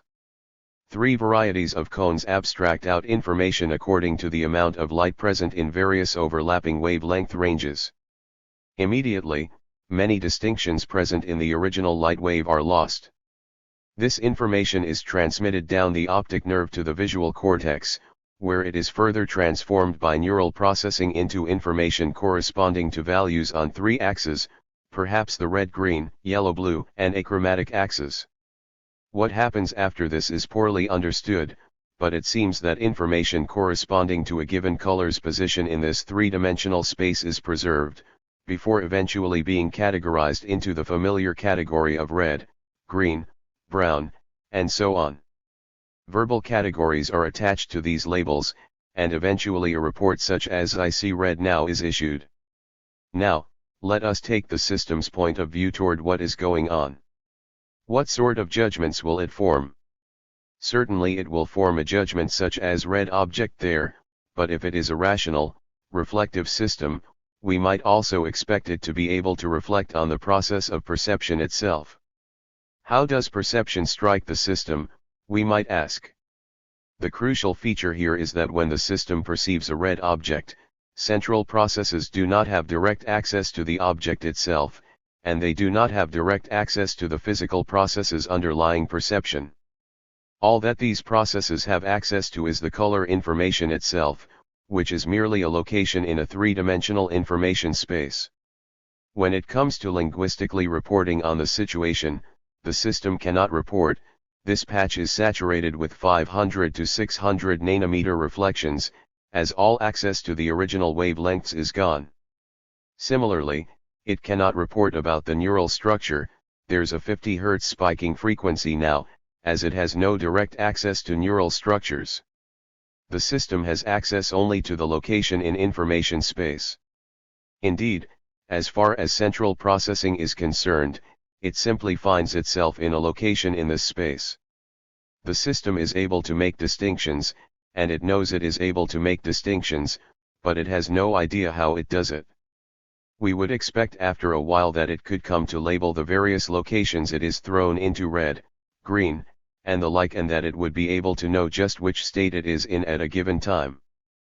But when asked just how it knows, there is nothing it can say, over and above "I just know," directly.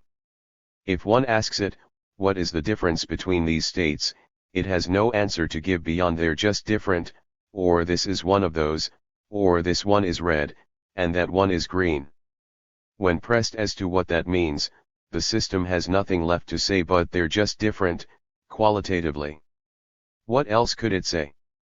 It is natural to suppose that a system that can know directly the location it occupies in an information space, without having access to any further knowledge, will simply label the states as brutally and primitively different, differing in their quality. Certainly, we should expect these differences to strike the system in an immediate way. It is thrown into these states which in turn are immediately available for the direction of later processing. There is nothing inferential, for example, about its knowledge of which state it is in. And we should expect these states to be quite ineffable.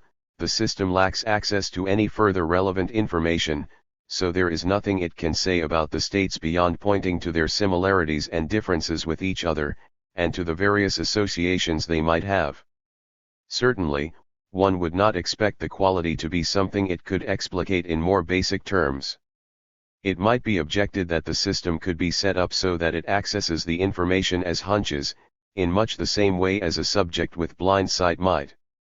Perhaps it might say, "the judgment red just popped into my head," without any claims about quality. But this would likely be an inefficient setup, with the system required to wait on a hunch. And what of the times when one is playing tennis, say when one needs to react to visual information without forming judgments? Presumably the system would say, "I just found myself knowing where the ball was and doing the right thing, without experiencing it." Perhaps this is a coherent scenario, but it does not seem to be a natural design for a cognitive system. If one were designing such a system, it would be much more natural to design it so that it just sees the difference between red and green for itself, bases its behavior immediately on the perceived difference, and responds confidently and directly when queried. In any case, the latter is at least one reasonable way that one might design a system, which is all that is needed here. Given this kind of direct access to information states, then, it is natural to expect the system to use the language of experience and quality to describe its own cognitive point of view on perception. And it is unsurprising that all this will seem quite strange to the system, these immediately known, ineffable states, which seem so central to its access to the world but which are so hard to pin down. Indeed, it is natural to suppose that this would seem odd to the system in the same sort of way in which consciousness seems odd to us. So this is the beginning of a potential reductive explanation of our judgments about consciousness. These judgments arise because our processing system is thrust into locations in information space, with direct access to those locations but to nothing else. This direct knowledge will strike the system as a brute quality, it knows that the states are different, but cannot articulate this beyond saying, in effect, one of those. This immediate access to brute differences leads to judgments about the mysterious primitive nature of these qualities, about the impossibility of explicating them in more basic terms, and to many of the other judgments that we often make about conscious experience. In all this, it is information that plays the key role. It is because the system has access only to information states that the various judgments of brute qualities are formed. The system is simply thrust into different states, and later processes have access only to the difference structure of these earlier states, and not to anything concrete. What is doing the work here is a system of differences that make a difference. It is information, and our access to it, that reductively explains the judgments that we make about consciousness. Some might end things here, declaring that the mystery of consciousness has been removed and that an explanation has been given. Of course, I do not think this is correct. We have only explained certain judgments, which is a much more straightforward matter. But we can now use the principle of explanatory coherence to gain some leverage in a theory of consciousness. If the information states that are realized in this processing carry the main responsibility for our judgments about consciousness, perhaps these information states carry responsibility for consciousness itself. In fact, this is how I was led to the informational view of consciousness in the first place. If the explanatory basis for our phenomenal judgments lies in a structure of differences that make a difference, it is natural to suppose that the explanatory basis for consciousness might lie in the same place. This would explain why our judgments are so well tuned to actual states of consciousness. A conscious experience is a realization of an information state. A phenomenal judgment is explained by another realization of the same information state. And in a sense, postulating a phenomenal aspect of information is all we need to do to make sure those judgments are truly correct. There really is a qualitative aspect to this information, showing up directly in phenomenology and not just in a system of judgments. So this allows consciousness to cohere very nicely with cognitive structure, leading to a more tightly knit view of the mind.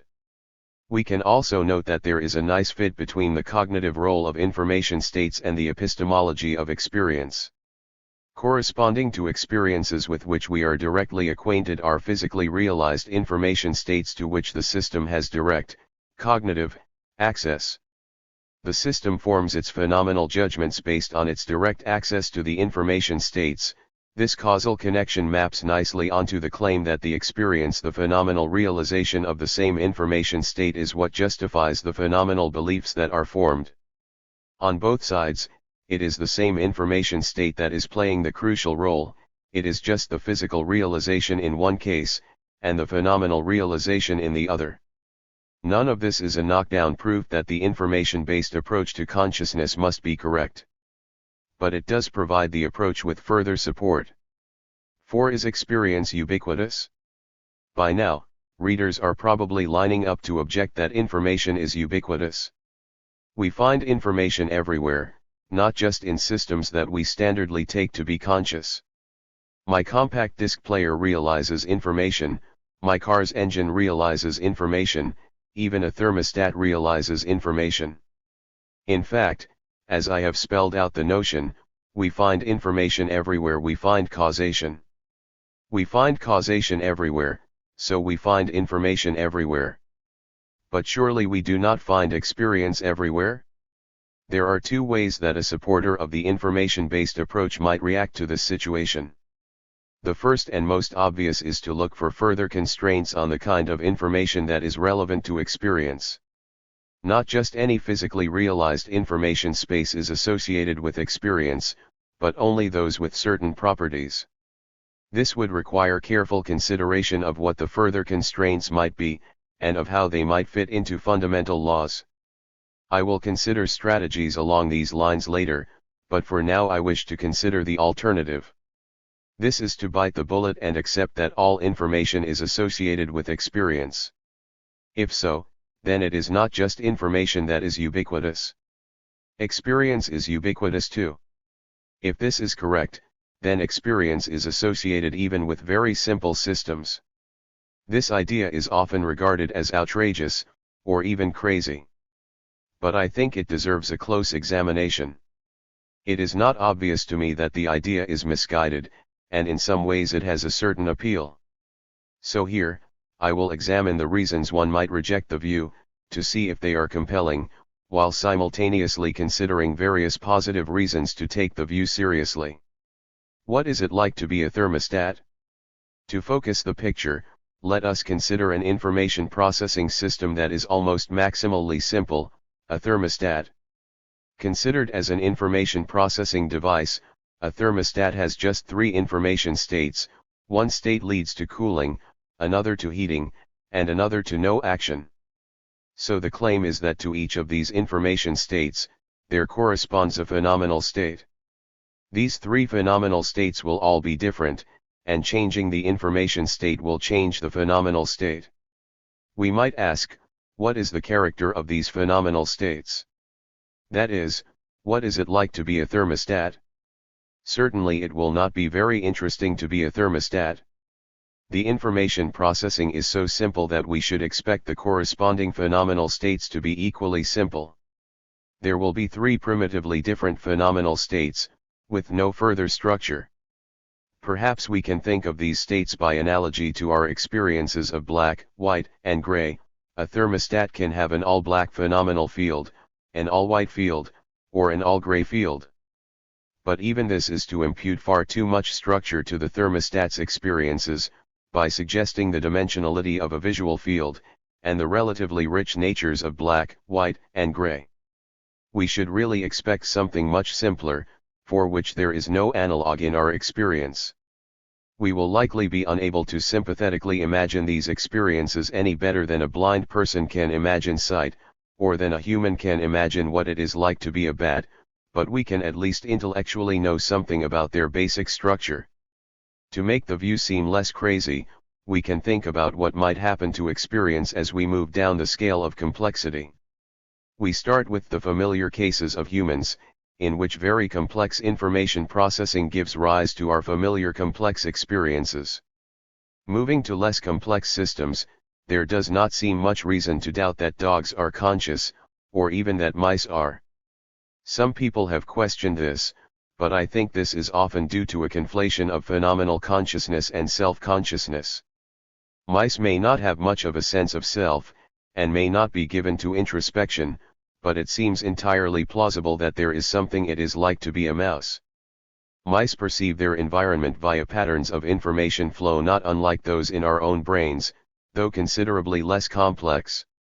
The natural hypothesis is that corresponding to the mouse's perceptual manifold, which we know they have, there is a phenomenal manifold. The mouse's perceptual manifold is quite rich. A mouse can make many perceptual distinctions, so its phenomenal manifold might also be quite rich. For example, it is plausible that for each distinction that the mouse's visual system can make and use in perceiving the environment, there corresponds a phenomenal distinction. One cannot prove that this is the case, but it seems to be the most natural way to think about the phenomenology of a mouse. Moving down the scale through lizards and fish to slugs, similar considerations apply. There does not seem to be much reason to suppose that phenomenology should wink out while a reasonably complex perceptual psychology persists.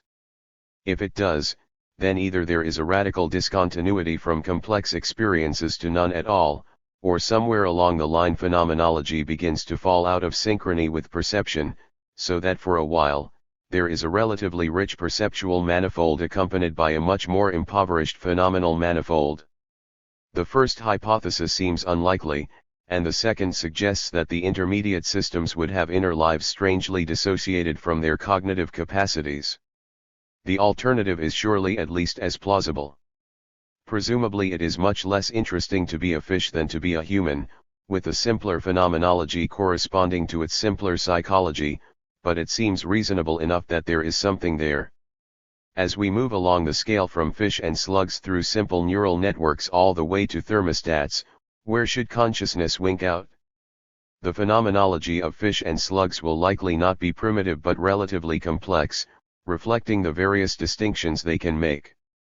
Before phenomenology winks out altogether, we presumably will get to some sort of maximally simple phenomenology. It seems to me that the most natural place for this to occur is in a system with a corresponding simple perceptual psychology, such as a thermostat. The thermostat seems to realize the sort of information processing in a fish or a slug stripped down to its simplest form, so perhaps it might also have the corresponding sort of phenomenology in its most stripped down form. It makes one or two relevant distinctions on which action depends. To me, at least, it does not seem unreasonable that there might be associated distinctions in experience. Of course, there are other ways that things might go as we move down the scale of complexity, and this is not any sort of demonstration that thermostats must have experiences. But this seems one reasonable way for things to go, and on reflection perhaps as natural a way as any. It is arguable that the reasoning involved here is just an extension of the reasoning whereby we attribute experience to dogs or mice. At least, once we start to think about what might be going on in the experience of a mouse, and the grounding in its perceptual psychology, the extension to simpler systems begins to seem much more natural than it might have at first. Someone who finds it crazy to suppose that a thermostat might have experiences at least owes us an account of just why it is crazy. Presumably this is because there is a property that the thermostat lacks that is obviously required for experience, but for my part no such property reveals itself as obvious.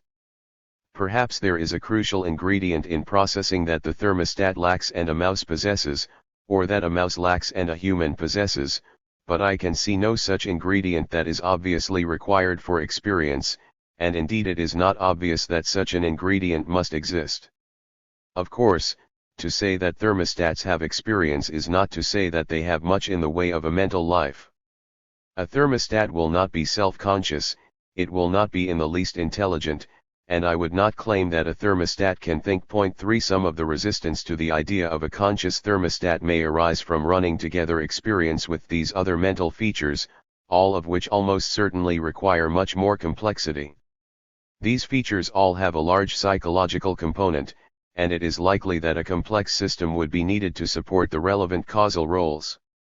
But once we have distinguished phenomenal properties from psychological properties, the idea of a conscious thermostat seems less threatening. We need imagine only something like an unarticulated flash of experience, without any concepts, any thought, or any complex processing in the vicinity. Another reason why some may reject the idea of a conscious thermostat is that one cannot find any room for consciousness in the system. It seems too simple, and there seems no role for consciousness to play. But to have this reaction is to fail to learn the lesson of the non-reductive view. One will never find consciousness within a system on a close examination, and we will always be able to understand processing without invoking consciousness. If consciousness is not logically supervenient, we should not expect to have to find room for consciousness in a system's organization. Consciousness is quite distinct from the processing properties of the system. It may be that some are unwilling to accept the possibility of conscious thermostats simply because we understand thermostats too well. We know everything about their processing, and there seems no reason to invoke consciousness. But thermostats are really no different from brains here. Even once we understand brain processing perfectly, there will still seem to be no reason to invoke consciousness. The only difference is that right now, what is going on inside a brain is enough of a mystery that one may be tempted to suppose that consciousness is somehow located in those brain processes that we do not yet understand. But as I have argued, even coming to understand those processes will not alone bring consciousness into the picture, so here, once again, brains and thermostats are on a par. One might be bothered by the fact that one could build a thermostat oneself, without putting any consciousness in. But of course the same applies to a brain, at least in principle. When we build a brain, in reproduction and development, say, consciousness comes along for free, the same will go for a thermostat. We should not expect to locate consciousness as a physical component of the system. Some may worry about the fact that a thermostat is not alive, but it is hard to see why that should make a principled difference. A disembodied silicon brain of the sort discussed in the last chapter would arguably fail to qualify as alive, but we have seen that it might be conscious. And if the arguments in the last chapter are right, then the fact that a thermostat is not made up of biological components makes no difference, in principle. Some intuitive resistance may come from the fact that there does not seem to be room in a thermostat for someone or something to have the experiences, where in the thermostat can a subject fit. But we should not be looking for a homunculus in physical systems to serve as a subject. The subject is the whole system, or better, is associated with the system in the way that a subject is associated with a brain. The right way to speak about this is tricky. We would not say that my brain has experiences, strictly speaking, but that I have experiences. However we make sense of this relation, the same will apply to thermostats. Strictly speaking, it is probably best not to say that the thermostat has the experiences, although I will continue to say this when talking loosely, but that the experiences are associated with the thermostat. We will not find a subject inside the thermostat any more than we will find a subject inside a brain. To return to positive points in favor of simple systems having experiences, this way, we avoid the need for consciousness to wink in at a certain level of complexity. There is something odd about the idea that a system with n elements could not be conscious but a system with n+1 elements could be. And we cannot avoid making a decision in the way that we might avoid making a decision about just when someone becomes bald. In the latter case, there is plausibly a degree of semantic indeterminacy, but it is much less plausible that it can be indeterminate whether a system is conscious. This holds especially if we take a non-reductive view, on which we cannot explicate facts about experience in terms of more basic facts, as we explicate indeterminate issues about baldness in terms of determinate facts about the number of hairs on a head. While it could be the case that experience winks in at a particular point, any specific point seems arbitrary, so a theory that avoids having to make this decision gains a certain simplicity. A final consideration in favor of simple systems having experience: if experience is truly a fundamental property, it seems natural for it to be widespread. Certainly all the other fundamental properties that we know about occur even in simple systems, and throughout the universe. It would be odd for a fundamental property to be instantiated for the first time only relatively late in the history of the universe, and even then only in occasional complex systems. There is no contradiction in the idea that a fundamental property should be instantiated only occasionally, but the alternative seems more plausible, if other things are equal. Wither panpsychism. If there is experience associated with thermostats, there is probably experience everywhere. Wherever there is a causal interaction, there is information, and wherever there is information, there is experience. One can find information states in a rock when it expands and contracts, for example, or even in the different states of an electron. So if the unrestricted double aspect principle is correct, there will be experience associated with a rock or an electron. I would not quite say that a rock has experiences, or that a rock is conscious, in the way that I might loosely say that a thermostat has experiences or is conscious. A rock, unlike a thermostat, is not picked out as an information processing system. It is simply picked out as an object, so the connection to experience is less direct. It may be better to say that a rock contains systems that are conscious. Presumably there are many such subsystems, none of whose experiences count canonically as the rocks, any more than my experiences count as my offices. For the thermostat, by contrast, there is a canonical associated information space, so it seems more reasonable to talk of the thermostat's canonical experiences. Of course even this usage is somewhat loose, as noted above. The view that there is experience wherever there is causal interaction is counterintuitive. But it is a view that can grow surprisingly satisfying with reflection, making consciousness better integrated into the natural order.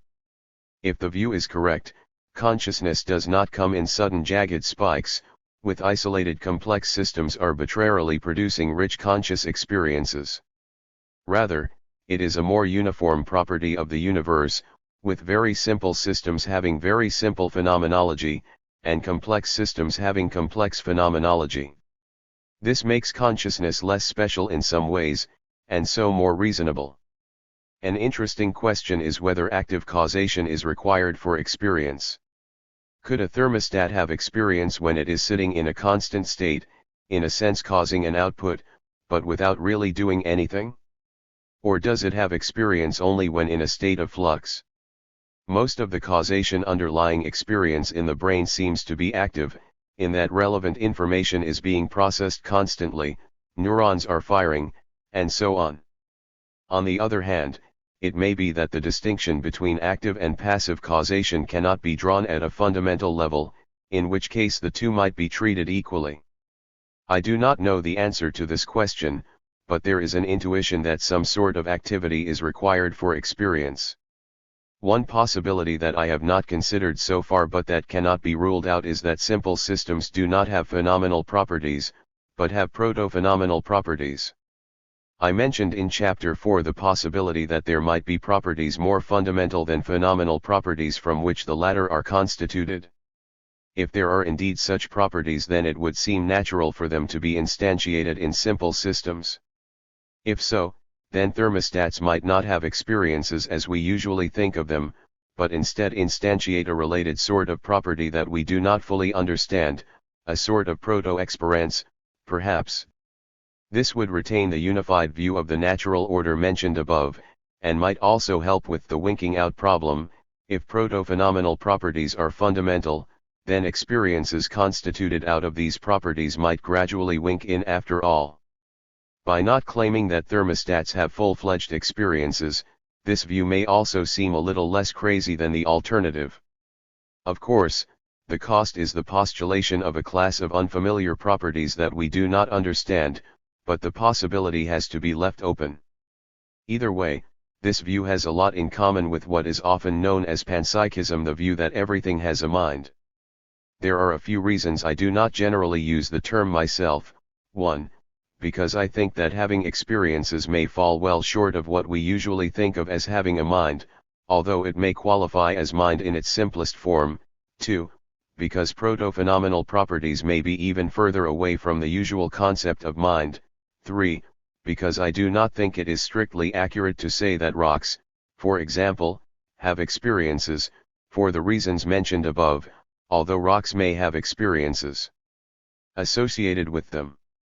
Perhaps the central reason why the term is misleading, though, is that it suggests a view in which the experiences in simple systems such as atoms are fundamental, and in which complex experiences are somehow the sum of such simpler experiences. While this is one way things could go, there is no reason that things have to go this way. Complex experiences may be more autonomous than this suggests. In particular, the informational view suggests a picture on which complex experiences are determined more holistically than this. With these caveats noted, it is probably fair to say that the view is a variety of panpsychism. I should note, however, that panpsychism is not at the metaphysical foundation of my view. What is rather at the foundation is naturalistic dualism with psychophysical laws. Panpsychism is simply one way that the natural supervenience of experience on the physical might work. In a sense, natural supervenience provides the framework. Panpsychism is just one way of working out the details. Personally, I am much more confident of naturalistic dualism than I am of panpsychism. The latter issue seems to be very much open. But I hope to have said enough to show that we ought to take the possibility of some sort of panpsychism seriously.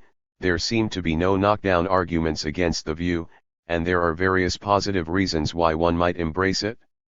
Constraining the double aspect principle. Even if one is prepared to accept that very simple systems have experiences, the idea that all information is associated with experience might still make one uncomfortable. For example, only a small amount of the information in human cognitive processing seems to correspond to the information in conscious experience. Is it not simply a fact that most of our information processing is unconscious? If the unrestricted double aspect principle is correct, then presumably the answer is that all that unconscious information is realized in experience, it is just not realized in my experience. For example, if there is experience associated with one of my neurons in the way that there is experience associated with a thermostat, we would not expect it to be part of my experience, any more than we would expect my experience to be radically transformed if the neuron were replaced by a small conscious homunculus. Similarly, there might be experience associated with various unconscious information processing subsystems in the brain. It is just that those experiences belong to a different subject. There are many different information processing systems in the brain, and the one that corresponds to me, perhaps the system that makes some information available for a certain sort of global control and report, is just one of them. I would not expect myself to have direct access to the experiences of the other systems, any more than I would expect myself to have direct access to the experiences of other humans. One might also worry about all the relatively complex information processing systems in the world, found anywhere from my compact disc player to my stomach. Do all these qualify as conscious individuals with complex experiences? In reply, it is worth noting that these systems do not have anything like the coherent cognitive structure of our own system, so that any associated experiences are likely to be nothing like our own. If a compact disc player has associated experiences, for example, it is likely to be nothing more than a flat structure of bits, and if the information in my stomach is associated with experience, then there is no reason to think this experience would correspond to the sort of thing we think of as a mind. The sorts of experience that we have will only arise when information processing systems have been shaped by evolution to have complex, coherent cognitive structures reflecting a rich representation of the outside world. It is likely that only a very restricted group of subjects of experience would have the psychological structure required to truly qualify as agents or as persons.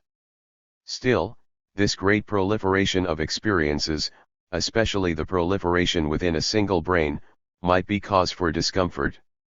This is exacerbated by noting that when given an information space, it is usually easy to find many slightly different information spaces simply by individuating a relevant causal pathway differently, or by carving up the relevant effects, the differences that the information makes, in a slightly different way.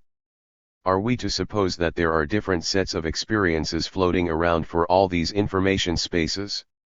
If so, then I might have a number of very close but slightly different phenomenal relatives arising from the processes in my own head. The alternative is to constrain the double aspect principle so that it narrows down the class of physically realized information spaces that have phenomenal counterparts. The most natural strategy may be to constrain the way that the information is processed. After all, I have already said that the information in my system that corresponds most directly to my experience is the information that is directly available for global control. As it stands, this criterion is most unlikely to play a role in a fundamental law, as it is too vague and high-level a notion.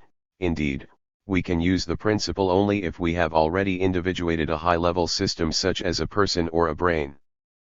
But perhaps there is a more precise, simpler criterion that could do the work. One possibility is that amplification of information is crucial. Physically realized information is also realized in experience only if the information is amplified in certain ways, becoming available to make a large difference along certain causal pathways. Perhaps one could even say that the intensity of an experience corresponds to the degree of amplification, or some such. This could fit nicely with the global availability criterion, although it might have other problems. There is plenty of amplified information that is not intuitively conscious, for example, and it is not obvious just how the notion of amplification is to be made precise. Another possibility is that we could restrict the kind of causation involved in a system. We have seen that wherever there is causation, there is information, but perhaps only a certain sort of causation counts in individuating the information space's underlying experience. Perhaps only certain sorts of active causal relations are relevant, for example, or perhaps certain sorts of natural causal relations are required. There is an intuition that many of the information spaces that can be found according to the criteria given so far are in a sense unnatural. Perhaps there is a way to clarify the relevant restriction. This would probably still let in a very wide class of information states, but it might prevent an astronomical proliferation. I am not certain of what the relevant constraining criterion should be, but this is not to say that there might not be one. It might even be that a constraining criterion could restrict the relevant information spaces so that information in simple systems such as thermostats does not qualify. My own intuition is that there may well be a constraint on the double aspect principle, but information in simple systems such as thermostats might qualify all the same. For my part, the proliferation of many related experiences in the brain seems more counterintuitive than the presence of experiences in simple systems, though neither matter is cut and dried. In any case, there are many different ways things might go, as the proto-theory is elaborated into a theory. 5. The metaphysics of information. The issue remains, how do we understand the ontology of the double aspect view of information?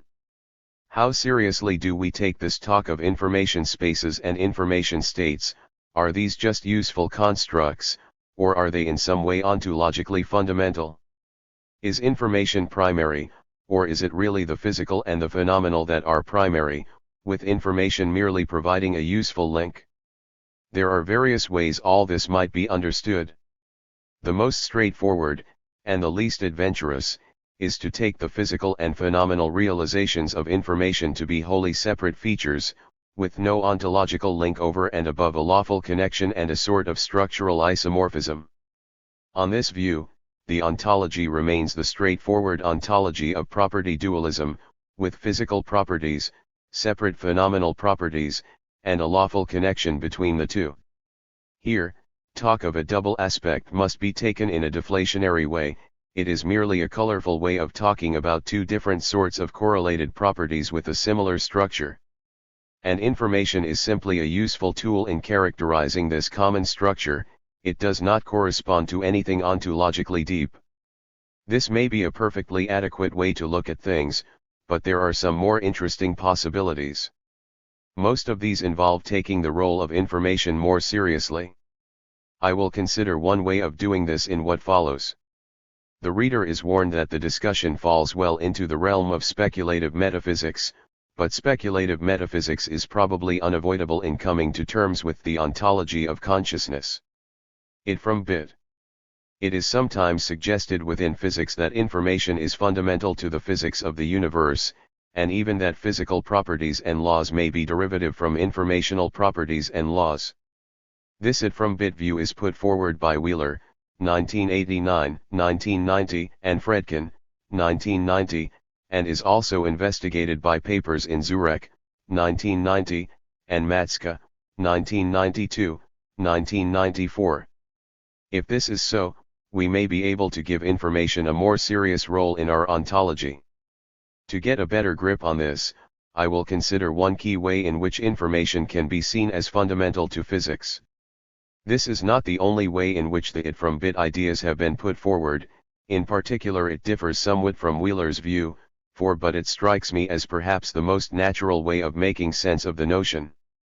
This interpretation is closely related to the Russellian ideas discussed in Chapter 4, pages 153 to 55, as we will see. This approach stems from the observation that in physical theories, fundamental physical states are effectively individuated as information states. When we look at a feature such as mass or charge, we find simply a brute space of differences that make a difference. Physics tells us nothing about what mass is, or what charge is. It simply tells us the range of different values that these features can take on, and it tells us their effects on other features. As far as physical theories are concerned, specific states of mass or charge might as well be pure information states. All that matters is their location within an information space. This is reflected in the fact that physics makes no commitment about the way these states are realized. Any realization of these information states will serve as well for the purposes of a physical theory, as long as it maintains the correct structure of causal or dynamic relations between states. After all, as long as the shape of these relations is the same, physics will look the same to our perceptual systems. We do not have access to any further properties of the realization in the external world, over and above the shape of the causal network. Except, perhaps, insofar as our phenomenal properties are tied directly to realizing properties. Sometimes it has even been suggested that the universe could be a giant computer. Fredkin, 1990, has suggested that the universe could be a huge cellular automaton, realized at bottom in a vast structure of bits. 5 Lecky, 1993, has suggested that all of space-time could be grounded in a computational process, with separate registers for each instantiated fundamental feature of the world. As long as these registers have the appropriate causal relations among them, none of the creatures in that world would be any the wiser. The computer example illustrates the great range of possible ways that the physical entities that we know can be realized, just as long as there are entities that play the appropriate causal roles. This qualifies as part of the metaphysics of physics, speculation about the ontology underlying the causal structure of space-time itself. This sort of metaphysics is clearly not something that physics itself deals in. Physics can remain quite neutral on these questions of how its features are realized, and indeed about whether the features are realized in some such way at all.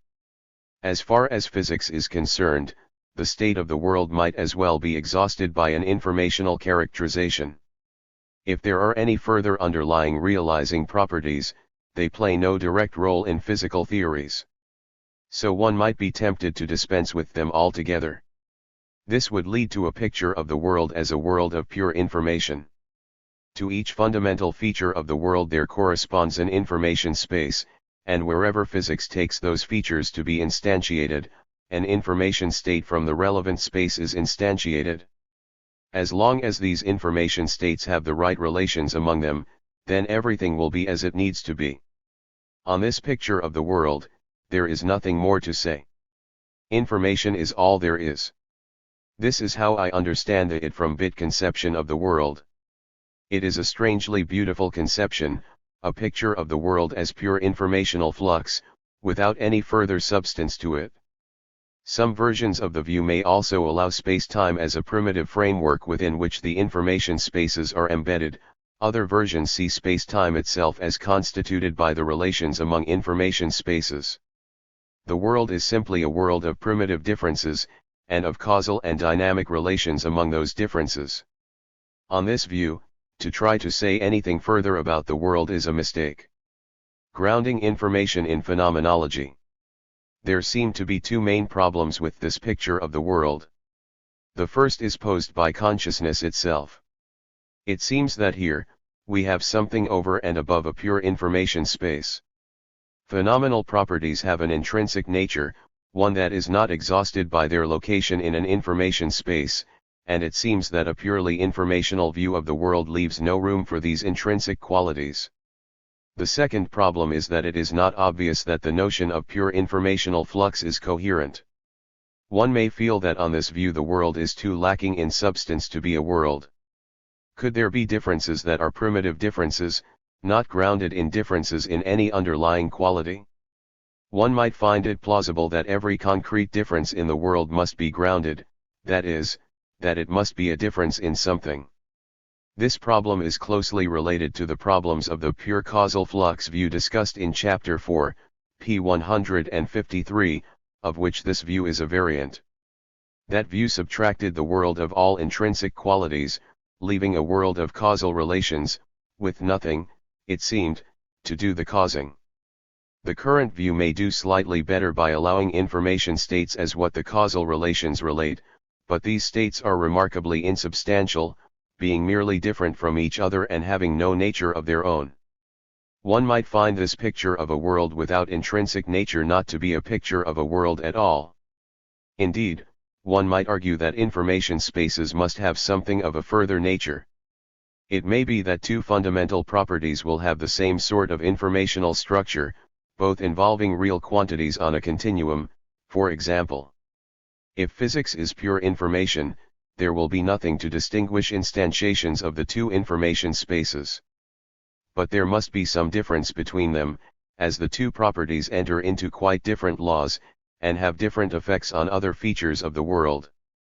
So there must be something further to distinguish these instantiations, something that goes beyond pure information. It would seem that some sort of intrinsic quality is needed to make the distinction.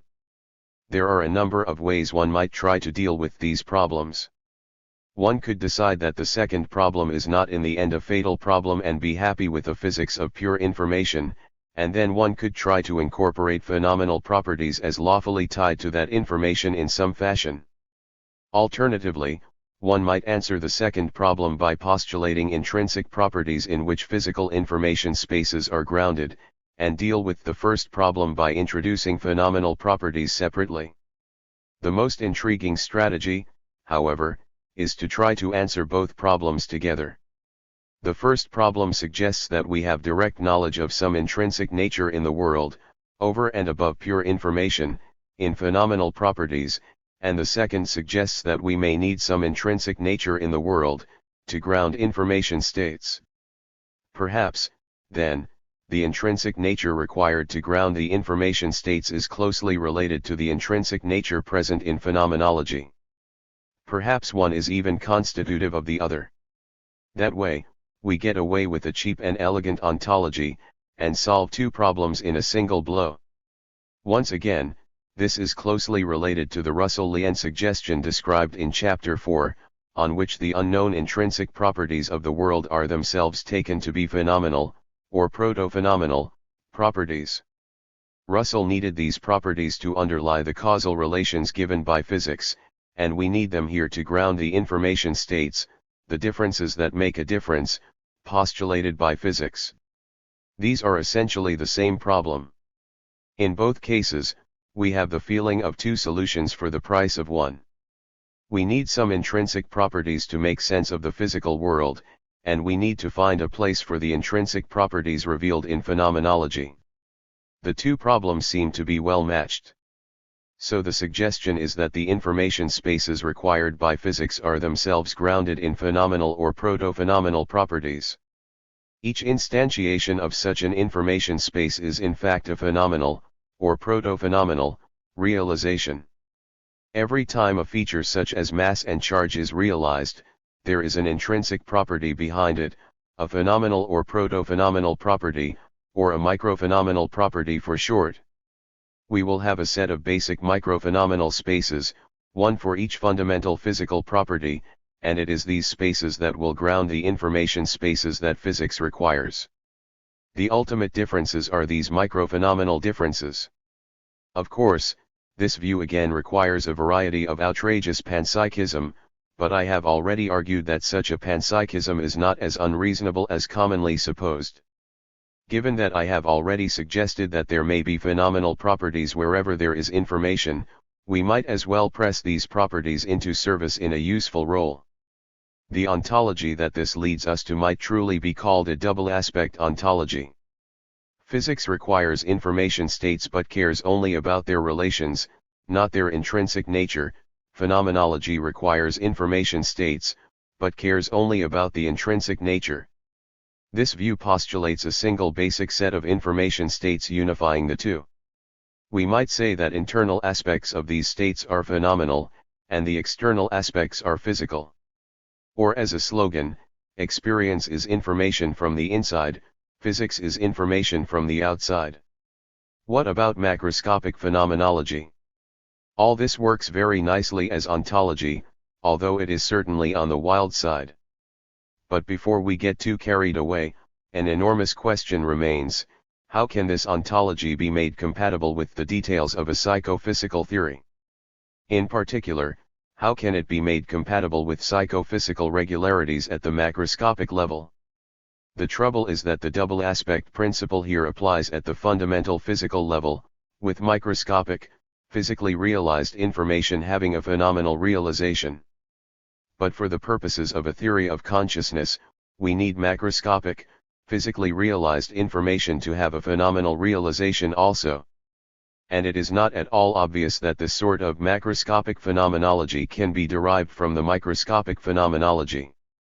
On the face of it, our conscious experience does not seem to be any sort of sum of microphenomenal properties corresponding to the fundamental physical features in our brain, for example.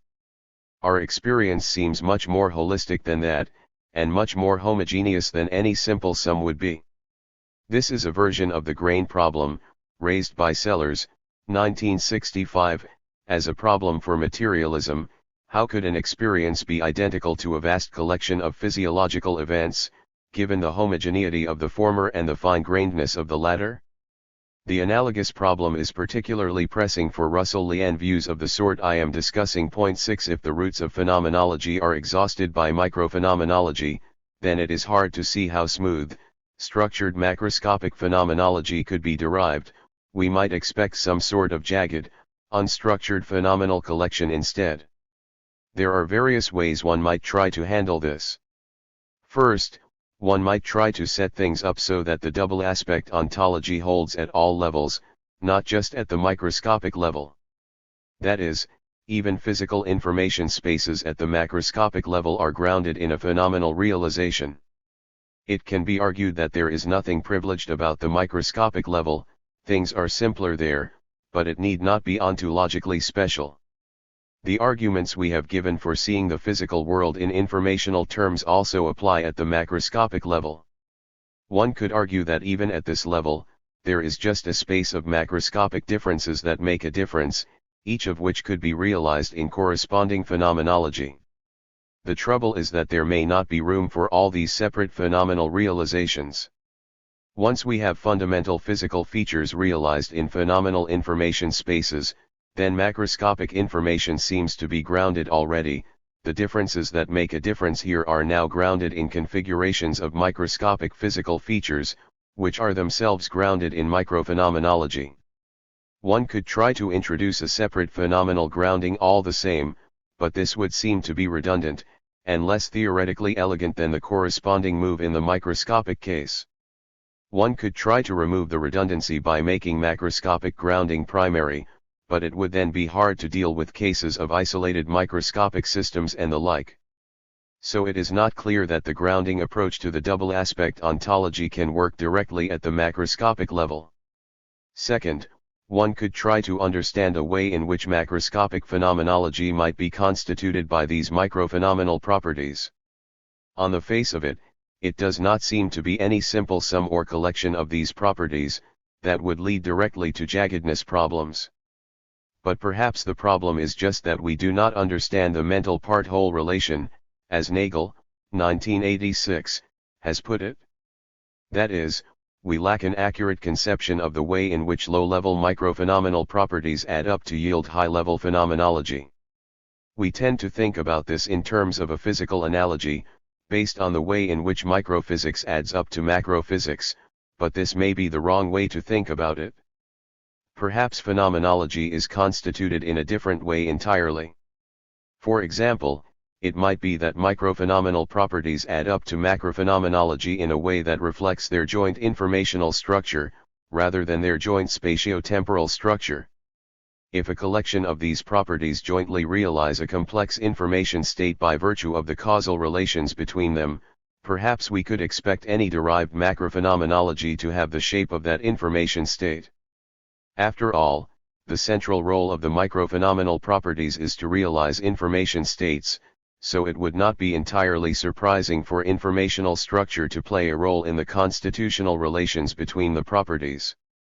If this were so, then any derived macrophenomenal states would have the smooth informational structure that the original double aspect principle predicts. This is not easy to understand, but after all we cannot expect our everyday understanding of the physical domain to apply to the phenomenal domain. So it may just be that a better understanding of the nature of phenomenology itself would be compatible with this view of its constitution. If it turned out that no constitution relation could work this way, we might try the third option, which is to link macrophenomenology to microphenomenology by laws. Point 7. For example, it could simply be a law that when microphenomenal states realize an information state of a certain sort by virtue of the causal relations between them, by the difference that makes a difference principle, then a direct phenomenal realization of the same state will arise. This would solve the theoretical problems, at the cost of complicating the ontology. No longer would we have the simple ontology with phenomenology being the intrinsic aspect of physically realized information. Some phenomenology would be dangling from this information by laws in the fashion of a more standard property dualism. So some of the attraction of a Russellian view would be lost, although the view would still be quite coherent.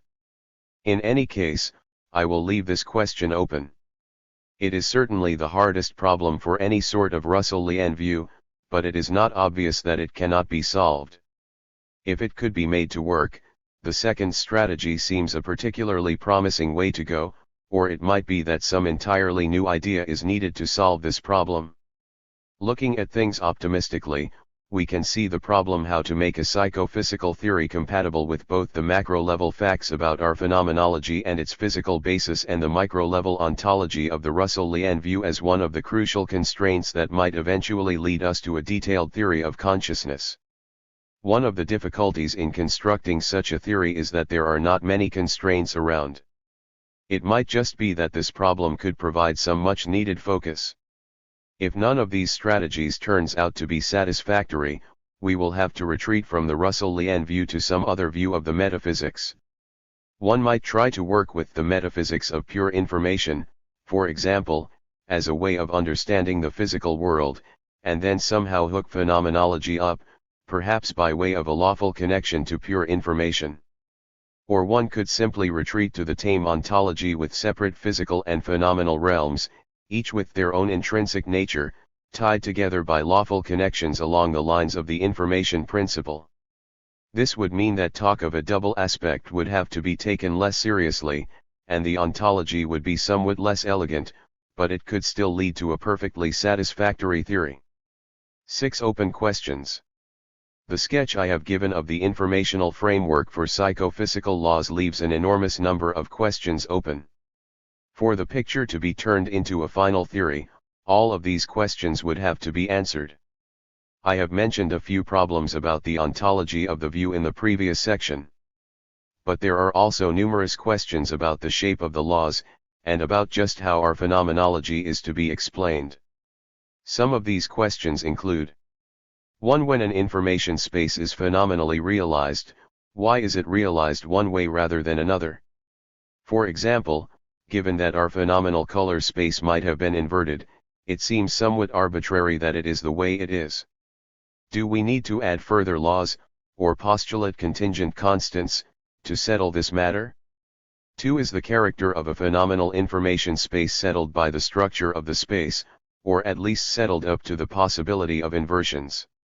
It might seem, for example, that color space and taste space are both simple 3- or 4-dimensional spaces, but they have very different characters despite their similar shape. It is arguable that the similarity in the structures is an illusion, and that when we embed both of these in a wider structure, seeing color experiences as part of the full, deep structure of visual experiences, for example, the similarity will disappear. But the question remains, is something with the approximate character of our color experiences the only way that visual color information might have been projected into phenomenology, or is there a different way entirely? I suspect that the answer may be closer to the former than to the latter, but it is not at all obvious how one would go about arguing for this. 3. I have used this framework mostly to discuss simple perceptual experiences, such as color experiences. It is not obvious how one would extend it to deal with more subtle experiences, such as complex emotional experiences, for example, and the experience of a current thought. Can this extension be made? 4. What sort of formal structure is best suited for capturing the structure of phenomenal information? What sort of topological spaces are needed to capture the relational structure of experience? Should we move to a more specific sort of structure, such as a metric space or a differential manifold? The combinatorial structure of an experience is even more interesting. A simple multidimensional continuum is probably a great simplification of the structure of a visual field, for example. How can we best capture the full structure? Should the definition of an information space be modified for this purpose? 5. How, within this framework, can one account for the unity of consciousness? That is, what makes my visual experiences, auditory experiences, and so on, all experiences of the same subject? I suspect that the answer involves the way that the relevant information is processed, so that the unity of consciousness corresponds to the fact that the relevant information is available to be integrated in a certain way. But just how to cash this out is unclear. 6. What, exactly, are the criteria that determine which information in the brain corresponds to my experiences? Is there a particular causal pathway, or a particular sort of causal flux, that is relevant? Presumably something like direct availability for global control plays a central role here, in individuating the information and the relevant pathways. The existence of all these questions shows just how far these sketchy ideas are from being a true theory. Another way of seeing this is to note how far these ideas are from allowing us to predict exactly what the phenomenal properties associated with a physical system will be from the physical properties of the system. As it stands, the idea lacks a strong explanatory and predictive power. It needs to be beefed up considerably in order to be truly useful. A number of new insights would be required to turn this idea into a satisfying theory. Perhaps a breakthrough could come from considering the problem of the previous section, how to square phenomenal information on the macroscopic scale with the intrinsic property view of information at the microscopic scale. Another might come from trying to find a constraint that yields the class of physically realized information spaces that are realized in experience. Others may come from sources I have not considered at all. The idea may prove to be entirely misguided. That would not surprise me. In fact, I think it is more likely than not that the key to a fundamental theory will lie elsewhere. But I have put these ideas forward because we need to start thinking about these matters, and because seeing even an inadequate example in the genre may be instructive. I also hope that some of the ideas raised along the way about how to explain phenomenal judgments, about the ubiquity of experience, and about the connection between experience, information, and intrinsic properties of the physical may turn out to be useful even when translated into a different framework. Perhaps a more adequate theory of consciousness could share something of the feel of the ideas put forward here, even if its details are very different. It is often said that the problem with theories of consciousness of this sort is that they are too speculative and untestable. But I think the real problem with the theory I have put forward is different. It is too unspecific in its predictions. If we had a theory of a comparable level of simplicity that could predict all the specific facts about our experiences, even only those facts familiar from the first-person case when given the physical facts about our processing system, that would be a remarkable achievement, and would give us very good reason to accept the theory as true. Right now we have no such theory, but there is no reason to believe that such a theory is impossible. Part 4. Applications. 9. Strong artificial intelligence. 1. Machine consciousness. Could a machine be conscious? Could an appropriately programmed computer truly possess a mind? These questions have been the subject of an enormous amount of debate over the last few decades. The field of artificial intelligence, or AI, is devoted in large part to the goal of reproducing mentality in computational machines. So far progress has been limited, but supporters argue that we have every reason to believe that eventually computers will truly have minds. At the same time, opponents argue that computers are limited in a way that human beings are not, so that it is out of the question for a conscious mind to arise merely in virtue of computation. Objections to artificial intelligence typically take one of two forms. First, there are external objections, which try to establish that computational systems could never even behave like cognitive systems. According to these objections, there are certain functional capacities that humans have that no computer could ever have. For example, sometimes it is argued that because these systems follow rules, they could not exhibit the creative or flexible behavior that humans exhibit. Example Dreyfus 1972. Others have argued that computers could never duplicate human mathematical insight, as computational systems are limited by Gödel's theorem in a way that humans are not. Lucas 1961, Penrose 1989. External objections have been difficult to carry through, given the success of computational simulation of physical processes in general. In particular, it seems that we have good reason to believe that the laws of physics are computable, so that we at least ought to be able to simulate human behavior computationally. Sometimes this is disputed, by arguing for a non-computable element in physical laws, as Penrose does, or by arguing for non-physical causation, as Lucas does, but it is clear that those putting forward these objections are fighting an uphill battle. More prevalent have been what I call internal objections. These objections concede, at least for the sake of argument, that computers might simulate human behavior, but argue that they would lack minds all the same. In particular, it is suggested that they would have no inner life, no conscious experience, no true understanding. At best, a computer might provide a simulation of mentality, not a replication. The best known objection in this class is John Searle's Chinese room argument, Searle 1980. According to these objections, computational systems would at best have the hollow shell of a mind, they would be silicon versions of a zombie. Those who take a non-reductive view of conscious experience have often been attracted to internal objections to artificial intelligence, with many arguing that no mere computer could be conscious.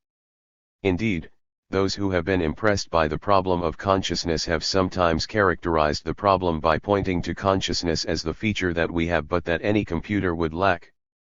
Many have found it hard to believe that an artificial, non-biological system could be the sort of thing that could give rise to conscious experience.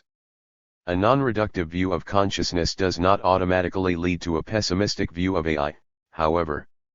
The two issues are quite separate. The first concerns the strength of the connection between physical systems and consciousness. Is consciousness constituted by physical processes, or does it merely arise from physical processes? The second concerns the shape of the connection, just which physical systems give rise to consciousness. Certainly it is not obvious that executing the right sort of computation should give rise to consciousness, but it is not obvious that neural processes in a brain should give rise to consciousness, either. On the face of it, there is no clear reason why computers should be any worse off than brains in this regard. Given that we have accepted the surprising fact that brains give rise to consciousness, it would not be a further sort of surprise to find that computation might give rise to consciousness.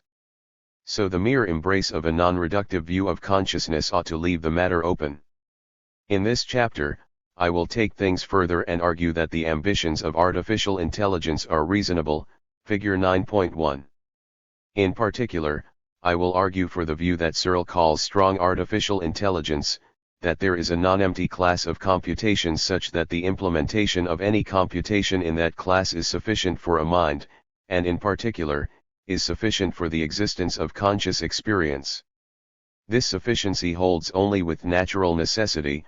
Of course, it is logically possible that any computation might take place in the absence of consciousness. But the same goes for brains, as we have seen. In evaluating the prospects of machine consciousness in the actual world, it is natural possibility and necessity we are concerned with. Figure 9.1. Bloom County on Strong AI. Copyright 1985, Washington Post Writers Group. Reprinted with permission. Lest this conclusion be thought a triviality, given the panpsychist suggestions in the last chapter, I note that nothing in this chapter rests on those considerations. Indeed, I will argue not just that implementing the right computation suffices for consciousness, but that implementing the right computation suffices for rich conscious experience like our own. I have already done most of the work required for this defense of strong AI, in arguing for the principle of organizational invariance in Chapter 7. If that argument is correct, it establishes that any system with the right sort of functional organization is conscious, no matter what it is made out of. So we already know that being made of silicon, say, is no bar to the possession of consciousness. What remains to be done is to clarify the link between computation and functional organization, in order to establish that implementing an appropriate computation is sufficient to ensure the presence of the relevant functional organization. Once this is done, strong AI falls out as a consequence. I will also answer a number of objections that have been put forward against the strong AI enterprise. 2. On implementing a computation. In its standard form, the theory of computation deals wholly with abstract objects, Turing machines, Pascal programs, finite-state automata, and so on. These are mathematical entities inhabiting mathematical space. Cognitive systems in the real world, on the other hand, are concrete objects, physically embodied and interacting causally with other objects in the physical world. But often we want to use the theory of computation to draw conclusions about concrete objects in the real world. To do this, we need a bridge between the abstract and concrete domains. Point 1. This bridge is the notion of implementation, the relation between abstract computational objects, computations for short, and physical systems that holds when a physical system realizes a computation, or when a computation describes a physical system. Computations are often implemented on synthetic, silicon-based computers, but they can be implemented in other ways. Natural systems such as the human brain are often said to implement computations. For example, computational descriptions are used to make sense of physical systems in all sorts of domains. Whenever this happens, a notion of implementation is implicitly or explicitly doing the work. The notion of implementation is rarely analyzed in detail, it is usually simply taken for granted. But to defend strong AI, we need a detailed account of it. The strong AI thesis is cast in terms of computation, telling us that implementation of the appropriate computation suffices for consciousness. To evaluate this claim, we need to know just what it is for a physical system to implement a computation. Once we know this, we can combine it with our earlier analysis of psychophysical laws to determine whether the conclusion might follow. Some have argued that no useful account of implementation can be given. In particular, Searle, 1990b, has argued that implementation is not an objective matter, but instead is observer relative. Any system can be seen to implement any computation if interpreted appropriately.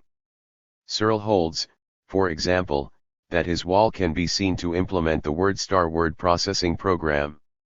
If this were so, it would be hard to see how computational notions could play any foundational role in a theory that ultimately deals with concrete systems. As for strong AI, it would either be emptied of content or would imply a strong form of panpsychism. But I think this sort of pessimism is misplaced. An objective account of implementation can straightforwardly be given. In this section I will outline such an account. The account is a little technical, but the rest of the chapter should make sense even if the details here are schemed. Any account of what it is for a computation to be implemented will depend on the class of computations in question. There are many different computational formalisms, with correspondingly different classes of computations: Turing machines, finite state automata, Pascal programs, connectionist networks, cellular automata, and so on. In principle, we need an account of implementation for each of these formalisms. I will give an account of implementation for a single formalism, that of combinatorial state automata. This class of computations is sufficiently general that the associated account of implementation can be easily extended to apply to other classes. A combinatorial state automaton is a more sophisticated cousin of a finite state automaton. A finite state automaton, FSA, is specified by giving a finite set of inputs, a finite set of internal states, and a finite set of outputs, and by giving an associated set of state transition relations. An internal state of an FSA is a simple element SI without any internal structure. The same goes for inputs and outputs. The state transition relations specify, for every possible pair of inputs and internal states, a new internal state and an output.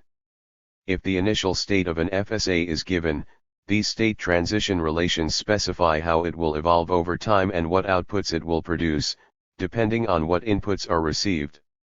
The computational structure of an FSA consists in this relatively simple set of state transition relations among a set of unstructured states. Finite state automata are inadequate to represent the structure of most computations that are relevant in practice, as the states and state transition relations in these computations generally have complex internal structure. No FSA description can capture all the structure present in a Pascal program, for example, or a Turing machine, or a cellular automaton.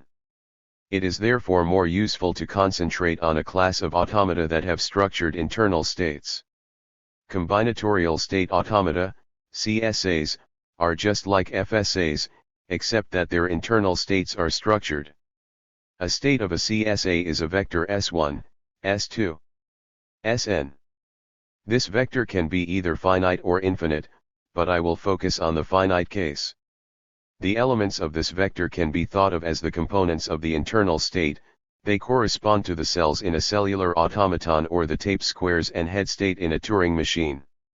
Each element Si can take on a finite number of values where is the jth possible value of the ith element.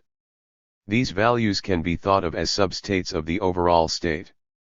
Inputs and outputs have a similar sort of complex structure. An input is a vector I1, ik, and an output is a vector O1, OM. A CSA is determined by specifying the set of internal state vectors and input and output vectors, and by specifying a set of state transition rules that determine how the state of the CSA evolves with time. For each element of the internal state vector, a state transition rule determines how its new value depends on old values of the input and internal state vectors. For each element of the output vector, a state transition rule determines how its new value depends on old values of the internal state vector. Every finite CSA can be represented as an FSA with equal computational power, but the FSA description will sacrifice most of the structure that is crucial to a CSA. That structure is central in using CSAs to capture the organization that underlies a mind. We are now in a position to give an account of implementation. Computations such as CSAs are abstract objects, with a formal structure determined by their states and state transition relations. Physical systems are concrete objects, with a causal structure determined by their internal states and the causal relations between the states.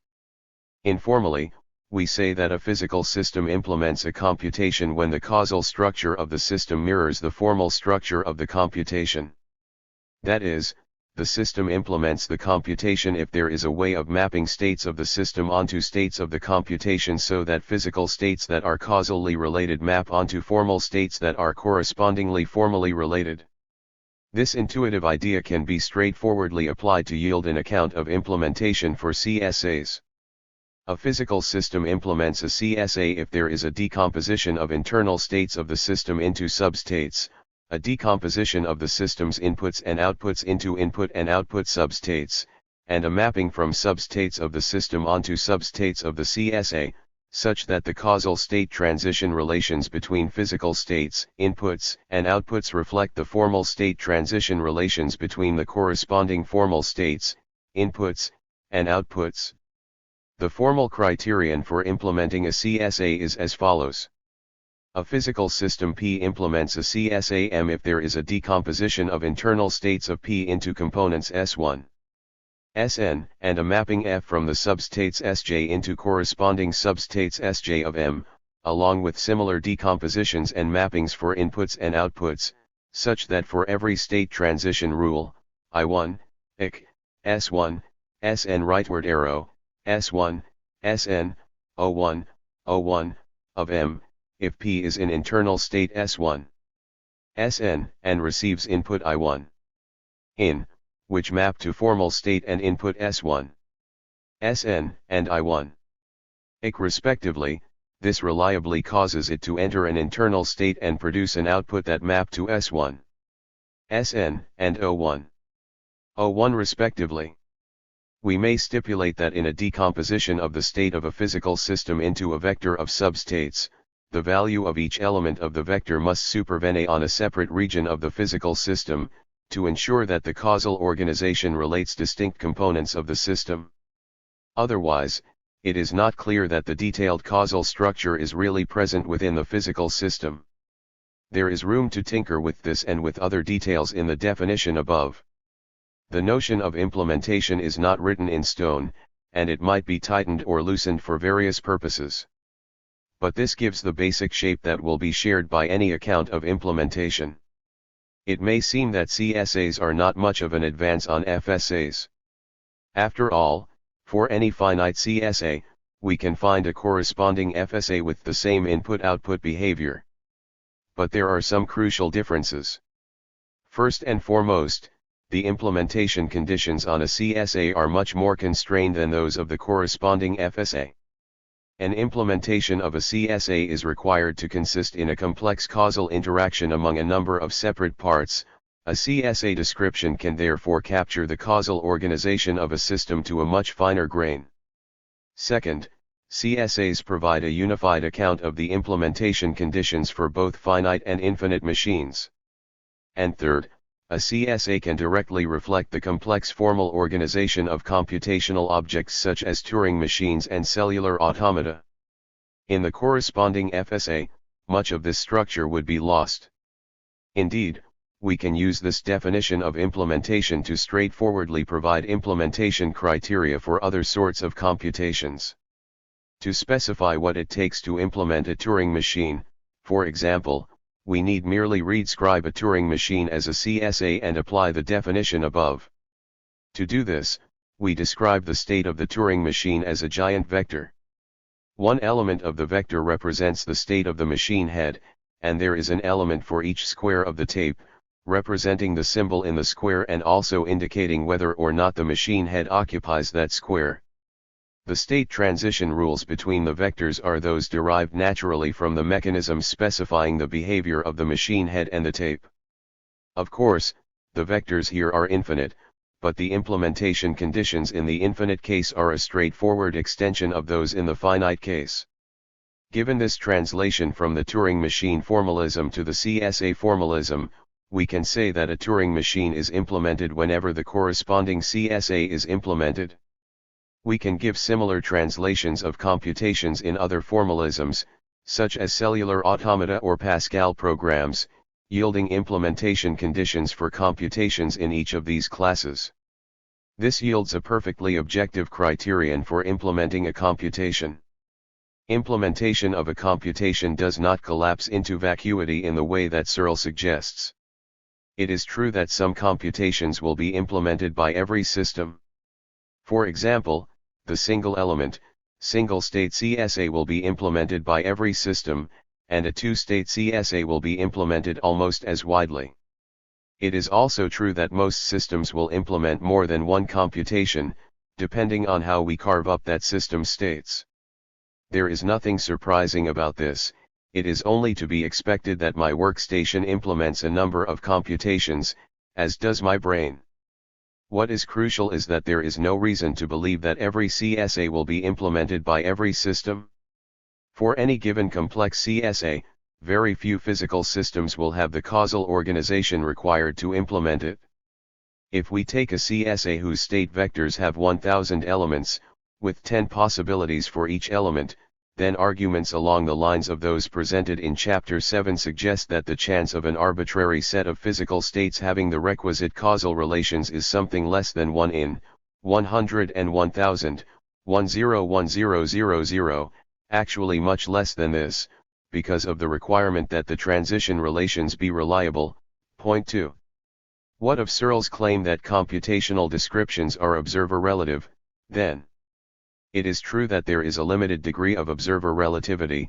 Any given physical system will implement a number of computations, and which one of these an observer chooses to focus on will depend on her purposes.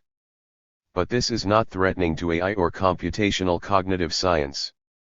It remains the case that for any given computation, there is a fact of the matter about whether or not a given system implements it, and there will be only a limited class of systems that qualify as implementations. For computational accounts to have metaphysical and explanatory bite, this is all that the fields require. To say that a physical system implements a given complex computation P is to say something very substantial about the causal structure of that system, something that may be quite useful in providing cognitive explanations and perhaps in understanding the basis of consciousness. Only systems with a very specific sort of causal organization will have a hope of satisfying the strong constraints of implementation. So there is no danger of vacuity, and there is room to hope that the notion of computation can provide a substantial foundation for the analysis of cognitive systems. 3. In defense of strong AI. What it takes to implement a CSA is strikingly similar to what it takes to realize a functional organization.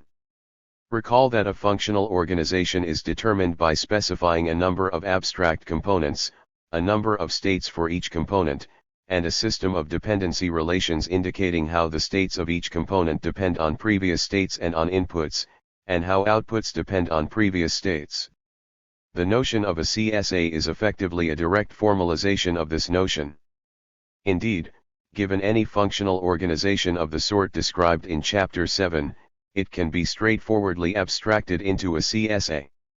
We need only stipulate that the CSA's state vectors have an element for each component of the organization, and that the formal state transitions between the CSA states correspond to the causal dependency relations between components. To realize the functional organization comes to almost exactly the same thing as implementing the corresponding CSA. There are a few small differences, such as different treatments of inputs and outputs, but these are not significant. The account of implementation that I have given thus makes clear the link between causal and computational organization. This way, we can see that when computational descriptions are applied to physical systems, they effectively provide a formal description of the system's causal organization. The language of computation provides a perfect language in which this sort of abstract causal organization can be specified. Indeed, it can be argued that this is precisely why computational notions have had such wide application throughout cognitive science. What is most relevant to the explanation of the behavior of a complex cognitive system is the abstract causal organization of the system, and computational formalisms provide an ideal framework within which this sort of organization can be described and analyzed. Point 3. This link makes the defense of strong artificial intelligence straightforward. I have already argued for the principle of organizational invariance, which tells us that for any system with conscious experiences, a system with the same fine-grained functional organization will have qualitatively identical conscious experiences. But we know that any given functional organization can be abstracted into a CSA that is implemented whenever the organization is realized.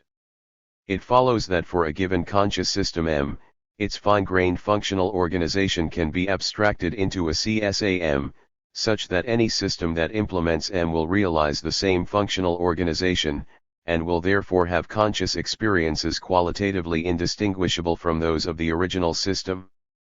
This establishes the thesis of strong artificial intelligence.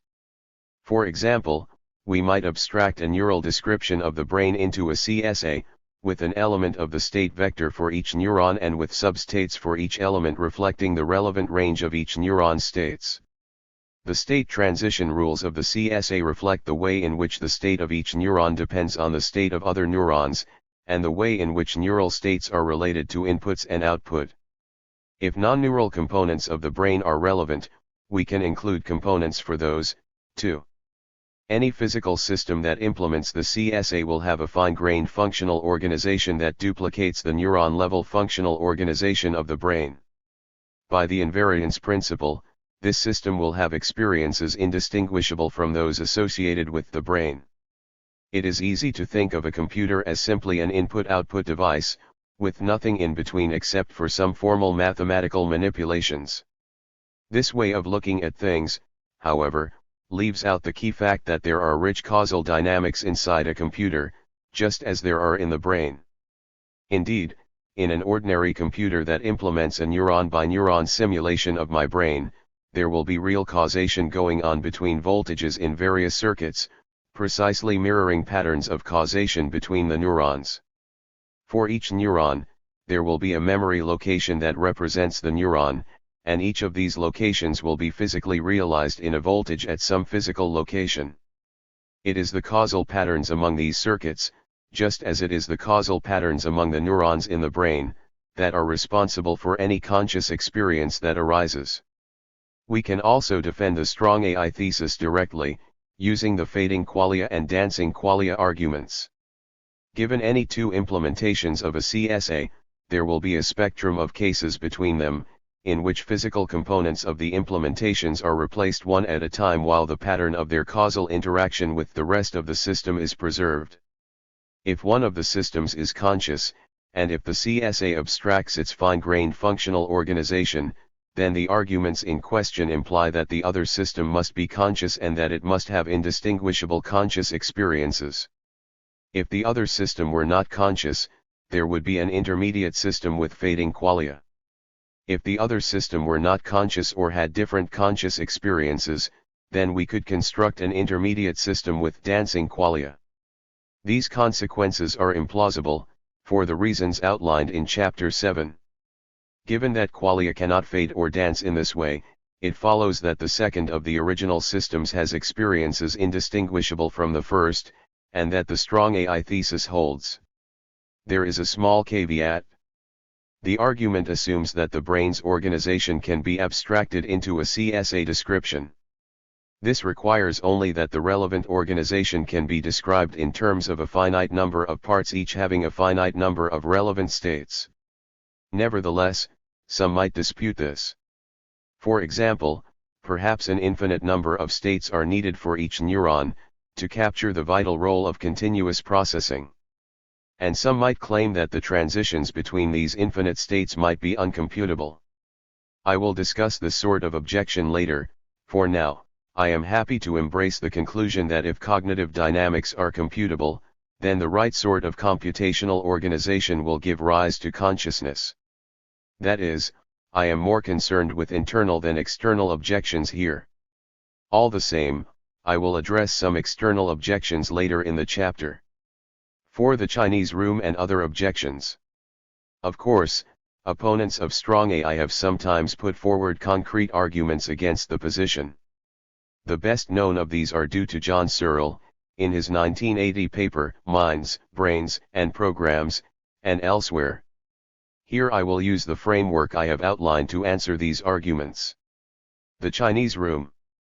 In a celebrated argument against strong AI, Searle, 1980, argues that any program can be implemented without giving rise to a mind.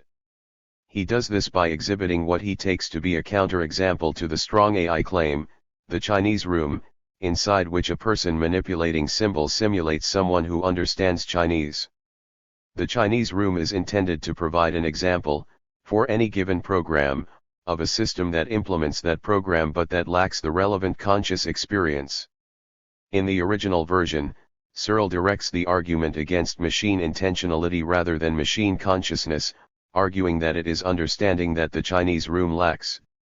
All the same, it is fairly clear that consciousness is at the root of the matter. What the core of the argument establishes directly, if it succeeds, is that the Chinese room system lacks conscious states, such as the conscious experience of understanding Chinese. On Searle's view, intentionality requires consciousness, so this is enough to see that the room lacks intentionality also. Others deny this, however. In any case, we can factor out the issue about the connection between consciousness and intentionality, and cast the issue solely in terms of consciousness. The issues may be somewhat clearer this way. That is, we can separate Searle's conclusions into two parts: 1. No program suffices for consciousness, and 2. No program suffices for intentionality. Searle believes that 1 implies 2, but others deny this. Things are clearest if the argument about strong AI is taken to focus on 1. All parties will accept that if 1 is true, then the most interesting form of strong AI is doomed, and even Searle would accept that refuting 1 would show that the Chinese room argument fails. The link between consciousness and intentionality can then be set aside as a separate issue, not crucial to the argument against AI. This way one avoids the situation in which opponents argue against 2, without bothering to argue against 1. For example, replies that focus on the connection between the Chinese room and its environment, Fodor 1980, Ray 1986, and replies that give procedural or functional accounts of intentionality, Bowden 1988, Thagard 1986, may or may not shed light on the issue of intentionality, but they do nothing to make it more plausible that the Chinese room is conscious. Consequently, they leave one with the feeling that the problem the scenario poses for AI has not been addressed. At best, what has been disputed is the auxiliary premise that intentionality requires consciousness. 4. The Chinese room argument runs as follows. Take any program that is supposed to capture some aspect of consciousness, such as understanding Chinese or having a sensation of red. Then this program can be implemented by a monolingual English speaker who we will call the daemon in a black and white room. The daemon follows all the rules specified by the program manually, keeping a record of all the relevant internal states and variables on slips of paper, erasing and updating them as necessary. We can imagine that the daemon is also connected to a robotic body, receiving digital inputs from perceptual transducers, manipulating them according to the program's specifications, and sending digital outputs to motor effectors. In this way, the program is implemented perfectly. Nevertheless, it seems clear that the daemon does not consciously understand Chinese, and that the daemon is not having a sensation of read. Therefore, implementing a program is not sufficient for these conscious experiences. Consciousness must require something more than the implementation of a relevant program. Proponents of strong AI have typically replied by conceding that the daemon does not understand Chinese, and arguing that understanding and consciousness should instead be attributed to the system consisting of the daemon and the pieces of paper. Searle has declared this reply manifestly implausible. Certainly, there is something counterintuitive about the claim that a system of an agent and associated pieces of paper has a collective consciousness. At this point, the argument reaches an impasse. Proponents of AI argue that the system is conscious, opponents find the conclusion ridiculous, and it seems difficult to proceed any further. I think that the arguments already given provide grounds for breaking the impasse in favor of strong AI, however. Let us assume that the relevant program is in fact a combinatorial state automaton that reflects the neuron-level organization of a Chinese speaker who is looking at a juicy red apple. The daemon in the room is implementing the CSA by maintaining a slip of paper for each element of the state vector, and updating the slips of paper at every time step according to the state transition rules. We may run the fading and dancing qualia arguments by constructing a spectrum of cases between the original Chinese speaker and the Chinese room. 5 This is not difficult to do. First, we can imagine that the neurons in the Chinese speaker's head are replaced one at a time by tiny daemons, each of whom duplicates the input-output function of a neuron. 6 Upon receiving stimulation from neighboring neurons, a daemon makes the appropriate calculations and stimulates neighboring neurons in turn. As more and more neurons are replaced, daemons take over, until the skull is filled with billions of daemons reacting to each other's signals and to sensory inputs, making calculations and signaling other daemons and stimulating motor outputs in turn. If someone objects that all those daemons could never fit in a skull, we can imagine a scenario with radio transmission equipment outside the skull instead. Next, we gradually cut down on the number of daemons by allowing them to double up on their work. At first, we replace two neighboring daemons with a single daemon doing the job of both of them. The new daemon will keep a record of the internal state of both neurons he is simulating. We can imagine that this record is kept on a piece of paper at each location. Each piece of paper will be updated depending on signals from neighboring daemons and also on the state of the other piece of paper. The daemons are consolidated further, until eventually there is just a single daemon, and billions of tiny slips of paper. We may imagine that each of these slips is at the original location of its corresponding neuron, and that the daemon dashes around the brain, updating each slip of paper as a function of the states of neighboring slips, and of sensory inputs where necessary. Despite all these changes, the resulting system shares the functional organization of the original brain. The causal relations between neurons in the original case are mirrored by the causal relations between daemons in the intermediate case, and by the causal relations between slips of paper in the final case. In the final case, the causal relations are mediated by the actions of a daemon. A piece of paper affects the state of the daemon, which affects a neighboring piece of paper, but they are causal relations nevertheless. If we watch the system function at a speeded up rate, we will see a whir of causal interaction that corresponds precisely to the whir among the neurons. We can therefore apply the fading and dancing qualia arguments. If the final system lacks conscious experience, then there must be an intermediate system with faded conscious experiences. This is implausible for just the same reasons as before. We can also imagine switching between a neural circuit and a corresponding backup circuit implemented with daemons, or with a single daemon and pieces of paper. As before, this would lead to dancing qualia with constant functional organization, so that the system could never notice the difference. Once again, it is much more plausible to suppose that qualia stay constant throughout. It is therefore reasonable to conclude that the final system has precisely the conscious experiences of the original system. If the neural system gave rise to experiences of bright red, so will the system of demons, and so will the network of pieces of paper mediated by a demon. But of course, this final case is just a copy of the system in the Chinese room. We have therefore given a positive reason to believe that that system really has conscious experiences, such as that of understanding Chinese or of experiencing red. This way of looking at things makes clear two things that may be obscured by Searle's description of the Chinese room. First, the slips of paper in the room are not a mere pile of formal symbols. They constitute a concrete dynamical system with a causal organization that corresponds directly to the organization of the original brain. The slow pace that we associate with symbol manipulation obscures this, as does the presence of the demon manipulating the symbols, but nevertheless it is the concrete dynamics among the pieces of paper that gives rise to conscious experience. Second, the role of the demon is entirely secondary. The interesting causal dynamics are those that take place among the pieces of paper, which correspond to the neurons in the original case. The demon simply acts as a kind of causal facilitator. The image of a demon scurrying around in the skull makes it clear that to attribute the experiences of the system to the demon would be a serious confusion of levels. The fact that the demon is a conscious agent may tempt one to suppose that if the system's experiences are anywhere, they are in the demon, but in fact the consciousness of the demon is entirely irrelevant to the functioning of the system. The demon's job could be performed by a simple lookup table. The crucial aspect of the system is the dynamics among the symbols.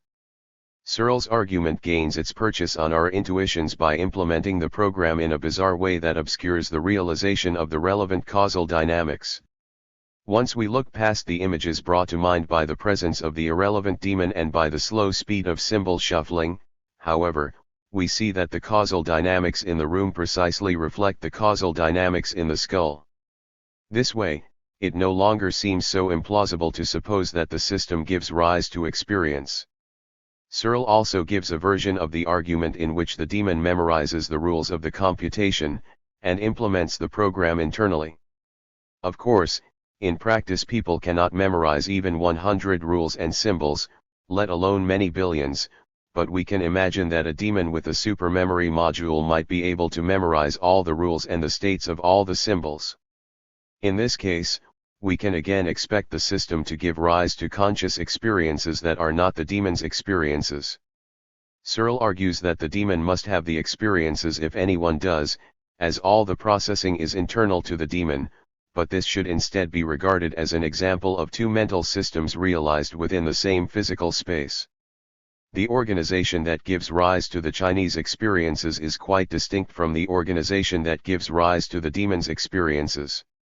The Chinese understanding organization lies in the causal relations between billions of locations in the supermemory module. Once again, the demon only acts as a kind of causal facilitator.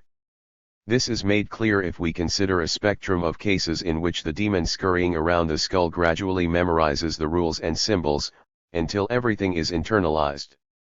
The relevant structure is gradually moved from the skull to the demon's supermemory, but experience remains constant throughout, and entirely separate from the experiences of the demon. Some may suppose that because my argument relies on duplicating the neuron-level organization of the brain, it establishes only a weak form of strong AI, one that is closely tied to biology. In discussing what he calls the brain simulator reply, Searle expresses surprise that a supporter of AI would give a reply that depends on the detailed simulation of human biology. This would be to miss the force of the argument, however. The brain simulation program merely serves as the thin end of the wedge. Once we know that one program can give rise to a mind even when implemented Chinese room style, the force of Searle's in-principle argument is entirely removed. We know that the demon and the paper in a Chinese room can indeed support an independent mind. The floodgates are then open to a whole range of programs that might be candidates to generate conscious experience. The extent of this range is an open question, but the Chinese room is not an obstacle. Syntax and semantics. A second argument, put forward by Searle, 1984, runs as follows. 1. A computer program is syntactic. 2. Syntax is not sufficient for semantics. 3. Minds have semantics. 4. Therefore, implementing a program is insufficient for a mind. Once again, this is put forward as an argument about intentionality, but it can also be taken as an argument about consciousness. For Searle, the central sort of intentionality is phenomenological intentionality, the kind that is inherent in consciousness. There are various ways in which this argument can be interpreted and criticized, but the main problem is that the argument does not respect the crucial role of implementation. Programs are abstract computational objects and are purely syntactic. Certainly, no mere program is a candidate for possession of a mind. Implementations of programs, on the other hand, are concrete systems with causal dynamics, and are not purely syntactic. An implementation has causal heft in the real world, and it is in virtue of this causal heft that consciousness and intentionality arise. It is the program that is syntactic, it is the implementation that has semantic content. Searle might argue that there is a sense in which even implementations are syntactic, perhaps because the dynamics of implementations are determined by formal properties. Any sense of syntax in which implementations are syntactic, however, loses touch with the sense in which it is plausible that syntax is not sufficient for semantics.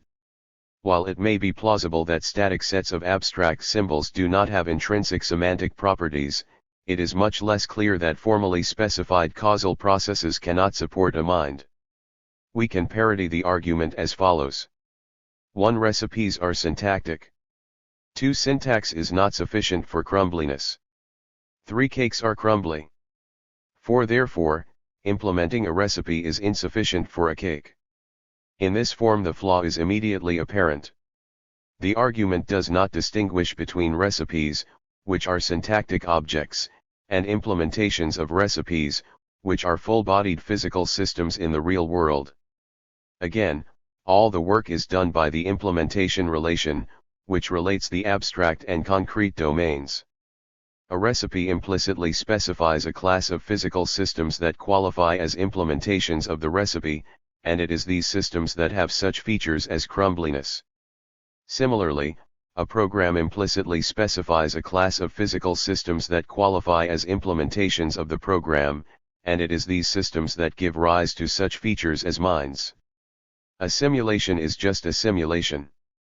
A popular objection to artificial intelligence, example Searle 1980, Harnad 1989, is that a simulation of a phenomenon is not the same as a replication. For example, when we simulate digestion computationally, no food is actually digested. A simulated hurricane is not a real hurricane.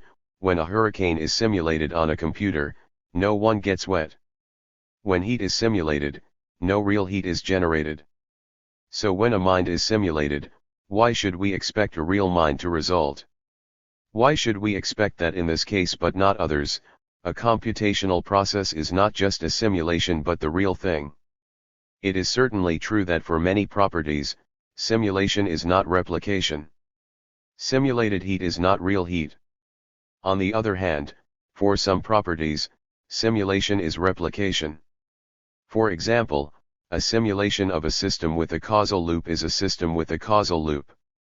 So the real question here is, how do we distinguish those types X such that a simulation of an X really is an X from those such that it is not? I suggest that the answer is as follows: a simulation of X is an X precisely when the property of being an X is an organizational invariant. The definition of an organizational invariant is as before: a property is an organizational invariant when it depends only on the functional organization of the underlying system, and not on any other details. A computational simulation of a physical system can capture its abstract causal organization, and ensure that that causal organization is replicated in any implementation, no matter what the implementation is made out of.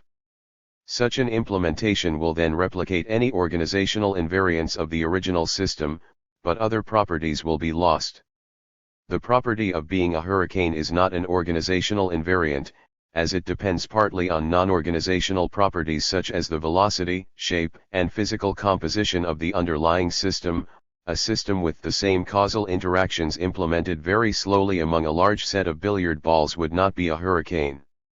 Similarly, digestion and heat depend on aspects of underlying physical makeup that are not wholly organizational. We could gradually replace the biological components in a digestive system so that acid-base reactions are replaced by causally isomorphic interactions among pieces of metal, and it would no longer count as an instance of digestion. So we should not expect a simulation of systems with these properties to itself have these properties. But phenomenal properties are different. As I have argued in Chapter 7, these properties are organizational invariants. If so, it follows that the right sort of simulation of a system with phenomenal properties will itself have phenomenal properties, by virtue of replicating the original system's fine-grained functional organization. Organizational invariance makes consciousness different in principle from the other properties mentioned, and opens the way to strong AI. 5. External objections. I have been most concerned with internal objections to strong artificial intelligence, as these are most relevant to the topic of this book, but I will also at least mention some external objections. As I said earlier, the prima facie case against external objections to artificial intelligence is strong. There is every reason to believe that the laws of physics, at least as currently understood, are computable, and that human behavior is a consequence of physical laws. If so, then it follows that a computational system can simulate human behavior. Objections are occasionally mounted all the same, however, so I will discuss these briefly. Objections from rule following. Perhaps the oldest external objection to AI is that computational systems always follow rules, so they will always lack certain human capacities, such as creativity or flexibility.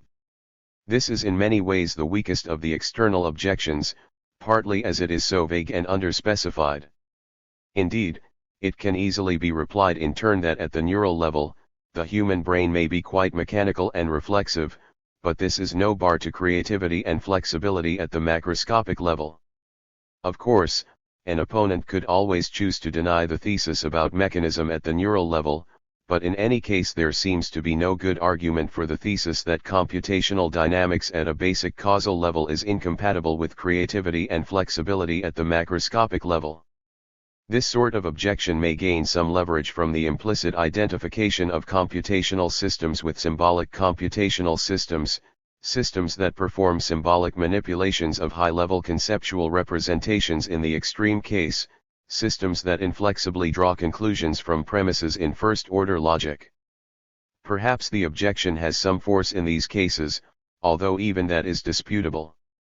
But in any case, the class of computational systems is much broader than this. A low-level simulation of the brain is a computation, for example, but is not a symbolic computation of this sort. At an intermediate level, connectionist models in cognitive science have appealed to a sort of computation that does not consist in symbolic manipulation. In these cases, there may be a level at which the system follows rules, but this is not directly reflected at the level of behavior. Indeed, connectionists often claim that theirs is a method of yielding high-level flexibility from low-level mechanicality. As Hofstadter, 1979, has put it, the level at which I think is not necessarily the level at which I sum. 7. Objections from Gödel's theorem. It is sometimes held that Gödel's theorem shows that computational systems are limited in a way that humans are not. Gödel's theorem tells us that for any consistent formal system powerful enough to do a certain sort of arithmetic, there will be a true sentence, the system's Gödel sentence, that the system cannot prove. But we can see that the Gödel sentence is true, it is argued, so we have a capacity that the formal system lacks. It follows that no formal system can precisely capture human capacities. Arguments of this sort are made by Lucas 1961 and Penrose 1989, 1994, among others. The short answer to these arguments is that there is no reason to believe that humans can see the truth of the relevant Gödel sentences, either. At best, we can see that if a system is consistent, then its Gödel sentence is true, but there is no reason to believe that we can determine the consistency of arbitrary formal systems. Point 8. This holds particularly in the case of complex formal systems, such as a system that simulates the output of a human brain. The task of determining whether such a system is consistent might well be beyond us. So it may well be that each of us can be simulated by a complex formal system F, such that we cannot determine whether F is consistent. If so, we will not be able to see the truth of our own Gödel sentences. There are many variants on the Gödelian argument, with replies that an opponent might make to the suggestion and further by ways that come up in turn. I will not discuss these here, although I discuss them at length in Chalmers 1995c. These issues lead to many stimulating points of interest, but I think it is fair to say that the case that Gödelian limitations do not apply to humans has never been convincingly made. Objections from uncomputability and continuity. The objections above are high-level arguments that cognitive functioning is uncomputable.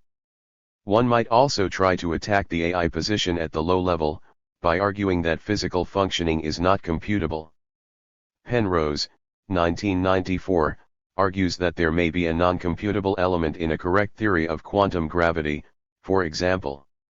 His only evidence for this conclusion, however, lies in the Gödelian argument above. There is nothing in physical theory itself to support the conclusion, so if the Gödelian argument is overturned, any reason for believing in uncomputable physical laws disappears. Indeed, one might argue that given that every element of the brain, such as a neuron, has only a finite number of relevant states, and given that there are only a finite number of relevant elements, then the relevant causal structure of the brain must be capturable in a computational description. This leads to the final objection, which is that brain processes may be essentially continuous where computational processes are discrete, and that this continuity may be essential to our cognitive competence, so that no discrete simulation could duplicate that competence. Perhaps in approximating a neuron by an element with only a finite number of states, one loses something vital to its functioning. An opponent might appeal, for example, to the presence of sensitive dependence on initial conditions in certain nonlinear systems, which implies that even a small round-off error at one stage of processing can lead to major macroscopic differences at a later stage. If brain processing is like this, then any discrete simulation of the brain will yield results that differ from the continuous reality. There is good reason to believe that absolute continuity cannot be essential to our cognitive competence, however. The presence of background noise in biological systems implies that no process can depend on requiring more than a certain amount of precision.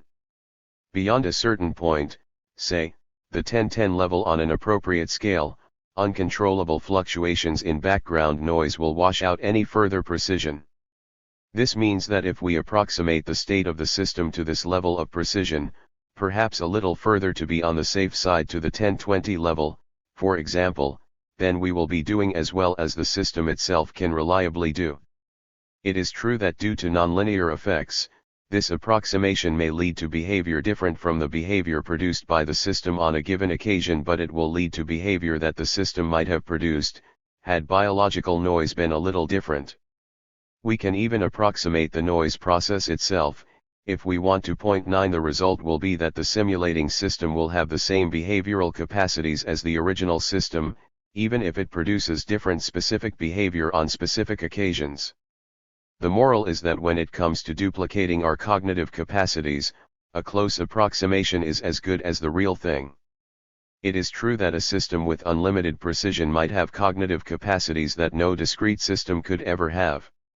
For example, one might encode an analog quantity corresponding to the real number whose nth binary digit is 1 if and only if the nth Turing machine halts on all inputs. Using this quantity, a perfect continuous system could solve the halting problem, something no discrete system can do. But the presence of noise implies that no biological process could reliably implement this system. Biological systems can rely on only a finite amount of precision, so human and animal brains must be limited to capacities that discrete systems can share. 6. Conclusion. The conclusion is that there do not appear to be any in-principle barriers to the ambitions of artificial intelligence. The external objections do not appear to carry much force.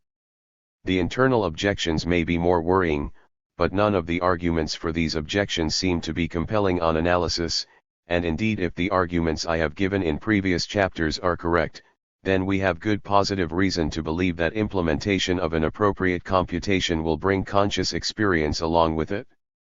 So the outlook for machine consciousness is good in principle, if not yet in practice. I have said little about just what sort of computation is likely to suffice for conscious experience. In most of the arguments I have used a neuron-by-neuron simulation of the brain as an example, but it is likely that many other sorts of computations might also suffice. It might be, for example, that a computation that mirrors the causal organization of the brain at a much coarser level could still capture what is relevant for the emergence of conscious experience. And it is likely that computations of an entirely different form, corresponding to entirely different sorts of causal organization, could also give rise to rich conscious experiences when implemented. This picture is equally compatible with the symbolic and connectionist approaches to cognition, and with other computational approaches as well. Indeed, one could argue that the centrality of computation in the study of cognition stems from the way that computational accounts can capture almost any sort of causal organization. We can see computational formalisms as providing an ideal formalism for the expression of patterns of causal organization, and indeed, in combination with implementational methods, as an ideal tool for their replication. Whatever causal organization turns out to be central to cognition and consciousness, we can expect that a computational account will be able to capture it. One might even argue that it is this flexibility that lies behind the often cited universality of computational systems. Proponents of artificial intelligence are not committed to any one sort of computation as the sort that might suffice for mentality. The AI thesis is so plausible precisely because the class of computational systems is so wide. 10. So it remains an open question just what class of computations is sufficient to replicate human mentality, but we have good reason to believe that the class is not empty. 10. The interpretation of quantum mechanics. 1-2 Mysteries. The problem of quantum mechanics is almost as hard as the problem of consciousness. Quantum mechanics gives us a remarkably successful calculus for predicting the results of empirical observations, but it is extraordinarily difficult to make sense of the picture of the world that it delivers. How could our world be the way it has to be, in order for the predictions of quantum mechanics to succeed? There is nothing even approaching a consensus on the answer to this question. Just as with consciousness, it often seems that no solution to the problem of quantum mechanics can be satisfactory. Many people have thought that these two most puzzling of problems might be intimately linked, example Bohm 1980, Hodgson 1988, Lockwood 1989, Penrose 1989, Squires 1990, Stapp 1993, Wigner 1961. Where there are two mysteries, it is tempting to suppose that they have a common source. This temptation is magnified by the fact that the problems in quantum mechanics seem to be deeply tied to the notion of observership, crucially involving the relation between a subject's experience and the rest of the world. Most often, it has been suggested that quantum mechanics may hold the key to a physical explanation of consciousness. But as we have seen, this project will always fall short of its goal. At the end of the day, quantum theories of consciousness suffer from the same sort of explanatory gap as classical theories. Either way, experience must be taken as something over and above the physical properties of the world. Perhaps quantum mechanics might play a role in characterizing the psychophysical link, but quantum theory alone cannot tell us why consciousness exists. But the problems may be linked in a more subtle way. Even if quantum mechanics does not explain consciousness, perhaps a theory of consciousness might shed light on the problems of quantum mechanics. After all, it is widely agreed that these problems have something to do with observership and experience. It is natural to suppose that a theory of experience might help us come to grips with the issues. Some have proposed an active role for consciousness in quantum theory, suggesting that consciousness brings about the collapse of the wave function, for example, but I will argue for a more indirect role for consciousness in dealing with these questions. In particular, I will argue that we can reconceive the problems of quantum theory as problems about the relationship between the physical structure of the world and our experience of the world, and that consequently an appropriate theory of consciousness can lend support to an unorthodox interpretation of quantum mechanics. 2. The framework of quantum mechanics. The basic framework of quantum mechanics consists in a calculus for predicting the results of experimental measurements. I will describe a version of that calculus here, glossing over a number of technical details in order to provide a simple description that covers the most crucial features. In this section, I present the framework merely as a calculus for empirical predictions, leaving open the question of whether it provides a direct description of physical reality. The deep problems of interpretation are discussed in the next section. Within a classical framework, the state of a physical system can be expressed in very simple terms. The state of a particle, for example, is expressed by giving determinate values for each of a number of properties, such as position and momentum. We can call this sort of simple value a basic value. Within the quantum framework, things are not so simple. In general, the state of a system must be expressed as a wave function, or a state vector.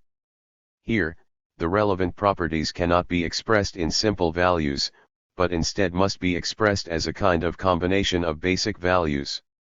A quantum state can be seen as a superposition of simpler states. The simplest example is a property such as spin, which has only two basic values. 1. These basic values can be labeled up and down. In quantum mechanics, the spin of a particle is not always up or down, however. Instead, a particle's spin must in general be expressed as a combination of up and down, each with a different complex magnitude. The spin of a particle is therefore best regarded as a vector in a two-dimensional vector space. It is most naturally visualized as a superposition of a spin-up state and a spin-down state, with different magnitudes corresponding to each. The same goes for position and momentum, except that each of these has an infinite number of basic values. The position and the momentum of a classical particle can each take on any of an infinite number of values in a continuum. The position of a quantum particle, correspondingly, must be expressed as a kind of infinite dimensional vector with a different magnitude for each of these locations.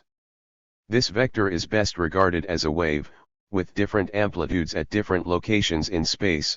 The function that takes a location to the corresponding amplitude is the wave function. Similarly, the momentum of a quantum particle can be regarded as a wave with different amplitudes at different basic values of momentum. Again, we can think of the position or momentum of such a particle as a superposition of basic values of position or momentum. Because these states are just vectors, they can be decomposed into components in many ways.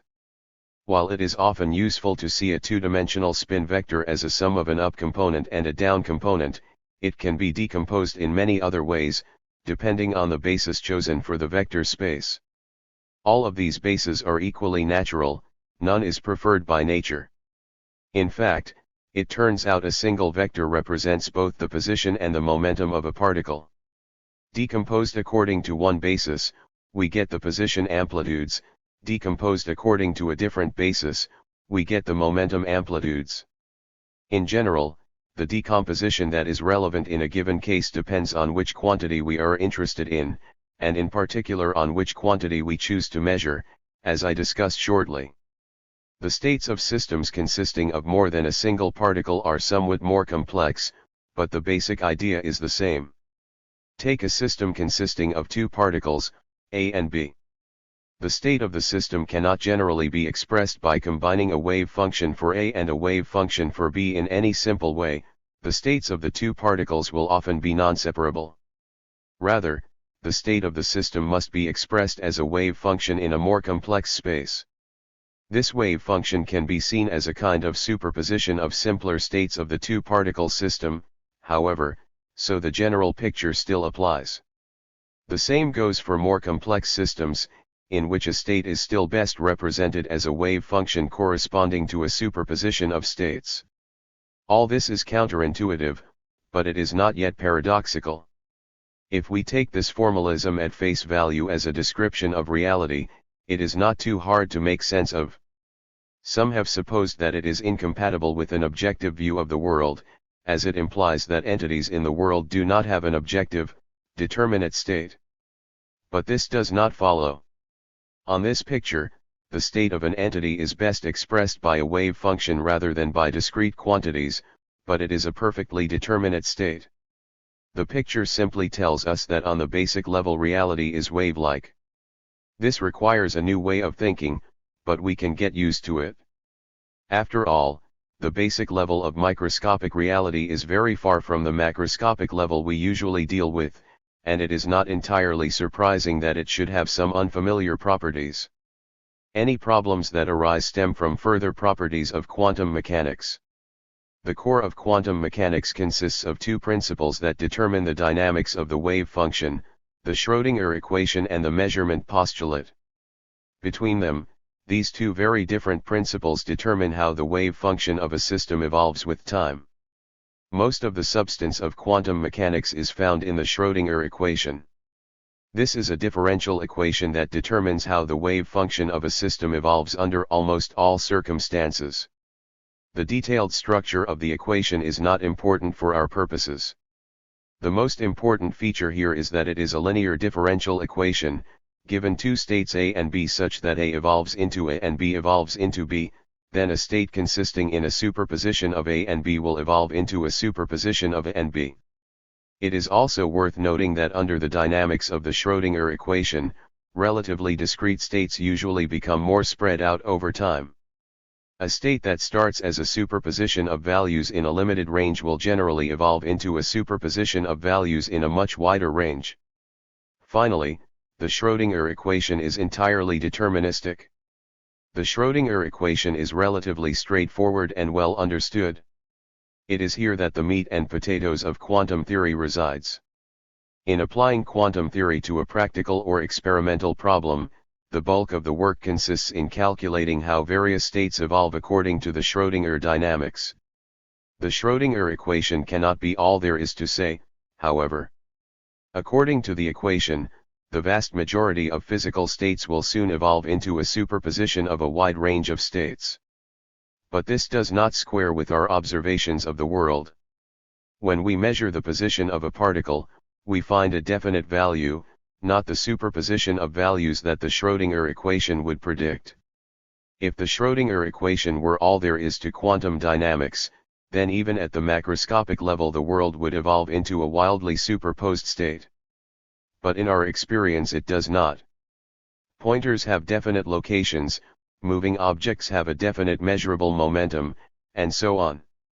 So there must be more to the story, something that leads us from the equation to the sorts of discrete events that characterize our experience. The second part of the story in the standard formalism is the measurement postulate, also known as the collapse or projection postulate. This asserts that under special circumstances, the Schrödinger dynamics do not apply.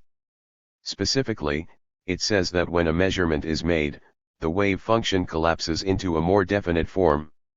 The way that it collapses depends on the property that is being measured. For example, if we measure the spin of a particle, then even if it is in a superposed state beforehand, it will collapse into a state in which the spin is either up or down. If we measure the position of a particle, its wave function will collapse into a state with a definite position point to the resulting state still corresponds to a wave function, but it is a wave function in which all the amplitude is concentrated at a definite position, the amplitude everywhere else is zero. To every quantity that we might measure there corresponds an operator, and upon measurement the state will collapse into a state which is an eigenstate of that operator. An eigenstate of an operator is always a state in which the corresponding measurable quantity has a definite value.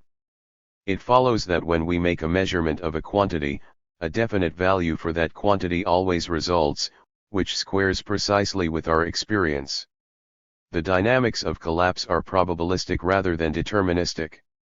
If a particle is in a state that is a superposition of positions, then when position is measured we know that it will collapse into a state with definite position, but we do not know what that position will be. Rather, for each potential collapse state, the measurement postulate specifies the probability that the system will collapse into that state. This probability 3 is given by the square of the amplitude of the wave function, at the location corresponding to the definite value in question. For example, if the spin of a particle is a superposition of spin up, with amplitude, and spin down, with amplitude, then when spin is measured it will collapse into a spin up state with probability, and into a spin down state with probability. The amplitudes in a wave function always have the property that the corresponding probabilities add up to 1. 3. Interpreting quantum mechanics. Together, these two principles constitute an extremely powerful calculus for predicting the results of experimental measurements.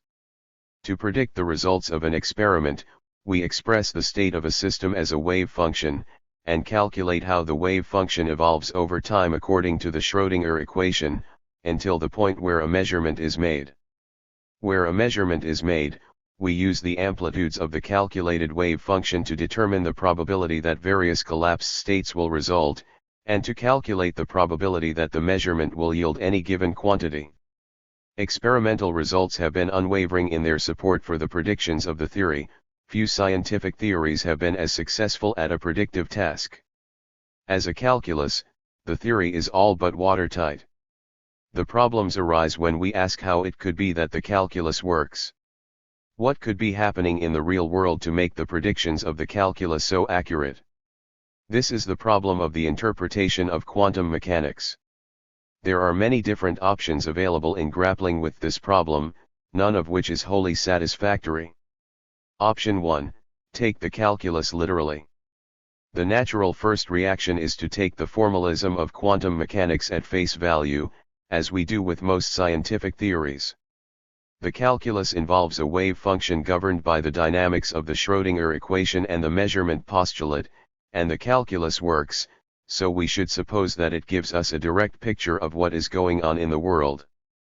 That is to say, the state of a system in reality is precisely the wave state expressed by the wave function, evolving according to the dynamics expressed by the two basic principles. Most of the time, the state evolves according to the Schrödinger equation, but when a measurement is made, the state evolves according to the measurement postulate. On this view, the world consists of waves that usually evolve linearly in a superposition, and that occasionally collapse into a more definite state when a measurement is made. But it is not easy to make sense of this picture. The problems all stem from the measurement postulate. According to this postulate, a collapse occurs when a measurement is made, but what counts as a measurement? How does nature know when a measurement is made? Measurement is surely not a basic term in the laws of nature. If the measurement postulate is to be remotely plausible as a fundamental law, the notion of measurement must be replaced by something clearer and more basic.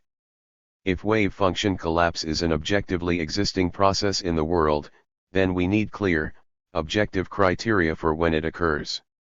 One solution that is obviously unsatisfactory is to say that a collapse occurs whenever a quantum system interacts with a measuring apparatus. The problem here is that it is just as implausible that the notion of measuring apparatus should appear in the basic laws as it is that the notion of measurement should.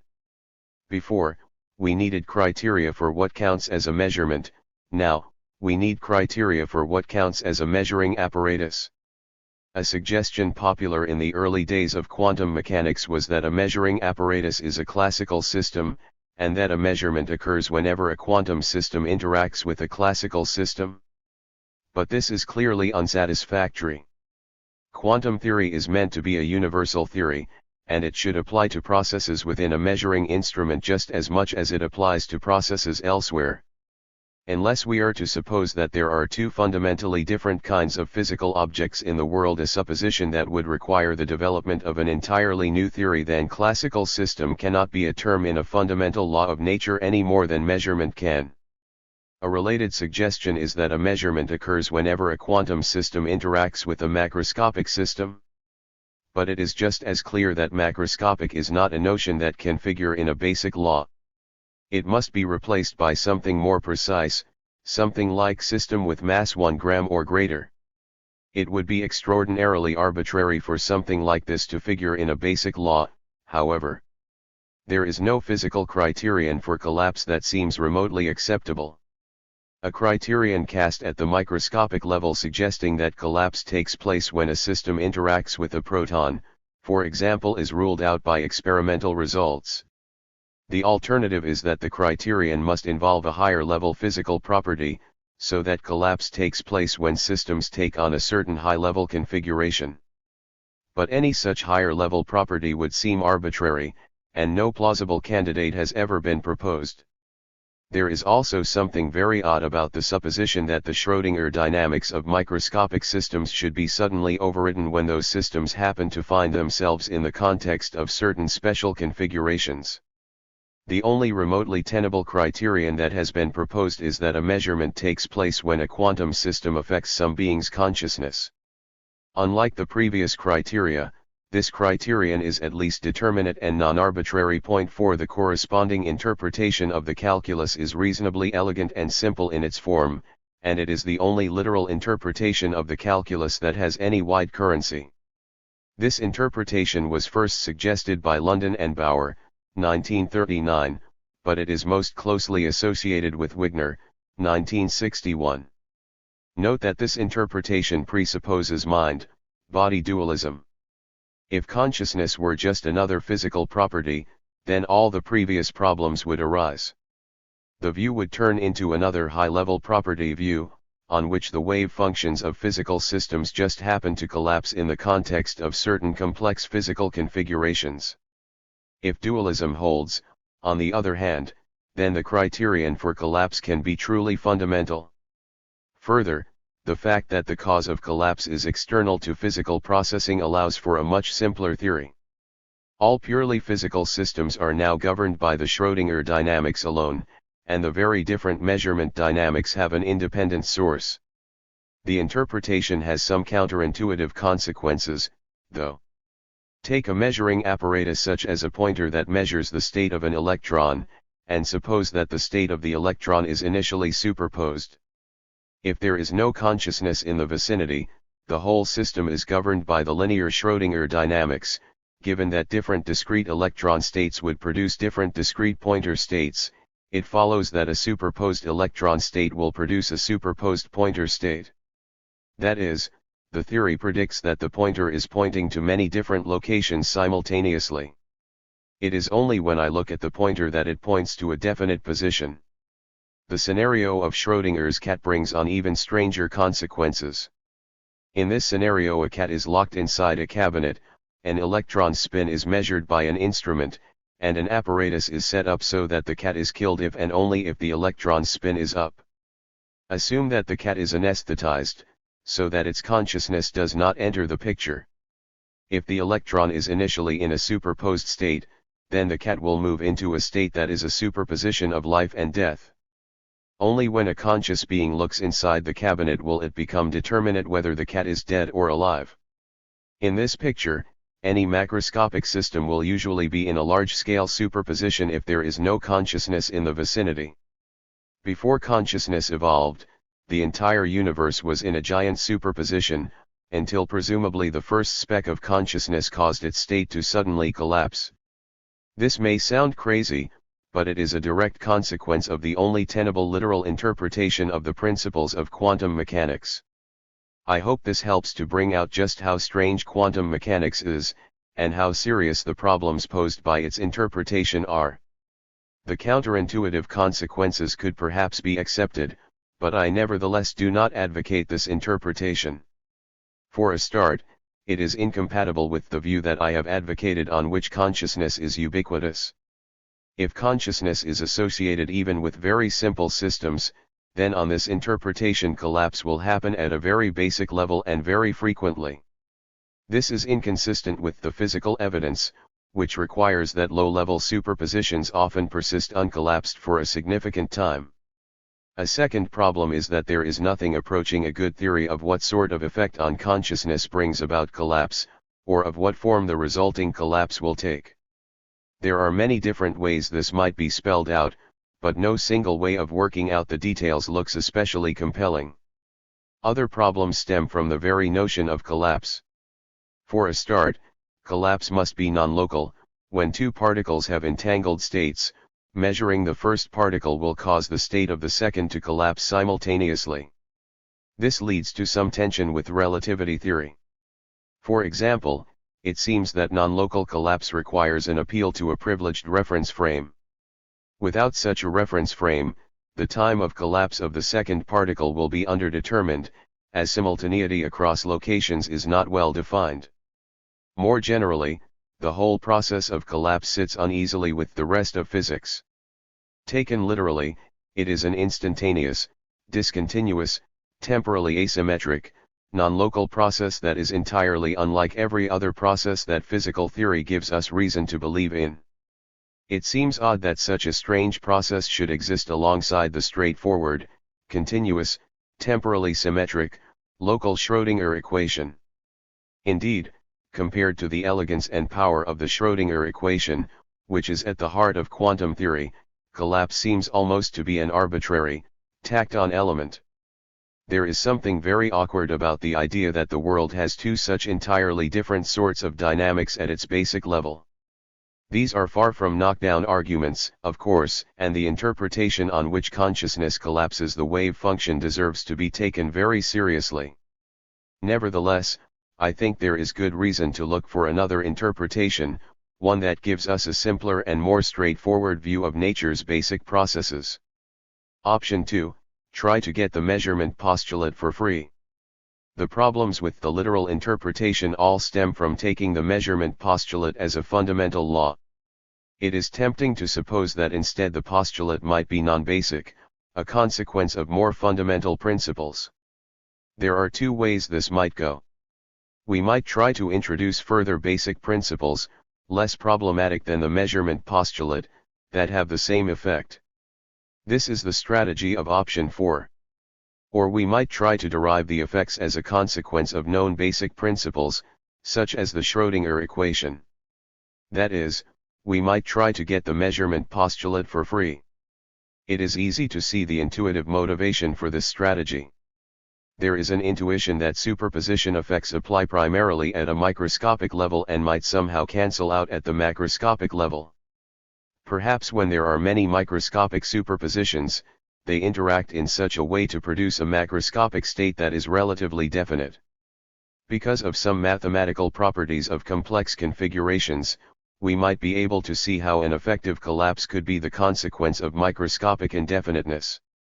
A fundamental probabilistic collapse would then be replaced by an emergent statistical process in a complex system. There have been numerous attempts to work out the mathematics of this, often appealing to the statistical principles of thermodynamics, example Dainery, Lowinger, and Prosperi 1962. Unfortunately, all these attempts have failed, and it is now widely accepted that they must fail. Because the Schrödinger dynamics are linear, it is always possible to construct situations in which microscopic superpositions lead to macroscopic superpositions. If an up electron leads to one macroscopic state, and a down electron leads to another, then a superposed electron must lead to a superposed macroscopic state. Albert 1992, p. 75, gives a very straightforward argument for this point. Unless further basic principles are introduced, then, we have to expect superposition on the macroscopic level. These strategies can offer something. This sort of appeal to statistics, as well as more recent work on decoherence by Gell-Mann and Hartle, 1990, and others, suggests that a superposed wave function will often resolve into a relatively clear-cut superposition of distinct macroscopic states, rather than being a jumbled mess. These macroscopic states decohere from each other, with only minimal interference effects between them. This at least helps us find some element of the familiar classical world in the superposed wave function. But the wave function is still a superposition, and nothing in this sort of work tells us why only one element of the macroscopic superposition should be actual. So more work is required in order to solve the basic problem. This sort of work is perhaps most useful when combined with one of the other options, such as option 5. Option 3, whereof one cannot speak. Perhaps the dominant view among working physicists is that one simply should not ask what is going on in the real world, behind the quantum mechanical calculus. The calculus works, and that is that. There are two versions of this view. According to the first version, maybe something is going on in the world, but we can never know what it is.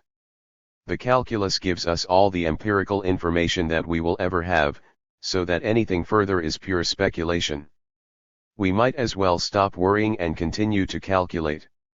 This view makes sense for practical purposes, but it is unsatisfying for anyone who wants physics to tell us about the basic level of reality. Given that the calculus works, we want to have at least some idea of how it could possibly work. Perhaps we can never know for sure, but it makes sense to ask. The second version takes a harder line, and says that there is no fact of the matter about what is going on in the world. According to this view, the facts are exhausted by the fact that the calculus works. This view is often not put forward quite as explicitly as this, perhaps because put so straightforwardly the view is almost impossible to believe. It offers us a picture of reality that leaves out the world. It leads to a version of idealism, on which all that exists are our perceptions, or to something very close to this. Before we open the cabinet containing Schrödinger's cat, it is not in a dead state, it is not in an alive state, and it is not in a superposed state, it is simply in no state at all. By giving up on a fact of the matter about what lies behind our measurements, this view gives up on an independently existing reality. The Copenhagen interpretation due to Bohr and his colleagues is often taken to be a version of this view, although Bohr's writings are somewhat ambiguous and interpretation is not easy. These writings also sometimes suggest elements of the first option, and of the epistemological version of this option. Bohr put great emphasis on the classical nature of a measuring apparatus, and his views can be read as suggesting that only classical, or macroscopic, objects have an objective state. Questions about the real state of an object described by a superposition are simply proscribed. But this relies on a division between classical and quantum systems that is difficult to draw on any objective grounds, and it is hard to imagine that reality simply fades out as we descend from the macroscopic to the microscopic level. It has seemed to many that if Bohr's view is taken seriously, it leads to the strong operationalism discussed in the last paragraph. Like that view, it offers a picture of the basic level of reality that is no picture at all. Option 4, postulate further basic physical principles. Given that the literal interpretation of the measurement postulate is unacceptable, and that it cannot be derived from existing physical principles, it is natural to suppose that something more must be going on. Perhaps if we postulate further basic physical principles, we might be able to explain the effectiveness of the quantum mechanical calculus in a less problematic way. The first way to do this is to retain the idea of collapse, but to explain it differently. Such a strategy retains the assumption that basic physical states are wave functions governed by the Schrödinger equation, but introduces new principles to explain how microscopic superpositions turn into macroscopic discreteness. The best-known example of this strategy is the GRW interpretation due to Ghirardi, Rimini, and Weber, 1986, see also Bell 1987a. Point 5. This interpretation postulates a fundamental law according to which the position state vector of any elementary particle may undergo a microscopic collapse at any moment, with some very small probability. The chance that a particle will collapse in a given second is about 1 in 1015. When such a collapse occurs, it will generally lead to a collapse of the state of a macroscopic system in which it is embedded, due to non-separability effects. There are many such particles in any macroscopic system, so it follows that any given macroscopic system at any given time will usually be in a relatively discrete state. It is possible to show that this comes very close to reproducing the predictions of the measurement postulate. The alternative is to eliminate the need for collapse by denying that the basic level of reality is represented by a superposed wave function. If properties such as position have determinate values even at the basic level, then collapse never needs to happen. Such a theory postulates hidden variables at the basic level, which directly explain the discreteness of reality at the macroscopic level. The cost of this suggestion is that new principles are needed to explain why the principles of wave function evolution and collapse seem to work so well. The most prominent example here is the theory developed by Bohm, 1952. On this theory, the position of basic particles is always determinate. The wave function retains a role as a kind of pilot wave, guiding the evolution of a particle's position, and the wave function itself is governed by the Schrödinger equation. The probabilistic predictions of the measurement postulate are reinterpreted as statistical laws. It turns out that on this theory we can never know the exact position of a particle before measuring it, but only its wave function. The measurement postulate tells us the proportion of particles with a given wave function that will have a given position. It therefore yields the best statistical predictions we can expect, given our ignorance. All of the proposals in this class have problems. Both the GRW interpretation and the Bohm interpretation give a special determinacy to position, thus breaking the symmetry between position and momentum in the quantum mechanical calculus. This makes sense for predictive purposes, as it is arguable that determinate positions always underlie our judgments of macroscopic determinacy. Think of the position of a pointer, for instance, but it makes for a more awkward theory. For related reasons, there are serious difficulties reconciling these approaches with relativity theory. The GRW theory has some further difficulties, perhaps the most serious of which is that it does not strictly imply that the macroscopic world is discrete at all. A macroscopic state is still represented by a superposed wave function, although most of its amplitude is concentrated in one place. The amplitude is non-zero wherever the amplitude of the uncollapsed wave function is non-zero. So the problems of superposition recur. The pointer is still pointing to many locations, even after a measurement. It is true that the amplitude for most of these locations is very small, but it is hard to see why a low amplitude superposition is any more acceptable than a high amplitude one.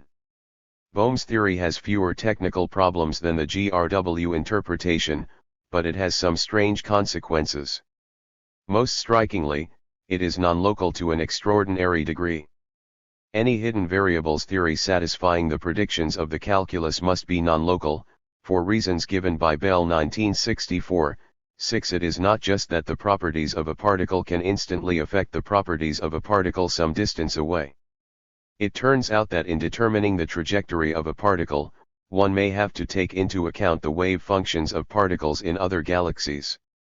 All of these things play a role in composing the global wave function, and that wave function simultaneously governs the trajectories of particles all over the universe. Perhaps the most basic reason to be suspicious of these interpretations, however, is that they postulate complexity behind simplicity. Whatever its problems, the quantum mechanical calculus is extraordinarily simple and elegant. These interpretations, on the other hand, introduce complex and relatively ad hoc further principles to replace and explain this simple framework. This applies slightly less to the GRW interpretation, whose further complexity consists only in introducing two new fundamental constants and in breaking the symmetry between position and momentum, but it remains the case that it is extraordinarily lucky that the values of the constants just happen to be such as to almost reproduce the predictions of the standard framework. The extra complexity of the Bohm interpretation is worse. It postulates determinate positions and a wave function, a complex new fundamental principle by which the wave function determines the position of particles, and it breaks the symmetry of the original framework. We might say that these interpretations make it look like the world was constructed by Descartes' evil demon, as they lead us to believe that the world is one way when really it is another. As Albert and Lower, 1989, put it, the god of the Bohm view does not play dice, but he has a malicious sense of humor. The scenario in which the complex Bohm interpretation happens to duplicate the predictions of the simple framework differs only in degree from the case in which the inputs to a brain in a vat are manipulated to produce the appearance of a straightforward external world. It is reminiscent of an interpretation of evolutionary theory according to which God created the fossil record intact a few thousand years ago and ensured that the predictions of evolutionary theory would be duplicated. The simplicity of an explanatory framework has been sacrificed for a complex hypothesis that happens to reproduce the results of the original theory. The framework of quantum mechanics is so simple and elegant that a basic theory that does not replicate that simplicity and elegance can never be satisfying or fully plausible. If there were a few anomalies in quantum theory, some experimental results that the framework did not predict perfectly, it might be more plausible to think that this simplicity is the tip of a complex iceberg. As it stands, though, the framework is so robust that it seems extraordinary that we should need to postulate a complex apparatus to explain its simple predictions. Given the problems with every interpretation of quantum mechanics, these interpretations need to be taken seriously. But it is natural to look for a simpler picture of the world. Option 5. The Schrödinger equation is all. The centerpiece of quantum mechanics is the Schrödinger equation, and it is present in some form in every interpretation of quantum mechanics. The various interpretations we have considered all add something to the Schrödinger equation, in order to explain the macroscopic discreteness of the world. But the simplest interpretation by far is the one that says that the Schrödinger equation holds, and that is all. That is, the physical state of the world is completely described by a wave function, and its evolution is completely described by the Schrödinger equation. This is the interpretation given by Everett, 1957, 1973. A strategy canvassed earlier, option 2, also held that the Schrödinger equation is all, but argued that this is compatible with discreteness at the macroscopic level. We have seen that this must fail for straightforward mathematical reasons. The Everett interpretation is much more radical. On this view, the Schrödinger equation is taken at face value, and the state of the world at every level is described by a wave function. It follows that contrary to appearances, the world is in a superposed state even at the macroscopic level. For the Everett interpretation, the motivation for this interpretation is obvious. The heart of quantum mechanics is the Schrödinger equation. The measurement postulate, and all the other principles that have been proposed, feel like add-on extras. So why not get rid of them? The problem with this interpretation is equally obvious. If the Schrödinger equation is all, then the world is superposed at every level. But it does not look superposed, we never perceive pointers that are in a superposition of two states. Why not? At the very least, this interpretation is highly counterintuitive. According to this view, not only is the state of an electron best described by a superposition, but so is the state of a pointer that measures it. Objectively, it is not strictly true to say that the pointer is pointing up, or pointing down. Rather, it is in a superposition of the states of pointing up and down. The same goes for the macroscopic state of almost everything, which is in a state described by a wave function that will almost never correspond to a single discrete state. Superposition, on this view, is everywhere. Why then does the world appear discrete? Everett's answer to this question is to extend superposition all the way to the mind. If we take Schrödinger's equation seriously, then if the pointer measuring an electron is in a superposition of states, the brain of a person perceiving the pointer will itself be in a superposition. The state of the brain will be described as a superposition of one state in which it perceives a pointer pointing upward, and another state in which it perceives a pointer pointing downward. Everett's key move is to suppose that each of these two states should be associated with a separate observer. What happens after such a measurement is that two observers are produced. One of them experiences an up pointer, and the other perceives a down pointer. It follows that each observer will experience a discrete state of the world. Everett goes on to show that according to this framework, these observers will have most of the properties that we expect observers to have, and that most of the predictions of the quantum mechanical calculus can be derived. For example, it is not hard to see that each of the two superposed states here will have no access to the other superposed state, so that the superposition of the mind will not be betrayed in any single state. It is even possible to show that when an observer making a measurement perceives another observer measuring the same quantity, the perceived results of the measurements will be in accord, so that the world will seem quite coherent. In short, any single observer will experience the world in largely the way that we expect, even though the world itself is in a superposed state. This interpretation should not be confused with the splitting worlds interpretation, according to which the world literally splits into many separate worlds every time a measurement is made. There is one world in which the pointer is pointing up, and an entirely separate world in which the pointer is pointing down. Taken this way, the view is the furthest thing from simple. For a start, it requires a new and extraordinary basic principle to describe the splitting process. It is far from clear just when splitting should take place, the measurement problem revived in a new form, and it is very unclear what the worlds resulting from a split should be. For a literal split to happen, a wave function has to divide into numerous components, but there are many ways to decompose a wave function, and quantum mechanics delivers no preferred basis for the decomposition. This interpretation seems even more complex and ad hoc than the various collapse interpretations, and there is little reason to accept it. The splitting view is frequently attributed to Everett, largely due to the expositions of Everett's work by DeWitt, 1970, 1971, but it cannot be found in his writing.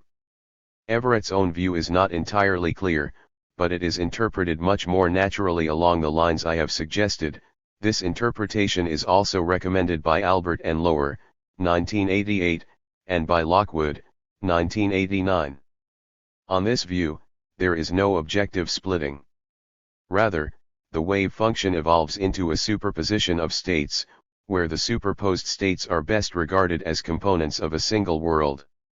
Everett's view is sometimes called a many-worlds interpretation, thus suggesting the splitting worlds view, but the view I am discussing is more accurately a one-big-world interpretation. There is only one world, but it has more in it than we might have thought. 7. On this view, if there is any splitting, it is only in the minds of observers. As superpositions come to affect a subject's brain state, a number of separate minds result, corresponding to the components of the superposition. Each of these perceives a separate discrete world, corresponding to the sort of world that we perceive. Call this a mini-world, as opposed to the maxi-world of the superposition. The real world is a maxi-world, and the mini-worlds are merely in the minds of the subjects. Everett calls his view a relative state interpretation. The state of a mini-world, in which pointers point to discrete positions, only counts as the state of the world relative to the specification of an observer. The objective state of the world is a superposition. A key element is left unanalyzed in this interpretation, however. Why is it legitimate to identify each component of an associated brain state with a separate observer? Why is there not instead a single observer with a confused, superposed mental state? Why indeed does such an incoherent brain state give rise to any minds at all? Everett's treatment skates over these crucial questions. Indeed, it may seem that in associating the wave function of a brain state with a number of minds each perceiving a discrete state, Everett is making an illegitimate appeal to a preferred basis, just as the splitting worlds interpretation did. A wave function does not come with an objective division into components, but can be decomposed in many ways, depending on the choice of a basis for the corresponding vector space. It is often natural for our purposes to decompose a wave function one way, according to a particular basis, but such a decomposition does not reflect an objective property of the wave function. Where the brain state can be decomposed into a perceiving up and a perceiving down state, it can equally be decomposed into two states each of which have confused perceptions. In postulating an objective decomposition, Everett seems to go beyond the resources that the Schrödinger equation provides. The crucial element omitted from Everett's treatment is an analysis of the relationship between mind and body. Everett assumes that a superposed brain state will have a number of distinct subjects of experience associated with it, but he does nothing to justify this assumption. It is clear that this matter depends crucially on a theory of consciousness. A similar suggestion is made by Penrose, 1989. In particular, I do not see why a conscious being need be aware of only one of the alternatives in a linear superposition. What is it about consciousness that demands that one cannot be aware of that tantalizing linear combination of a dead and alive cat? It seems to me that a theory of consciousness would be needed before the many worlds view can be squared with what one actually observes. p. 296. Indeed, it is possible to see the central question in quantum mechanics as a question about the relationship between physical processes and experience. The centerpiece of quantum mechanics is the picture in which microscopic reality is described by a superposed wave function evolved according to the Schrödinger equation. But we experience the world as discrete. The central question is, how is this so? Different interpretations give different answers. Some, such as Bohm's, deny the first premise, positing that reality is discrete even at the basic level. Some posit basic principles, the measurement postulate, or the GRW collapse law, to mediate a transition from the superposed to the discrete. Some theories, those of option 2, try to explain how superposed microscopic states can statistically produce a discrete macroscopic reality. These last three strategies are all indirect strategies, attempting to explain the discreteness of experience by explaining an underlying discreteness of macroscopic reality. An alternative strategy is to answer the question about experience directly. If we take the primacy of the Schrödinger equation seriously, the central question is why, given that the physical structure of the world is like this, do we experience it like this? This is precisely a question about the way that certain physical structures give rise to experience. That is, it is the kind of question that I have been discussing throughout this book, and it is the kind of question that a theory of consciousness ought to be able to answer. If we have to postulate an ad hoc theory of consciousness to answer this question, the attractiveness of the Everett interpretation is diminished significantly. Its best feature was always its simplicity, but new and arbitrary psychophysical laws would make it as ad hoc as the Bohm interpretation. If on the other hand an independently motivated theory of consciousness can answer the question, then the Everett interpretation begins to look attractive indeed. The theory of consciousness that I have advocated can answer this question, and can give the right sort of answer. It turns out that the theory predicts that a superposed brain state should be associated with a number of distinct subjects of discrete experience. To see this, let a maximal phenomenal state be a phenomenal state that characterizes the entire experience of a subject at a given time. Let a maximal physical state be a physical state that fully characterizes the intrinsic physical state of a system at a given time. To establish the conclusion, it suffices to establish the following superposition principle. If the theory predicts that a system in maximal physical state P gives rise to an associated maximal phenomenal state E, then the theory predicts that a system in a superposition of P with some orthogonal physical states will also give rise to E. If this principle holds, then a superposition of orthogonal physical states will give rise to at least the maximal phenomenal states that the physical states would have given rise to separately. This is precisely what the Everett interpretation requires. If a brain is in a superposition of a perceiving up state and a perceiving down state, then it will give rise to at least two subjects of experience, where one is having an experience of a pointer pointing upward, and the other is experiencing a pointer pointing downward. Of course, these will be two distinct subjects of experience, as the phenomenal states are each maximal phenomenal states of a subject. The same holds in the general case.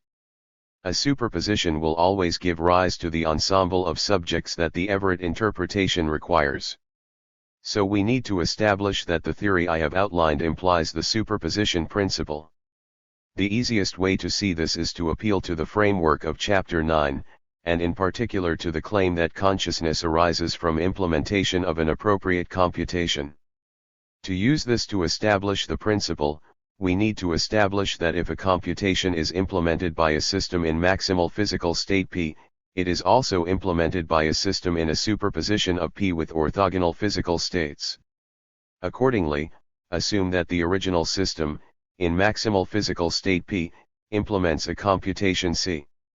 That is, there is a mapping between physical substates of the system and formal substates of C such that causal relations between the physical substates correspond to formal relations between the formal substates. Then a version of the same mapping will also support an implementation of C in the superposed system. For a given substate S of the original system, we can find a corresponding substate S of the superposed system by the obvious projection relation. The superposed system is in S if the system obtained by projecting it onto the hyperplane of P is in S. Because the superposed system is a superposition of P with orthogonal states, it follows that if the original system is in S, the superposed system is in S. Because the Schrödinger equation is linear, it also follows that the state transition relations between the substates S precisely mirror the relations between the original substates S. We know that these relations in turn precisely mirror the formal relations between the substates of C. It follows that the superposed system also implements C, establishing the required result. By the principle of organizational invariance, if the original system gives rise to a subject of experience, the superposed system will give rise to a qualitatively indistinguishable subject of experience. It may also be possible to argue for the superposition principle by applying the double aspect theory of information and arguing that the relevant information embodied in the original physical state is also present in the superposition. Because of the underdetermination of that theory, however, this argument is less clear than the previous one, so I will not go into it here. What matters is that one way or another, the theory of consciousness that I have partially developed predicts the result that the Everett interpretation requires. That is, it predicts that even if the world is in a giant superposition, there will still be subjects who experience a discrete world. If there are no other problems, it follows that a combination of the Schrödinger equation with an independently motivated theory of consciousness can predict our manifest image of the world. That is, the only physical principle needed in quantum mechanics is the Schrödinger equation, and the measurement postulate and other basic principles are unnecessary baggage. To be sure, we need psychophysical principles as well, but we need those principles in any case, and it turns out that the principles that are plausible on independent grounds can do the requisite work here. This adds up to a powerful argument for taking the Everett interpretation seriously. 5 Objections to the Everett interpretation. Everett's interpretation has come under frequent attack in the literature, with some objections more powerful than others. I will group these objections into a number of classes. Objections based on splitting. Many objections arise from interpreting or misinterpreting Everett's view as a splitting worlds view. This is understandable, given that it is often called the many worlds interpretation. For example, Bell, 1976, objects that it is unclear when a branching event should take place, due to unclarity in the notion of measurement, and that there is no preferred basis for the division into worlds. It is clear that these objections do not apply to the present interpretation, which requires no objective branching and no preferred basis.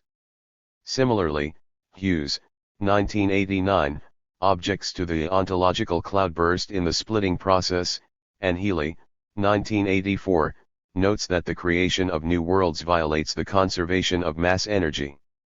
It is a pity that the splitting interpretation of Everett's view has gained such wide currency, for its obvious difficulties have meant that the more interesting interpretation has not received the attention it deserves. Objections to a preferred basis. Some of the objections to the splitting worlds interpretation arise from its need for a preferred basis, but so also do some objections to the single world version.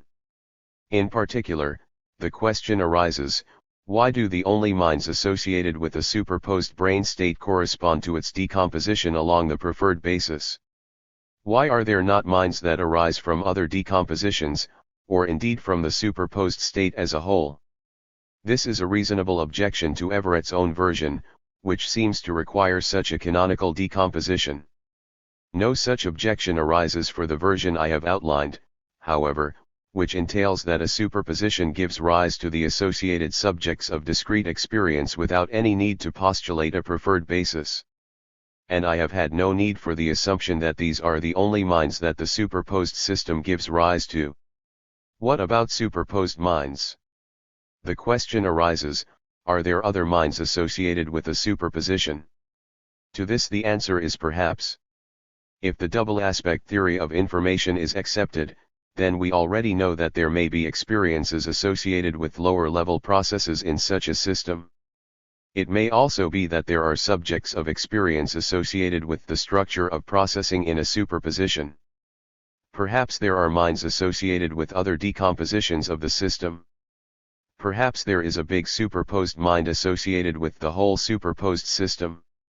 The existence of such minds depends on the details of a theory of consciousness, but it is hard to see how their existence is a problem. One might try to parlay the possibility of superposed minds into an objection to the theory. Objection: why is my mind not superposed? Answer: because I am who I am.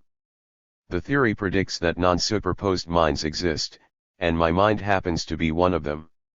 To ask why my mind is not one of the superposed minds is like asking why I am not a mouse. It is simply part of the brute indecicality of my existence. Mouse minds exist, and superposed minds may exist, but my mind is not one of them. Objection: why don't I have any access to superposed minds, such as memories of superposed experiences?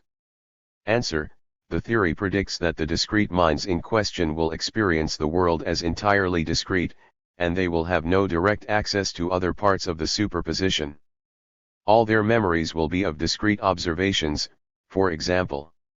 It is arguable, in any case, that the only interesting minds associated with a superposed system are the familiar sort of discrete minds. These minds are complex and coherent, with experience reflecting the structure of rational processes. Any further minds that are associated will be relatively incoherent, without much in the way of interesting structure. This conclusion is lent support by the decoherence framework of Gell-Mann and Hartle, 1990, and others. According to this framework, the interesting structure in a wave-like, complex adaptive system is generally found within the components of a natural decomposition. The system decoheres naturally along certain lines. In rational systems, then, coherent cognitive structure may be found only in the components of this natural decomposition, and only these will give rise to complex, coherent minds. Any other subjects of experience in the system will not be the sort of subjects that qualify as persons. Objections based on personal identity. There is a cluster of intuitive worries based on the identity of the observer.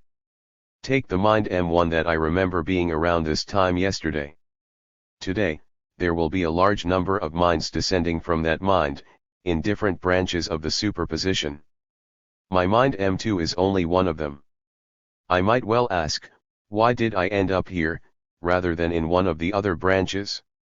As Hofstadter, 1985b, puts it, why is my unitary feeling of myself propagating down this random branch rather than down some other? What law underlies the random choices that pick out the branch I feel myself tracing out? Why doesn't my feeling of myself go along with the other me's as they split off, following other routes? What attaches me-ness to the viewpoint of this body evolving down this branch of the universe at this moment in time? To this, we must again invoke brute indecicality. My mind is this one, and that is that. There is feeling that something deeper must be going on, and that it is somehow a deep fact about the world that yesterday's mind M1 has evolved into today's mind M2 and not one of the others. But from an objective point of view, there is nothing especially privileged about this branch. Even from the point of view of M1, all of today's minds are equally privileged. None of them is the single rightful heir of M1. All of them carry M1's meanness to the same degree. It is only from this point of view, the point of view of M2, that M2 seems privileged. Of course, my counterparts elsewhere in the superposition have the same feeling about themselves. This privileged role of M2 is just another indexical phenomenon, like the fact that I am David Chalmers rather than Rolf Harris. This mind is here rather than there. It is as puzzling as indexical facts usually are, but there is no further asymmetry in the world. There is a strong intuition that there must always be a fact of the matter about personal identity. If there are numerous minds descending from my current state, there must be a fact about which one of them will be me. But this idea has been subjected to a powerful critique by Parfit, 1984, who argues persuasively that there is no more to the fact of personal identity than facts such as psychological continuity, memory, and the like. If we accept this analysis, then each of tomorrow's minds are equal candidates to count as me, and there is no fact to distinguish them. There is something disturbing about this conclusion, which reduces the determinate flow of personal identity to an illusion, but Parfit's analysis gives reason to believe that this determinate flow was an illusion all along. The interpretation of probabilities. The most substantial objection to the Everett interpretation is that it cannot make sense of the probabilities that the measurement postulate delivers. 8 In a given case, the measurement postulate may tell us that on making a certain measurement, there will be a 0.9 chance of finding an up pointer and a 0.1 chance of finding a down pointer. According to the Everett interpretation, what really happens is that both the pointer and the brain state of an observer go into a superposition, with, at least, two subjects of experience resulting. One of these has an experience of an up pointer, and another experiences a pointer pointing down. Exactly the same would have happened if the probabilities had been 50:50. It is true that in the 90:10 case, most of the amplitude of the superposed wave function is concentrated in the area of the up brain state, but what does this have to do with probabilities? Everett deals with this question by placing a measure on the space of observers, corresponding to the probabilities delivered by the measurement postulate, i.e., corresponding to the square of the amplitude of the corresponding part of the wave function. Using this measure, he argues that in the limit, most observers, that is, a subset of observers with measure 1, will have memories of observations that accord with the frequencies predicted by the probabilities in the measurement postulate. For example, among observers who have made a measurement like the one described above many times, most of them will remember finding an up pointer 90% of the time and a down pointer 10% of the time. Thus a role is found for the probabilities. The question arises, however, what justifies this measure on the space of observers? If we measured the space differently, then very different frequencies might arise. For example, if we assigned equal measures every time two observers arise from a superposition, regardless of amplitude, then most observers would recall an up-down ratio of 50:50. Neither the Schrödinger equation nor the psychophysical laws ensures that either of these measures is the correct one. Albert and Lower, 1988, respond to this worry by dispensing with measures. Instead they postulate more radical psychophysical laws, according to which there is an infinity of minds associated with every brain state. For every mind postulated by the previous view, this theory postulates an infinite ensemble of qualitatively identical minds. Further, wherever the Everett theory predicts that a mind will diverge into two minds, this theory says that any given mind will go in one direction or the other, with the probabilities given by the measurement postulate. So, if we take an arbitrary mind associated with the brain state before the measurement above, it will have a 90% chance of evolving into a perceiving up state and a 10% chance of evolving into a perceiving down state. This way the probabilistic predictions of the quantum mechanical calculus are preserved. There is clearly a loss in simplicity here. The new psychophysical laws have no independent motivation, and the theory also needs extra intrapsychic laws governing the evolution of minds. By making these ad hoc postulates, the theory sacrifices some of the key virtues of the Everett interpretation. It is also arguable that the intrapsychic laws are problematic, in that they postulate deep irreducible facts about personal identity over time. It is hard to know what to make of these facts. Accepting them would require discarding Parfit's analysis of personal identity, for example. They fail to supervene even naturally on physical facts, and so complicate the metaphysical picture. This interpretation should be kept in mind as a possibility, but it comes at a significant cost. The alternative is to do without the extra apparatus, and to see if the probabilities can be recovered some other way. It is tempting to see this as a problem about indexicality. Why is it that of all the places in the wave function that I could have ended up, I ended up in a region where my memories match the predictions of the calculus? One possibility is simply to take this as a brute indexical fact: some minds are in this area, and I happen to be one of them. But this seems unsatisfying, as the remarkable regularity of the calculus turns out then to be a huge fluke. What we need is some way to argue that it is not such a fluke. Even in noting that it is a fluke that I ended up here, the idea is implicit that there is some kind of measure on the space of minds. The suggestion is that it is antecedently more likely that I should end up being a mind of one type rather than another, perhaps because of the relative abundance of those classes. This sort of implicit measure is present in much of our reasoning about the world. When I reason inductively from some evidence to a conclusion, I know that for some observers in a similar epistemic position the conclusion will not hold, but I assume that for most such observers the conclusion will hold, even if there are an infinite number in each class. That is, I assume that it is antecedently more likely that I will turn out to be in one class rather than another. This sort of reasoning implicitly supposes some kind of measure on the space of minds. Perhaps we can justify the probabilities, then, by explicitly introducing this sort of measure. Certainly the bulk of the amplitude of the wave function is concentrated in areas where the memories of observers match the predictions of the calculus. Maybe it is more likely that my mind should turn out to be in a high amplitude area than in a low amplitude area. In particular, if we assume that the antecedent likelihood that I will turn out to be one mind rather than another is proportional to the squared amplitude of the associated part of the wave function, then it follows that I will almost certainly turn out to have memories in the frequencies predicted by the quantum mechanical calculus. But to what does this measure objectively correspond? Does it need to be taken as a basic fact about the distribution of selves? Can it somehow be justified as the canonical measure on this space? These are difficult questions that are closely tied to the mystery of indexicality itself. Why did I turn out to be this person rather than someone else? This is one of the basic mysteries, and it is very unclear just how it should be answered.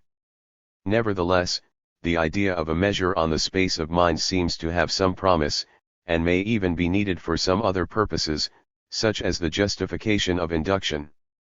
In the meantime, the interpretation of the probabilities remains the most significant difficulty for the Everett interpretation.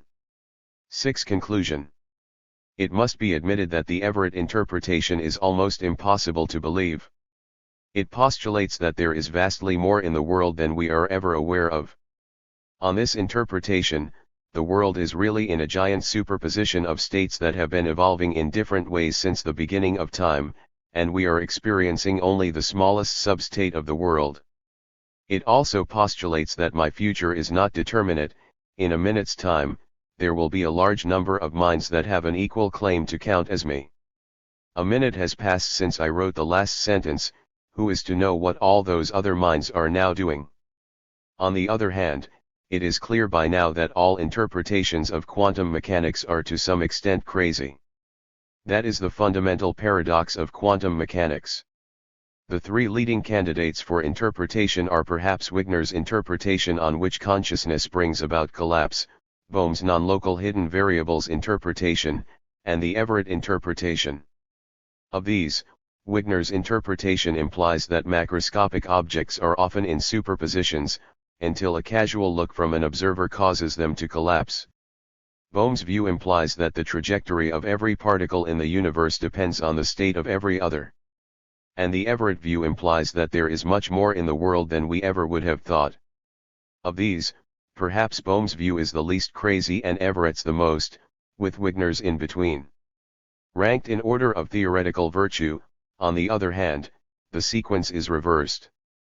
Bohm's view is unsatisfying due to its complex, jury-rigged nature. Wigner's view is quite elegant, with its two basic dynamical laws mirroring the quantum mechanical calculus, if all the details can be worked out. But Everett's view is by far the simplest.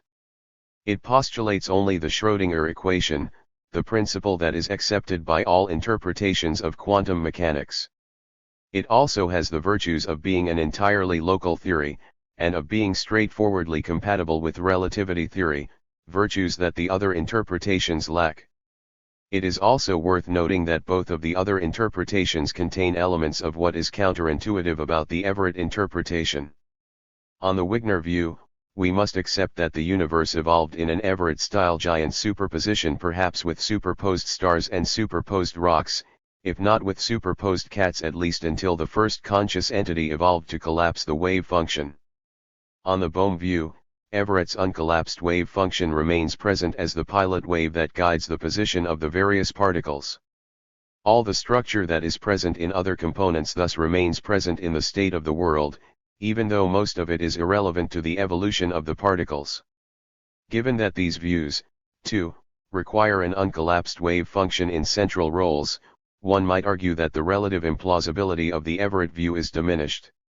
Of course, it is always possible that a new theory might be developed that surpasses all of these in plausibility and theoretical virtue. But it does not seem especially likely. The complete absence of experimental anomalies suggests that the quantum mechanical calculus is here to stay as a predictive theory.